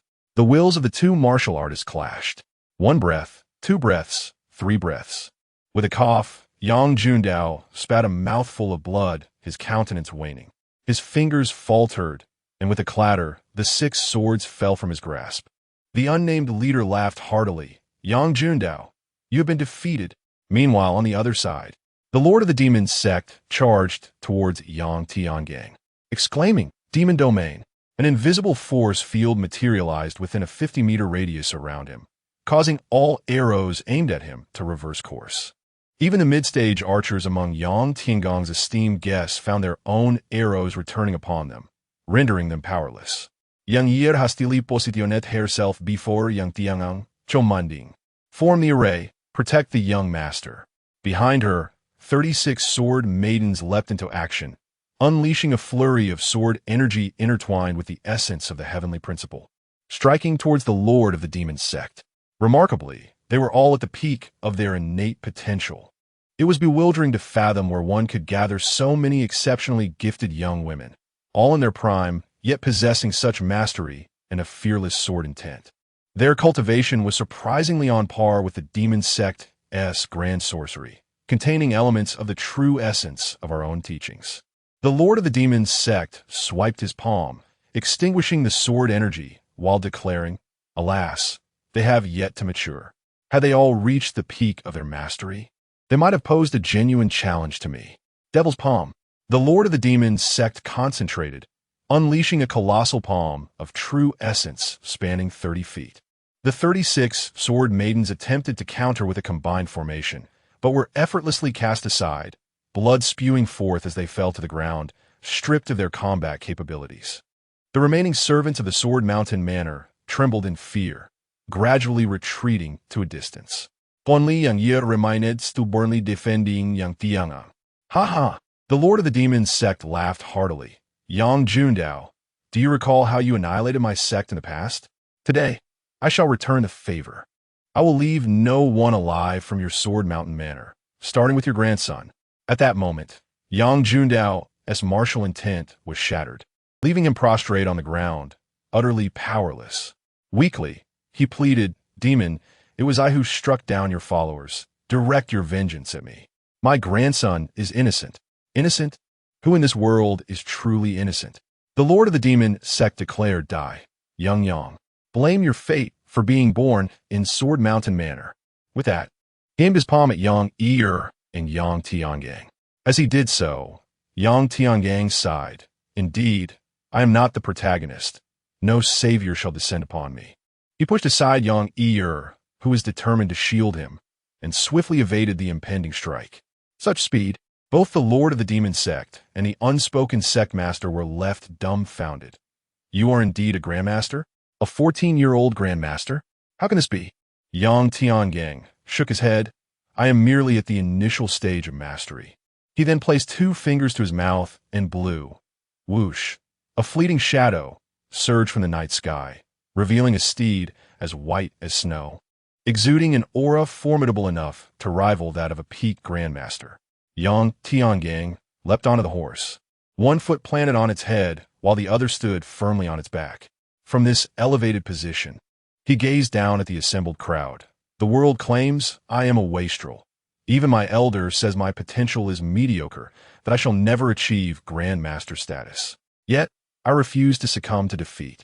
Indeed, a person's potential is predetermined at birth. However, Yang Tiangang pointed to the night sky. While it may dictate my potential, it cannot dictate my martial accomplishments. For man can triumph over fate. He paused for a moment, his voice deep and resonant. For the past 3 years, countless days and nights, I have tirelessly practiced in secret, all in anticipation of an opportunity, a chance to prove myself. I am determined to demonstrate my greatness. I shall make the world aware that I, Yang Tiangang, surpass all prodigies. With that, a splendid 4th-tier bow and an exquisite 4th-tier arrow soared from a distance into his grasp. He seized the bow and drew it back until it resembled a crescent moon, exclaiming, like the swift steed of Lu, my bow sings like a thunderclap. Hiss! White dragon steed rears its hooves. Man and steed united. Go! The arrow in Yang Tiangang's hand shot forth like a meteor. Be careful! Exclaimed the leaders of the unspoken sect and the demon sect in astonishment. Beep!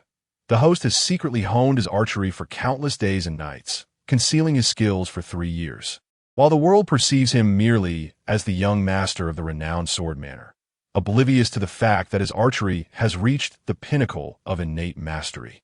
He harbors a force within akin to a volcano ready to erupt.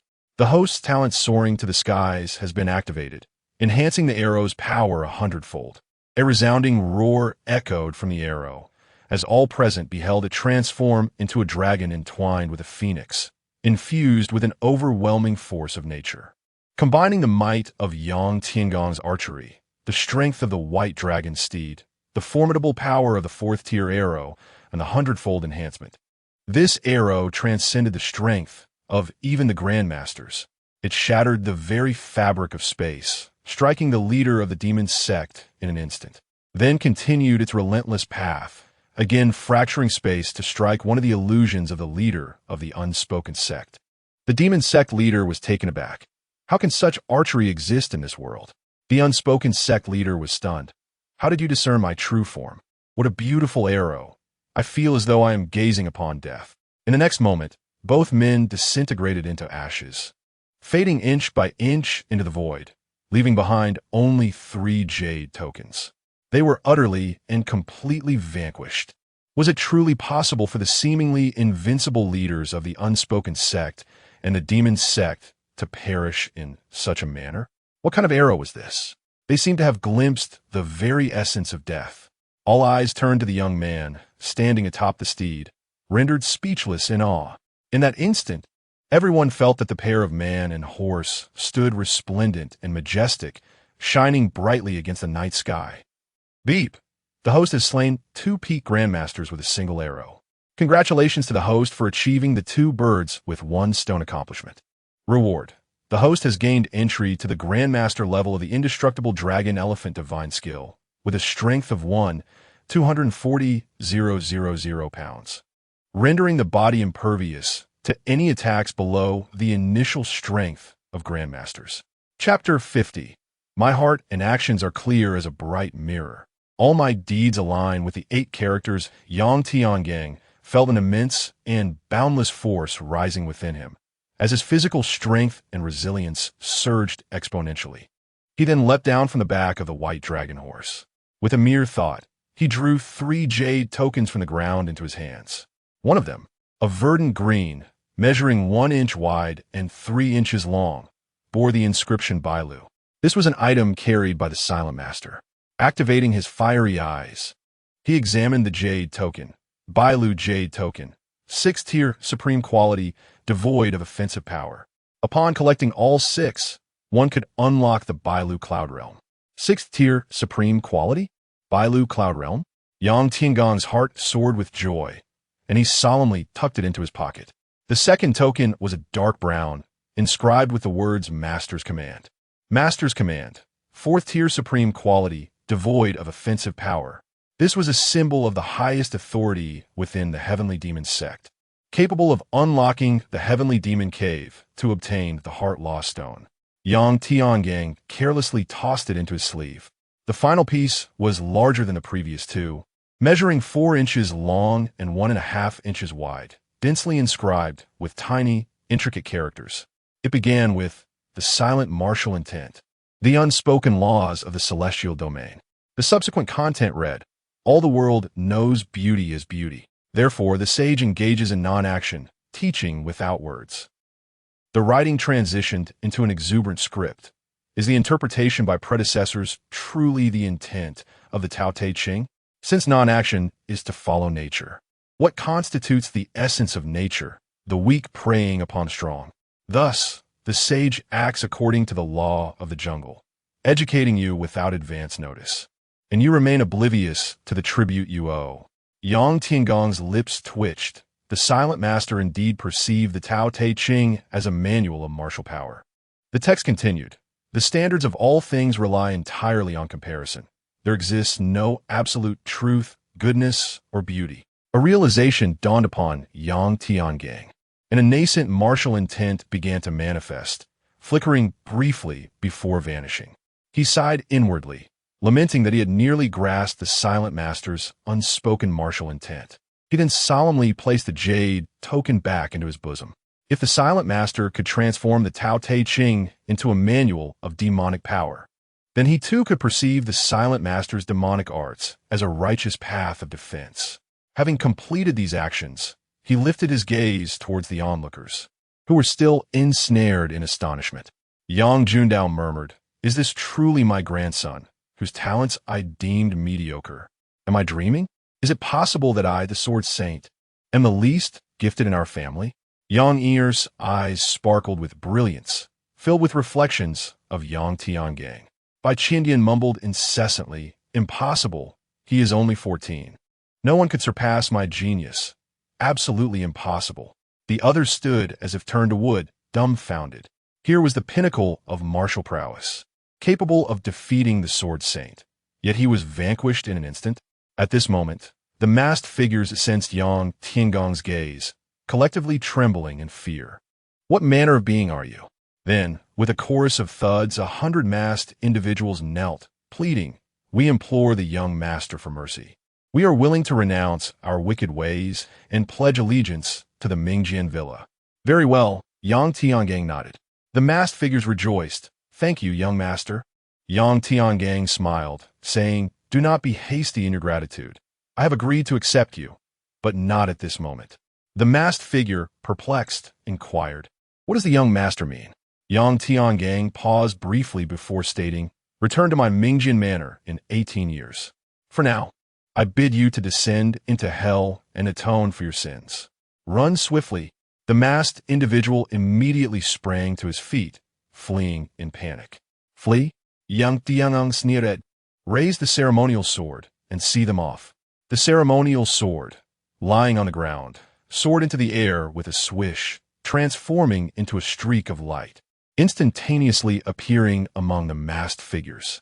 With swift motions, the light danced through the night sky, weaving back and forth. All the masked figures clutched their necks and collapsed, the farthest only managing to reach the wall. "When did you learn to wield the ceremonial sword?" Yang Jundao was astonished, caught in a wave of disbelief. "How is it possible for you to manipulate the ceremonial sword?" He felt that Yang Tiangang's skill surpassed his own. "Impossible." He shook his head vigorously. "Who do not even address your grandfather cannot possibly earn the recognition of the sword soul." His understanding shattered. "You are not a person of courtesy." He nearly exclaimed that Yang Tiangang was indeed a rude individual. Yang Tiangang curled his lip. "I only recently acquired such skills. Must you react so dramatically? How can I not wield the ceremonial sword? Am I not courteous? I am merely seeing off guests. Is that not polite enough?" Ding! The host presents an array of fallacies. Stretching the truth. Congratulations to the host for achieving the accomplishment of sophistry, rewarding the host with the foundational mastery of the indestructible Vajra art, with a strength of 180,000 pounds, rendering the body impervious to any attacks below the mid-tier of Grandmaster strength. Yang Tiangang felt a surge of power coursing through him once more. Yang Jundao, exasperated, rose to his feet. "If it were that simple, I would have already unleashed 8 swords simultaneously." At that moment, Bai Qindian interjected with a complex gaze. "If I am not mistaken, you must have grasped the essence of the unspoken martial intent." Yang Tiangang nodded affirmatively. "Indeed. The unspoken master teaches that the definitions of all things in the world are derived through comparison. Ritual, righteousness, integrity, shame, loyalty, love, kindness, and filial piety. Are they not the same? They possess no true definition. Through comparison with others, I am steadfast in knowing and upholding propriety. It all relies on the contrast with peers." Boom! As he spoke, a thunderous wave erupted in his mind. A colossal storm surged within his consciousness, and from it emerged a black measuring rod of immense length, spinning ceaselessly. Subsequently, the measuring rod unleashed an overwhelming aura, breaking through his mental barrier and radiating outward. A formidable martial intent emanated from him, embodying justice, extremity, singularity, and the essence of judgment that enveloped the surroundings. Is this the unspoken martial intent? Yang Jundao and Bai Qindian could hardly believe their eyes. They soon grew puzzled. "No, it seems paradoxical. It is not the unspoken martial intent, yet it resembles it." "Ha ha!" Yang Tiangang laughed heartily, his voice soaring to the heavens. At this moment, he felt an unparalleled sense of exhilaration. He had comprehended the second martial intent. The insight that had been interrupted was now resumed. To his knowledge, there were no legends of comprehending the second martial intent within the Blue Star, nor in this world. Once one grasps a certain martial intent, the prospect of mastering a second becomes as daunting as ascending to the heavens. This is because martial intent embodies the spiritual essence of one's martial path. An excess could lead to self-doubt, mental fragmentation, or even the obliteration of the previously mastered first martial intent. He understood that it was likely due to his innate talent, which had not gone unrewarded by the heavens. Regardless of the technique or endeavor, consistent practice would yield breakthroughs. He ceased his laughter and declared, "It is the unspoken martial intent.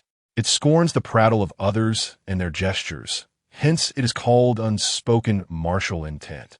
From this day forth, my heart and actions shall be as clear as a pristine mirror, and all my deeds shall align with the 8 characters."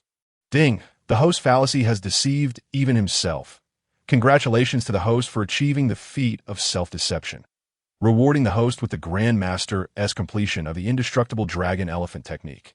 With a strength of 240,000 pounds, rendering the body impervious to any attacks beneath the peak strength of a Grandmaster.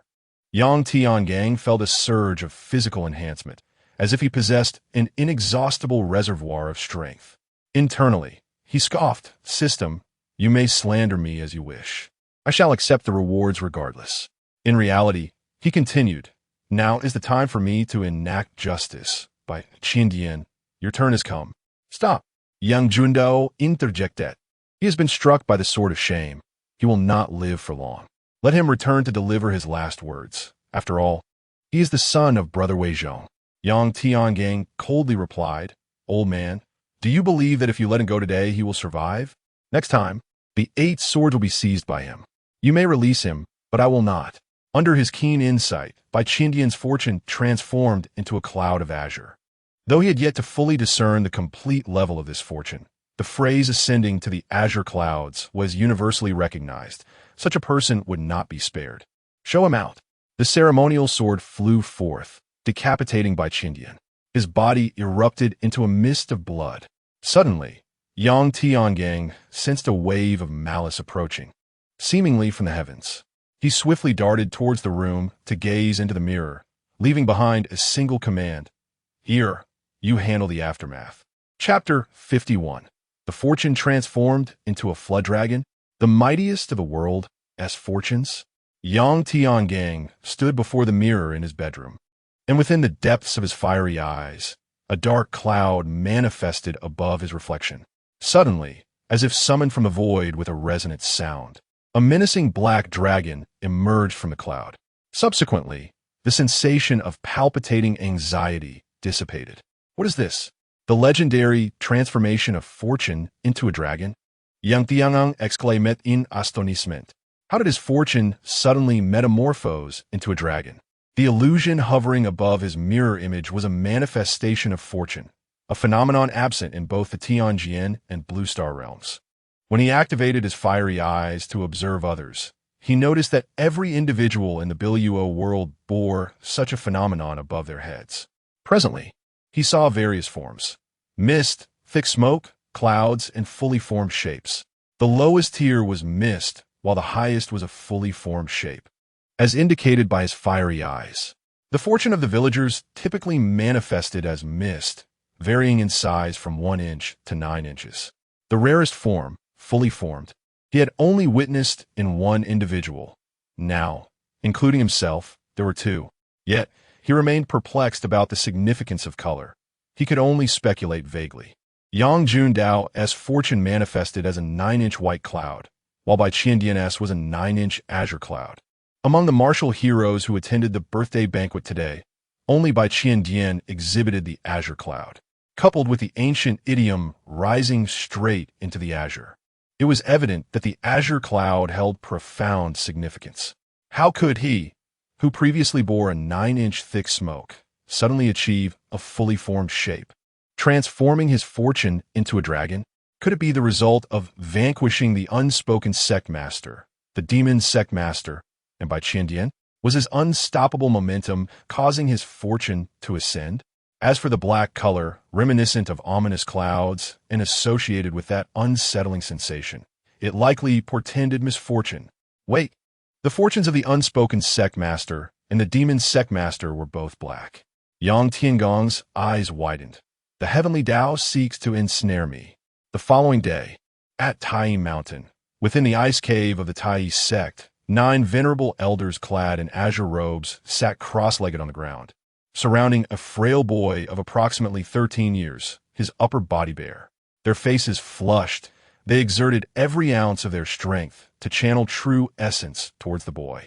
The youth's expression contorted in anguish as colorful streams of true essence surged within the cave, causing cracks to form throughout the icy chamber. "This is dire." Suddenly, the 9 elders exclaimed. "Ah!" The boy let out a tremendous roar, unleashing a massive wave of sword energy that erupted from his body in all directions. Boom! The 9 elders were blasted away by the sword energy, crashing against the icy wall, blood spurting from their mouths. The boy, however, succumbed to unconsciousness. The 9 elders hastily resumed their meditative postures.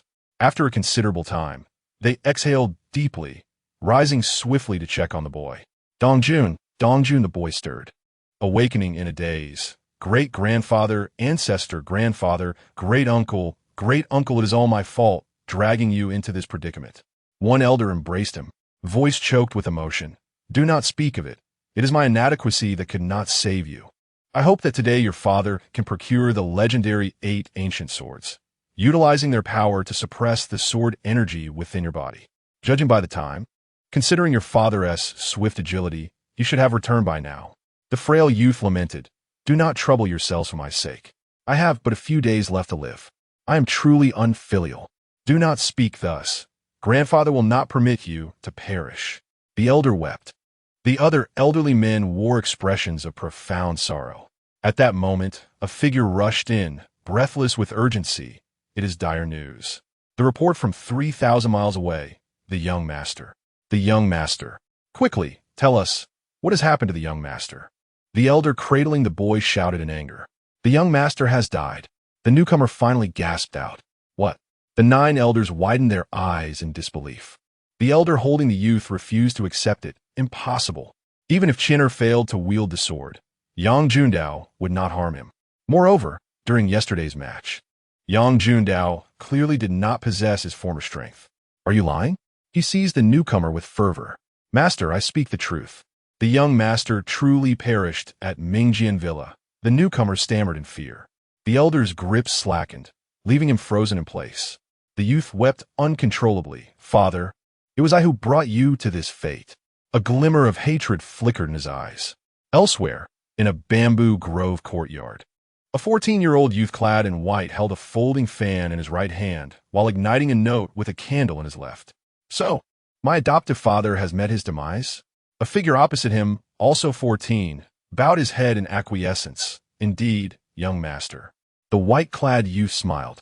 Are my adoptive elders still channeling true essence to my younger brother, suppressing the uncharted sword energy? Yes, came the response.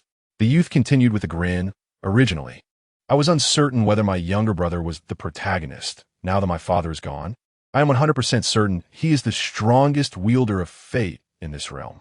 His eyes shimmered with myriad thoughts before he shifted the conversation.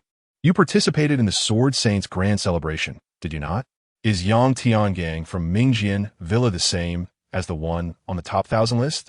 Young master, I can assure you, this Yang Tiangang is not the renowned one. He is merely a local scoundrel with a modicum of ambition. Upon hearing this, the white-clad youth fell silent for a moment. In that case, we need not hold back. The system indicates this world is originally named Mingjian World, presumably due to the ancient 8 swords. They must be extraordinary treasures, at least of the 5th tier or above. With my adoptive father slain at Mingjian Villa, the elder will undoubtedly seek revenge. You may activate the spies of the Heavenly Demon Sect. This time, we must annihilate Mingjian Villa and seize 1 or 2 ancient treasures amidst the chaos. In the sacred land of the Central Plains, at the Taiching Sect's back mountain, an amiable elder with a long beard and a whisk meticulously calculated with his fingers, then paused. My junior has perished? How can this be? If I did not strike lethally, who could have slain him? Could it be that a master of the Bailuo Fu has reemerged? A ripple of concern crossed his countenance. At that moment, a spring breeze wafted through, turning the pages of 2 books on the incense table before the statue of the Taoist god of virtue, which read, 6 lines divination and Qi observation technique. The elder murmured, a spring breeze enters the dwelling? What revelation does this bring? His fingers moved once more, then came to a halt. Fortune lies in the south. The primordial essence generates water. The south? The primordial essence generates water? It seems a journey to the south is in order. Moreover, the Tai sect is also situated in the south. It appears that years ago, they sought my assistance while I was in seclusion, and I declined their request. Given this, I shall pay a visit to the Tai sect and subsequently seek the true meaning of this divination. Half a month later, at the renowned Sword Manor, various martial arts sects and heroes of the martial world gathered, their voices resonating with fervor. Yang Jundao, You hypocrite, come forth. Renowned swordmanner, a disgrace to the martial world, colluding with the demonic cult, committing heinous acts, and yet you dare to call yourself a sword saint. The outcry was deafening. Yang Jundao, his expression dark and accompanied by Yang Tiangang and others, emerged. Esteemed guests, please quiet down.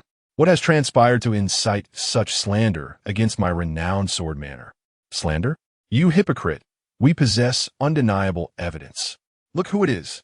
A prominent figure from the crowd dragged forth a disheveled figure. Yang Jundao was taken aback. It is you, Yang Mingxuan, young master. The disheveled figure knelt down. Yang Jundao es kontinanje shiftet drastically. Silenge. Chapter 52. As I prepared for a verbal duel, why did the old man surrender first? Upon Yang Jundao's proclamation, a wave of hushed murmurs swept through the crowd. A prominent figure from the martial world exclaimed, "Did you all hear that? They are acquainted." This man even refers to Yang Jundao as young master. With a raised hand, silence fell over the assembly, and he continued, "But do you know who this kneeling man, Yang Mingxian, truly is? He is the left envoy of the heavenly demon sect." At this revelation, the martial artists gasped in shock. Is he not the left envoy of the heavenly demon sect, who stands above all others? Subsequently, the crowd united in condemnation. Yang Jundao, you hypocrite, do you have anything left to say? The left envoy of the heavenly demon sect addresses you as young master. Yang Jundao raised his hand and implored, "Please, everyone, remain calm. The situation is not as you perceive." He continued, "Yang Mingxian is no longer affiliated with my Mingjian villa." The esteemed martial artist scoffed. "Not affiliated anymore?" "Of course not, for you have placed him as an undercover agent within the demon sect. You expelled him from the villa in secret 90 years ago." Yang Jundao opened his mouth to retort, but found himself at a loss for words. Suddenly, a cold snort resonated, silencing all whispers. What has the actions of someone expelled from Mingjian villa to do with my establishment? Among all the sects and martial families present, are there not those who have committed crimes? Have there not been disciples expelled from their sects? Do the misdeeds of those expelled reflect upon you? Yang Tiangang stepped forward, launching a barrage of questions. He pointed at the leading martial artist. "You are Jiang Fenghe, are you not?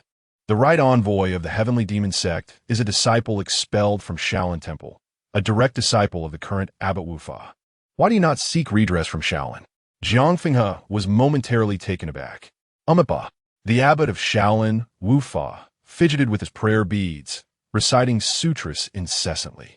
Yang Tiangang, undeterred, pressed on. The unspoken sect is no less a demon sect than the heavenly demon sect, and its leader is a direct disciple of Daoxing.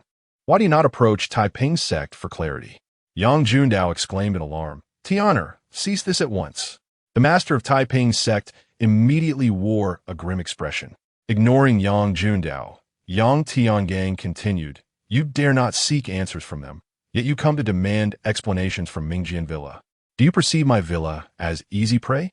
Or are the so-called heroes of the martial world merely bullies who prey upon the weak?" By the end of his statement, Yang Tiangang's tone had sharpened. The gathered martial artists fell silent. "Ha ha ha!" Jiang Fenghe laughed heartily. What a silver-tongued orator! He had been appointed as the spokesperson for this expedition, not due to his martial prowess, but rather for his eloquence. Unhurriedly, he countered, "This is entirely different. Do not deflect blame or sow discord. Yang Mingxian was vainly expelled from the villa, yet in truth, the two conspired in secret, aiming to seize control of the heavenly demon sect and overthrow the martial world. The true expelled disciples are Wu Jie and Bian, a fact well known to all. Who even remembers that Yang Mingxian was once a part of Mingjian Villa?" The assembly of martial artists responded. Indeed, who could have known before? No one was aware. Who would believe such a thing? Exactly. Lao Ged Yang Tiangang. From a narrow perspective, should we inform the martial world every time we dismiss a servant from Mingjian Manor? Look, he pointed at Yang Jun. In order to save the various sects of the martial world from poisoning, he single-handedly infiltrated the headquarters of the celestial demon sect, sustaining grave injuries and returning with the antidote, barely clinging to life. He nearly perished to save you all.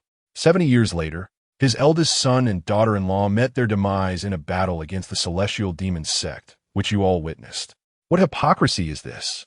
If he is deemed a hypocrite, then none among you present can even be considered as such. The crowd fell silent, their faces tinged with shame. Ha ha ha ha. Jiang Fenghe chuckled heartily. This is precisely the brilliance of Yang Jun's hypocrisy, showcasing his ruthless nature. To dominate the martial world, he stops at nothing, even disregarding the lives of his own son and daughter-in-law. Otherwise, why would we have long revered him as the sword saint? Yang Tianang es anger flatted. To ascribe the malice of a petty person to a gentleman, you, Jiang Fenghe, are the truly callous one who abandons kin. Bring forth the evidence of Jiang Fenghe's misdeeds for all to see. Several servants presented multiple charges to the 10 sect leaders. Bai Weizhong, without a glance, shattered the documents with a single palm strike. We are here to discuss Yang Jun's collusion with the demon sect in an attempt to subvert the martial world. I have complete faith in Jiang Fenghe. He embodies righteousness. The other leaders, upon seeing this, handed the charges to their disciples, choosing to ignore them. Indeed. Let us first ascertain whether the esteemed sword Saint Yang has colluded with the demon sect. Yang Mingxuan, speak. They admonished Yang Mingxian, just as he was about to respond. A voice, audible only to him, resonated, Your grandson has been rescued. You may now speak the truth. Yang Mingxian, kneeling, looked up, unsure of who had transmitted the message. Tears welled his eyes as he spoke. I am sorry, young master. It was he who captured my grandson to coerce me. He pointed at Jiang Fenghe and rose, declaring, I shall no longer be under your threat, Jiang Fenghe. Esteemed leaders, I was originally a member of the celestial demon sect, infiltrating Mingjian Manor as a spy. I was captured for trespassing into forbidden grounds, but the young master, in his compassion, pleaded with the former manor lord to spare me. The young master and the former lord were unaware of my true origins, believing me to be a scout from another sect. I did not conspire with the young master to manipulate the martial world. It was Jiang Fenghe who coerced me into slandering him. Yang Tiangang shouted, Jiang Fenghe, do you have anything to say? Look who he is. A youth clad in blood-stained garments emerged from the manor's entrance. Jiang Fenghe could no longer maintain his composure. How did you escape? Xiongye, cried the young man, rushing toward an elated Yang Mingxian. In that moment, clarity dawned upon all. Jiang Fenghe's expression shifted dramatically. Yang Tianang only achète a sword aura. The crowd merely caught a glimpse of a fleeting light, and before they could intervene, Jiang Fenghe was slain. You! How dare you commit murder before our very eyes? Bai Weizhong exclaimed with indignation. Those who slander the Mingjian Manor shall perish. Yang Tiangang's voice was as frigid as frost. What a bold claim that those who defame the Mingjian Manor shall perish. Jiang Fenghe may have accused you, but I, Bai Weizhong, would never do such a thing. Bai Weizhong's gaze flickered with hatred as he commanded, Bring him forth. A middle-aged man appeared. Bai Weizhong coldly stated, Brother Jundao, the Mingjian Manor's esteemed sword techniques are not to be divulged, correct? Yang Jundao nodded affirmatively. Indeed, the reason why Mingjian Manor is a prominent family in the martial world, and not merely a sect, is due to the transmission of our sword techniques solely to sons, never to daughters-in-law. Then, is he a member of a Yang family? Bai Weizhong pointed at the middle-aged man. No. Yang Jundao shook his head. Very well, observe closely. Does this not embody the true essence and swordplay of the Mingjian techniques? Upon finishing his words, the middle-aged man shouted, Mingjian 8 styles. A flash of sword energy sliced through the stone lion at the entrance, cleaving it in two. Brother Jundao, might I inquire whether this aligns with the Mingjian techniques and swordplay? Bai Weizhong wore a broad smile. Yang Jundao fell silent. Enough of this.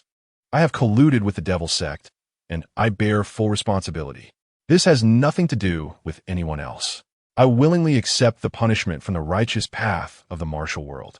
At this declaration, the martial community erupted in a clamor. It is indeed true. He has confessed with his own lips. Who would have thought that after 90 years as the sword saint, he is merely a hypocrite in league with the devil sect? Yang Tiangang, taken aback, could not restrain himself. I was about to engage in a verbal battle. Why has the old man capitulated first? He bellowed, "Bring him here." 15 days ago, the old man was gravely injured. His mind is now clouded. Assist him back to his chambers for proper healing. From this day forth, the old man shall abdicate. I shall be the master of Mingjian Manor. Instantly, 2 early-stage grandmasters appeared, bowing deeply. "Old master, please." Yang Jundao was taken aback. "Xianya, do you comprehend the gravity of your words?" Yang Tiangang retorted, "Do not make me have to personally intervene to escort the old master back." The 2 attendants hurriedly lifted Yang Jundao's wheelchair. "You ungrateful wretch, release me. I am your grandfather. Do you hear me? Command your men to let me go. This is an act of defiance and filial impiety." Yang Jundao roared with fury, unable to fathom Yang Tiangong's audacity. Ding! Host seizes the position of master from his grandfather, intending to confine him. Congratulations to the host for achieving the achievement of defiance and filial impiety. Reward for the host: completion of the Dragon Elephant Unyielding Divine Skill Grandmaster Edition. Strength of 3,200,000 pounds. Body impervious to any attacks below the peak intensity of a Grandmaster. Chapter 53. The Destiny Achievement. Rebellion against the Celestial Principles. Beep. The host's rebellion in the sword world is deemed disloyal. Defying one's grandfather in this realm is considered unfilial. Congratulations to the host for achieving the dual accomplishments of disloyalty and unfiliality. The host is rewarded with a minor mastery of the celestial slashing sword technique, enhancing its power exponentially. Even among ordinary grandmasters at their peak, you surpass them. Yang Tiangang was momentarily taken aback. Another dual achievement? System. Let the slander come forth with greater intensity.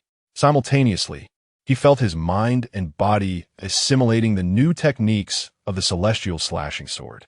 In reality, Yang Jundao suddenly unleashed a surge of sword energy, forcing back 2 early-stage grandmasters among the onlookers, only to pale momentarily. The injury to his martial intent was the most difficult to heal. At this moment, his action aggravated his internal wounds. Seeing this, Yang Tiangang shouted, "Old man, cease your actions. If you persist, I shall expel you from the family tree." At this, the entire scene fell silent. Both the members of the Ming Sword Manor and the martial artists present widened their eyes in disbelief, questioning if they had misheard. "What did you say?" Yang Jundao also thought he had misheard. "I said, if you continue to cause a ruckus and throw a childish tantrum, I will expel you from the family tree," Yang Tiangang reiterated. Yang Jundao, in a fit of rage, pointed at himself, bemused. "Expel me from the family tree? Have you lost your mind? Who is the grandfather here?" Yang Tiangang declared, "What of it? 100 years hence, I shall be the one to oversee and amend the family tree." Yang Jundao was left speechless. "What are you 2 still standing there for? Hurry and carry the old man back." Yang Tiangang admonished the 2 onlookers. The 2 early-stage grandmasters exchanged a glance of reverence with Yang Tiangang before they lifted the silent Yang Jundao back to the manor. Beep! As the grandson, the host boldly claims he will expel his grandfather from the family tree. Congratulations to the host for achieving the destiny accomplishment of rebellion against the celestial principles. The host is rewarded with one of the 9 most powerful treasures of the system, the primordial copper bell, now placed in the system's backpack. Primordial copper bell, an unparalleled treasure with limitless growth potential. Features: eternally bound, cannot be taken away. Others cannot perceive or deduce its existence. Currently at the 3rd tier of excellence. Devour and upgrade. Capable of devouring any weapon, magical artifact, talisman, or elixir of a higher level than itself for enhancement. Devour effect. Upon consumption, it will at least elevate to the level of the devoured item. Treasure effect. Automatically immune to all attacks of a level below that of the treasure, including but not limited to physical attacks, mental assaults, rule-based attacks, toxins, curses, weaknesses, seals, and more. This, Yang Tiangang exclaimed inwardly, "I've struck gold. An unparalleled treasure with limitless growth? The ability to devour and upgrade? Calm down. Calm down." He took a deep breath and addressed the martial artists. "All right, the old man has returned. His martial intent was shattered by the unspoken master, and his mind is quite muddled. I ask for your understanding. From this day forth, I shall be the one to lead the Ming sword manor. His words bear no weight. We shall start anew. By the way, Master Bai, where were we? Meanwhile, Bai Weizhong, along with all the martial artists, stared blankly at Yang Tiangang, their mouths agape and eyes wide in astonishment. After a long pause, the abbot of Shaolin, with a solemn expression, began to chant the Buddhist incantation, Amit Ba, remarking on the extraordinary nature of the young master of the manor. Yang Tiangang interjected, "Please address me as the manor master." The abbot offered a faint smile, acknowledging him. At that moment, everyone regained their composure. A sense of reverence flickered in the eyes of half the crowd, and among the younger heroes, a spark of enlightenment ignited, as if the meridians of their beings had been unblocked, a sudden rush of inspiration surging within them. Understanding. I truly comprehend now. Father, here I come. A young man suddenly tossed his sword into the air, toward his clothing, and laughed as he dashed down the mountain. Ha ha ha, I have achieved my path. Soon after, several others, caught in a frenzy, sprinted down the slope. It took a while for the scene to calm. Bai Weizhong coughed a few times. Now that my esteemed nephew's son is the manor master, how shall we address your grandfather's collusion with the demonic sect? First, do not rely on familiarity. Call me the manor master or by my name. Second, I have stated before that the old man's martial will was shattered, his mind muddled, so his words can naturally be disregarded. If you doubt this, open your mind and allow me to strike you with my martial will. See if your mind remains clear. Yang Tiangang spoke with utmost seriousness. Bai Weizhong coughed once more. Surely, the manor master jesteth. I have no desire to become a fool. And what the heart method of the Mingjian manor? Yang Tiangang scoffed. What does that signify? It merely indicates that this thief from the demonic sect has stolen my heart method. What proof does that provide? The middle-aged man glared at Yang Tiangang. I did not steal it. It was personally taught to me by Yang Luyan. Bai Weizhong smiled, confident. Manor master.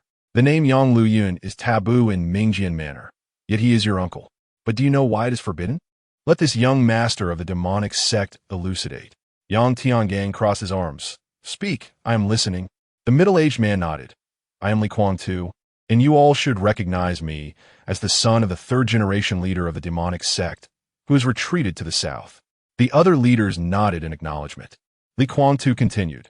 Yang Luyun is my brother-in-law, and the heart method of Mingjian is his gift for marrying my sister. For over a decade, Yang Luyun has been vying for the position of leader of the demonic sect. At this revelation, the martial world erupted once more, a cacophony of whispers and jeers filling the air.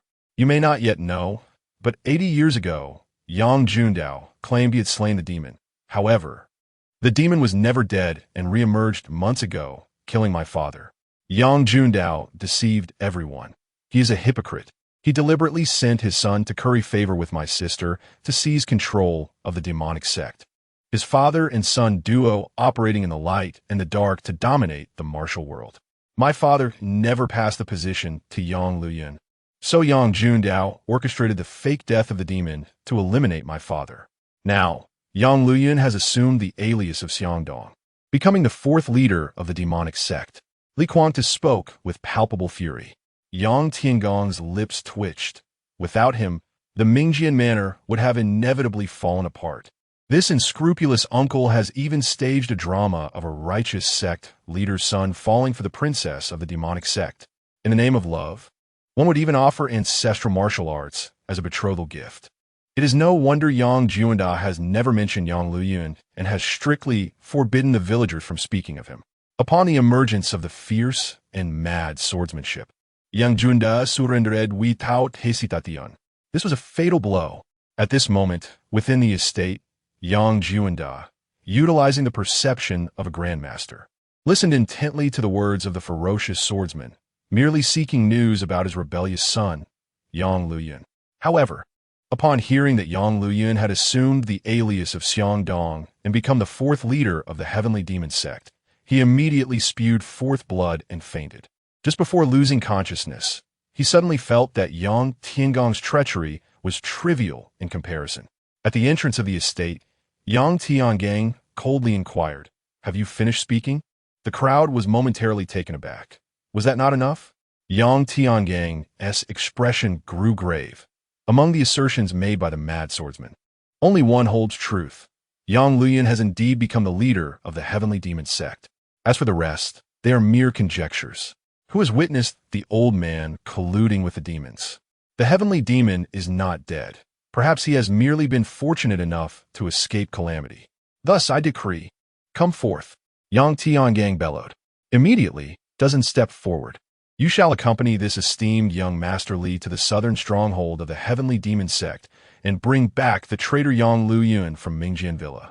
Furthermore, upon your arrival, you must declare that should he refuse to return for punishment, he will be expelled from the family lineage, Yang Tiangang commanded. The crowd was once again left in bewilderment. Steward Lu interjected, Master, the old master has long since expelled the second master from the family tree. Yang Tiangang shot him a glare. Must you always speak out of turn? Do you think I won't add it in? You shall also join this mission, bringing along the family tree and my message. He paused, adding, furthermore, send out a decree. I, Yang Tiangang, hereby place a bounty on the heavenly demon, demanding the demon hasten to Mingjian Villa to face justice, thus proving the innocence of Mingjian Villa. Upon hearing this declaration, the people of Mingjian Villa found themselves torn between laughter and restraint. Yang Tiangang glared at them, then turned to all the martial artists with a smile. Esteemed guests, is my handling of this matter fair and just? Do any of you have objections? If so, please voice them. We can amicably discuss this in accordance with the principles of ritual, justice, integrity, shame, loyalty, filial piety, benevolence, and love that govern Mingjian Villa. Yang Tiangang's gaze was filled with sincerity. All the martial artists were left in confusion. He seemed so reasonable, so justified. However, this was not the outcome they desired. Bai Weizhong gritted his teeth, realizing that reasoning would not prevail. So he decided to take a more forceful approach, discreetly signaling to a few individuals. They immediately shouted, Chapter 54, 8 Swords as Witnesses. Heaven as witness, I, Yang Tiangang, am a paragon of virtue in this world. Do not heed his empty promises. Can he truly bring back Yang Luyan as he claims? Will the celestial demon appear merely because he has issued a warrant for it? If the Mingjian Villa is indeed in collusion with them, what is to prevent them from feigning death once more? Let us not forget how many years we have been deceived by the hypocrite Yang Jundao. Upon hearing these words, the martial artist felt a jolt of realization. Why should we believe everything he says? We were intimidated by Yang Tiangang's unique approach, entrapped in the cadence of his words, genuinely believing he would follow through. In unison, they exclaimed, Indeed, mere words without evidence. If we leave now, this matter will fade into obscurity. Unless, Bai Weizhong declared loudly at that moment. Yang Tiangang, with a cold smile within, thought, the plot thickens. He then asked, unless what? Unless you can provide a guarantee that convinces the martial community. Bai Weizhong shouted. Yes, a guarantee that earns our trust, echoed the others. Oh, what does the esteemed Bai Zhongman consider a guarantee that would convince the martial community? Yang Tiangang raised an eyebrow. Bai Weizhong signaled to a few others, indicating he could not voice this himself. The others proclaimed, You of the Mingjian Villa have yet to clear your suspicions. You no longer possess the right to wield the ancient 8 swords. They shall be temporarily entrusted to Abbot Wufa and sect leader Tai Qing. Once your names are cleared, the 2 leaders will naturally return the swords to you. Ha ha ha. Yang Tiangang threw back his head in laughter. His boisterous mirth, infused with his profound essence, reverberated outward, causing half the martial artists to wince in pain. He then ceased his laughter, gazing at the crowd. Is this your true objective today? Do any of you truly care whether my Mingjian Villa is colluding with the demon sect? How many here have come for the sake of justice in the martial world? The ancient 8 swords are indeed your true target. Instantly, many martial artists lowered their heads, unable to meet Yang Tiangang's gaze. At this moment, he understood why Yang Jundao and the ancestors of Mingjian Villa had lived their lives with such caution, upholding justice and fearing missteps. For if one falters, those coveting the ancient 8 swords would swarm, leaving Mingjian Villa with nothing but bones. Bai Weizhong retorted with righteous indignation. What do you mean by that? Do you not trust the 10 great leaders, or the esteemed Abbot Wufa and sect leader Tai Wei? Abbot Wufa and sect leader Tai Wei, revered for their virtue and representing the righteous path, preside over the 2 largest orthodox sections. When you present Yang Luyun and the celestial demon before them, they will surely return the ancient 8 swords to you. Yang Tiangang scoffed. You, I certainly do not trust. However, I have faith in Abbot Wufa and sect leader Tai Wei. Bai Weizhong's face darkened, but then he brightened with joy. So, does this mean you will entrust the 8 swords to the 2 leaders for safekeeping? Yang Tiangang's expression turned stern. No. He continued, exclaiming, the ancestral teachings of the Sword Mountain Manor state. As long as the sword exists, so do the people. When the sword perishes, so do the people. How could I possibly entrust the 8 swords to another for safekeeping? Suddenly, one of the 8 swords, previously positioned before Yang Jun, soared forth, swiftly etching into a massive stone at the manor's front, sending shards flying. Within moments, the colossal characters sword exists, people exist, sword perishes. People perish were inscribed upon the stone. The onlookers beheld this inscription, which resembled a magnificent sword cleaving towards them, its overwhelming sword intent surging forth. At least half of the onlookers turned pale, their hearts gripped by terror. What is this sword intent? Since when did the Sword Mountain Manor possess such a formidable sword intent? This child is merely 14 years old. What kind of prodigy is he? No, this cannot be his own prowess. It must be the influence of the ancient 8 swords. The 8 swords possess such terrifying martial intent. Someone exclaimed. Consequently, the crowd gazed at the 8 swords with increasing greed. Steward Liu, bewildered, inquired, Master, when did our manor acquire this ancestral teaching? Yang Tiangang shot him a glare. You speak too much? Isn't it evident now? He thought to himself. It seems old Liu has grown feeble, unfit for the role of steward. Upon hearing this, the crowd's lips twitched. So, this ancestral teaching was decreed by you. Yang Tiangang turned to face the crowd. As you all have witnessed, to demand I relinquish the 8 swords is to compel me to defy the ancestral teachings, to ensnare me in unfiliality, to bring about my demise. The compassionate Abbot Wu Fei and the benevolent Master Tai Wei would not cast me into unfiliality, would they? Amipa, Wu Liang, Tianzuan. The 2 masters could only respond with their respective prayers. Filial piety? Do you even deserve to speak of filial piety? Bai Weizhong scoffed repeatedly, then suddenly paused. Wait, which sword were you controlling just now? Yang Tiangang grinned. It was this one. His heart soared with delight, for he had awaited this very question. A sword danced around Yang Tiangang, the character for filial piety shimmering brilliantly in the sunlight. Impossible. Bai Weizhong's eyes widened. According to our ancient texts, the 8 swords possess sword souls, and only those who embody their virtues can wield them. Otherwise, they would face backlash. How could a person as unfilial as you manipulate the filial sword? The other masters also took note of this critical point, equally incredulous. Why are you able to wield the filial sword? Yang Tiangang smiled. Why should I not? The 8 swords demand virtuous individuals for manipulation. How could someone so unfilial command them? The 10 masters echoed this sentiment in unison. Yang Tiangang retorted, Are you certain that only those of virtue can wield the 8 swords? The 10 masters nodded.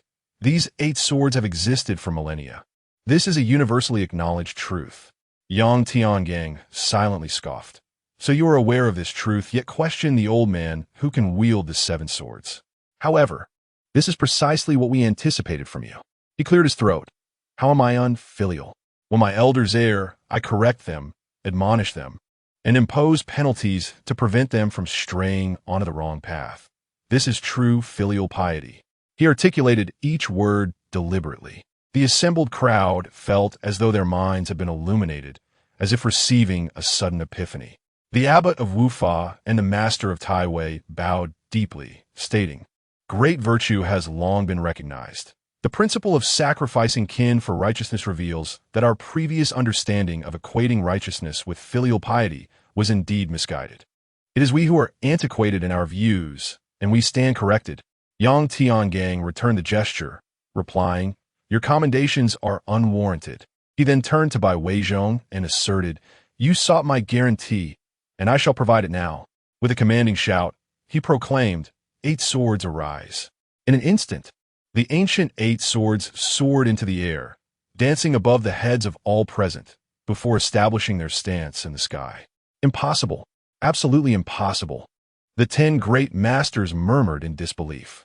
Unperturbed by their astonishment, Yang Tiangang summoned his true essence, briefly elevating himself to hover above the 8 swords, his voice resonating for miles.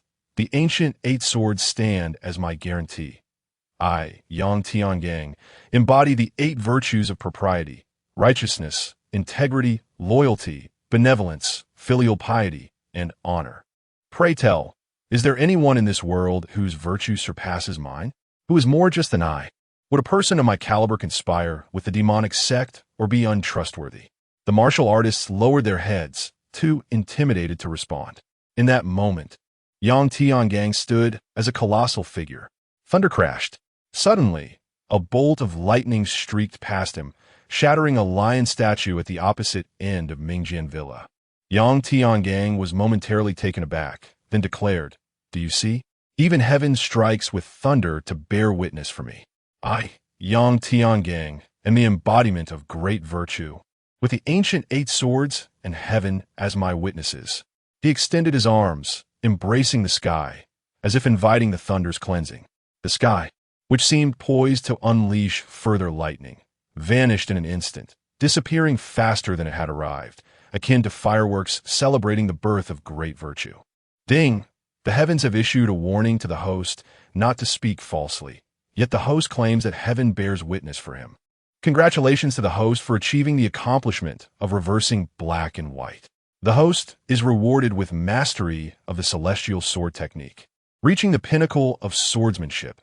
Even an ordinary practitioner of the Tao is no match for you. Yang Tiangong's mind and body simultaneously absorbed countless sword techniques. As his sword intent stirred, the 8 swords beneath him began to elevate him. He was now able to fly with the swords, traversing the azure realms. The 8 swords lifted him higher and higher.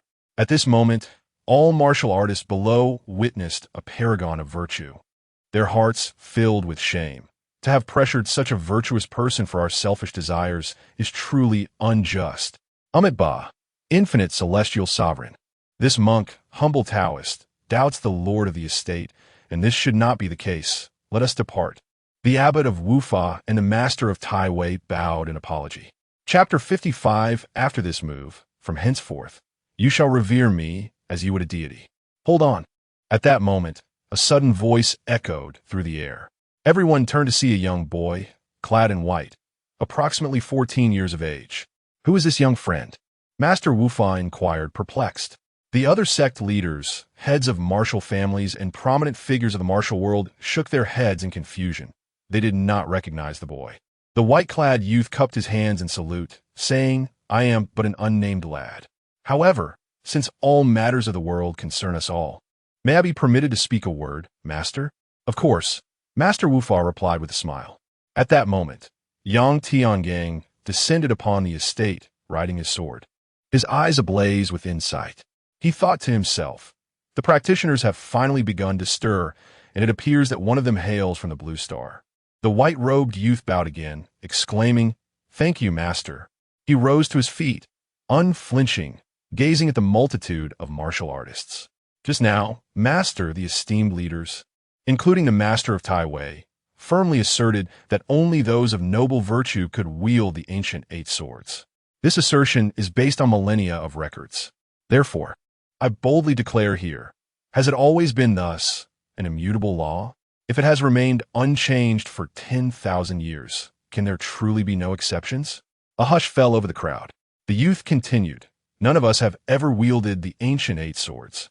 How can we be certain that there does not exist an alternative, nefarious means to control them?" A ripple of shock ran through the assembly. If such a sinister method to command the ancient 8 swords were to exist, it would indeed elucidate the actions of the old sword saint and this young lord of the manor. who could manipulate the swords. Regarding the recent thunderstorm, I speculate it was heaven's warning. The boy declared with fervor, pointing directly at Yang Tiangang, his countenance radiating righteousness. In his heart, he fervently prayed, "Hasten your wrath and strike me down." That would create the perfect spectacle. Indeed, he had come to witness a spectacle and had encountered the one ranked first on the golden list. The youth was certain that Yang Tiangang was the infamous figure, for only someone of such caliber could inspire such terror. He merely wished for a swift demise. Yet, Yang Tiangang looked upon him with a smile, betraying no hint of anger. At this moment, the crowd cast dubious glances at Yang Tiangang, awaiting his explanation. Bai Weizhong laughed heartily. Yes, this young lad speaks the truth. It must be so. He and Yang Jun must have resorted to some wicked means to wield the 8 swords. Yang Tiangang, why do you not confess what malevolent path you have taken? Bai Weizhong chided sternly. Yang Tiangang gazed skyward, letting out a sigh. I had hoped to engage with you all as equals. Alas, alas, you have forced my hand. It appears I am destined to remain solitary, standing alone at the pinnacle of the martial world. The heights are chilling henceforth. I shall have no friends. A profound sense of solitude and desolation washed over Yang Tiangang's youthful face. For it was thus, after this move, that you shall revere me as you would a deity. With hands clasped behind his back, he summoned the true essence of the 8 swords. Question your heart. Upon concluding his words, the 8 swords soared into the air, erupting in an infinite brilliance. Then, a terrifying scene unfolded. The sky resonated with a magnificent sound. A quinto celestial melody, lida. Simultaneously, a colossal character representingly emanated from the ritual sword, expanding from a mere 3 feet to 10, then 100, sweeping across all present martial artists. 1/6 of them turned pale, instantly bowing down, including the young man in white. Shortly thereafter, the sky reverberated once more. Ida! A grand character fully burst forth from the righteous sword, growing in size as before, and once again, another 1/6 of the martial assembly found themselves subdued, among them Bai Weizhong. Then came the resounding proclamation, Lianda, except for the abbot Wu Fa and the master of Tai Wei. All leaders and heads of martial families were forced to the ground. Following this was Cheetah, Zhongda, Aida, and Rinda. Ultimately, only the drenched abbot Wu Fa and the master of Tai Wei remained standing, while the rest lay prostrate on the ground. Enough, Yang Tiangang commanded sharply. The 2 men breathed a sigh of relief, while the others, gripped by fear, slowly rose. Yang Tiangang surveyed the crowd. All heads were bowed, none daring to meet his gaze, as if he had pierced through their concealed shames. With a sigh, he remarked, "Alas, I had not intended to unveil this technique, for I knew that after its use, I would live a life as solitary as snow. At this moment, you cannot even bear to look me in the eye. You have felt it firsthand. Surely, you can no longer doubt that the 8 swords can discern virtue. Can you? Bai Zhongmin, do you still harbor any doubts?" He called out to Bai Weizhong. Fearful, Bai Weizhong glanced at the 8 swords and Yang Tiangang, hastily waving his hands. No, I no longer doubt. He quickly retreated to the back. And you, young man, do you still question it? Yang Tiangang inquired with a smile. No. The young man in white felt as though Yang Tiangang was a demon. I was wrong. I truly did not peek at the widow bathing next door. No, if I did, what of it? Suddenly, he exclaimed, covering his mouth, and in an instant, he employed his lightness skill, vanishing without a trace. The crowd observed the boy's reaction, retreating in unison, fearfully glancing at Yang Tiangang, terrified of being singled out. How terrifying! The 8 swords can judge one's conscience. They had never known such a capability. Each of them was momentarily haunted by their own sordid deeds and guilty secrets. Alas, I knew we could never return to our former equilibrium. I knew you would revere me as you would a deity. Yang Tiangang sighed once more. The crowd thought to themselves, to revere you as a demon would be more fitting. Yang Tiangang continued, among all present, only Abbot Wu Fa and Master Tai Wei possess unblemished virtue, having withstood the 8 swords test. The rest of you are all lacking in moral integrity. The abbot of Wu Fa and the master of Tai Wei wiped the beads of sweat from their brows, continuously reciting Amit Ba, Wuliang Tianzuan. As for whether they had withstood the eight swords inquiry into their hearts, only the two of them and Yang Tiangang were privy to that knowledge. Yang Tiangong's tone shifted. In truth, there is no need for such trepidation. No man is flawless, and no gold is without blemish. All present are esteemed heroes of the martial world, and, as the saying goes, a true gentleman does not sweat the small stuff. Who can encompass every facet? Among the 10,000 martial artists here, only the abbot of Wufa and the master of Tai Wei have withstood the eight-sword scrutiny. It is entirely natural for the rest of you to falter. It does not diminish your status as valiant heroes or righteous individuals. Does it? Yang Tiangang smiled. Consider this. Even I, an old man, can only wield 7 swords. I too have succumbed to the 8 swords inquiry. With this perspective, what shame is there to bear? The sage has proclaimed, the world is bustling for profit, and the world thrives for gain. The crowd paused, then smiles illuminated their faces. Indeed, if even the sword saint cannot withstand the 8 swords inquiry, it is perfectly reasonable that we cannot either. We are not saints. The master spoke wisely.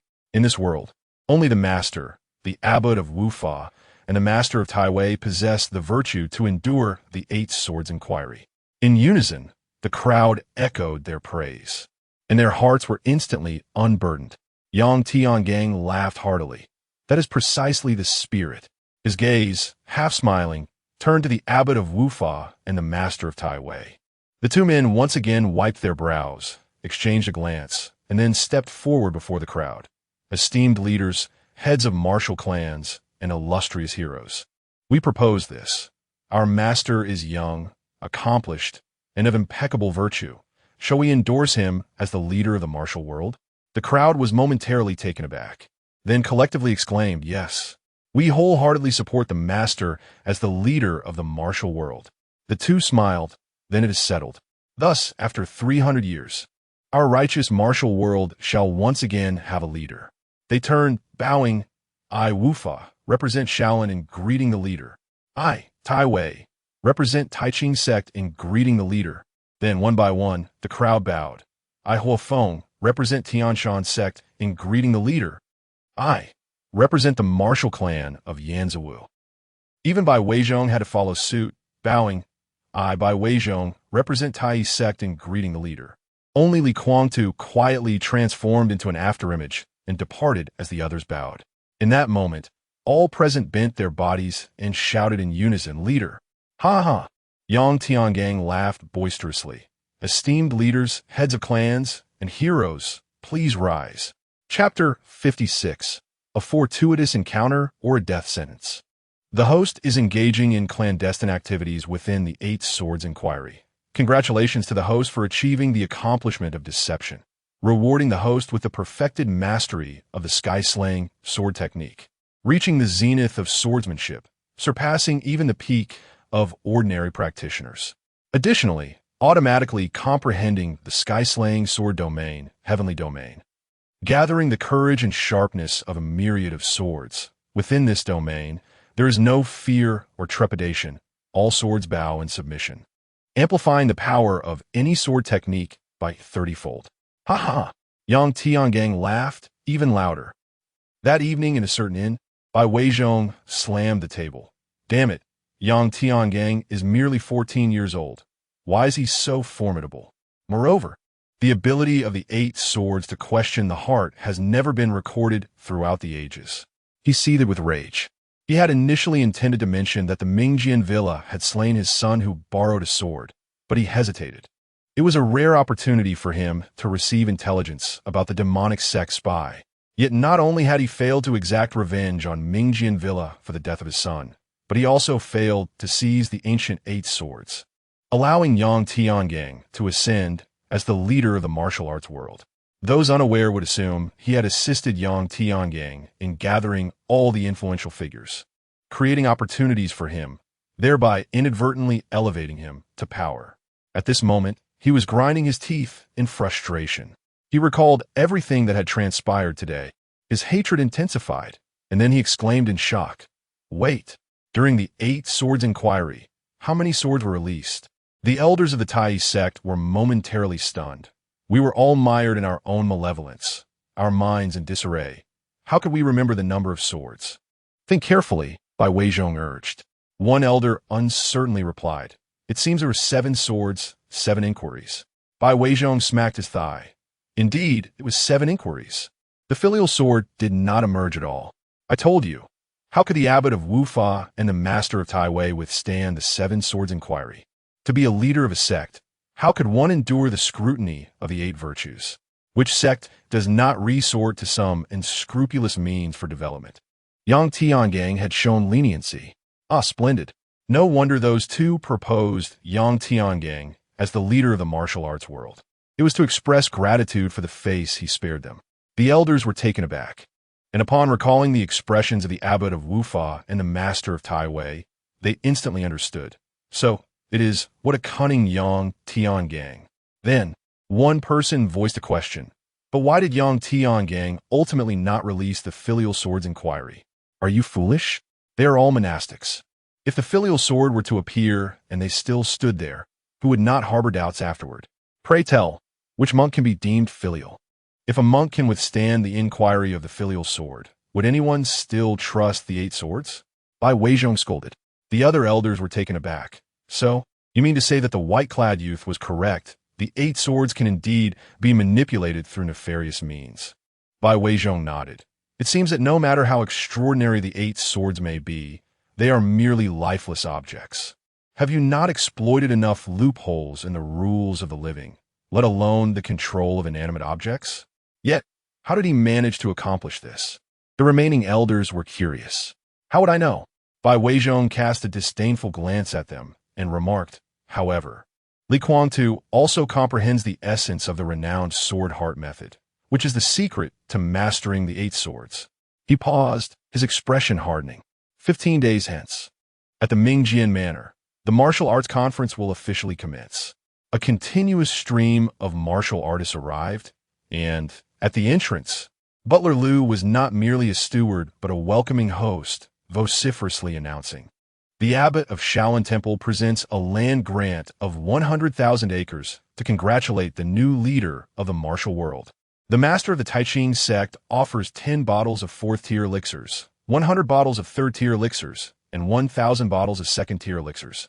In congratulations to the new leader of the martial world, the master of Tianshan sect presents 1 year's worth of income to congratulate the new leader of the martial world. The Murong family of Yanzhou contributes 2/10 of Taihu's waters to congratulate the new leader of the martial world. The alliance of 100 escort agencies bestows the title of Grand Escort Chief to congratulate the new leader of the martial world. The alliance of 10,000 martial halls donates 5 million taels of gold to congratulate the new leader of the martial world. Shen Wanqian, the head of the Jujiaz High, presents 10 million taels of gold to congratulate the new leader of the martial world. On that day, Butler Liu announced all day long, and the manor's guests rejoiced. According to the records of Jianghu's scholars, since the ascension of the Tiangang Supreme, the myth of Tiangang as the leader of the martial world has brought about a newfound clarity in the martial community.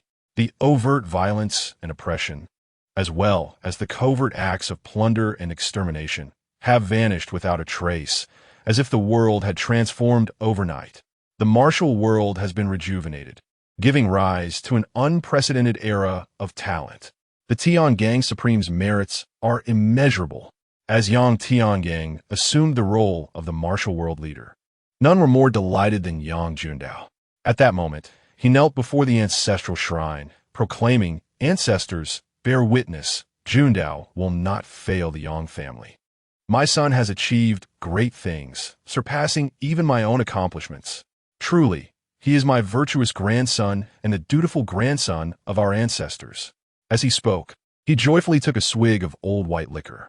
At that moment, Yang Tiangang arrived at the door, twitching his lips. 15 days ago, who was it that shouted rebel grandson at me? Old man, I must admit, I preferred your previous demeanor towards me. Yang Jundao rose and replied, "How can that be? You are now the leader of the martial world. You must maintain your authority. Rest assured, I will never hinder you in any endeavor from now on." Yang Tiangang Chuklet, I dare not. for you are a legendary sword saint." Yang Jundao shot him a stern look and asserted, "That cannot be. My title as sword saint is but an empty title. Your position as the actual leader of the martial world is far more precious. Henceforth, uphold your authority. Even if Daoxing comes, you must stand firm and require him to bow first." Then, with a joyful expression, he added, "You should see how they regard me now. TSK, my Mingjian manor has never experienced such grandeur. By the way, you did not come here merely to pay respects to the ancestors, did you? You're not that diligent. Do you seek me for a specific matter?" Yang Tiangang nodded in affirmation. "Indeed. I wish to know the location of the original headquarters of the Tianma sect." Yang Jundao replied, "I am heading to Liubo Mountain." He made his way to the mountain. Yang Tiangang had found his answer and left the ancestral hall, mounting his white dragon steed as he departed from the renowned sword manor. 3 days later, in a secluded forest, a middle-aged man clutched his arm, exclaiming, "Damn it! Both the righteous and demonic sects are hunting me down. Bai Weizhong, just you wait. Once I ascend as the leader of the heavenly demon sect, I will first eradicate your Taiyi mountain." Suddenly, he felt the resurgence of his internal injuries and thought, "I must find a cave to recuperate." He transformed into several fleeting shadows, disappearing into the woods. Lost and disoriented, he inadvertently stumbled into a cave. Startled, he exclaimed, "Who is there?" Inside the cave sat a figure with a bronze dragon mask in meditation. The masked figure bellowed, "It is I who should be asking you that, daring to intrude upon my domain." With a swift strike, the middle-aged man was sent flying. He coughed up blood and urgently shouted, "The heavenly demon palm. This is the heavenly demon palm. Senior, please halt. I am a disciple of the heavenly demon sect. Behold this secret technique, the great heavenly soul-searching palm." As he cried out, he gestured with his hands. Upon witnessing the technique, the dragon-masked figure paused. "You too are one of our sect?" "Indeed, senior. Which esteemed master do you belong to in our sect?" The figure replied, "I am the unfettered elder. How could one of our disciples suffer such grave injuries? Who dare to harm you?" "The hypocritical righteous sect, the leader and elders of the Taiyi sect," the man replied. "The righteous sect has gone too far. Regrettably, due to past vows, I cannot intervene. Take this pill. It will suffice to heal your wounds." "Thank you, elder. All right, I have imparted to you the heavenly demon dissolution technique. It will be sufficient for your self-protection. You may leave now. Remember, do not disclose my existence to outsiders." The dragon-masked figure then vanished within the cave. The middle-aged man emerged from the cave and burst into laughter. "Huh, who would have thought that I, Li Kuang-tu, would have such an extraordinary encounter like those in tales? Bai Weizhong, Yang Luyun, you shall wait for me at the mountain's summit." Yang Tiangang cast a cold smile as he watched Li Kuang-tu depart. Ding, the host, as the leader of the righteous martial alliance, has masqueraded as a prominent figure of the demonic path. Congratulations to the host for achieving the impersonation achievement. The host is rewarded with the Yellow Court Scripture Mastery Volume, which will elevate them to the Grand Master realm. It has been detected that the host has yet to find a perfect match for the celestial domain. Choose one. Use the Heavenly Sword domain to ascend to Grand Master. Reward the Yellow Court Celestial domain and ascend to Grand Master. Or receive a perfect Grand Master cultivation pill. I choose 3. The host is rewarded with a perfect Grand Master cultivation pill, which has been placed into the system backpack.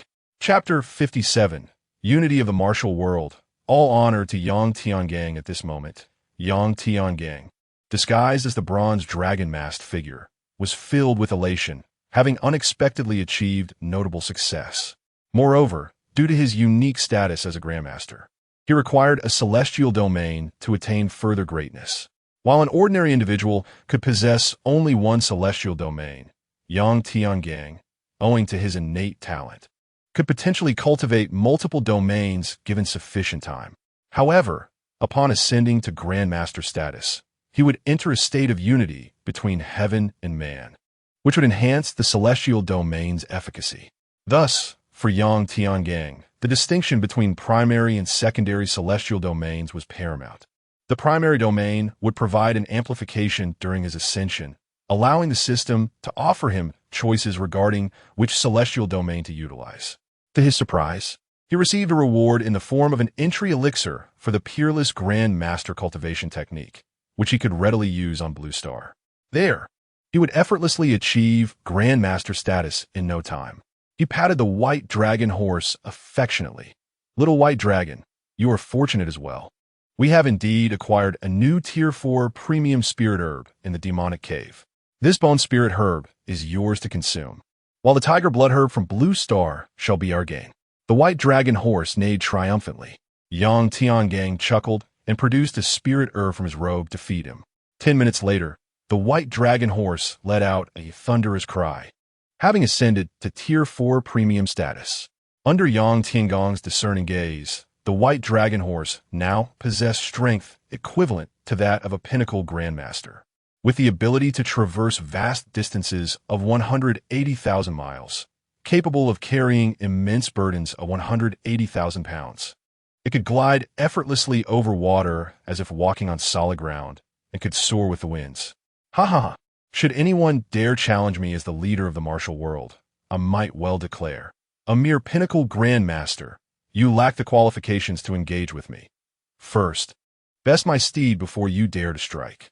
With that, the white dragon horse bore Yang Tiangang aloft into the skies, vanishing in mere moments. 3 days later, shocking news spread from the Tai sect. The current sect master, by Wei Zhong, along with several elders, was besieging the demonic cult's rogue, Li Kuang-tu, when they tragically fell victim to the surging power of Li Kuang-tu. Subsequently, the deranged Li Kuang-tu was slain by the Tao Saint. According to the Tao Saint, even had he not intervened, Li Kuang-tu would have met his end due to an explosive surge in power. It remained a mystery how he had acquired the supreme technique of the demonic cult, the demonic disintegration art, which had propelled his strength. Yet he had been unable to master it, sealing his fate. Within the Sword Mountain Manor, Yang Tiangang was indulging in the pleasures of life when a notification chimed. Ding! The host has availed himself of Li Kuang-tu's hand to eliminate the enemy. By Wei Zhong, congratulations to the host for achieving the borrowing a knife to kill accomplishment. The host is rewarded with the new Grand Master Blade techniques, 10 styles, introductory level. The host has now mastered the Grand Master Blade techniques, rendering him superior in blade skills compared to ordinary Grandmasters. He smirked. System, I shall not acknowledge this. He was the illustrious leader of the martial world, and he had imparted the demonic disintegration art to Li Kuang-tu upon recalling the elder's admonition in the demonic cave to cultivate my supreme auxiliary technique, the demonic disintegration art. One must serve the demonic cult. Otherwise, I shall curse him to an untimely demise. Demonic disintegration art, celestial grade beginner auxiliary technique, Grandmaster edition. After the display of power, the abilities, martial intent, and celestial influence of those beneath the Grandmaster surged ninefold at the cost of their life force. He was not afraid of curses. He was the leader of the martial world, the moral benchmark of the realm, fully aware of the principle of equivalent exchange. Having learned the initial level celestial auxiliary technique from others, his second celestial auxiliary technique, he felt compelled to repay this debt by passing the technique back to the son of the third-generation leader of the heavenly demon sect. Alas, fate is a fickle mistress. However, Yang Tiangang furrowed his brow. The message indicates that the Sage of Tao has accepted the grandson of Bai Weizhong as a disciple. This grandson has endured the torment of sword energy since childhood. The Sage of Tao has conferred upon him the title Tai, Yang Yeer Nodet Indiet. Bai Dongjun is truly fortunate, as he now stands on equal footing with the Master of Tai Wei. Among the 3 sages, the Sage of Tao, being over 200 years old, ranks a generation above Yang Jundao. A realization struck Yang Tiangang. It is he indeed. Through careful contemplation, he had come to understand the significance of the Black Fortune. The so-called Black Fortune signifies the presence of a villain, and when it transforms into a dragon, it implies that the heavenly principles of this world have recognized his efforts and strength, designating him as the greatest antagonist. Who then is the protagonist outlined by the heavenly destiny? With a cold smirk, he thought, such an arrogant title. Does he not fear the shortening of his lifespan? A fierce glimmer flashed in Yang Yir's eyes as she made a gesture across her throat. Young master, shall I go and eliminate him?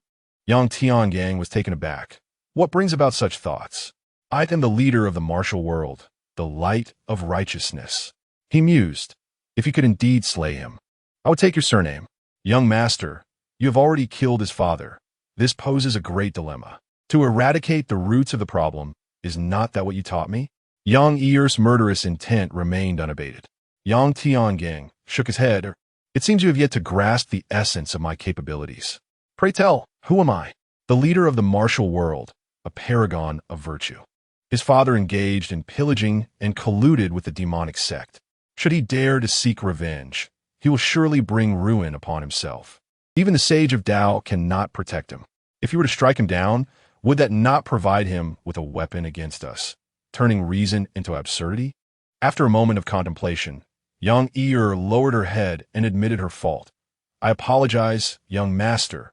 My considerations were lacking. Yang Tiangang goes forward, wondering, with such perfection in me, I wonder how you shall transform me into the greatest villain. Ha ha ha. He then shifted his tone. Has it truly been so long? Is my second uncle not yet returned? Days passed, and then Yang Ear called out loudly. Young master, good news. Second uncle has come with a multitude from the demonic sect seeking an audience with you. Upon Yang Tiangong's arrival at the estate's entrance, he beheld a figure clad in white garments, with wavy hair framing a pale yet handsome visage, exuding both grace and resilience, tempered by a hint of melancholy. Upon seeing Yang Tiangang, the figure bowed his head. Yang Luyun, accompanied by the heavenly demon sect, the unspoken sect, the five poison sect, the Xianming sect, and the blood god sect, all the notorious factions of the underworld wish to pledge allegiance to the leader of the martial world. From this day forth, we shall forsake evil for good and work together to establish harmony within the martial realm. I pay my respects to the supreme of the martial world. The others followed suit, bowing. We pay our respects to the supreme of the martial world. Yang Tiangang was taken aback, then laughed heartily. Please rise, esteemed guests. I do not deserve such honor. As long as your sins are not grievous, I am willing to accept you all. Yang Luyun replied, Rest assured, Your Excellency, I have already dealt with those whose sins were deeply entrenched. Yang Tiangong's gaze flickered. Could it be that the old man truly harbors ambitions? Is Yang Luyun the spy I sent out? He does not appear to have been blinded by love at all. Excellent. Truly commendable. Yang Tiangang praised. In that case, I accept your allegiance, and from now on, the martial world shall be united as one. Long live the Supreme. The crowd rejoiced in unison. After the others departed, in private, Yang Luyun awkwardly inquired, about the family tree matter. Wasn't he added for you? Yang Tiangang responded in confusion. It's not about me. It's about my children and my wife. You mentioned that my wife could also be included in the family tree. Please write down their names and report them to me. It seems a bit excessive. What? Yang Tiangang was taken aback. The disciples of the heavenly demon sect, the unspoken sect, the five poisons sect, the Xianming sect, and so forth, all have my wives. Moreover, each has a son and a daughter. Yang Tiangang was momentarily stunned, as if he understood how Yang Luyun had managed to subdue these demonic sects. Enough said. I shall provide you the family tree. You can fill it out yourself. I imagine the old man will be quite pleased. Before departing, Yang Tiangang cast a discerning glance at Yang Luyun. Peach-red dragon aura. That month, the ascension of the martial world supreme was held at the Mingjian Villa, marking a rare and prosperous era in a millennium. Thus, the martial world became unified. All respecting Yang Tiangang. The world of Biluo welcomed its first 14-year-old supreme. Within the realm of the heavenly trial system, the achievements of the martial world supreme and the martial legend were deemed of equal stature to that of the emperor of the divine land. The rewards for achievements in the fourth-tier world were 20-fold those of the first-tier world. The martial world supreme received a reward of 60,000 achievement points. The martial world supreme and the martial alliance leader belong to the same category of achievements, akin to the first and second wealthy individuals, the martial legend, and the world's greatest. It was said that during that time, when Yang Tiangang went to the kitchen to release the carp, he no longer acted in a petty manner. He released an entire basketful at once. The news of Yang Tiangang becoming the martial world supreme quickly spread throughout the land. reaching the court of the Great Yin dynasty. This was an era of court that bore no relation to the history of Blue Star. In the court, the Chancellor of the Great Yin bowed and stepped forward. Your Majesty, now that the martial world is unified, we must remain vigilant. If Yang Tiangang were to harbor inappropriate thoughts, I advise dispatching elite assassins to eliminate him. Your Majesty, the Chancellor's suggestion is ill-advised. At that moment, a 14-year-old young official stepped forward and exclaimed, Chapter 58, Exterminate my clans? What of 10 clans? The Prime Minister exclaimed in anger, Preposterous. How dare a mere Hamlin scholar meddle in matters of state? The Emperor, Yin Yu, waved his hand dismissively. No matter, please speak, flowering talent. Thank you, Your Majesty. I possess some knowledge regarding Yang Tiangang. His current behavior signifies the establishment of a persona. What does it mean to establish a persona? Inquired Emperor Yin Yu, intrigued. To establish a persona is to craft an image for oneself. Yang Tiangang is evidently cultivating a reputation for integrity, one that suggests he would not rebel. Should he choose to revolt, his carefully constructed image would shatter, leaving him without followers. Therefore, my counsel is to refrain from confronting him. To do so would merely provide him with an opportunity to incite discord, replied the flowering talent. Boldly spoken, are you implying that Your Majesty is incapable of dealing with him? A mere upstart, and you elevate him above the Emperor. What is your intention? Scolded a youthful official, no older than 14. Upon hearing this, Emperor Yin Yu furrowed his brows and said, Scholar, share your thoughts. The scholar responded, Your Majesty, have you not heard that disasters often accumulate from the trivial? Or perhaps a single spark can ignite a prairie fire? Furthermore, a 1,000-mile embankment can collapse from an ant's nest. Matters of state cannot be overlooked. To expect others to uphold moral standards is akin to handing them a knife. Surely, Your Majesty understands the seduction of power. Desire knows no bounds. Yang Tiangang has only held the position of martial arts alliance leader for a month, and he is already tirelessly sweeping away the demonic sects to become the supreme leader of the martial world. What comes next? At these words, the expression of Emperor Yin Yu changed dramatically. The flowering talent bowed and said, Your Majesty, do not heed the scholar's reckless conjectures. I would stake my life on the assurance that as long as the court does not act against him, he will not rebel. For without followers, rebellion is futile. The scholar and the Prime Minister harbor ill intentions. They seek to instigate strife and seize the opportunity amidst chaos. The scholar interrupted, You guarantee? Can your life be compared to the fate of Dian? Can it be weighed against the lives of countless citizens? Should Yang Tiangang rebel, it would spell calamity for the populace. No number of lives could suffice to atone for that. Those who do not foresee distant troubles will surely encounter imminent woes. To prevent disaster before it arises is the mark of a sage and the hallmark of a wise ruler. With righteous fervor, the scholar clasped his fists and stood to the right of Emperor Yin Yu, asserting, I act solely for Your Majesty and the state. Heaven bears witness, and the sun and moon shall attest. The flowering talent accuses me of harboring ill will. I have devoted my life to the study of the sages, and I shall not endure such an insult. I will affirm my resolve with my life. With a sudden crash, the scholar, moving with an unexpected speed, collided with a pillar in the hall, instantly injuring himself and collapsing. The flowering talent was taken aback, as were the officials and Emperor Yin Yu. Emperor Yin Yu coughed and remarked, I did not expect the scholar to be so impetuous. Someone quickly summoned the imperial physician. Soon, guards carried the scholar to the imperial hospital.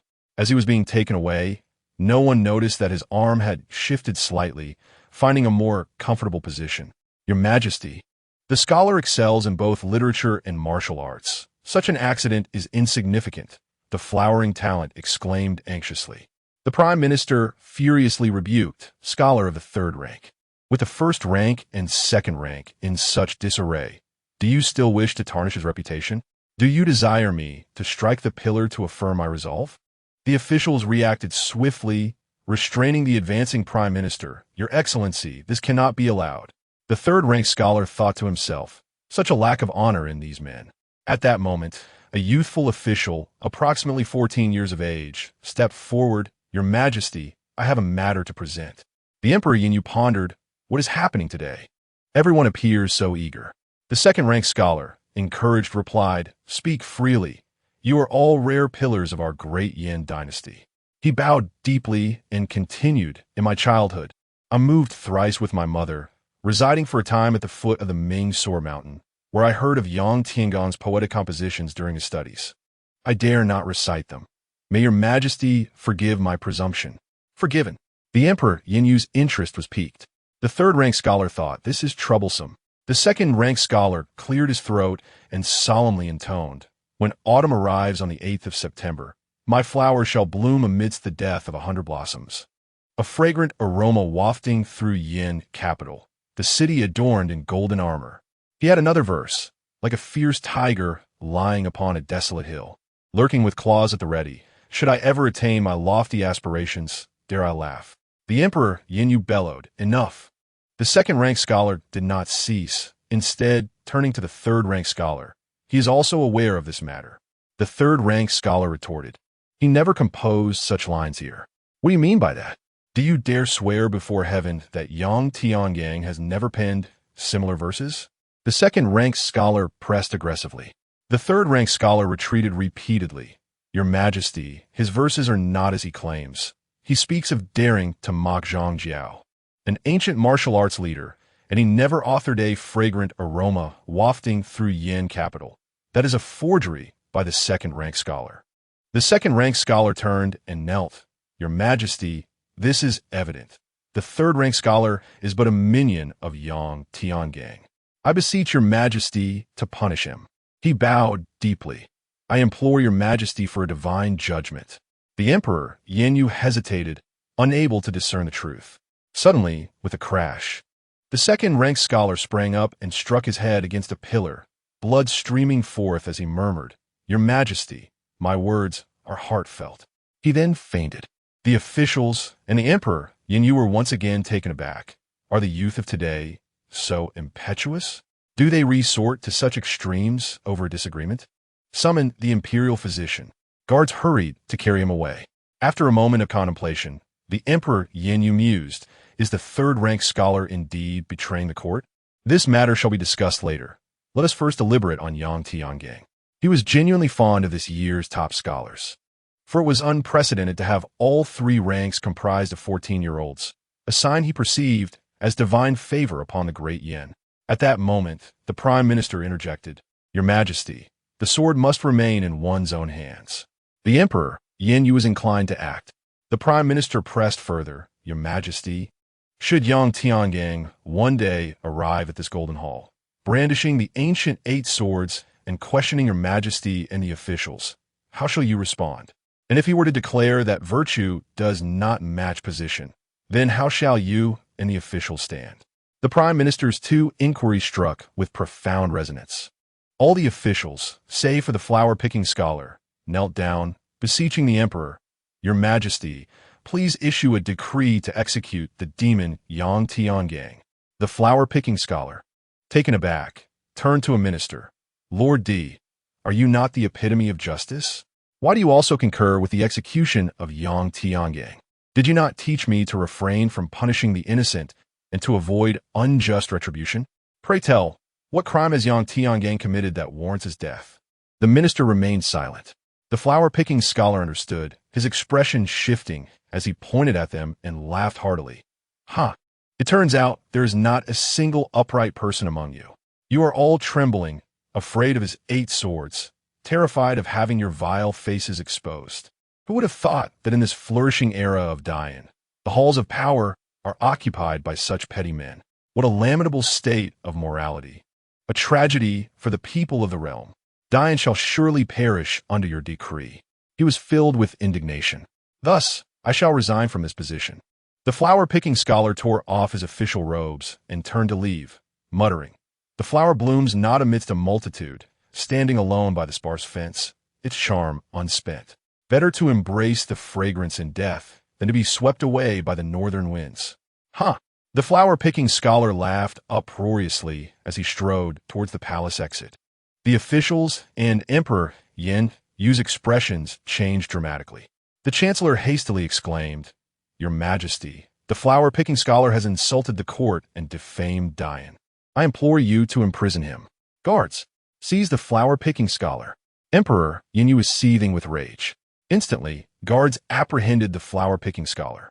He looked at Emperor Yin Yu. "Your Majesty, do you also deem me guilty?" Emperor Yin Yu waved his hand, signaling for him to be taken away. "Foolish monarch! Foolish monarch!" The flower-picking scholar cursed vehemently. Emperor Yin Yu, momentarily stunned, erupted in fury. "You dare to call me a foolish monarch? Do you not fear that I will annihilate your entire clan?" He thought to himself, "Do you know how much I value you among the top 3 scholars?" The flower-picking scholar stood resolutely. "I fear not for my shattered bones. I wish only to preserve my integrity in this world. Annihilate my clan? What 10 clans?" Suddenly, the flower-picking scholar's head was severed. As it fell to the ground, his eyes still reflected shock, for he beheld a 14-year-old sword-wielding guard, bloodied blade in hand. With a thud, the young guard hastily knelt. "Your Majesty, a subject must die for the insult to the sovereign. I could no longer endure his slander against you. I have committed the offense of killing the flower-picking scholar. I beg your Majesty to punish me with death." Emperor Yin Yu paused, then smiled. "Well said. My Dian is rich with loyal subjects. You shall not be punished. This treacherous minister deserves execution." Seemingly unsatisfied, he added, "Since the flower-picking scholar possesses such spirit, you shall handle the disposal of his 10 clans." A trembling minister ventured, "Your Majesty, the flower-picking scholar was born a beggar, without father or mother, without mentor or friend." Emperor Yin Yu scolded sharply. "That is too lenient. Let a decree be drawn up. The palace guards shall fully engage Yang Tiangang, ensuring his execution. This task will be entrusted to you, and remember to bring back the ancient treasure, the 8 swords." Emperor Yin Yu pointed at the young guard who had slain the flower-picking scholar. The young guard, elated, responded, "Thank you, Your Majesty. I shall not fail in my duty." The officials chorused, "Your Majesty is wise." Dismissed. Indeed, little Wang, drape the pillars of the grand hall in satin. Moreover, ensure that the steps beneath the dragon throne are also well adorned. With that, Emperor Yin Yu turned and departed.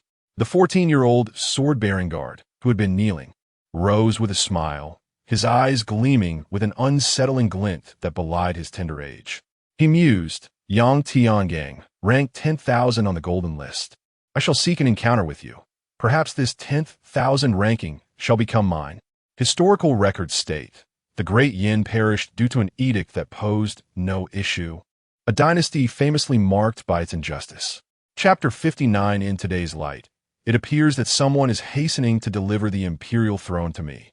The night is adorned with a high-hanging full moon.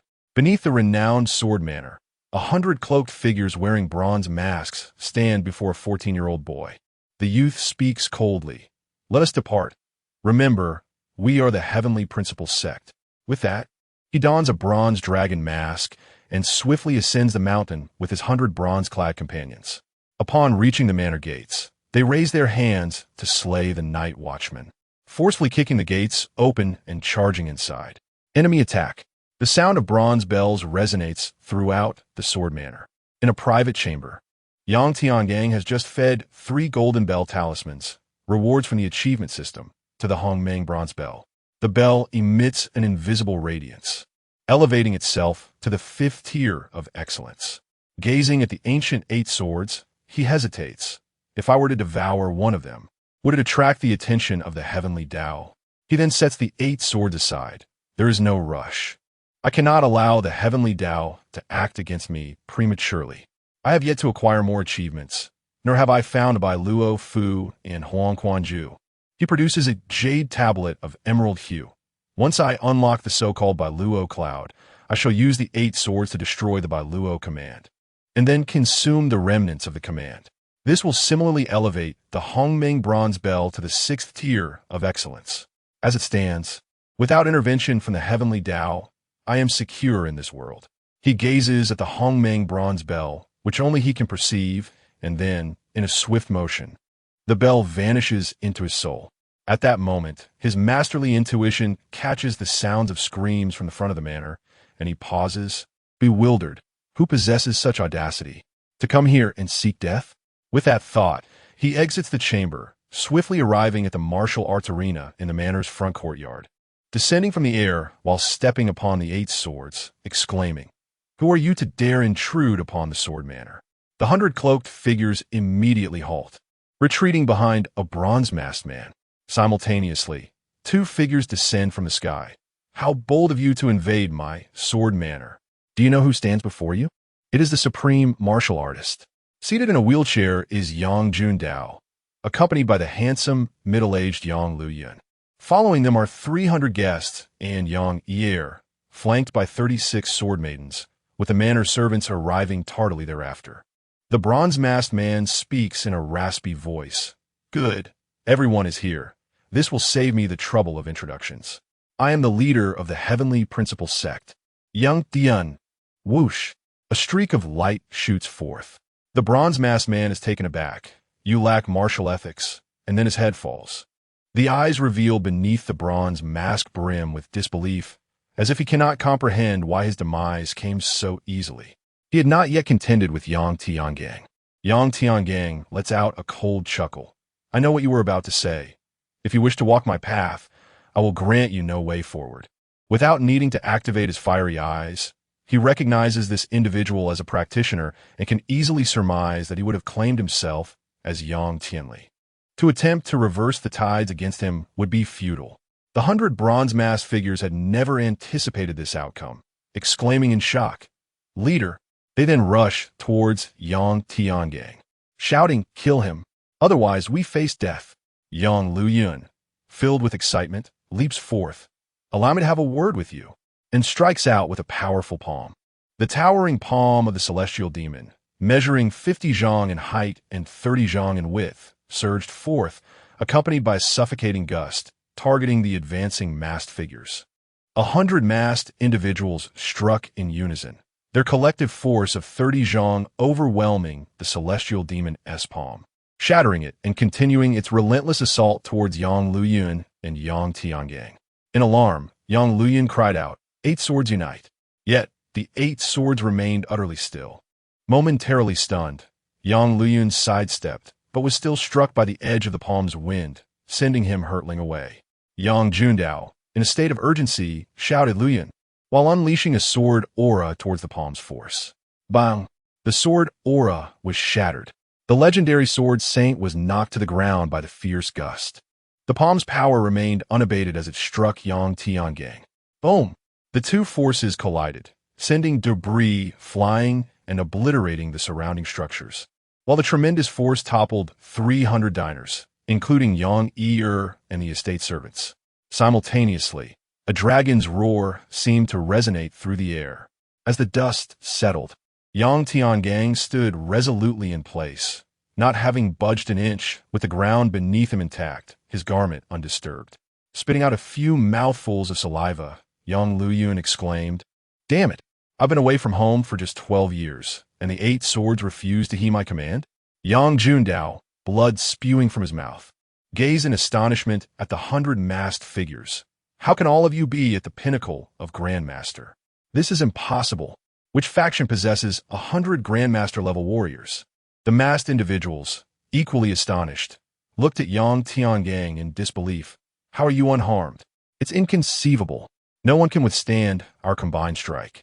Yang Tiangang brushed off the dust from his garments, stating, "As the supreme of the martial realm, I shall allow you 1 strike. Now it is my turn. Receive my attack, the Undying, and you may live. An eye for an eye, 8 swords unite." At his feet, the 8 swords soared into the air, merging into one, emitting a sword shadow stretching 1,000 zhang, descending from the night sky. The sword shadow distinctly formed the shape of a fallen character of courtesy. Boom! The tip of the 1,000 zhang sword shadow struck the training ground, cleaving through the 100 bronze-masked figures. The sword energy swept over them, melting their bronze masks. And in their terror, they disintegrated into dust, vanishing into the air. The training ground was instantaneously transformed into a vast pit of 100 zhang in diameter, with a surge of underground water erupting, rapidly forming a sword lake. Yang Tiangang extended his hand, summoning a verdant jade tablet that soared from the lake. In the moonlight, the words Emerald Descent could be faintly discerned. A genuine smile illuminated his face as he solemnly placed the jade tablet into his bosom. The entire scene fell into a profound silence, where even the sound of a pin dropping could be heard. After a long pause, Yang Luyan murmured, "Old man, is this still human? Can you truly have a grandchild like this? Perhaps you held the wrong child when he was young." Young Jundao, Fei's Bulging, swung his fist in retort. "You were the one who held the wrong child. Your entire family must have held the wrong one." Stop. Old man, if you strike again, I shall retaliate," Yang Luyan shouted. Yang Jundao finally ceased his inquiries and asked Tianer, "What exactly is this heavenly principle sect? And how could it possibly have so many pinnacle grandmasters?" Yang Tiangang scoffed. "In this world, aside from the royal family, where else could one find such a multitude of pinnacle grandmasters? The so-called heavenly principle sect is merely a facade." He had initially believed that the throne was beyond his reach, feeling a sense of regret in his heart. However, it now appeared that someone was hastening to present the imperial seat to him. Mark my words, if they cannot operate in the shadows, they will emerge into the light. With that, he turned and departed, leaving the others in stunned silence. Yang Jundao gave Yang Luyan a light tap on the head and exclaimed, "Luyan, I did not mishear. Did I? Tianer is plotting a rebellion. This simply cannot be. My Mingjian villa must not engage in such treasonous acts." He then hurried after the retreating figure of Yang Tiangang. Yang Luyan sighed as he looked up. "It seems my Yang family is destined for greatness." Lastly, he cast a wistful glance towards the lake and muttered, "Cursed 8 swords, fickle and disloyal." He then turned and made his way back to his own courtyard. Chapter 60. The Court Borrows the Sword. Who is the Yellow Sparrow? In the ensuing days, Yang Tiangang merely maintained his routine of performing one good deed and one misdeed daily to enhance his prowess. At present, with no threats to his supremacy, he enjoyed a life of leisure. A month swiftly elapsed, during which he consolidated all the escort agencies, assuming the title of the Grand Master of Escorts across the realm. Initially, a few dared to obstruct the escort carts, yet under his formidable authority, no one thereafter dared to rob the escort agencies. Daily, escort agencies sent dividends to the Mingjian villa. The proprietor of the Jujiazhai, Shan Wanqian, even relinquished 30% of his profits, seeking protection through Yang Tiangang's martial might.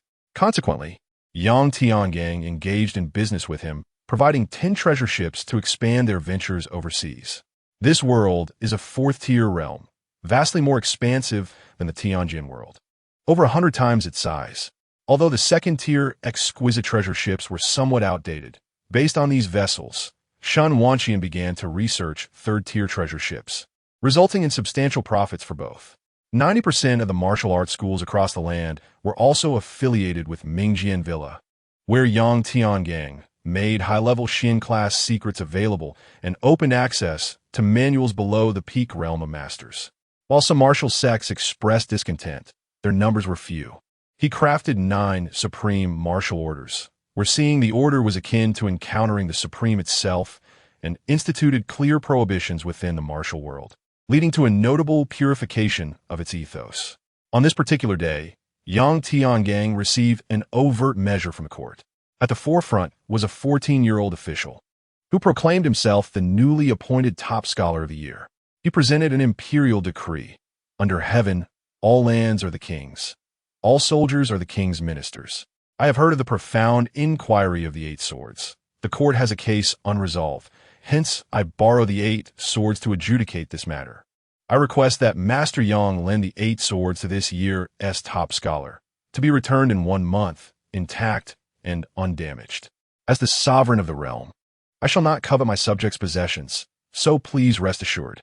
Yang Tiangang accepted the decree, stating, "Though I am the supreme of the martial world and not bound by the court, since your majesty has a matter that requires my attention, I shall not stand idly by. I will bring the 8 swords to the capital to assist your majesty in resolving this case." The scholar hastily interjected, "Supreme, you are busy. How can I allow you to make the journey personally? I can take the 8 swords back myself. I am not busy. I am quite free. Yang Tiangang interjected eagerly. The scholar was momentarily taken aback, stammering, Supreme, this case involves the royal family's private affairs. Such matters should not be publicized.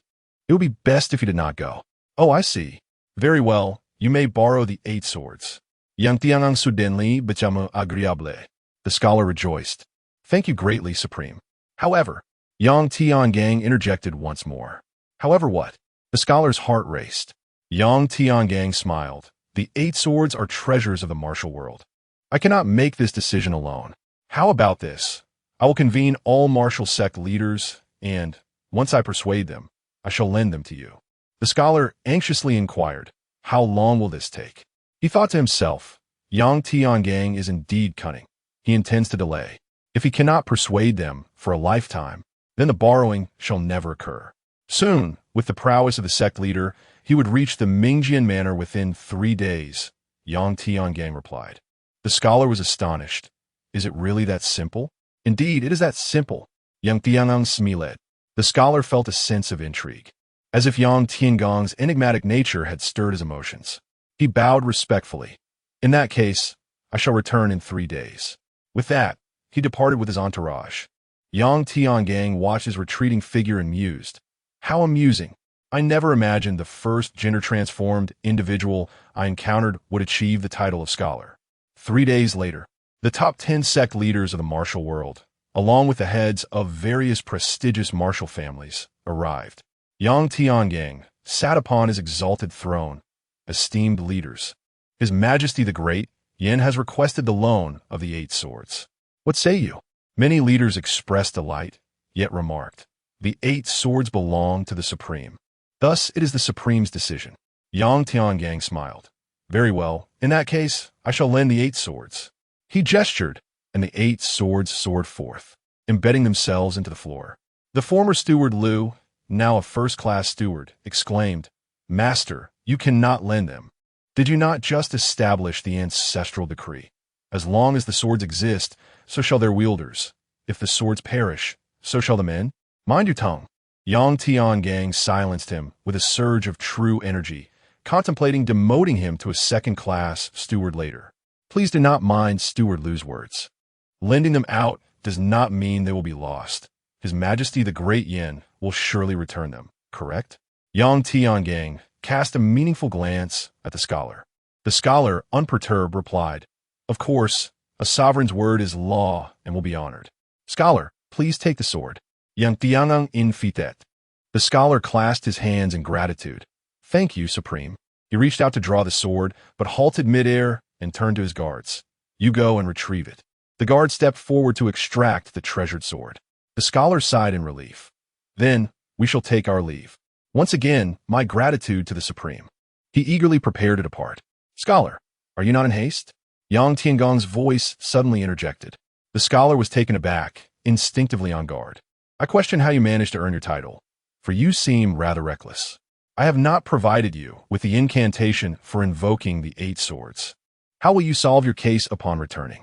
Yang Tiangang chuckled lightly, tossing a scroll to him. This is the method for invocation. Be sure to keep it safe and do not ruin it. The scholar was momentarily stunned, bowing in thanks. Thank you, Supreme. I was momentarily overcome with joy and forgot this matter. He then departed with his companions. Yang Tiangang conferred with the leaders of the martial world on significant affairs before allowing them to leave. News soon spread across the martial realm that the great Yin Emperor had borrowed the 8 swords from Mingjian Manor. The world stirred with anticipation. In the imperial court of the great Yin, Emperor Yin Yu stood surrounded by officials, gazing at the 8 swords. Are these the 8 swords? They are truly resplendent. The emperor, with urgency, inquired, Scholar, what of the incantation for invocation? The scholar raised the scroll high. Bring forth the scroll. Emperor Yin Yu commanded his attendants with excitement. Your Majesty. Suddenly, all the officials fixated their gaze upon Emperor Yin Yu. The emperor, taken aback, expressed his concern. This is sorcery. Destroy it. The officials bowed in unison, proclaiming, Your Majesty is indeed wise. The Prime Minister raised his hand, conjuring a flame that swiftly engulfed the scroll. Emperor Yin Yu, astonished, inquired Prime Minister, "Do you possess martial skills? Did you not disdain martial prowess, asserting that all things are inferior and only scholarly pursuits hold value? You even advised me against cultivating martial arts, claiming it would distract from governance." The Prime Minister, retracting his hand, stammered, "Well, Your Majesty, you must have misunderstood. It's merely a self-defense weapon, a fire-spouting concealed device." Emperor Yin scrutinized the Prime Minister with skepticism. The Prime Minister, compelled to clear his throat, continued, "Your Majesty, that is not the crux of the matter. The focal point is that the 8 swords are no longer in Yang Tiangong's possession. We must dispatch someone to eliminate him swiftly. Once he is gone, the court will not need to return the swords, and Your Majesty will not lose face before the realm." Instantly, Emperor Yin Yu's attention was diverted. "Who shall we send?" The top scholar bowed deeply, suggesting, "Your Majesty, let us send the second-place scholar." The second-place scholar, taken aback, thought, "Such a favorable task cannot possibly be assigned to me. There must be a scheme afoot." Nevertheless, he stepped forward and declared, "Your Majesty, leave it to me. I shall not fail in my mission." He then called out, "Summon the decree, and invite the ancient ancestor of Great Yin." This time, Emperor Yin Yu was resolute in his endeavors. The officials collectively gasped, realizing that the emperor was indeed serious. The ancient ancestor of Great Yin represented the most formidable legacy of the royal family. Even the sage of Tao would address him as senior. Chapter 61. Even without the 8 swords in hand, I remain invincible in the world. At the renowned sword manor, a voice resonated. "Ding. The host is fully aware that the court's borrowing of swords is a ruse intended to act against you, yet still proceeds to lend them out. Congratulations, host, on achieving the turning the tables accomplishment. Reward. Host's aptitude has been elevated by 1 level. It has been detected that the host's martial prowess has reached the pinnacle of this world and no further aptitude is required. The reward has been converted into a flawless genius aptitude elixir, now stored in the system's inventory. Flawless genius aptitude elixir, a 6th-tier supreme item. It can perfectly elevate martial aptitude below genius to genius level. A genius aptitude elixir. Yang Tiangang could not suppress his joy. What a splendid item. It can be utilized on Blue Star. He mumbled to himself, "Court, come forth. Do you think that without the 8 swords, I am at your mercy? However, I still need to add some details." With that, he approached the table and began to write fervently. After a considerable time, he called out, "Oh, come in." Yang Ear entered from outside. Yang Tiangang handed her 50 letters. "Have these discreetly delivered to the leaders of various sects and martial families. Inform them that I have discovered the essence of the Biluo Fu, but have yet to grasp its technique, inviting them to the sword manor for scholarly exchange. Be sure to ask them to bring along the disciples mentioned in the letters. They are loyal and insightful students I identified during the 8 swords introspection. Additionally, please instruct them to remain inconspicuous, entering the manor stealthily through the back courtyard at night, so as not to alert the hidden Biluo organization." Yang Yer hesitated. Her eyes filled with doubt, but she nodded and took the letters before departing. Subsequently, Yang Tiangang visited Yang Liu's courtyard. A group of boys and girls were frolicking, causing a lively ruckus, climbing rooftops and digging in the ground. Upon spotting Yang Tiangang, they discarded their makeshift weapons. "Wow, the big brother is here, run. He is fiercer than father. Hey, stop, go call your father out." Yang Tiangang endeavored to appear gentle. Yet the children fled even faster. Just then, Yang Luyan emerged, his steps somewhat unsteady. "Tiangang, what brings you to seek your second uncle?" Yang Tiangang, with keen insight, replied, "Second uncle, moderation is key." Yang Luyan sighed. "Tiangang, when you wed, be cautious not to marry too many grandmasters. It is exceedingly difficult." Yang Tiangang chuckled. "My heart is solely devoted to martial arts. Let's not dwell on that. Please bring those nefarious disciples of the demonic sect to the sword manor as servants. I wish to attempt their reformation." Yang Liuyuan, taken aback, did not press further, understood. A day later, Yang Liuyuan brought 1,000 demonic sect followers. Yang Tiangang assigned them to guard the front courtyard. The former chief steward, now a second-rate steward, Lu, protested, "My lord, It is my responsibility to protect the manor. How can you trust a group of demonic sect followers to guard it? This time, Yang Tiangang refrained from reprimanding him. Mind your own business. For now, take the original stewards and the guests to the basement to train in martial arts. Let the manor be guarded by them. 2 days later, 50 leaders of martial arts sects and heads of families arrived at the Soar Manor, and he guided them to a subterranean stone chamber situated between the outer and inner courtyards. Pointing at the inscription on the wall, he declared, "This is the Biluofu I discovered and brought here." The wall bore the inscription, "When it stirs, the wind and rain are murky, thunder and lightning collaborate." The characters, shaped peculiarly, resembled swords, knives, and the flow of meridians. The final piece was an exceptionally rare script resembling tadpole writing, which left the onlookers in awe, as if profound insights surged forth within them. The Abbot of Enlightenment and the Master of Tai Wei excitedly caressed the stone wall, exclaiming, "So this is the legendary celestial martial art. We have finally encountered the essence of martial arts." They then sat cross-legged on the ground, commencing their meditative practice, followed by the others. Engrossed in their studies, they neglected sleep and food. However, the chamber was too small to accommodate everyone. The disciples accompanying the masters could only reside in the outer courtyard, taking turns to view the inscription during the day. Ding, the host fabricates a genuine yet false martial art. Congratulations to the host for achieving the creation of a unique martial art. Reward: 1 Tai Xian Enlightenment Pill. Now, placed in the system backpack, Tai Xian Enlightenment Pill, a 6-tier supreme item. It can instantaneously enhance the comprehension of individuals below the realm of weapon formation by 100-fold, lasting for a quarter of an hour. Having been engaged in a fervent discussion about the tadpole script, Yang Tiangang felt a surge of joy. The two masters noticed something amiss and inquired, "Has the Supreme gained some insight?" Yang Tiangang pretended to ponder. "Indeed, look here. Does this not resemble the edge of a sword?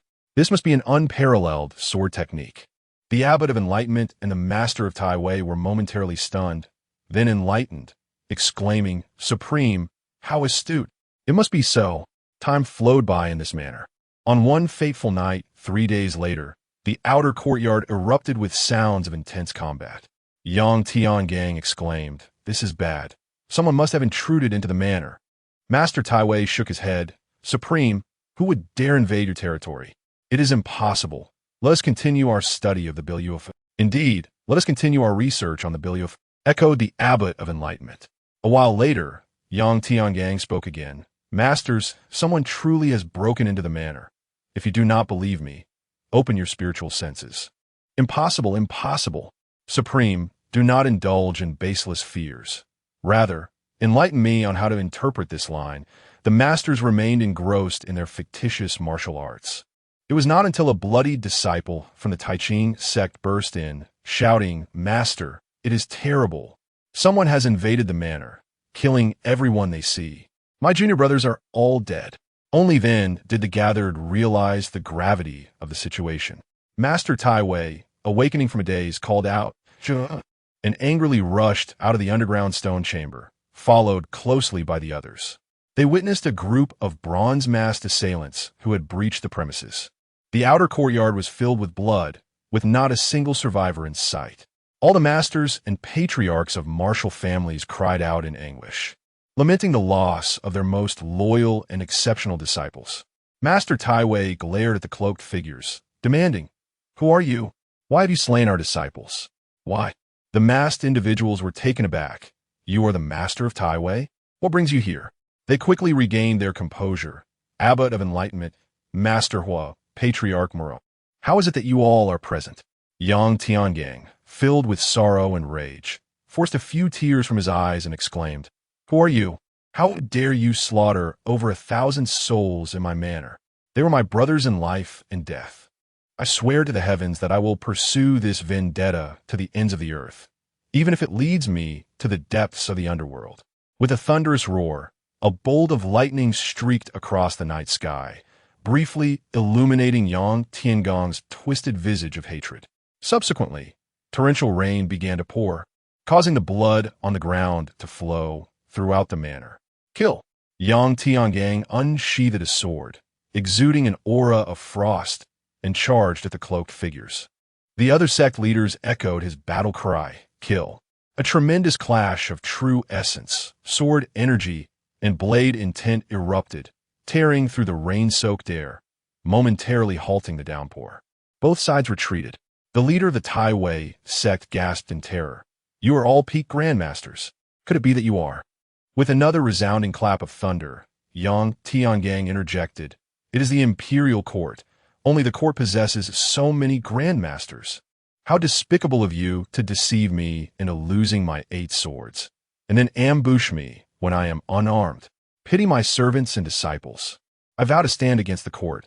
Blood debts must be repaid with blood.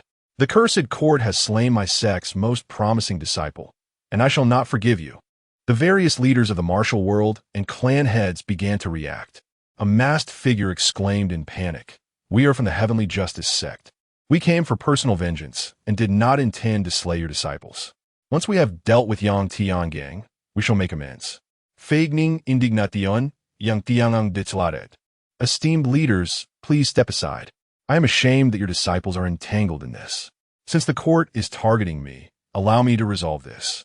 As for your identities, I shall unveil your masks shortly. Supreme One, even without their slaying of our disciples, you are the supreme of the martial world, and we cannot allow you to live. The crowd responded.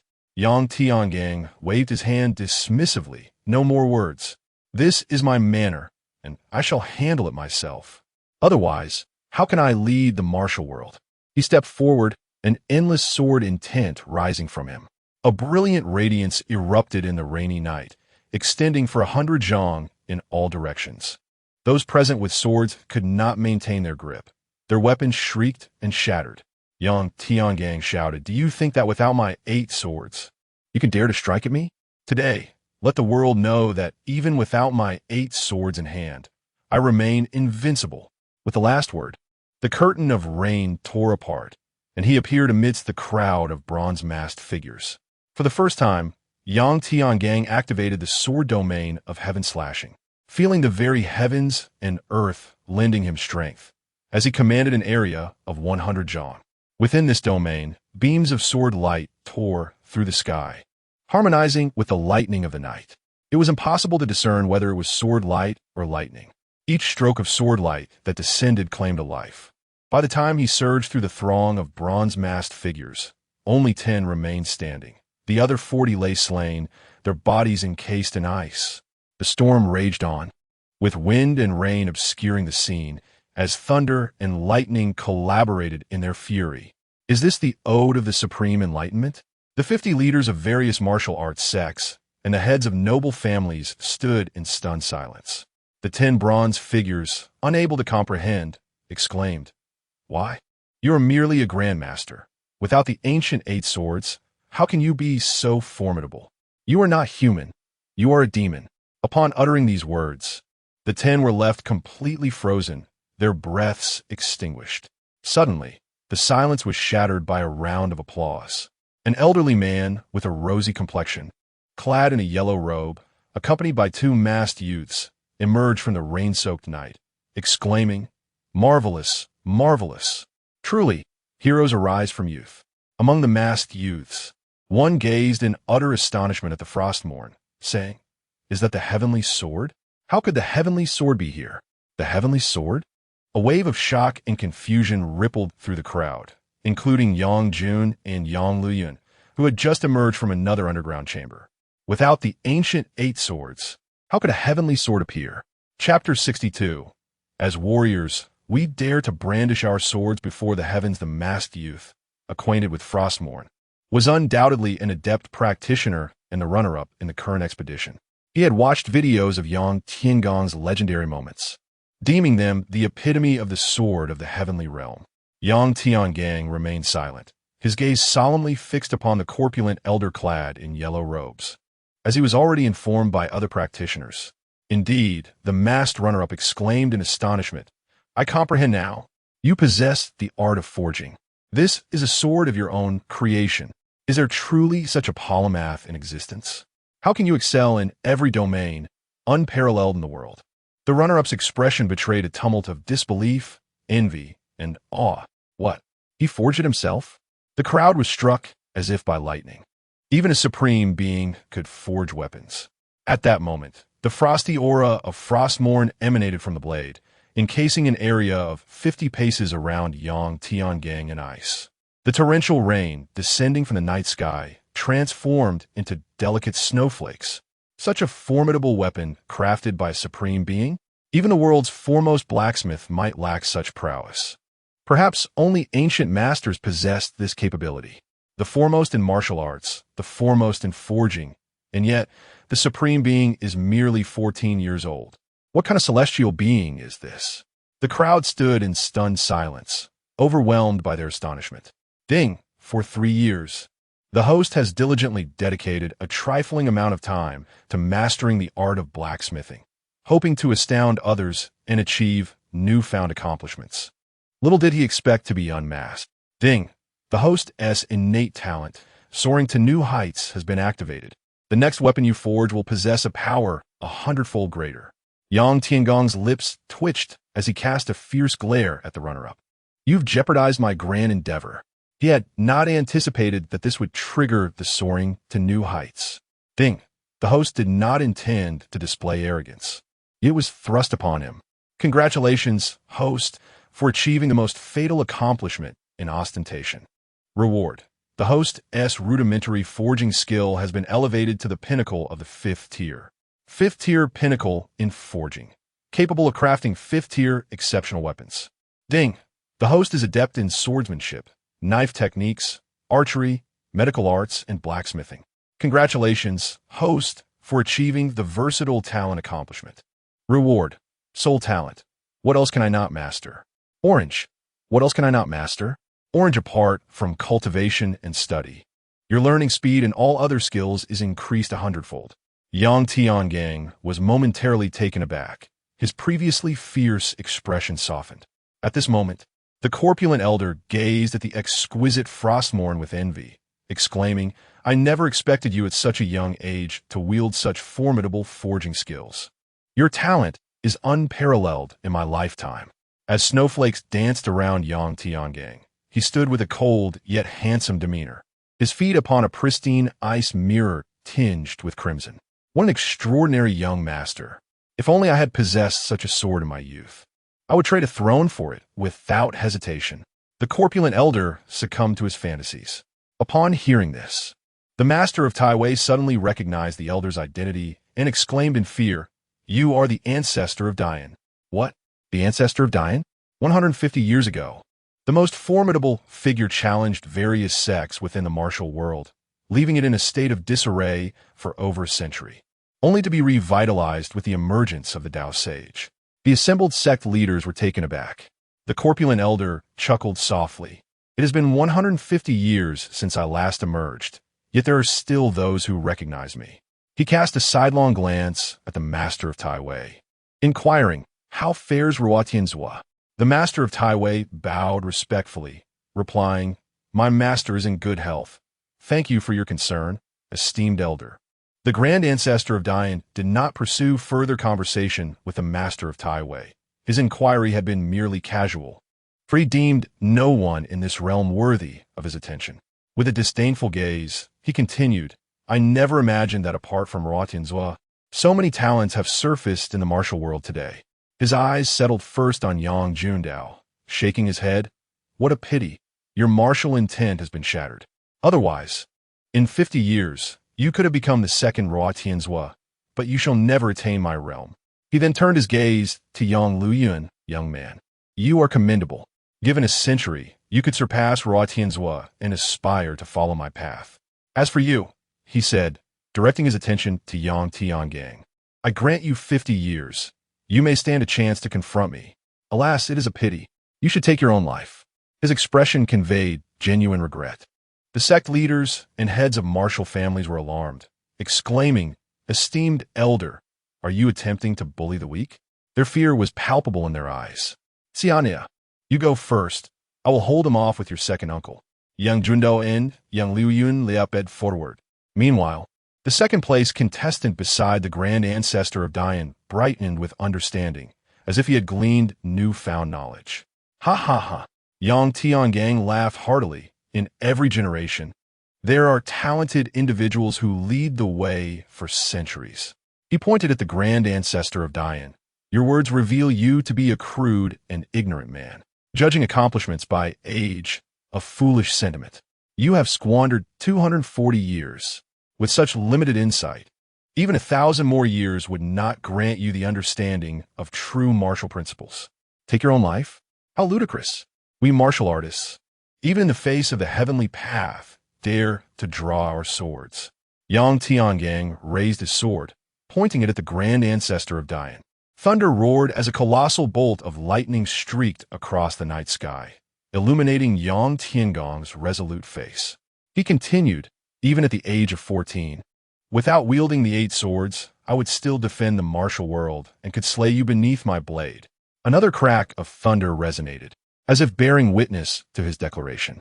The grand ancestor of Dian was momentarily stunned, then consumed by rage. "Very well. Today, let me show you, young one, what true martial arts entail. Do not presume that having grasped the fearless martial intent and this supreme heavenly domain grants you the right to be arrogant. You have yet to enter the gates of martial arts. Witness as my martial intent transforms into the Tao." With a resounding boom, the curtain of rain was shattered, as if torrential downpours were cleaved from the sky. An ethereal jade seal materialized above the elder's head, emanating boundless pressure. All but Yang Tiangang, the second-place contestant, and the masked figure beside him faltered under the immense aura, bending at the waist, while the weaker ones even knelt. Sovereign power reigns over all. The venerable elder of the Great Flame, with hands clasped behind his back, issued a commanding rebuke. The ethereal jade seal erupted with resplendent brilliance, channeling the entirety of the realm's celestial energies towards Yang Tiangang. The onlookers beheld a sovereign of the heavens, evoking a profound sense of submission from their very souls. In Yang Tiangong's ears, a celestial voice resonated, "Kneel, kneel." Yet he resolutely declared, "Never." Standing tall, he felt the very fabric of the universe constricting around him, his cheeks buffeted by a tempest, swelling and contorting under the pressure. Beads of sweat cascaded down his face as he gritted his teeth and shouted, "Heaven-slaying sword intent." The intent emanated from the frostmourne, coalescing into a blade that pierced towards the radiant light, resembling a colossal sword rending the brilliance asunder. The elder's countenance shifted. "This defies logic. Your sword intent can actually resist my martial will's transformation into the Tao." He then intensified his efforts, the jade seal emanating an even more formidable glow. Yang Tiangang, gritting his teeth, retorted coldly, "With the heart of man, I embody the heart of heaven. With martial intent, I represent the will of heaven." He condensed his martial intent into a Tao heart, imposing a set of principles upon the universe. This encapsulates the essence of entering the Tao, as well as the requisite conditions for doing so. The transformation of martial intent into the Tao fundamentally represents the unification of celestial powers. If both are martial intents, why should I not resist? This realm ought not to possess methods of entering the Tao. Were it not for the constraints of this world, the venerable elder could ascend to the Tao realm. The elder, taken aback, remarked, "It seems you have encountered a person from the Bai Luo lineage, comprehending the significance of martial intent's transformation into the Tao. I must concede, in less than 50 years, merely 20, you could contend with me. Alas, no matter how formidable your martial intent, without transformation into the Tao, it is futile. Perish." The elder thrust his clasped hands forward, exerting considerable force, causing the sword of Yang Tiangong's heaven-slaying sword intent to dissolve inch by inch within the jade seal's radiance. Alert! Host's martial intent has been injured. The innate talent and yielding stance has been activated to its maximum, amplifying combat power tenfold.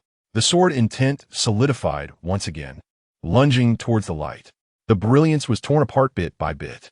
Eventually, the sword intent came to a halt between them, their martial spirits clashing in a stalemate of power. "Impossible!" the elder exclaimed in terror. "What martial intent have you cultivated? How can its transformed sword intent possibly compete with a martial will that has ascended a whole realm into the Tao?" Meanwhile, Yang Luyun was pressed to the ground, while only the second-ranked and the masked figure remained unaffected. At this moment, the two exchanged murmurs, communicating silently. The second-ranked said, "Cousin, I told you that you ought to experience the trials of myriad realms. Your disdain for them has led to this realization. A mere rank of 10,000 can enable martial intents to battle across two realms." The other replied, "Humph, I admit I underestimated you practitioners. You fear neither life nor death, daring to fight fiercely, turning the weak against the strong. A near-fatal strike has become customary for you. However, you possess a fatal flaw: arrogance. Your arrogance is ingrained, an unalterable vice. Just like earlier, when Yang Tiangang spoke, I had at least 100 ways to ensure his demise due to that arrogance. I, on the other hand, lack such a flaw. I have never been arrogant." The individual stood with hands clasped behind him, exuding an air of disdain. The second-place contender gazed at the retreating figure, contemplating. "Cousin, at this moment, you have perished 100 times. However, we, of this generation, disdain ambushes." Meanwhile, a shift occurred in the arena. The venerable ancestor of the Great Flame suddenly proclaimed, "You are the first to compel me to this extent. Beneath the 9 springs, you possess ample pride." With that, he invoked the heavenly demon disintegration technique. The once rosy complexion of the venerable ancestor abruptly became etched with numerous wrinkles, while the illusory jade seal above his head radiated a power 8-fold stronger. The sword, forged from Yang Tiangong's martial intent, began to dissolve inch by inch. The crowd gasped in astonishment. Chapter 63. Breaking into the Golden Hall, confronting the Emperor with a resounding crash, Yang Tiangang was forced back several steps. The heavenly demon disintegration technique? How could you, the ancestral figure of the Yin royal family, possibly wield such a technique? The various sect leaders and clan heads lay prostrate on the ground, denouncing him vehemently. The ancient ancestor of the Yin chuckled because the elder's eye is indeed me. The heavenly demon disintegration technique is fundamentally my royal martial arts. The so-called heavenly demon sect was merely a scheme I orchestrated to intentionally balance and weaken the martial arts world. Yet, I did not anticipate that after merely 10 years of seclusion, the martial world would give rise to the martial art supreme. He cast a complex glance at Yang Tiangang. "However, discussing this is meaningless now. Today, you are destined to perish here." The imperial jade seal coalesced into a sword, slashing toward Yang Tiangang. "Zuplama, Tiangang, flee." The crowd cried out, striving to muster their martial intent against the ancient ancestor of the Yin. Alas, just as the thought arose, their martial intent could not be summoned. The martial intent sword was upon them in an instant, and Yang Tiangang was on the brink of death. Suddenly, another resounding invocation of the heavenly demon disintegration technique erupted. Frostmourne unleashed an even more formidable sword intent, clashing with the royal martial intent of the Yin ancestor. Boom! Sword point met sword point. The two were once again evenly matched. Those prostrating on the ground were swept away in the aftermath. The crowd stared in disbelief. Another invocation of the heavenly demon disintegration technique? The Supreme is the beacon of righteousness in the martial world, his virtue eternal. Comparable to the ancient sages, how could he practice a demonic art? The sect leaders and clan heads felt their faith shatter. At this moment, a strand of white hair appeared at Yang Tiangong's temples.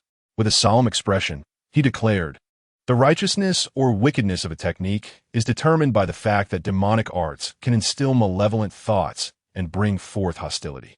I wield it with supreme integrity, thus safeguarding the path of righteousness.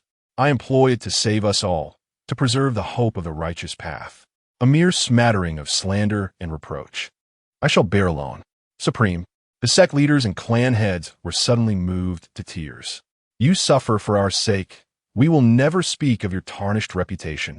Meanwhile, the ancient ancestor of the Yin seethed with rage, smoke billowing from his nostrils. "Where did you learn the heavenly demon disintegration technique? Such foolishness from a wretched demon.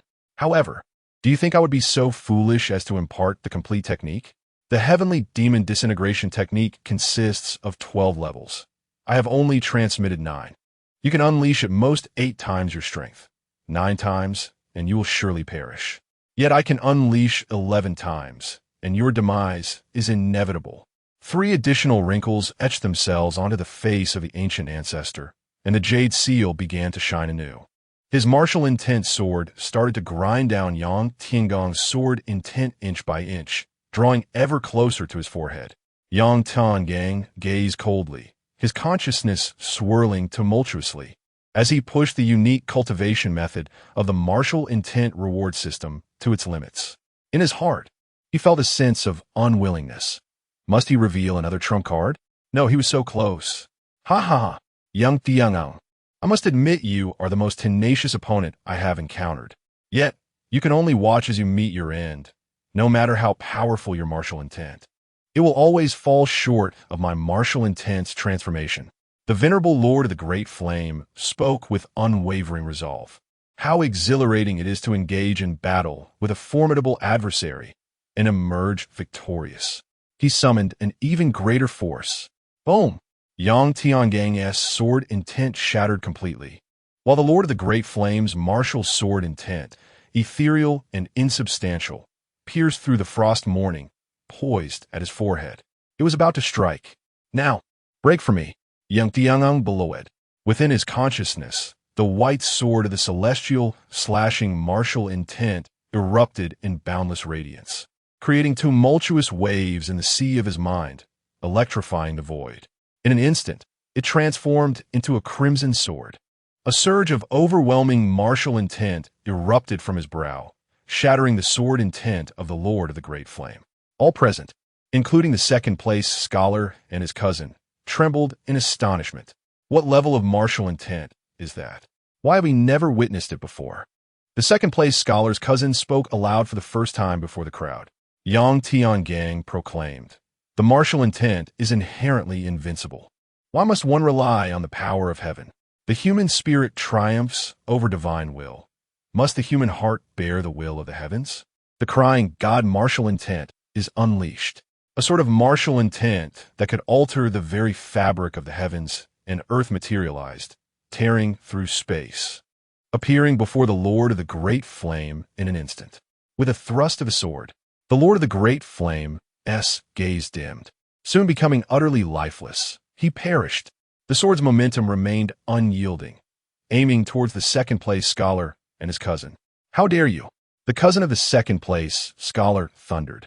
A flash of divine light surged within his eyes. He managed to withstand the onslaught for merely 3 breaths before his divine light faded, leaving his eyes void of life. The second-place scholar exclaimed in urgency, "Cousin, do something!" Then his gaze lost focus, and he too fell to death. Bang! The 2 lifeless bodies collapsed to the ground. Ding! The host has honed himself through the enemy's martial intent, elevating the celestial slashing martial intent to the crying God realm, achieving a qualitative leap. Crying God martial intent. A martial intent capable of making the primordial spirit, Dharma form, and even divine spirits weep. Congratulations to the host for achieving the breakthrough in battle. Reward: flawless pill of crying God martial intent. Flawless pill of crying God martial intent can elevate any martial intent to the crying God realm. In reality, as the 3 bodies fell, the thunder and heavy rain dissipated from the sky. Yang Jundao and others rose, unable to believe their eyes.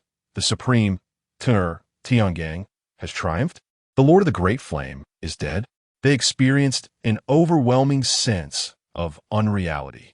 The once mighty Lord of the Great Flame, who could have subdued them with mere residual force, was slain by Yang Tiangang.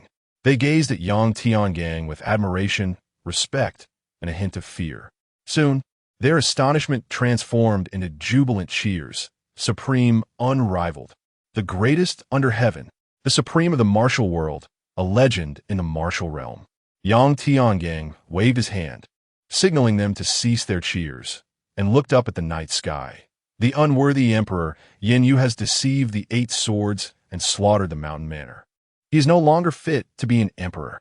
The Ming Sword Manor shall not coexist with him. Either he perishes, or the Ming Sword Manor does. I have sworn an oath just now, vowing to seek vengeance for the over 1,000 souls of the manor. Do not call me supreme. Depart now, for I do not wish to implicate your various sects and families." The various sect leaders and clan heads were taken aback for a moment, then exclaimed, "Your Excellency, you underestimate us. If you seek vengeance for the estate's servants, do you think we would refrain from avenging our disciples? If we were to abandon you and forsake our disciples' grievances, how would the world view us? How would our own disciples regard us? What right would we have to lead a sect or a clan? We pledge to follow you to the death. We pledge to follow you to the death. The tyrannical reign of the great Yin is unworthy of the throne." The crowd shouted in unison. Yang Tiangang smiled and said, "Excellent. Since you leaders stand by me, I shall lead you all to reclaim our blood debt. Tomorrow, we shall storm the Golden Yuan Hall and confront the Emperor." The crowd echoed, "Storm the Golden Yuan Hall and confront the Emperor." Yang Tiangang continued, "After we confront him, we shall execute the Emperor." The crowd responded in unison, "After we confront him, we shall execute the Emperor." Chapter 64. When the sovereign views the people as mere grass, the people regard the sovereign as a foe the following morning. In the grand city of Dian, within the Prime Minister's residence, the Prime Minister addressed the top scholar. "Hong Fei, it appears that the ancient ancestor of Dian has been defeated. Our plan has triumphed." The scholar bowed respectfully. "Congratulations, esteemed grandfather. Your aspirations are within reach." The Prime Minister chuckled heartily. "This success is largely due to your wise counsel. The internal turmoil of Dian is now a foregone conclusion." The scholar nodded thoughtfully.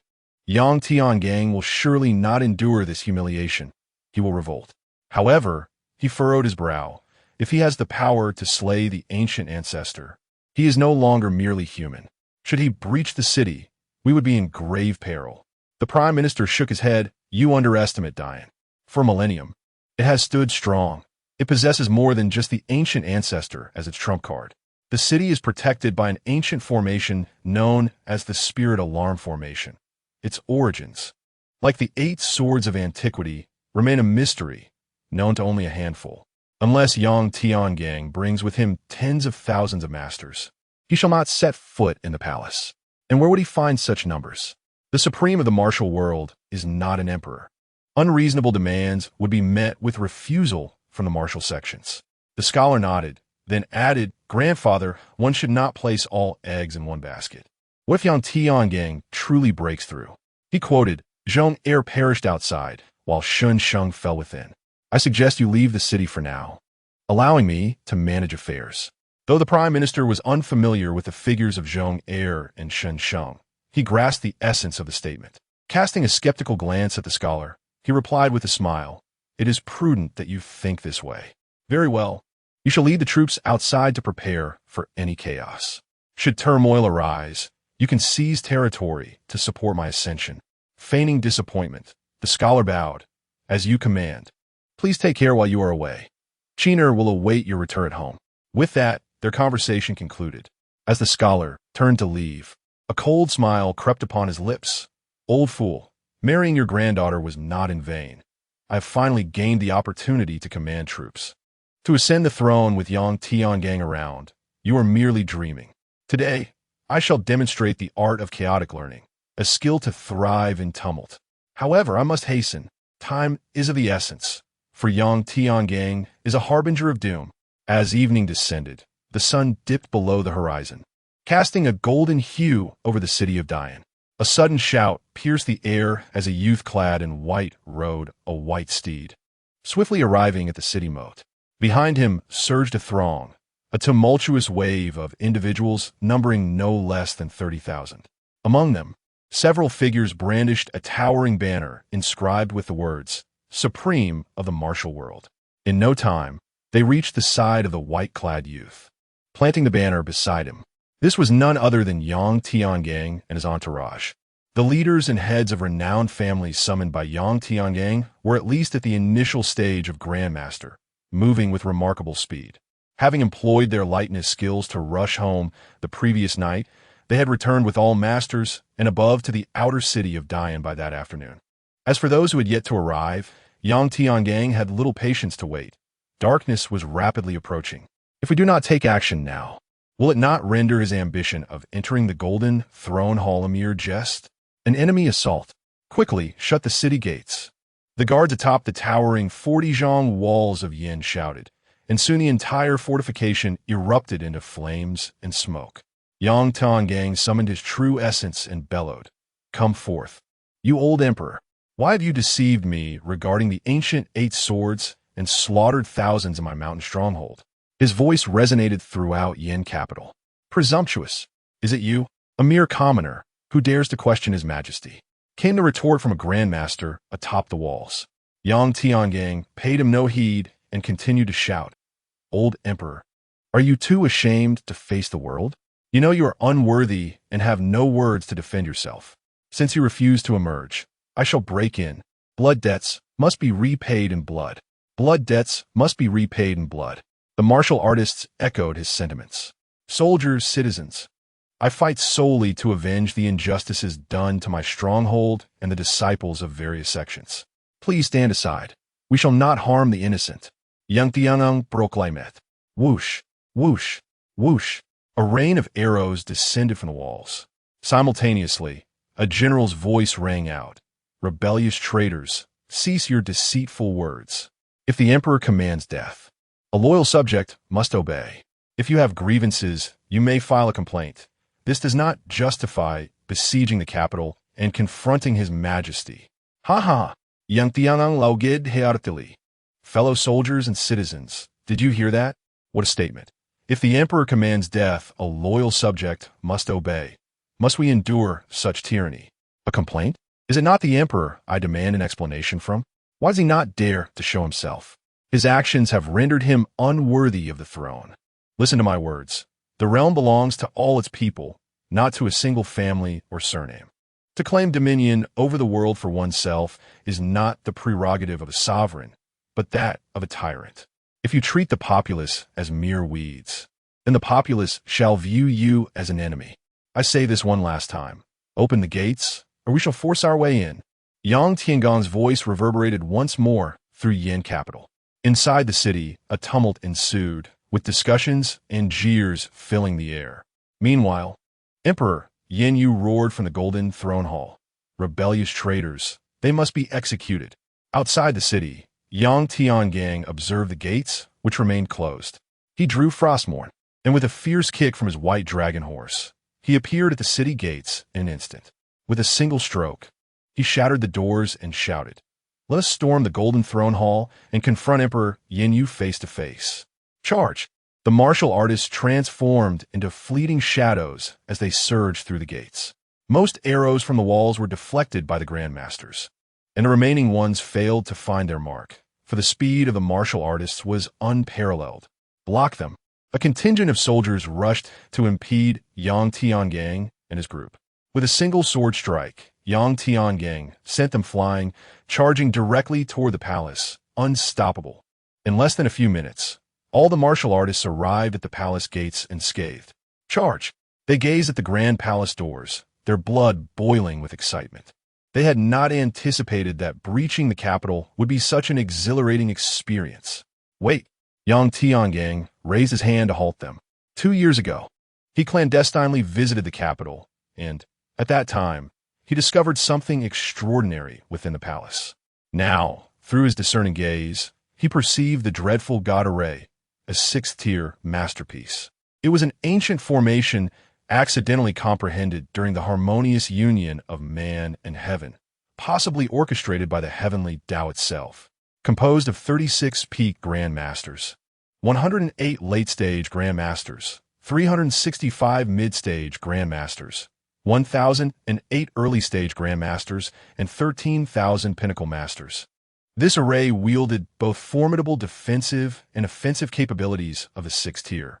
Yang Tiangang raised his hand and unleashed a formidable sword chi towards the palace gates. With a resounding crash, a colossal yellow energy shield materialized, resembling a giant bowl enveloping the palace, towering 100 zhang and covering an expanse of 50 li in radius. The sword chi collided with the yellow shield, rebounding forcefully. Yang Tiangang retaliated, annihilating the rebounding sword chi. "What is this?" All martial artists gazed up at the energy shield in awe. Is this a divine technique? They murmured. Yang Tiangang then turned to the two individuals, the master of Tai Wei and the abbot of Wufa. The responsibility now lies with you. Rest assured, Your Excellency, while our formations may not possess such miraculous properties, they are certainly not flimsy. The two replied, form the array. Subsequently, the elders and disciples of both sects commenced the formation, gathering immense energy. This was a 6-tier inferior formation. Boom! The attacks from the Shaolin and Taiching sects struck the yellow energy shield, only to rebound once more, neutralizing each other's force. Yang Tiangang continued to direct. Everyone, assault the shield.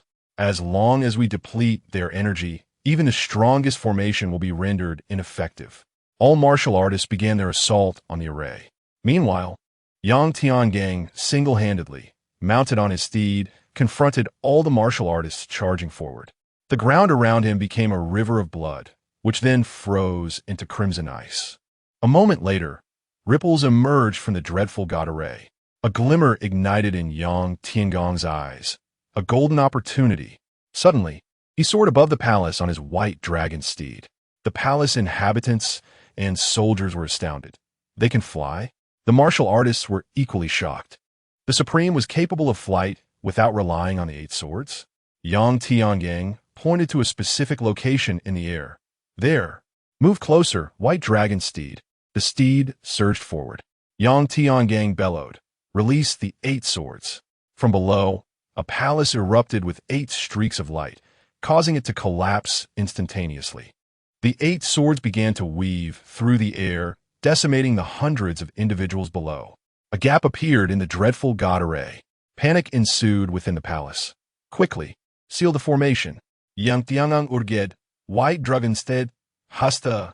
As the steed carried Yang Tiangang through the breach, they entered the dreadful god array. At that moment, the palace's experts were taken aback. Yang Tiangang smiled. The 8 swords transformed into streaks of light, carrying both man and steed to the most opulent palace. Boom! Yang Tiangang broke through the palace roof and entered the hall. All eyes within the chamber turned toward the lone figure and his steed. How did you get in? A dignified middle-aged man in a dragon robe, seated upon the throne, exclaimed in astonishment. The others retreated in alarm. Yang Tiangang, you are the Flame Ghost Emperor. Speak. Why did you annihilate my manor? The Flame Ghost Emperor, trembling with fear, responded, It was him. It was the Chancellor's doing. I did not give the order. The Chancellor, caught off guard, exclaimed, Your Majesty, do not wrongfully accuse an old servant. With a swift motion, a streak of light flashed, and the Chancellor's head fell. Your Majesty, such a monumental affair surely cannot be decided by the Chancellor alone. There must be others involved. Yang Tiangang's expression remained impassive. Yes. There are him, and him. The Flame Ghost Emperor frantically pointed at the officials. Excellent. Yang Tiangang replied coldly. More streaks of light darted through the air, and more heads rolled. Your Majesty, how can you act so? It is evident that this was your decree. The officials shouted in anger, terrified of being the next to be pointed out. Yang Tiangang smiled. Such an emperor, should he not abdicate in favor of a worthier successor? The officials nodded in agreement. Indeed, the Flame Ghost Emperor is no longer worthy of the throne. Furious, the Flame Ghost Emperor shouted, You traitorous ministers! You fickle reeds! I shall have you all killed. The officials in panic urged Hero, quickly slay him. Ha! Yang Tiangang laughed heartily. Your Majesty, as you can see, the will of the people is not to be trifled with. 8 streaks of light surged toward the Flame Ghost Emperor. Roaring, a powerful sound erupted as 9 energy-formed 5-clawed golden dragons burst forth from the Flame Ghost Emperor's body. The 8 swords were repelled. The officials gazed in astonishment at the 9 golden dragons, unable to believe their eyes. The Flame Ghost Emperor, momentarily dazed, exclaimed, I am not dead? Then, looking at the 9 energy dragons and recalling the legends, he laughed heartily. I am the Son of Heaven. I am protected by divine will. Who can kill me? Chapter 65. For countless millennia, the great Emperor of Tiangang has held the most rightful position. wielding the nine-dragon true Qi, a technique that embodies the protective aura of the heavenly Tao. This imperial status is exclusive, its rank fluctuating, becoming stronger when faced with greater challenges. Without extraordinary means, unless the emperor abdicates or the aggressor surpasses the might of this realm, breaking through remains impossible. Only those with innate talents or fated destinies, oblivious to the currents of fortune, can shatter this barrier. Yang Tiangang gazed at the nine-dragon true Qi with admiration. It was indeed magnificent. Yin Yudi, presuming Yang Tiangang quailed in fear, arrogantly proclaimed, Yang Tiangang, do you see? You are but a lowly commoner. No matter how formidable your martial prowess, you cannot compare to my innate nobility. Even heaven itself protects me. Yang Tiangang feigned a pale countenance, exclaiming, why must it be this way? It should not be like this. This world ought not to be so. Even someone like me has the protection of divine will. Heaven, open your eyes, he cried out, raising his weapon, Frostmourne, towards the sky. If the heavens have eyes, let this sword sever his head.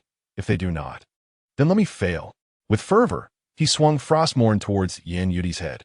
Yin Yudi sneered, a mere commoner daring to slay an emperor? Yet soon, his expression turned to one of disbelief. The Frostmourne pierced through the nine-dragon true Qi, which offered no resistance.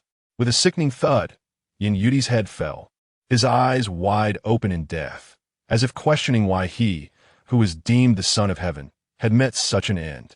Ding! The innate ability of the enraged commoner is activated, disregarding all protective fortunes to kill. Yang Tiangang laughed heartily, grasping Yin Yudi's head and addressing the assembly of officials.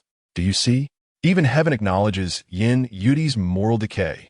Divine will no longer shield him. The heavens have forsaken him. Boom! At that moment, a bolt of lightning struck down, illuminating the entire Golden Lawn Hall. Ha, do you see? This is the wrath of heaven against Yin Yudi. Yang Tiangang exclaimed, as the storm raged violently above, as if enraged.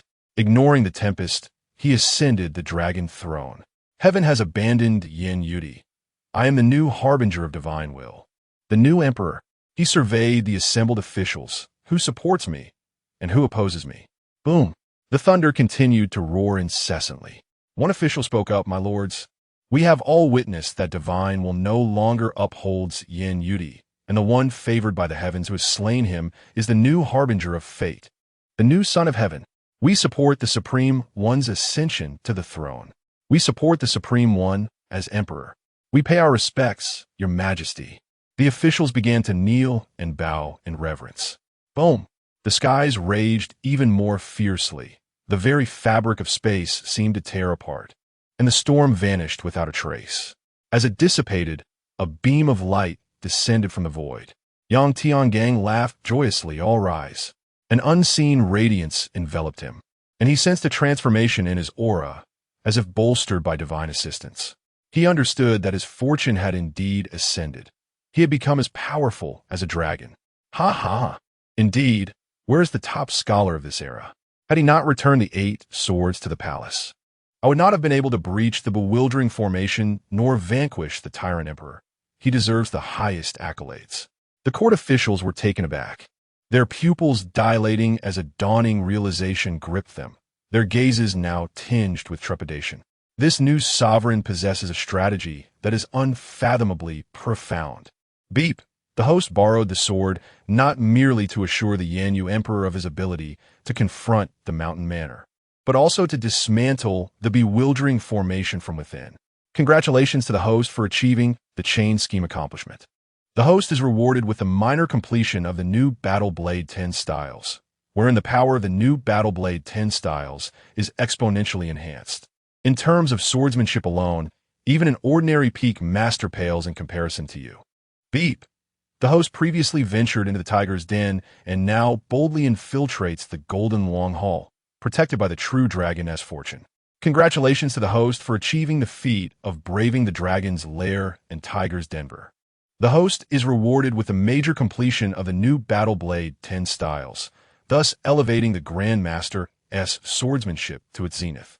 In a duel of swordplay, An average practitioner at the threshold of enlightenment would not stand a chance against you. Beat the host, having first played along with the plan, then executed a series of intricate schemes, all the while feigning ignorance of his ability to slay the Yenyu Emperor, even utilizing a fa ade of divine will.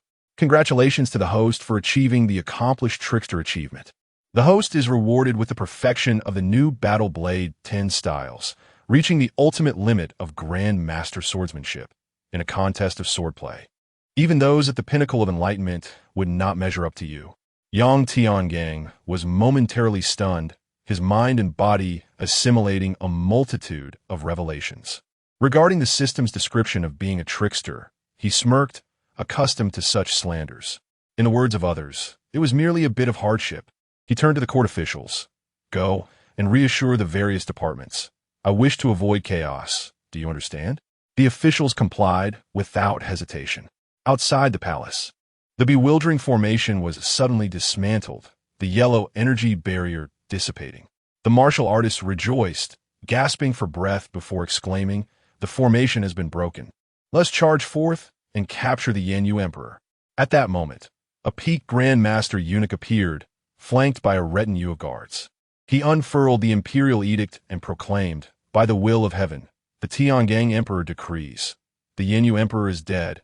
I have ascended the throne. I invite all sect leaders and heroes to enter the palace."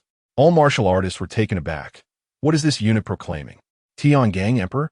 I have ascended the throne? Is this highest? The elderly eunuch chuckled, resembling a blooming chrysanthemum. Esteemed martial heroes, follow me into the palace. His Majesty awaits your celebration of achievements. Yang Jundao stammered.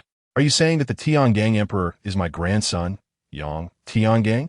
The eunuch hastily clapped his sleeves and knelt. I pay my respects to the great ancestor. I pay my respects to the great ancestor. The remaining guards knelt on one knee, echoing his reverence. Everyone stood dumbfounded, compelled to believe. So, they had only attacked the formation for a brief moment outside, and the supreme ruler had ascended to the throne? Was it the intention to confront the Yenyu Emperor and slay him? How did he become emperor? What manner of operation is this? Is the great Yin court truly this feeble? The eunuch continued, You have not witnessed the spectacle. It was heaven that chose the Tiangang Emperor to be the new son of destiny. At that time, the emperor of the previous dynasty, the Ghost Emperor, was safeguarded by the true energy of the 9 dragons, rendering him invulnerable. The great emperor beseeched the heavens, imploring that if the celestial forces bore witness, if fate were to decree, then let this sword sever his head. The old eunuch, with great flair, recounted this tale while ushering martial artists into the imperial palace. Subsequent historical records state that for millennia, the Heavenly Gang Emperor held the most legitimate position, recognized as the sole emperor endorsed by the heavens. He was also the emperor who ascended the throne with the utmost swiftness and transitioned with remarkable stability. Later chronicles further detail that the Great Yin dynasty was the most unjustly treated dynasty, devoid of natural disasters or human calamities, flourishing in wealth and peace. Yet, due to a shift in divine will, it experienced a sudden change of regime.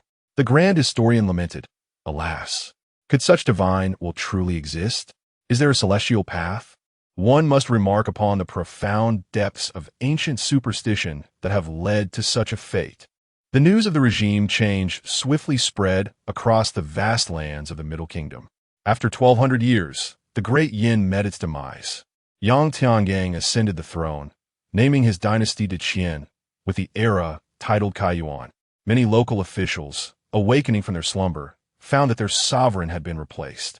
The news of Yang Tiangang being the newly chosen emperor by the heavens rapidly permeated the realm, gaining widespread acknowledgement of his legitimacy. Only the royal family of the Great Yin remained discontent, rising in rebellion. However, their following was scant, and before they could even leave their fiefdom, they were executed by the martial artists. The transition across the Middle Kingdom remained under the firm control of Yang Tiangang. In this moment, countless 14-year-old youths across the realm cursed. How dare you rebel without even providing us a taste of the spoils? Our power has yet to be established, and you changed the dynasty. Could you not wait a decade, allowing us a chance to reign ourselves? Of course, some sought to incite their families to resist Yang Tiangang, only to be bound and delivered to the authorities by their elders. Only one former champion of the previous dynasty and the ninth prince of the Great Yin managed to escape overseas. It was said that the abbot of Shaolin personally sought to hunt down the former champion, for on the day they stormed the capital, all the masters had been dispatched elsewhere. The former champion led troops and a group of youths to breach the gates of South Shaolin, seizing the scripture repository and fleeing overseas. As Yang Tiangang stood in shock, he immediately declared the former champion and the ninth prince of the Great Yin as rebels. In the winter of the first year of Kai Yuan, the Heavenly Gang Emperor, citing the harboring of Deqian traders by foreign nations, initiated military action abroad. Thus commenced the grim tale of a world where, apart from the clans of the Middle Kingdom, all others were reduced to slavery. Chapter 66. Measuring the strength of the world, winning the hearts of the divine land in the grand hall of the Dacian dynasty, an official implored, "Your Majesty, we must not provoke war without cause, as it contravenes the way of the sages." Without cause? Yang Tiangang retorted. The foreign nations harboring our traders claim there is no reason? Ask Abbot Wufa if this is indeed without cause. The abbot bowed respectfully and replied, "Amitabha, Your Majesty. It is only a small thief we seek to capture. There is no need to mobilize such forces, resulting in the suffering of the innocent." Yang Tiangang Chuklet, Abbot Wufa, as a monk, is understandably averse to slaughter, which is admirable. However, I must inform you all that my belief was acquired unexpectedly from overseas. There may be other omissions that prevent us from fully comprehending it. Since Abbot Wufa advises against mobilization, let us defer. Immediately, the other sect leaders and heads of noble families stepped forward, declaring, "Your Majesty, it is utterly unthinkable for foreign nations to harbor our traders. This is a grave affront to the celestial authority of our dynasty. We implore you to send troops. We are willing to be the vanguard." Yang Tiangang countered, "Do you still believe this contravenes the way of the sages?" He cast a pointed glance at the earlier official. Feeling the weight of the gazes of the emperor and the leaders upon him, the official broke into a cold sweat and quickly amended, "Your Majesty, the sages have stated, inner sanctity, outer kingship. Internally, we must embody the way of the sages and educate well. Externally, we must employ royal authority and dominance to govern them firmly. Your Majesty's actions are precisely reflective of the sages' teachings." The others were taken aback. Is this truly the meaning of inner sanctity, outer kingship? Yang Tiangang Laogedheri. Excellent. What a splendid interpretation of inner sanctity, outer kingship, Dong Gongyang. From this day forth, you shall be the translator of the sages' teachings. You understand the task at hand, do you not? His gaze bore down on Dong Gongyang. Overjoyed, Dong Gongyang knelt, exclaiming, "Thank you, Your Majesty. Rest assured, I shall translate the sages' teachings with utmost precision." The other officials looked on with a mix of envy and disdain towards Dong Gongyang, envious of his opportunity to immortalize his name through the translation of the sages' teachings, which could lead to the establishment of the Dong family's doctrine and a reputation as a semi-saint. Their disdain stemmed from his lack of integrity, as he contorted the sages' teachings to appease the emperor. Yang Tiangang was pleased with Dong Gongyang's performance and continued, "Remember, your translation of the sages' teachings must include this phrase. Your Majesty is the embodiment of great virtue in this world, recognized by both the martial and literary realms. Indeed, a sage among us. No, Your Majesty is the sage incarnate. Your words are the essence of the sage." Dong Gongyang appeared resolute. Yang Tiangang addressed the assembly, reciting each word clearly, measuring the strength of the world, winning the hearts of the divine land, gathering the world as barbarians, serving the millions of Dacian. The officials, sect leaders, and heads of noble families were astonished. They then erupted in a chorus of praise. "Your Majesty is indeed wise." Notification: the host has retranslated the sages' teachings. Congratulations to the host for achieving the legacy of the sages. Reward: 10 flying treasure ships have been added to the system backpack. Flying treasure ships, grade 5 premium. In ancient legends, a vessel crafted from the bloodwood of dragons measures 500 meters in length and 100 meters in width, capable of traversing the vast oceans, racing across the land, and soaring through the skies. With unparalleled strength at the pinnacle of the Tao, it is impervious to attacks from items of inferior quality. All rise, Yang Tiangang proclaimed with a hearty laugh.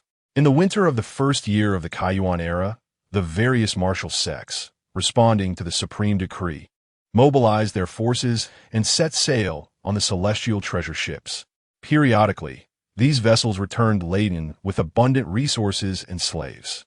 In the spring of the second year of Kaiyuan, the Daqian established the Pill Cauldron Department, distributing elixirs to the populace beyond the 6 ministries. By autumn of the same year, the Martial Arts Department was formed, operating independently of the 7 ministries, assessing the potential of the 100 billion citizens of the Divine Land, and initiating a nationwide martial training program tailored to individual capabilities. In the spring of the third year, as martial training commenced nationwide, a scarcity of food emerged. The celestial treasure ships made countless voyages, replenishing the grain reserves of the Qian with sea fish, beef, potatoes, and soybeans, leading to the opening of granaries. In the winter of the same year, the Qian expanded its territories beyond the 9 provinces, establishing a new state named Penglai.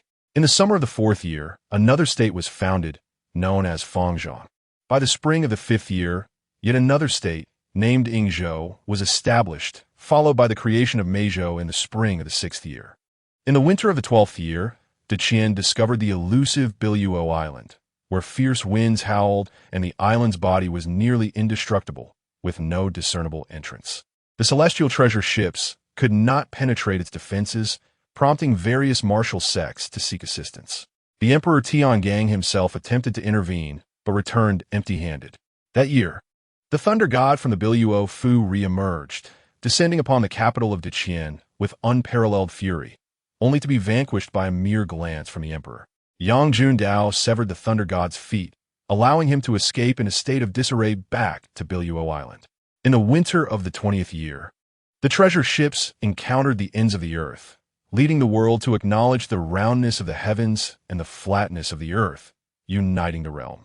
In the capital of Qian, the imperial palace soared into the clouds, resembling a celestial abode. Yang Tiangang gazed down upon the capital, murmuring, "It has been 20 years. My power can no longer be contained. I must ascend to the Grandmaster level." Meanwhile, several self-taught martial artists had already achieved perfection in their Grandmaster skills. The Huangting Classic and the 7 Killings True Classic stood just a step away from the Grandmaster realm. Now, endowed with the domain of the Sword of Heaven's Severance, the Unspoken Heavenly Domain, the Huangting Heavenly Domain, and the 7 Killings Heavenly Domain, he pondered which path to embrace in achieving unity with heaven and man. The Sword of Severance excels in unmatched offense and fearlessness. The Unspoken Domain is characterized by its versatility and multifaceted control.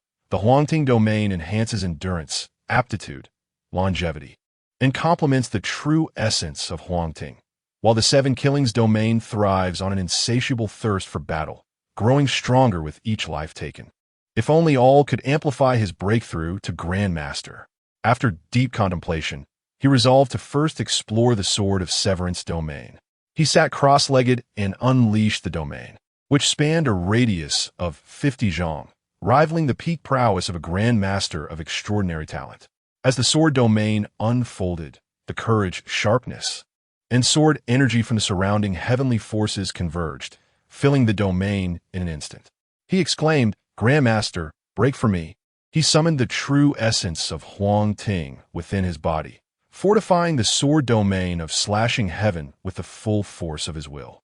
In an instant, a surge of energy rushed forth. Boom! It was as if a great river had burst its banks. His spiritual awareness pierced through the confines of the sword domain, entering a realm of profound mystery. It felt akin to returning to the womb, or perhaps merging with the universe, as countless insights flooded his consciousness. Is this the unity of heaven and man? He mused, and in that moment, a tremendous power surged into his being. His meridians expanded once more, becoming robust, and his dantian deepened. The The true essence thickened, resembling clusters of golden pearls, yet shifting between reality and illusion, releasing with greater swiftness and formidable might. Simultaneously, his mind trembled, and his innate spiritual perception broadened. He became acutely aware of the air and dust within a mile, the currents of the wind, and he could hear every sound clearly within a 50-mile radius. Then, the transformation was not yet complete. His sword domain of slashing heaven expanded tenfold, reaching an expanse of 500 jong. A multitude of energies surged forth, filling the domain. At this moment, he ascended to the early stage of a grandmaster. This, Yang Tiangang was utterly astonished. To comprehend that the domain had expanded tenfold meant it could now harness 1,000 times the power of the heavens. If he could unleash the full might of the heavenly domain in a single strike, its force would be 1,000-fold. Of course, his current realm could not achieve such a feat, however. It was evident that the terrifying extent of a 500 jong domain was beyond the reach of those in the Dao realm. With excitement, Yang Tiangang could not resist executing a strike. He conjured a sword within the sword domain of slashing heaven, which shot skyward. Wherever it passed, the space warped, revealing a pitch-black void. His attack shattered the fabric of space. The power of this strike surpassed even that of the arrow he had once loosed to slay the master of the unspoken teachings and the demon sect leader. At that moment, a figure suddenly appeared. She covered her mouth and exclaimed, "Young master, have you truly just entered the Grandmaster stage? How can the heavenly domain be so fearsome?" Then, with a hint of melancholy, she added, "It seems I shall never catch up to you. Yang Tiangang Smiled. You are now the second strongest in the Great Qian. How can you be so disheartened?" This person was none other than Yang Tiangang as personal maid, Yang Yi. Remarkably, she had risen to the pinnacle of the Grand Master stage. How extraordinary! She was the only one who had manifested luck before Yang Tiangang as fortune transformed into a dragon, turning into a phoenix, and possessed monstrous talent. Perhaps in the grand design of fate, after the destruction of the Ming Sword Villa, the death of Yang Jun, the fall of Yang Tiangang, and the descent of the 8 swords into the world, this woman was destined for continuous fortune. Young master, now that you are Grandmaster, might you consider leaving behind an heir? Yang Yi suddenly blushed. The fleeting joy of desire is but an illusion. This world is never as simple as you perceive. Yang Tiangang replied, shaking his head. Is that why the young master loves me? Yang Yi persisted. You know well that I am quite devoted. Yang Tiangang responded. Yang Yi nodded with joy. Apart from her, there were no other women in his life. Yang Tiangang continued. It is precisely because I am devoted that I seldom offer my heart, for I fear misplaced affections. Yang Yi was momentarily taken aback, murmuring, "Young master, regardless of how you treat me, my feelings remain sincere." Unfortunately, Yang Tiangang had already transformed into a fleeting shadow and departed. Notification. The host frequently sleeps with others, yet harbors no affection for them. Congratulations to the host for achieving the heartless accomplishment. Reward. Soul talent. Iron-hearted blue. Iron-hearted blue, when you love only yourself, your combat power remains doubled. However, when you fall for a woman, your strength is halved. Yang Tiangang remarked. System. I have a phrase that I am uncertain whether it is appropriate or not. In the previous 10 years, on one fateful night, he inadvertently attained a virginity achievement, which rewarded him with the soul talent dash no women in heart. Sword draws naturally divine. No women in heart. Sword draws naturally divine. Purple when devoid of love for women. The speed of swordsmanship training is increased tenfold. When enamored, the training speed is halved. He understood well that he must refrain from indulging in feminine allure. It would ruin his cultivation. He regretted not exercising restraint back then. Nevertheless, Yi's figure was exquisite, and her voice was truly enchanting. This transpired after Yang Tiangang ascended to the rank of Grandmaster. At the Ta Ching sect, Taoist Sheng Ruotian pointed at a blue-eyed, golden-haired woman with ample curves and questioned, "Are you truly intent on marrying her?" Bai Dongjun nodded affirmatively. "Indeed, master, I have made up my mind." Ruotian's expression remained impassive. Are you aware that the Great Qian laws prohibit intermarriage with foreign tribes? Moreover, this foreigner is classified as a slave. She retains her martial prowess and is an escaping slave. Foreigner? Slave? Master, do you not understand that all individuals are born equal? How many foreigners are innocent? Are you aware that my maternal lineage is also foreign? They are human, possessing parents, siblings, and loved ones. They too experience pain. Why must they be driven to extinction by the Great Qian and reduced to slavery? To them, the Great Qian is an invader, a butcher, and the holy monarch of Great Qian is a demon. Bai Dongjuan's face was streaked with tears. Do not speak such nonsense. Ruo Qian's countenance darkened. Bai Dongju knelt, pleading, I implore you, master, to grant my wish. You yourself cultivate the virtue of benevolence, embodying the great way's impartiality. All beings should be equal in your eyes. Ruo Qian's fingers moved in calculation, and after a deep sigh, he relented. Very well, I shall lend you my assistance one last time. Henceforth, you shall no longer be a disciple of the Ta Ching sect. Chapter 67. Are you a subject of the divine land? How dare you address me as such? With a flick of his sleeve, Ruo Tianshu sent forth a verdant 3-inch jade token and an ancient tome from the altar dedicated to the divine virtue. The jade, token, and tome gracefully descended into the hands of Bai Dongjun. This is the Bai Luo order. With it, you may journey to Bai Luo Island and exchange it for the privilege of entry. The 4 divine spirits of wind, cloud, thunder, and lightning will grant you passage. You shall reside on Bai Luo Island henceforth, never to return to the divine land, thus ensuring your safety, Ruo Tianshu elucidated. The Bai Luo order? Bai Dongjun was taken aback, rising to reveal 2 identical verdant tokens from his bosom. Ruo Tianshu was momentarily shocked before his expression softened. Indeed, you too possessed the Bai Luo order. Bai Dongjun, puzzled, remarked, one of these Bai Luo orders was serendipitously found during my childhood, while the other was bestowed upon me by Alice. What is their true purpose? He gestured toward the golden-haired maiden. Ruo Tianshu's eyes glimmered with reminiscence. It is said that the Bai Luo order was deliberately left in the mortal realm by the previous Bai Luo celestial emperor. Collecting all Bai Luo orders can unlock the Bai Luo cloud realm, allowing one to acquire the otherworldly martial arts of Bai Luo Fu and Huang Quanju, ultimately inheriting the title of Celestial Emperor. Celestial Emperor? Is that a deity from the heavens? Bai Dongjun could hardly believe it, his eyes shining with intrigue. Ruo Tianshu sighed ruefully. Can there truly be deities in this world? The mightiest are but grandmasters at their peak. Otherwise would I. At this point, he shifted his tone. This has been a secret among the sect leaders, yet you have earned the right to know. The so-called Celestial Emperor is the most formidable and highest-ranking member of the Bai Luo Fu organization, who mysteriously appeared 300 years ago and subsequently vanished, leaving the title of Celestial Emperor unclaimed and the Bai Luo cloud realm unopened since. Bai Dongjun, filled with hope, asked, Master, if I were to master Bai Luo Fu and Huang Quanju, could I defeat the Great Qian Holy Monarch?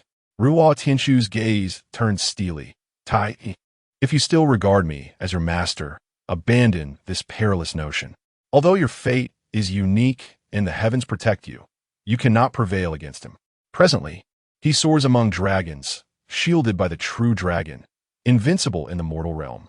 Bai Dongjun remained silent, burdened by the weight of his father's death at the Ming Sword Manor and his hatred for Yang Tiangang. His beloved, kin, and friends were pursued by the Great Qian, and he himself could not abide by the tyrant's policies. Ruo Tianshu sighed, fully aware of his disciple's sentiments. He hoped for compliance with his counsel. He continued, As for this ancient tome, it contains the martial principles I comprehended during my path of martial intention, the Great Merit Mantra. Though it falls within the intermediate tier of celestial grades, I believe it rivals the higher tiers. It specifically targets those who commit slaughter. The more bloodshed an enemy inflicts, the greater its potency, with virtually no upper limit. Keep it for your protection. Bai Dongjun, taken aback, knelt and wept. Thank you, Master. In a world rife with slaughter, who could rival that exalted holy monarch emperor? Enough. You must depart now, and never return to the divine land. Ruo Tianshu swept his sleeve and turned away. then bowed before the statue of the divine virtue. Ancestors above, I, Ruo Tianshu, the 364th disciple, hereby expel my disciple Tai Yi from the sect. Henceforth, Tai Yi's fate, whether life or death, shall be of no concern to my Tai Ching sect. Bai Dongjun choked on his words, prostrating, Master, I am an unfilial disciple. After bowing 9 times, Bai Dongjun departed with Alice from the Tai Ching sect. Outside, a group of men and women, around 34 years of age, eagerly awaited their arrival. Among them were individuals of various ethnicities, including Caucasians and African Americans. As the two emerged, they rushed forward and inquired, what did the sage say? Is he willing to intercede on your behalf? Bai Dongjun shook his head. My master has expelled me from the sect. How could this be? The crowd fell into despair, exchanging glances with one another. At that moment, a man spoke up, Brother, what will you do now? With Alice in tow, you will surely be hunted by the great Qian. Our strength barely suffices against the Qin King Yang Luoyun. Should the great Emperor Tiangang be involved, we would undoubtedly meet our demise. Bai Dongjun, with resolute eyes, replied, Do not worry, brother. We shall go to Biluo Island, and I will seek justice for my father, as well as for all our friends and family. Biluo Island? You truly intend to go there? The crowd suddenly rejoiced and hurriedly exclaimed, We are willing to accompany Dongjun to Biluo Island. Bai Dongjun, filled with excitement, responded, Thank you all. I would not hesitate to traverse mountains of knives and seas of fire for friends. A true friend is one with whom one shares both heart and courage. To have a confidant in life is to have no regrets in death. Let us strive to create a world of equality for all. Instantly, the crowd erupted in a cacophony of passionate declarations. Meanwhile, at the great Qian Palace, a servant reported, Young master, the second uncle has sent a message by carrier pigeon. Bai Dongjun has set off overseas. Has it begun? Gather the people. Let us proceed to Biluo Island. Wait. First proclaim to the world that we are organizing competitions in the finest medicine, calligraphy, painting, and go. Let us postpone the forging competition for now. Understood, young master. In the spring of the 21st year of the Kaiyuan era, the most grandiose global competitions in the Great Qian were held in Qianjing. Unexpectedly, multiple first-place titles were claimed by the obscure Yang Tianli. From that moment on, Yang Tianli became renowned across the realm, astonishing all with his talents. Regrettably, his brilliance was fleeting. His works were limited to those of the competition, yet they became the most coveted pieces in subsequent generations. Hence, a saying emerged in the world of collectors. Better to have a single character from Tianli than an entire courtyard in Qianjing. In the summer of the 21st year of the Kaiyuan era, the great Emperor Tiangang toured the world, with the Qin king overseeing the state. Biluo Island, nestled by the vast sea, was perpetually shrouded in mist, deterring fishermen from approaching. On this particular day, the winds howled fiercely, and 10 colossal ships suddenly descended, dispersing the clouds. Below, tumultuous gales whipped through the air, revealing a grand island surrounded by towering cliffs, with no accessible entry points. Set sail towards the sea, commanded Yang Tiangang. The celestial vessel glided across the surface of the water. Gazing upon Biluo Island, it appeared as if a heavenly Al had manifested. In Yang Tiangang's eyes, Biluo Island was a 6th-tier supreme treasure, an artifact that had unexpectedly fallen into this world and become part of it. Summoning 8 swords, Yang Tiangang struck a mountain wall. With a thunderous roar, the wall split apart, revealing a staircase of myriad steps descending below. Follow me. Yang Tiangang soared into the air with his sword. Followed closely by Yang Yi-er and the 36 sword maidens, their lightness skills on full display, followed by an army. The inhabitants of Biluo Island, alerted by the commotion, rushed out to confront them on the platform above the stairs. Thunder God, seated in a wheelchair, bellowed, Yang Tiangang, how did you discover the method to enter Biluo Island? Yang Tiangang did not respond, but instead turned to the crowd. Excellent. In the future, Moon Empress, Star, Lady Chun, Wind, Rain, Thunder, and Lightning are all present. But where is the Heavenly Emperor? Is he truly afraid to face me, the Emperor of the mortal realm? Bai Dongjun emerged, shouting, Yang Tiangang, what brings you here? Yang Tiangang, taken aback, remarked, Indeed, you are a person of destiny. How long have you been in Biluo Island for these people to regard you as their leader? However, his expression turned cold. Are you not a citizen of Shinjo? What give you the right to address me? Bai Dongjun gritted his teeth and clasped his hands. Your Majesty. He continued, my calling you Your Majesty stems from your Shinjo identity, not from fear. Yang Tiangang smiled. Your acknowledgement of your Shinjo identity is sufficient. It was his first encounter with Bai Dongjun, and through his keen insight, he perceived that Bai Dongjun's fortune was unlike anyone else's, manifesting as a swirling tornado, with a crimson dragon at its eye. Is this the fortune of a protagonist?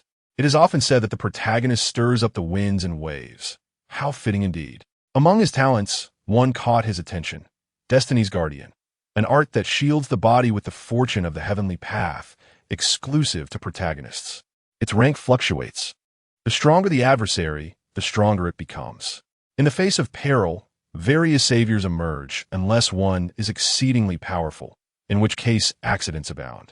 Those with talents that defy fortune or fateful beings can rely on their strength to avert misfortunes. Yang Tiangang no longer regarded him and inquired, what of the Heavenly Emperor? The future replied, the Heavenly Emperor is in seclusion. Should the great Emperor wish to visit, it is best to come another day. Yang Tiangang chucklet, discerning through his keen insight that she was lying. So, there's no Heavenly Emperor after all. Splendid. Hand over all the Biluo orders. At that moment, Bai Dongjun roared. Even without the Heavenly Emperor, I can still defeat you. Return my father's life. The wind god was furious. A colossal figure, 50 zhang tall, manifested above Bai Dongjun, resembling a divine entity, its visage radiating boundless wrath. The surrounding winds were under his command. Yang Tiangang's eyes sparkled. I did not expect that in merely 3 months since entering the island, your heavenly intent has surpassed even the thunder god's fury. Subsequently, he unleashed a ceremonial sword, which obliterated the wind god's manifestation. With a gasp, Bai Dongjun spat out a mouthful of blood. The ceremonial sword continued its descent toward his head. Just then, the violent winds of Biluo Island surged downwards, forming an even more formidable wind god manifestation above Bai Dongjun. It retaliated with a punch, repelling the ceremonial sword. Then, it unleashed a tempest toward Yang Tiangang. Yang Tiangang was taken aback. This was a 6-tier ultimate gale. Unlike the sword souls of the 8 swords, could a grandmaster at the peak truly wield such control? Chapter 68, Bold Thunder, Why Rebel Against Authority? Yang Tiangang swiftly dodged and exclaimed, how can a grandmaster at the pinnacle control the gale? This is sheer cheating. Bai Dongjun, mistaking Yang Tiangang's evasion for fear, was perplexed as to why he could command the fierce winds above. He coldly retorted, humph, even heaven cannot tolerate your tyrannical pretense. It is thus the divine signs descend to subdue you. With fervor, he summoned more gales to assault Yang Tiangang. This time, winds surged from all directions, leaving Yang Tiangang with no escape unless he possessed spatial sorcery or techniques. Splendid. It seemed that Biluo Island was destined to thwart Yang Tiangang. The might of these winds was lethal upon contact. Yang Tiangang was doomed. Several young individuals, around 35, shouted in excitement. They were seasoned practitioners, thinking, indeed, the protagonist defies norms. Let him slay Yang Tiangang, and chaos shall reign, granting us the chance to ascend to the throne. With a disdainful snort, Yang Tiangang executed a series of swift kicks, causing the winds to reverse. Boom! The backfiring winds shattered the manifestation of the wind god, and Bai Dongjun spat out blood once more. How could this be? The onlookers were astonished. Did you not claim that a grandmaster at the pinnacle cannot control the winds? Why can you? Meanwhile, young Yi-er and her companions remained unfazed. Accustomed to such occurrences, they would believe the emperor could pierce the heavens. Yang Tiangang chuckled. Merely a humble skill. I have a slight proficiency in wind manipulation. With the mastery of the Grand Master perfected, he could ride the winds, swift as lightning. This was one of the fruits of his 2 decades of diligent cultivation, combined with a modicum of good and evil deeds performed daily. Ding! The host questions the legitimacy of the protagonist's powers while being an illicit cheat himself. Congratulations to the host for achieving the turning the tables accomplishment. Reward. Host's mastery of the Huangting Jing reaches a minor success in the Grandmaster chapter, elevating his realm to mid-Grandmaster. Yang Tiangong's true essence surged anew. He gazed at Bai Dongjun, shaking his head. You are still too weak. Evil cannot triumph over righteousness. Bedongjian emanated en une d'ignorat. With a flick of his hand, 8 swords flew into the air. You dare speak of righteousness? Look at these 8 characters.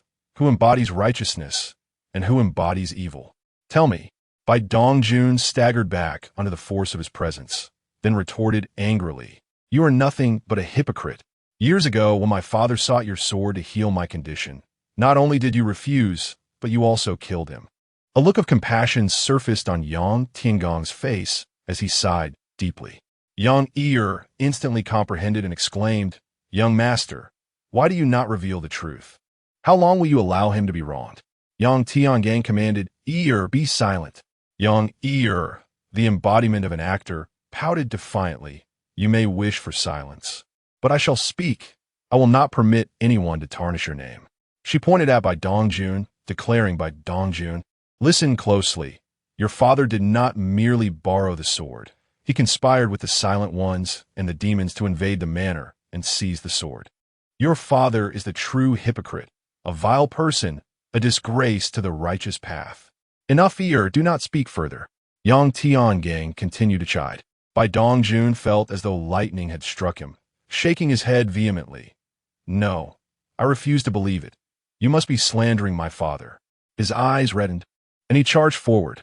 I will kill you. Oomph. Yang Yi struck out a palm from a distance, sending him flying. Bai Dongjun rose to his feet, pointing an accusing finger at Yang Tiangang. I do not believe it. If my father is at fault, why did he not announce it to the world back then? And why does he conceal my father's death? Yang Yi raised her fingers. I swear to heaven, if I utter a single falsehood, may I be struck by 5 thunders. Bai Dongjun was momentarily stunned, then pointed at Yang Tiangang once more, shouting. Then why does he not speak the truth? Yang Tiangang sighed deeply, because I truly do not wish for you, at such a tender age, to bear the stigma of being the son of a villain. Your father is a bandit, a murderer who plunders and colludes with demonic sects, yet you are innocent. I merely bear a slight misunderstanding, which allows you to grow up in a healthy environment. What does this little misunderstanding amount to? In truth, your master should have anticipated this. Bai Dongjun was taken aback, rooted to the spot. Your Majesty. At that moment, a group of soldiers knelt on the steps, their voices choked with emotion, such is the way your Majesty treats others, a sage in this world. For us to serve your Majesty is a blessing earned over 1,000 lifetimes. We vow to follow your Majesty for all eternity. Henceforth, any who defame your Majesty shall be the mortal enemies of the millions of soldiers of the Qian. Heaven and earth shall surely take their lives. Their voices soared to the heavens. Think, the host could have spoken directly, but chose to feign compassion, moving the soldiers. Congratulations to the host for achieving the political theatrics accomplishment. Reward. Host's mastery of the Huangting Jing reaches the Great Master level, elevating the host's realm to the late Great Master stage. Yang Tiangong's true essence surged once more. He lied. Dongjun, do not trust them without evidence. Do you not know your father's character? At this moment, a seasoned practitioner called out. Bai Dongjun regained his composure. Indeed, my father is not that kind of person. I will kill you all. Bai Dongjun charged forward. Boldly, you would dare to kill the emperor, who has treated you so well. The soldiers were filled with righteous fury, and arrows were loosed in unison, all of the highest quality, 4th tier. The arrows darkened the sky, instantly claiming half of the lives on Biluo Island. The god of wind raged. The god of rain raged. The god of thunder raged. The god of lightning raged. The powers of the sun, moon, and stars manifested. Numerous ethereal figures resembling divine beings emerged. They began to act. Boom! A barrier appeared, blocking all arrows. It was a 6-tier formation. Yang Tiangang was no longer the man he was 20 years ago. He could now fully unleash the power of the 8 swords. The 8 swords united. A sword shadow, stretching 1,000 zhang, emerged. instantly tearing through the defense formation of Biluo Island. Those who submit shall live. Those who resist shall die. Do not even think of it. My Biluo Island is the domain of celestial descendants. No earthly emperor has the authority to command us. He declared with fury. Kill. Yang Tiangang waved his hand, and the arrows continued to rain down. At that moment, 8 swords transformed in a flowing light, striking towards Bai Dongjun. Suddenly, a figure appeared before Bai Dongjun, intercepting the swords. It was Alice. Bai Dongjun's pupils dilated as he tightly embraced Alice, exclaiming, "Why are you so foolish?" Alice murmured, "Dongjun, I wish to go home." Her body then turned to ash, dissipating into the air. Yang Tiangang grimaced. Is it really necessary for a practitioner to be so sentimental? Bai Dongjun could have easily evaded that. No. Bai Dongjun's hair instantly turned white. Wrath of the Thunder God. Bai Dongjun unleashed his full potential. A towering phantom appeared above the crowd. Boom! A dark storm cloud suddenly materialized in the sky, unleashing lightning that merged with the Thunder God's manifestation. Boom! The Thunder God's avatar emitted numerous bolts of lightning, directly striking and sending the 8 swords flying. What is this? The heavenly Tao has intervened. It is the power of heavenly thunder. The remnants of the thunder struck Yang Tiangang instantly. Roar! The sound of a dragon's roar echoed. 9 nine-clawed black dragons emerged from behind Yang Tiangang, swallowing the heavenly thunder in one gulp. Yang Tiangang bellowed at the storm clouds, "Impudent heavenly thunder! I am the emperor of the mortal realm. Why do you dare to disturb the peace? Depart at once." The 9 black dragons behind him clawed and soared towards the storm clouds, devouring them whole. In that moment, it seemed as if all beings in the universe heard a furious, desperate roar. A sense of inexplicable dread gripped the hearts of all. Ha ha ha! Yang Tiangang Laugid Heartily. A mere storm cloud. How absurd! How dare it offend the might of the emperor? Ding! The host uses the power of the heavenly Tao to counter the lightning tribulation of the heavenly Tao. Congratulations to the host for achieving the favor accomplishment. The host is rewarded with the complete Master S edition of the Huang Ting Jing, elevating the host's realm to the pinnacle of master. With true essence reaching its limit and an additional 200 years of lifespan, along with an increase in aptitude by 1 level. Detected that the host no longer requires aptitude, and with the presence of the Flawless Genius Pill, the host is rewarded with a Flawless Genius Pill, which has been placed in the system backpack. Yang Tiangong's body surged with an unending flow of true essence, simultaneously radiating boundless vitality, as if his energy were infinite. He laughed even louder. The Flawless Genius Pill, a top-tier 7th-grade elixir that can elevate martial talents below genius to genius level. Then, his expression turned serious, and he declared with authority, "Bai Dongjun, today, I decree your death sentence for the crime of treason." The 8 swords, now faster than ever, broke through space and appeared before Bai Dongjun in an instant. Bai Dongjun's eyes filled with terror. He could no longer evade. Bang! A whisk materialized out of thin air, intercepting the 8 swords. An old Taoist with a long beard and black hair suddenly appeared. Bai Dongjun, relieved to have escaped, joyfully exclaimed, "Master, infinite celestial venerable, if Tianzhu has encountered the great emperor, I implore you to show mercy and spare Dongjun this once, as he has already secluded himself on Biluo Island." The old Taoist bowed respectfully. Yang Tiangang was taken aback. In his fiery gaze, he discerned the truth. Tian Dao, the representative of the heavenly Tao, a half-step into the realm of unity. Chapter 69. The Way of Heaven. What qualifications do you possess to judge me? The Way of Heaven, Ruo Tianjua, an agent of the Way of Heaven, a half-step into the realm of harmony. Agent of the Way of Heaven, one who deeply comprehends the essence of the Way, thus instinctively upholding its fate. Harmony, a unique state of being, in alignment with the Way, gaining a portion of its power. Martial arts qualification, divine resentment. Strength, pinnacle of the path, special condition. Bai Luo Fu, imitation high-tier, celestial internal skill. Huang Quanju, imitation high-tier, celestial internal skill. Shangshan Ruo Shui, original creation high-tier, celestial martial technique. encompassing internal skill, sword, palm, and whiz technique. Great Merit Mantra, original creation mid-tier, celestial auxiliary, mental technique. Wang Qi Shu, original creation low-tier, celestial auxiliary mental technique. Lu Yao Shun Swan, original creation low-tier, celestial auxiliary mental technique. Inborn talent, aligned with the Tao, orange. Late bloomer, orange. Stronger with age, purple. Fortune, white flood dragon. Yang Tiangang was utterly astonished. He mused, "The world is truly a tapestry of disparities." He spoke, "Tao Saint, I did not expect our first encounter to unfold in such a place. You have consistently evaded me. Yet now you intervene to thwart me for the sake of a wayward disciple. Why not remain the uncontentious recluse you once were? Your arrival is fortuitous. Please inform by Dongjun whether his father is colluding with the silent and dark forces, scheming to slaughter villages and seize swords." Bai Dongjun gazed at Ruo Tianjue with hope, yearning to hear a negative response. Even disregarding Ruo Tianjue's Lu Yao Shin Swan, his current half-step into the realm of harmony would allow him to discern the general situation. Instead of providing a direct answer, he turned his gaze to Bai Dongjun. "Dongjun, you are yourself, and your father is your father. Why must you entangle yourself in the judgments of his character?"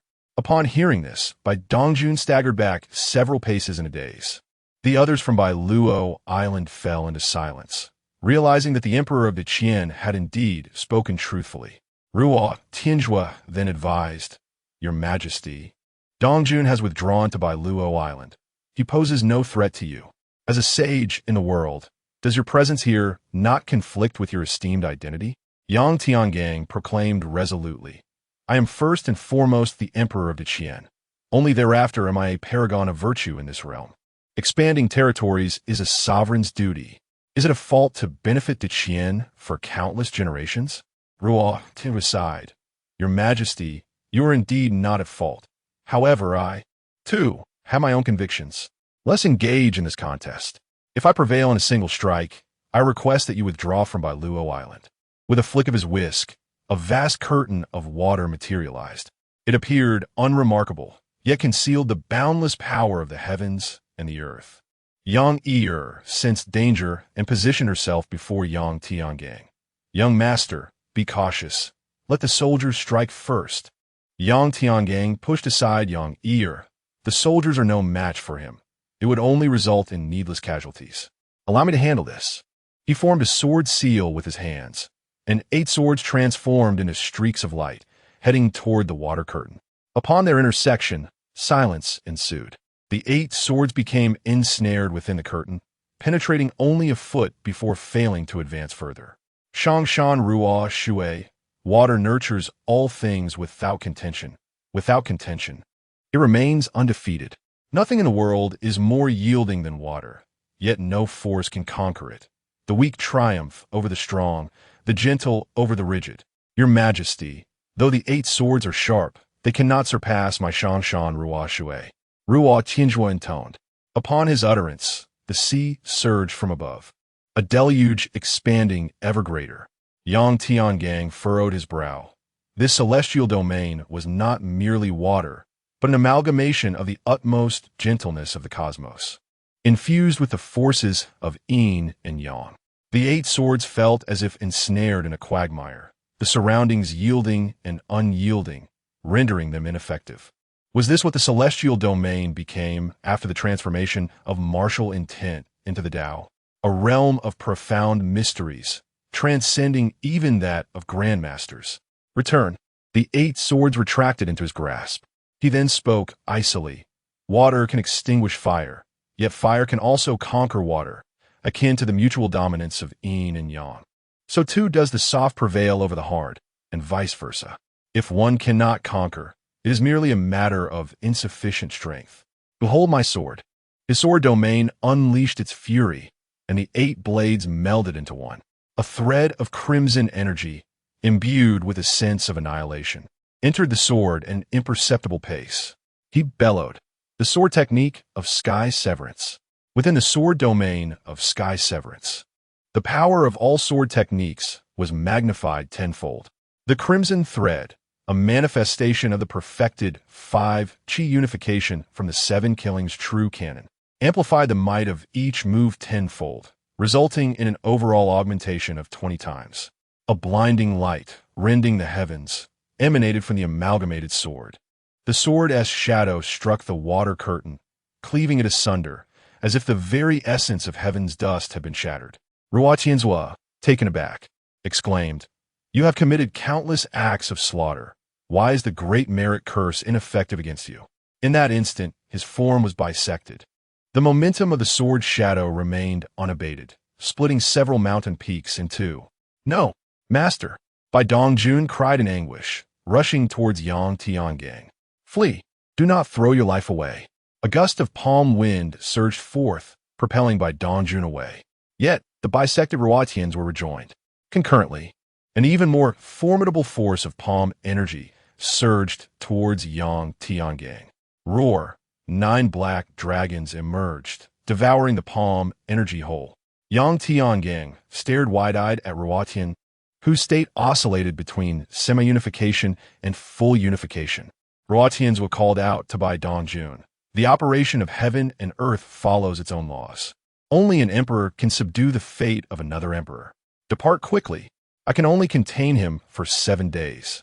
Upon finishing, Ruotian emanated an aura of disdain for all existence, cold and unfeeling, devoid of joy or sorrow, an inexhaustible momentum descending upon Yang Tiangang. In Yang Tiangang's eyes, Ruotian's state had stabilized completely in unification, reaching the pinnacle of strength. "Yang Tiangang, do you not recognize your transgressions?" A grand yet frigid voice issued from Ruotian's lips. "The Tao of Heaven. He is the Tao of Heaven." The practitioners gasped in terror. It was their first encounter with the Tao of Heaven manifesting in a corporeal form. They soon rejoiced. "Splendid. The Tao of Heaven has descended. Yang Tiangang is doomed."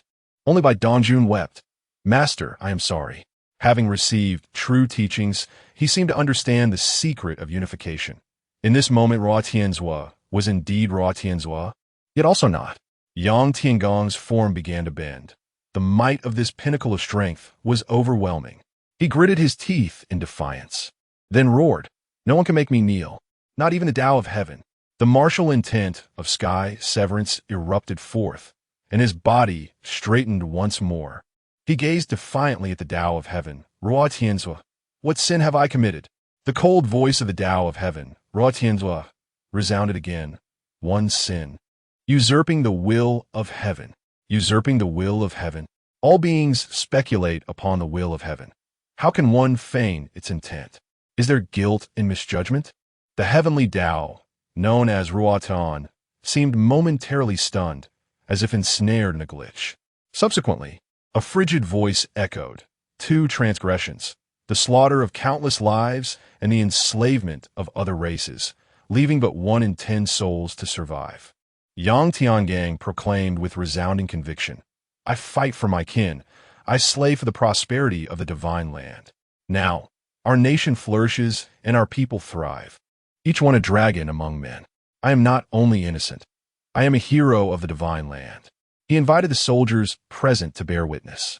Instantly, hundreds of thousands of warriors cried in unison, "Your Majesty is blameless, a hero of the divine land." The heavenly Tao, Ruotan, coldly retorted, "The Tao is impartial. All beings and the entirety of existence are treated equally. There exists no distinction between the divine land and foreign races. Your acts of slaughter and enslavement are indeed sins." Yang Tiangang erupted into laughter, his voice soaring to the heavens. He pointed defiantly at Ruotan. "If the Tao is devoid of favoritism and does not safeguard our kin, why should I place my faith in you? What right do you possess to judge me? Such a Tao is not worth adhering to." With that, Yang Tiangang swung his sword towards Ruotian. Boom! The skies above Biluo Island crackled with lightning, dark clouds swirling ominously. Everyone present was shaken to their core by Yang Tiangong's challenge. Indeed, if the Tao does not protect us, why should we continue to believe in it? Ding! The host has taken the initiative against the heavenly Tao. Congratulations to the host for achieving one of the ultimate defiance accomplishments. Reward: Limitless talent. Contend with heaven for life. Contend with heaven for life. 36 colors. Limitless 1. When the host is in a state of resistance, combat strength surges 100-fold, regardless of the realm's power, enabling further enhancement. This can be compounded with any talent. 2. Ignore the constraints of the world, capable of breaking through the barriers of worldly realms rationally. This will not provoke the dissection of systems like the celestial trials. 3. Disregard all negative talents and fates, including one's own and others, where negative encompasses the opponent's positive talents. For instance, if an enemy possesses soaring strength, their power cannot be amplified when facing you. Chapter 70. How could a mere celestial-level technique be described as trivial? Yang Tiangang swung his sword, and the sword aura erupted in a brilliant flash, manipulating the void and unleashing a cataclysmic might. Every individual present felt the chilling embrace of death. Even those with wavering spirits coughed up blood on the spot. The tempest of thunder and lightning continued to churn above. The heavenly path, cold and indifferent, declared, "Those who dare to strike against the heavenly path shall be punished." He regarded the sword with indifference. Extending his palm, he grasped the blade, futile. Then he paused in bewilderment. Where is the enhancement of my combat power upon my descent? Boom!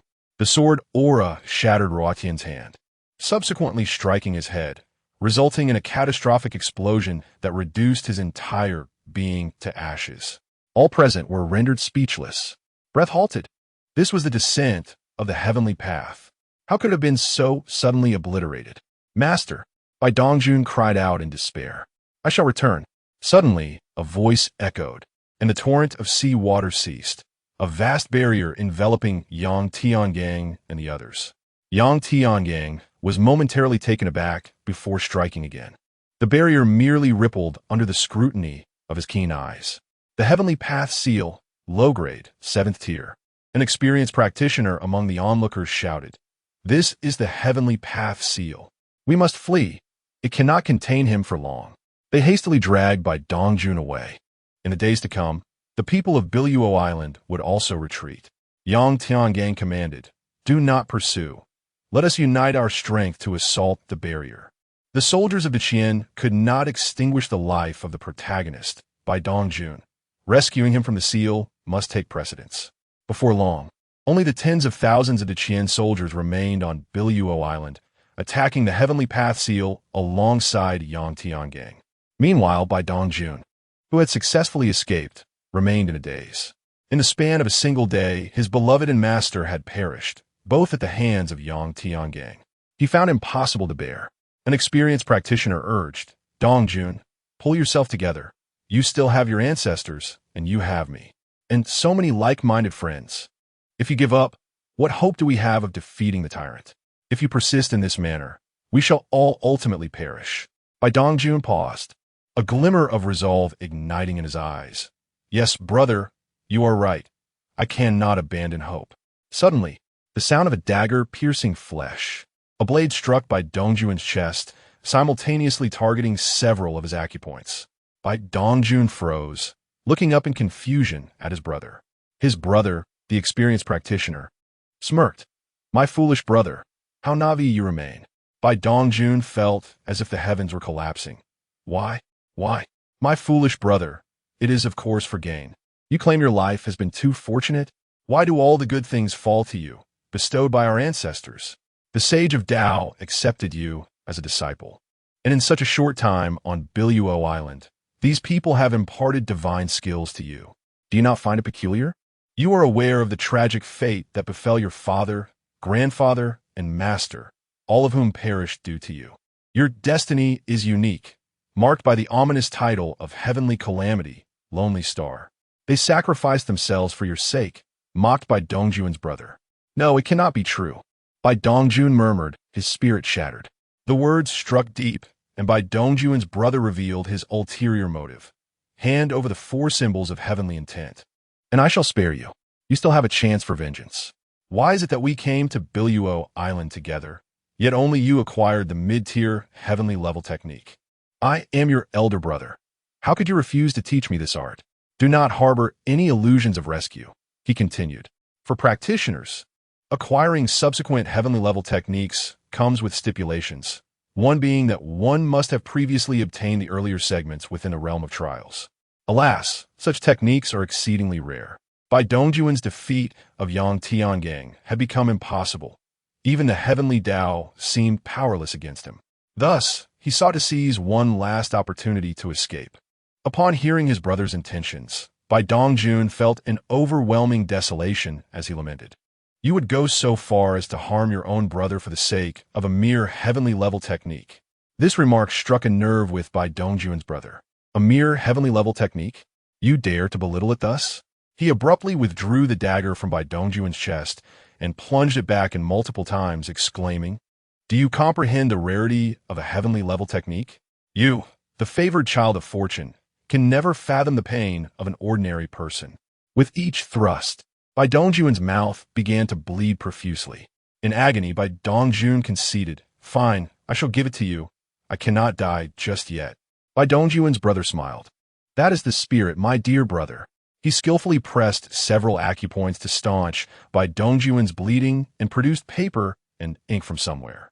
After a considerable time, a manuscript of 9,000 characters was completed. Repeat it once more.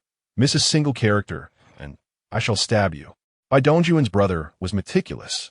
Upon reciting it again flawlessly, he gleefully took the manuscript and departed, recognizing that killing Bai Dongjun would be unwise.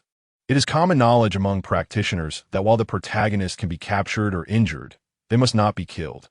Time passed, and the inhabitants of Biluo Island came to check on Bai Dongjun, only to discover him grievously injured and on the brink of death. However, they noted a profound change in his demeanor. Once gentle, his gaze had transformed into a chilling coldness, accentuated by a shock of white hair, inciting a sense of fear among them. Once rescued, he began meditative practices, and in merely half an hour, his body began to recover. After disappearing for 2 hours, he returned, holding a severed head. To everyone's horror, it was none other than his own brother. A chilling silence enveloped the crowd. He addressed them, Dear friends, are you willing to assist me in eliminating Yang Tiangang? The people of Biluo Island sensed that refusal would lead to their demise at his hands. Meanwhile, the practitioners nodded eagerly, We are willing. In their hearts, they thought, the protagonist has turned dark, his power multiplied tenfold. Thus, they began to reach out to all practitioners. In a final gamble, Bai Dongjun sought to vanquish Yang Tiangang and subsequently divide the realm anew, to claim the foremost position and other accolades. He led a rebellion against tyranny, declaring himself the Eastern Sovereign, as he swept through the vicinity of Biluo Island with his followers. 7 days later, Bai Dongjun returned to Biluo Island, while Yang Tiangang and his companions had, after enduring 7 days and nights, finally shattered the celestial seal. The two factions encountered each other once more on Biluo Island. Yang Tiangang observed Bai Dongjun with a furrowed brow, noting, You have proclaimed yourself an emperor, and have even garnered the recognition of destiny. To Yang Tiangang, Bai Dongjun's once turbulent fate had transformed into a majestic golden dragon, albeit with merely 3 claws, inferior to his own 9. Indeed, his master had once remarked that only the fortune of an emperor could vanquish another emperor. Henceforth, I am called the Eastern Sovereign. Bai Dongjun replied, his expression devoid of emotion. You have changed. You have grown immensely stronger. You have even transcended the martial intent into the Tao. In this moment, you rival even the sage of Tao, Yang Tiangang Gomendet. Yet his expression shifted as he pointed at the diverse individuals behind Bai Dongjun, exclaiming, Do you understand the nature of your actions? You are betraying your own kind. You dare to bring these escaped slaves to defy the great Qian. Are you still a citizen of Shenzhou? Kill, kill, kill. The soldiers of the great Qian shouted in unison. And you, Yang Tiangang, gestured towards the tens of thousands of practitioners hailing from Shenzhou. The casualties among practitioners from other regions were minimal, but the Shenzhou practitioners had suffered little loss. In merely 7 days, if given a month, would not hundreds of thousands of practitioners from Shenzhou converge to oppose him? Nonetheless, they were practitioners, and he refrained from elaborating further. Bai Dongjun argued passionately, All men are created equal. Your enslavement of others is a regression of civilization, a moral decay. Everyone has siblings, parents, and loved ones. Empathize. Who would wish to be treated in such a manner? I shall overthrow you, this tyrant, and forge a world where every individual is equal, devoid of racial discrimination, and filled with love. Yang Tiangang retorted fiercely, foolishness, hypocrisy. If all are equal, how then do we discern closeness and distance? The world's resources are finite. If they take more, we receive less. If they train in martial arts, fewer of us shall do so. Eventually, they will devour their masters. Ask them, if they rise, will they spare others? Will they spare Shenzhou? He gestured towards the races beyond Shenzhou. Bai Dongjun resolutely declared, I believe I can establish a world where all coexist amicably, where all are equal. Ha ha ha, I long to strike your face. Yet I cannot subject the people of Shenzhou to such an experiment. The happiness of countless generations of Shenzhou is far more significant than a mere act of vengeance against you. To befriend and ally with you is a tragic fate. Yang Tiangang lamented in conclusion. Bai Dongjun's demeanor shifted dramatically. Silence. They're the victims of your machinations. Today, I shall slay you to avenge them. In a flash, he appeared behind Yang Tiangang. Yang Tiangang effortlessly evaded the attack, and forthwith, 8 swords surged forth, piercing Bai Dongjun. Yang Tiangang had resolved to eliminate him without delay, lest the celestial forces conjure further mischief. Bai Dongjun was struck by the sword, his body momentarily paralyzed, and began to swell. Just as he was on the verge of exploding, a tremendous sword aura erupted from his body. Yang Tiangang was taken aback. Is this even possible? A beam of light descended from the heavens, halting Bai Dongjun's expansion, lifting him into the air as his wounds gradually faded away. And the 8 swords radiated brilliance, enveloping him. Yang Tiangang lost control over the 8 swords. In an instant, a resounding boom echoed as Bai Dongjun unleashed an overwhelming aura that swept away all present. Yet, Yang Tiangang stood his ground, unmoved. Everyone gazed in astonishment at the scene unfolding in the sky. Bai Dongjun exclaimed with excitement. So this is it. The sword aura that tormented me since childhood is indeed of the same origin as the 8 swords, and I am their destined master. Yang Tiangang, you have long usurped the 8 swords through wicked means. It is time for restitution. Now that the 8 swords and I are one, prepare to meet your demise. He transformed into a sword, slicing through the void, appearing before Yang Tiangang, aiming directly for his head. Chapter 71. The azure sky unfolds. Techniques beyond the celestial realm as the sword was poised to strike Yang Tiangang. He swiftly evaded, standing amidst the tempest of celestial winds. Notification. The heavens do not abide by martial ethics. The host's innate talent for contending with fate is activated, amplifying combat prowess 100-fold, compounded with the unwavering heart of steel, resulting in a 200-fold enhancement in strength. Yang Tiangang Baoset, Astonishet. So this is what it means to stack. It is indeed a multiplication effect. The system does not disappoint. Meanwhile, Bai Dongjun appeared before Yang Tiangang in an instant, preparing to strike once more. With keen perception, Bai Dongjun assumed the pinnacle form of the 8 swords. A new talent emerged, the innate martial sword body, physical talent. As the embodiment of sword and man surged forth, Yang Tiangang, instead of retreating, coldly scoffed. As a son of Shenzhou, leading other clans against me is an act of treachery and filial disobedience. You are the one wielding dark arts to control the 8 swords. The sword body, which had nearly pierced Yang Tiangang, halted abruptly, dispersing to reveal Bai Dongjun and the 4 swords. These 4 swords embodied loyalty, filial piety, righteousness, and shame. Bai Dongjun spat a mouthful of blood, having suffered the backlash from the 4 swords. Do you see now? Who truly wields dark arts? Yang Tiangang laughed heartily.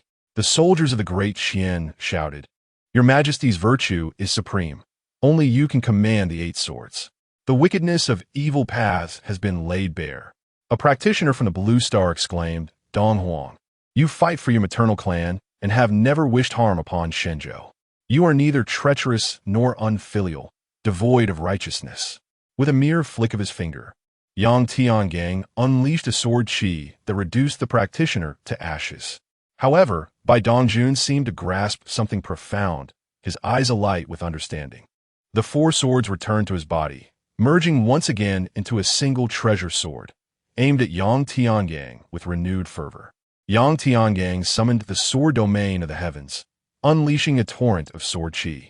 The clash of sword energies and Bai Dongjun's transformed sword reverberated through the sky, creating a symphony of metallic clashes.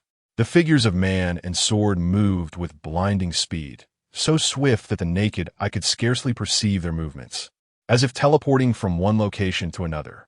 The residual energy from their fierce battle radiated outward, forcing both sides below to evade the raining sword qi, while the trees of Azure Sky Island were mercilessly ravaged.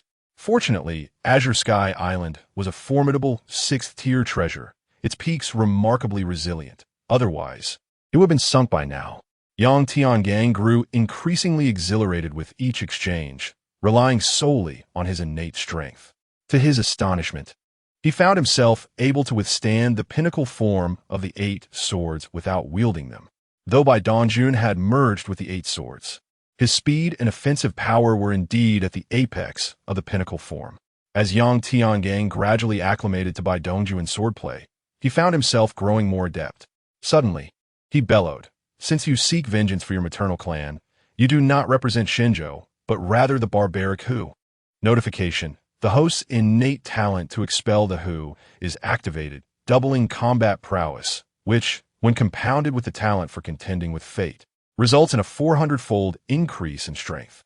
In an instant, Yang Tiangang perceived that the sword transformed from Bai Dongjun had become sluggish.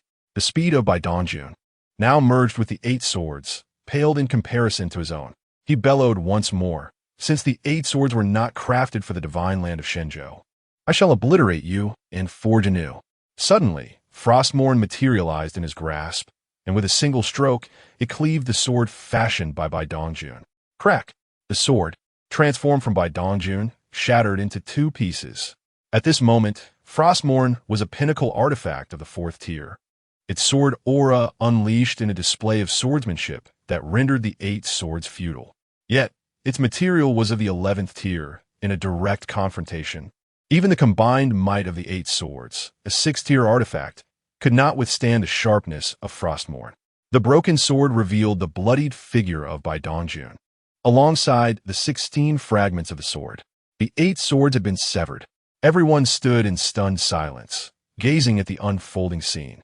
How could the invincible 8 swords in Yang Tiangang's hands be so easily destroyed? Perish! Yang Tiangang swung his sword at Bai Dongjun. Suddenly, for pieces of the Bai Luo order, drenched in blood, soared from Bai Dongjun's embrace. Simultaneously, the Bai Luo order within Yang Tiangang's possession also took flight. In the astonished eyes of the onlookers, a thunderous roar erupted. 6 beams of light emanated from the 6 Bai Luo orders, converging into a radiant pillar that pierced the heavens. Within this luminous column, an ancient celestial palace materialized amidst the clouds. In an instant, a beam of light shot forth, striking Bai Dongjun, who then transformed into a streak of light and flew into the ancient palace. The palace began to dim, seemingly on the verge of vanishing. "No!" Bai Luo in the clouds. Yang Tiangang bellowed, sweeping up the 16 fragments of the sword and the 6 Bai Luo orders, propelling himself upwards. Boom! Just as the celestial palace was about to disappear, Yang Tiangang charged inside. The onlookers below were rendered speechless in shock. After a prolonged silence, one practitioner murmured, "Could that be a treasure of the celestial path? Ah, what a tremendous opportunity! Why can't we fly?" The practitioner lamented, pounding his chest in despair. The emergence of celestial treasures in the martial world, and yet we failed to seize this chance. Is it not heartbreaking? Young Ear, in a daze, cried out, "Young master." She had an ominous premonition that it would be a long time before she would see her young master again. After a while, she commanded, "Withdraw the treasure ship, and await the return of His Majesty." The soldiers of the Great Qian followed her lead. Wait! A palm struck out from behind. Young Ear's gaze turned icy as she countered with a palm strike, causing the assailant to stagger back 3 steps, while she remained steadfast. The assailant stared at Yang Yi in disbelief. Your strength? He had always considered himself invincible, save for the two, yet here he was, bested by a mere maid. Yang Yi let out a cold laugh. Do you wish to fight? Ultimately, the assailant, along with the practitioners, watched as the soldiers of the great Qian departed. For now, they could only gaze at the two within the celestial palace, hoping for their return. Engaging in battle here would be futile. Should they fail to return, it would not be too late to fight again. In the realm of Bailuo in the clouds, a 7th-tier pinnacle artifact, a spatial artifact from the realm of cultivation, unexpectedly fallen into this world, partially corroded by the forces of the heavenly Tao. Yang Tiangang stood within the palace, the essence of this artifact having been discerned by his keen insight. At this moment, he and Bai Dongjun found themselves within a grand hall. On the east and west sides of the hall, there were 49 peculiar murals, their forms ambiguous, seemingly depicting clouds, dragons, immortals, and a surging black river. Inscribed on the eastern mural were the words, "The Ode of Bailuo." The mural on the western wall is titled "The Yellow Spring Secret." At this moment, a protective shield belonging to the 7th tier of excellence envelopes both individuals. Bai Dongjun begins to sit cross-legged on the ground, intently observing the mural, while an enigmatic aura emanates from him. Upon witnessing this, Yang Tiangang hastily adopts a similar posture, focusing on the mural. After a brief moment, he finds himself scratching his head in confusion, pondering, is it merely a painting? How could it be conceived as a divine technique? Suddenly, a thought strikes him. He feigns reaching into his robe to retrieve a pill from the system's inventory, the Taishan Enlightenment Pill. Upon ingesting the pill, he feels as though a window has opened in his mind, his thoughts accelerating 100-fold. The mural before his eyes appears to emanate profound insights, transforming the clouds, dragons, and the black river into intricate meridians, flowing with remarkable complexity. Ding! Host comprehends the Heavenly Will 4 Symbols Technique, Martial Aspect Chapter, Intermediate Heavenly Grade Auxiliary Mind Method.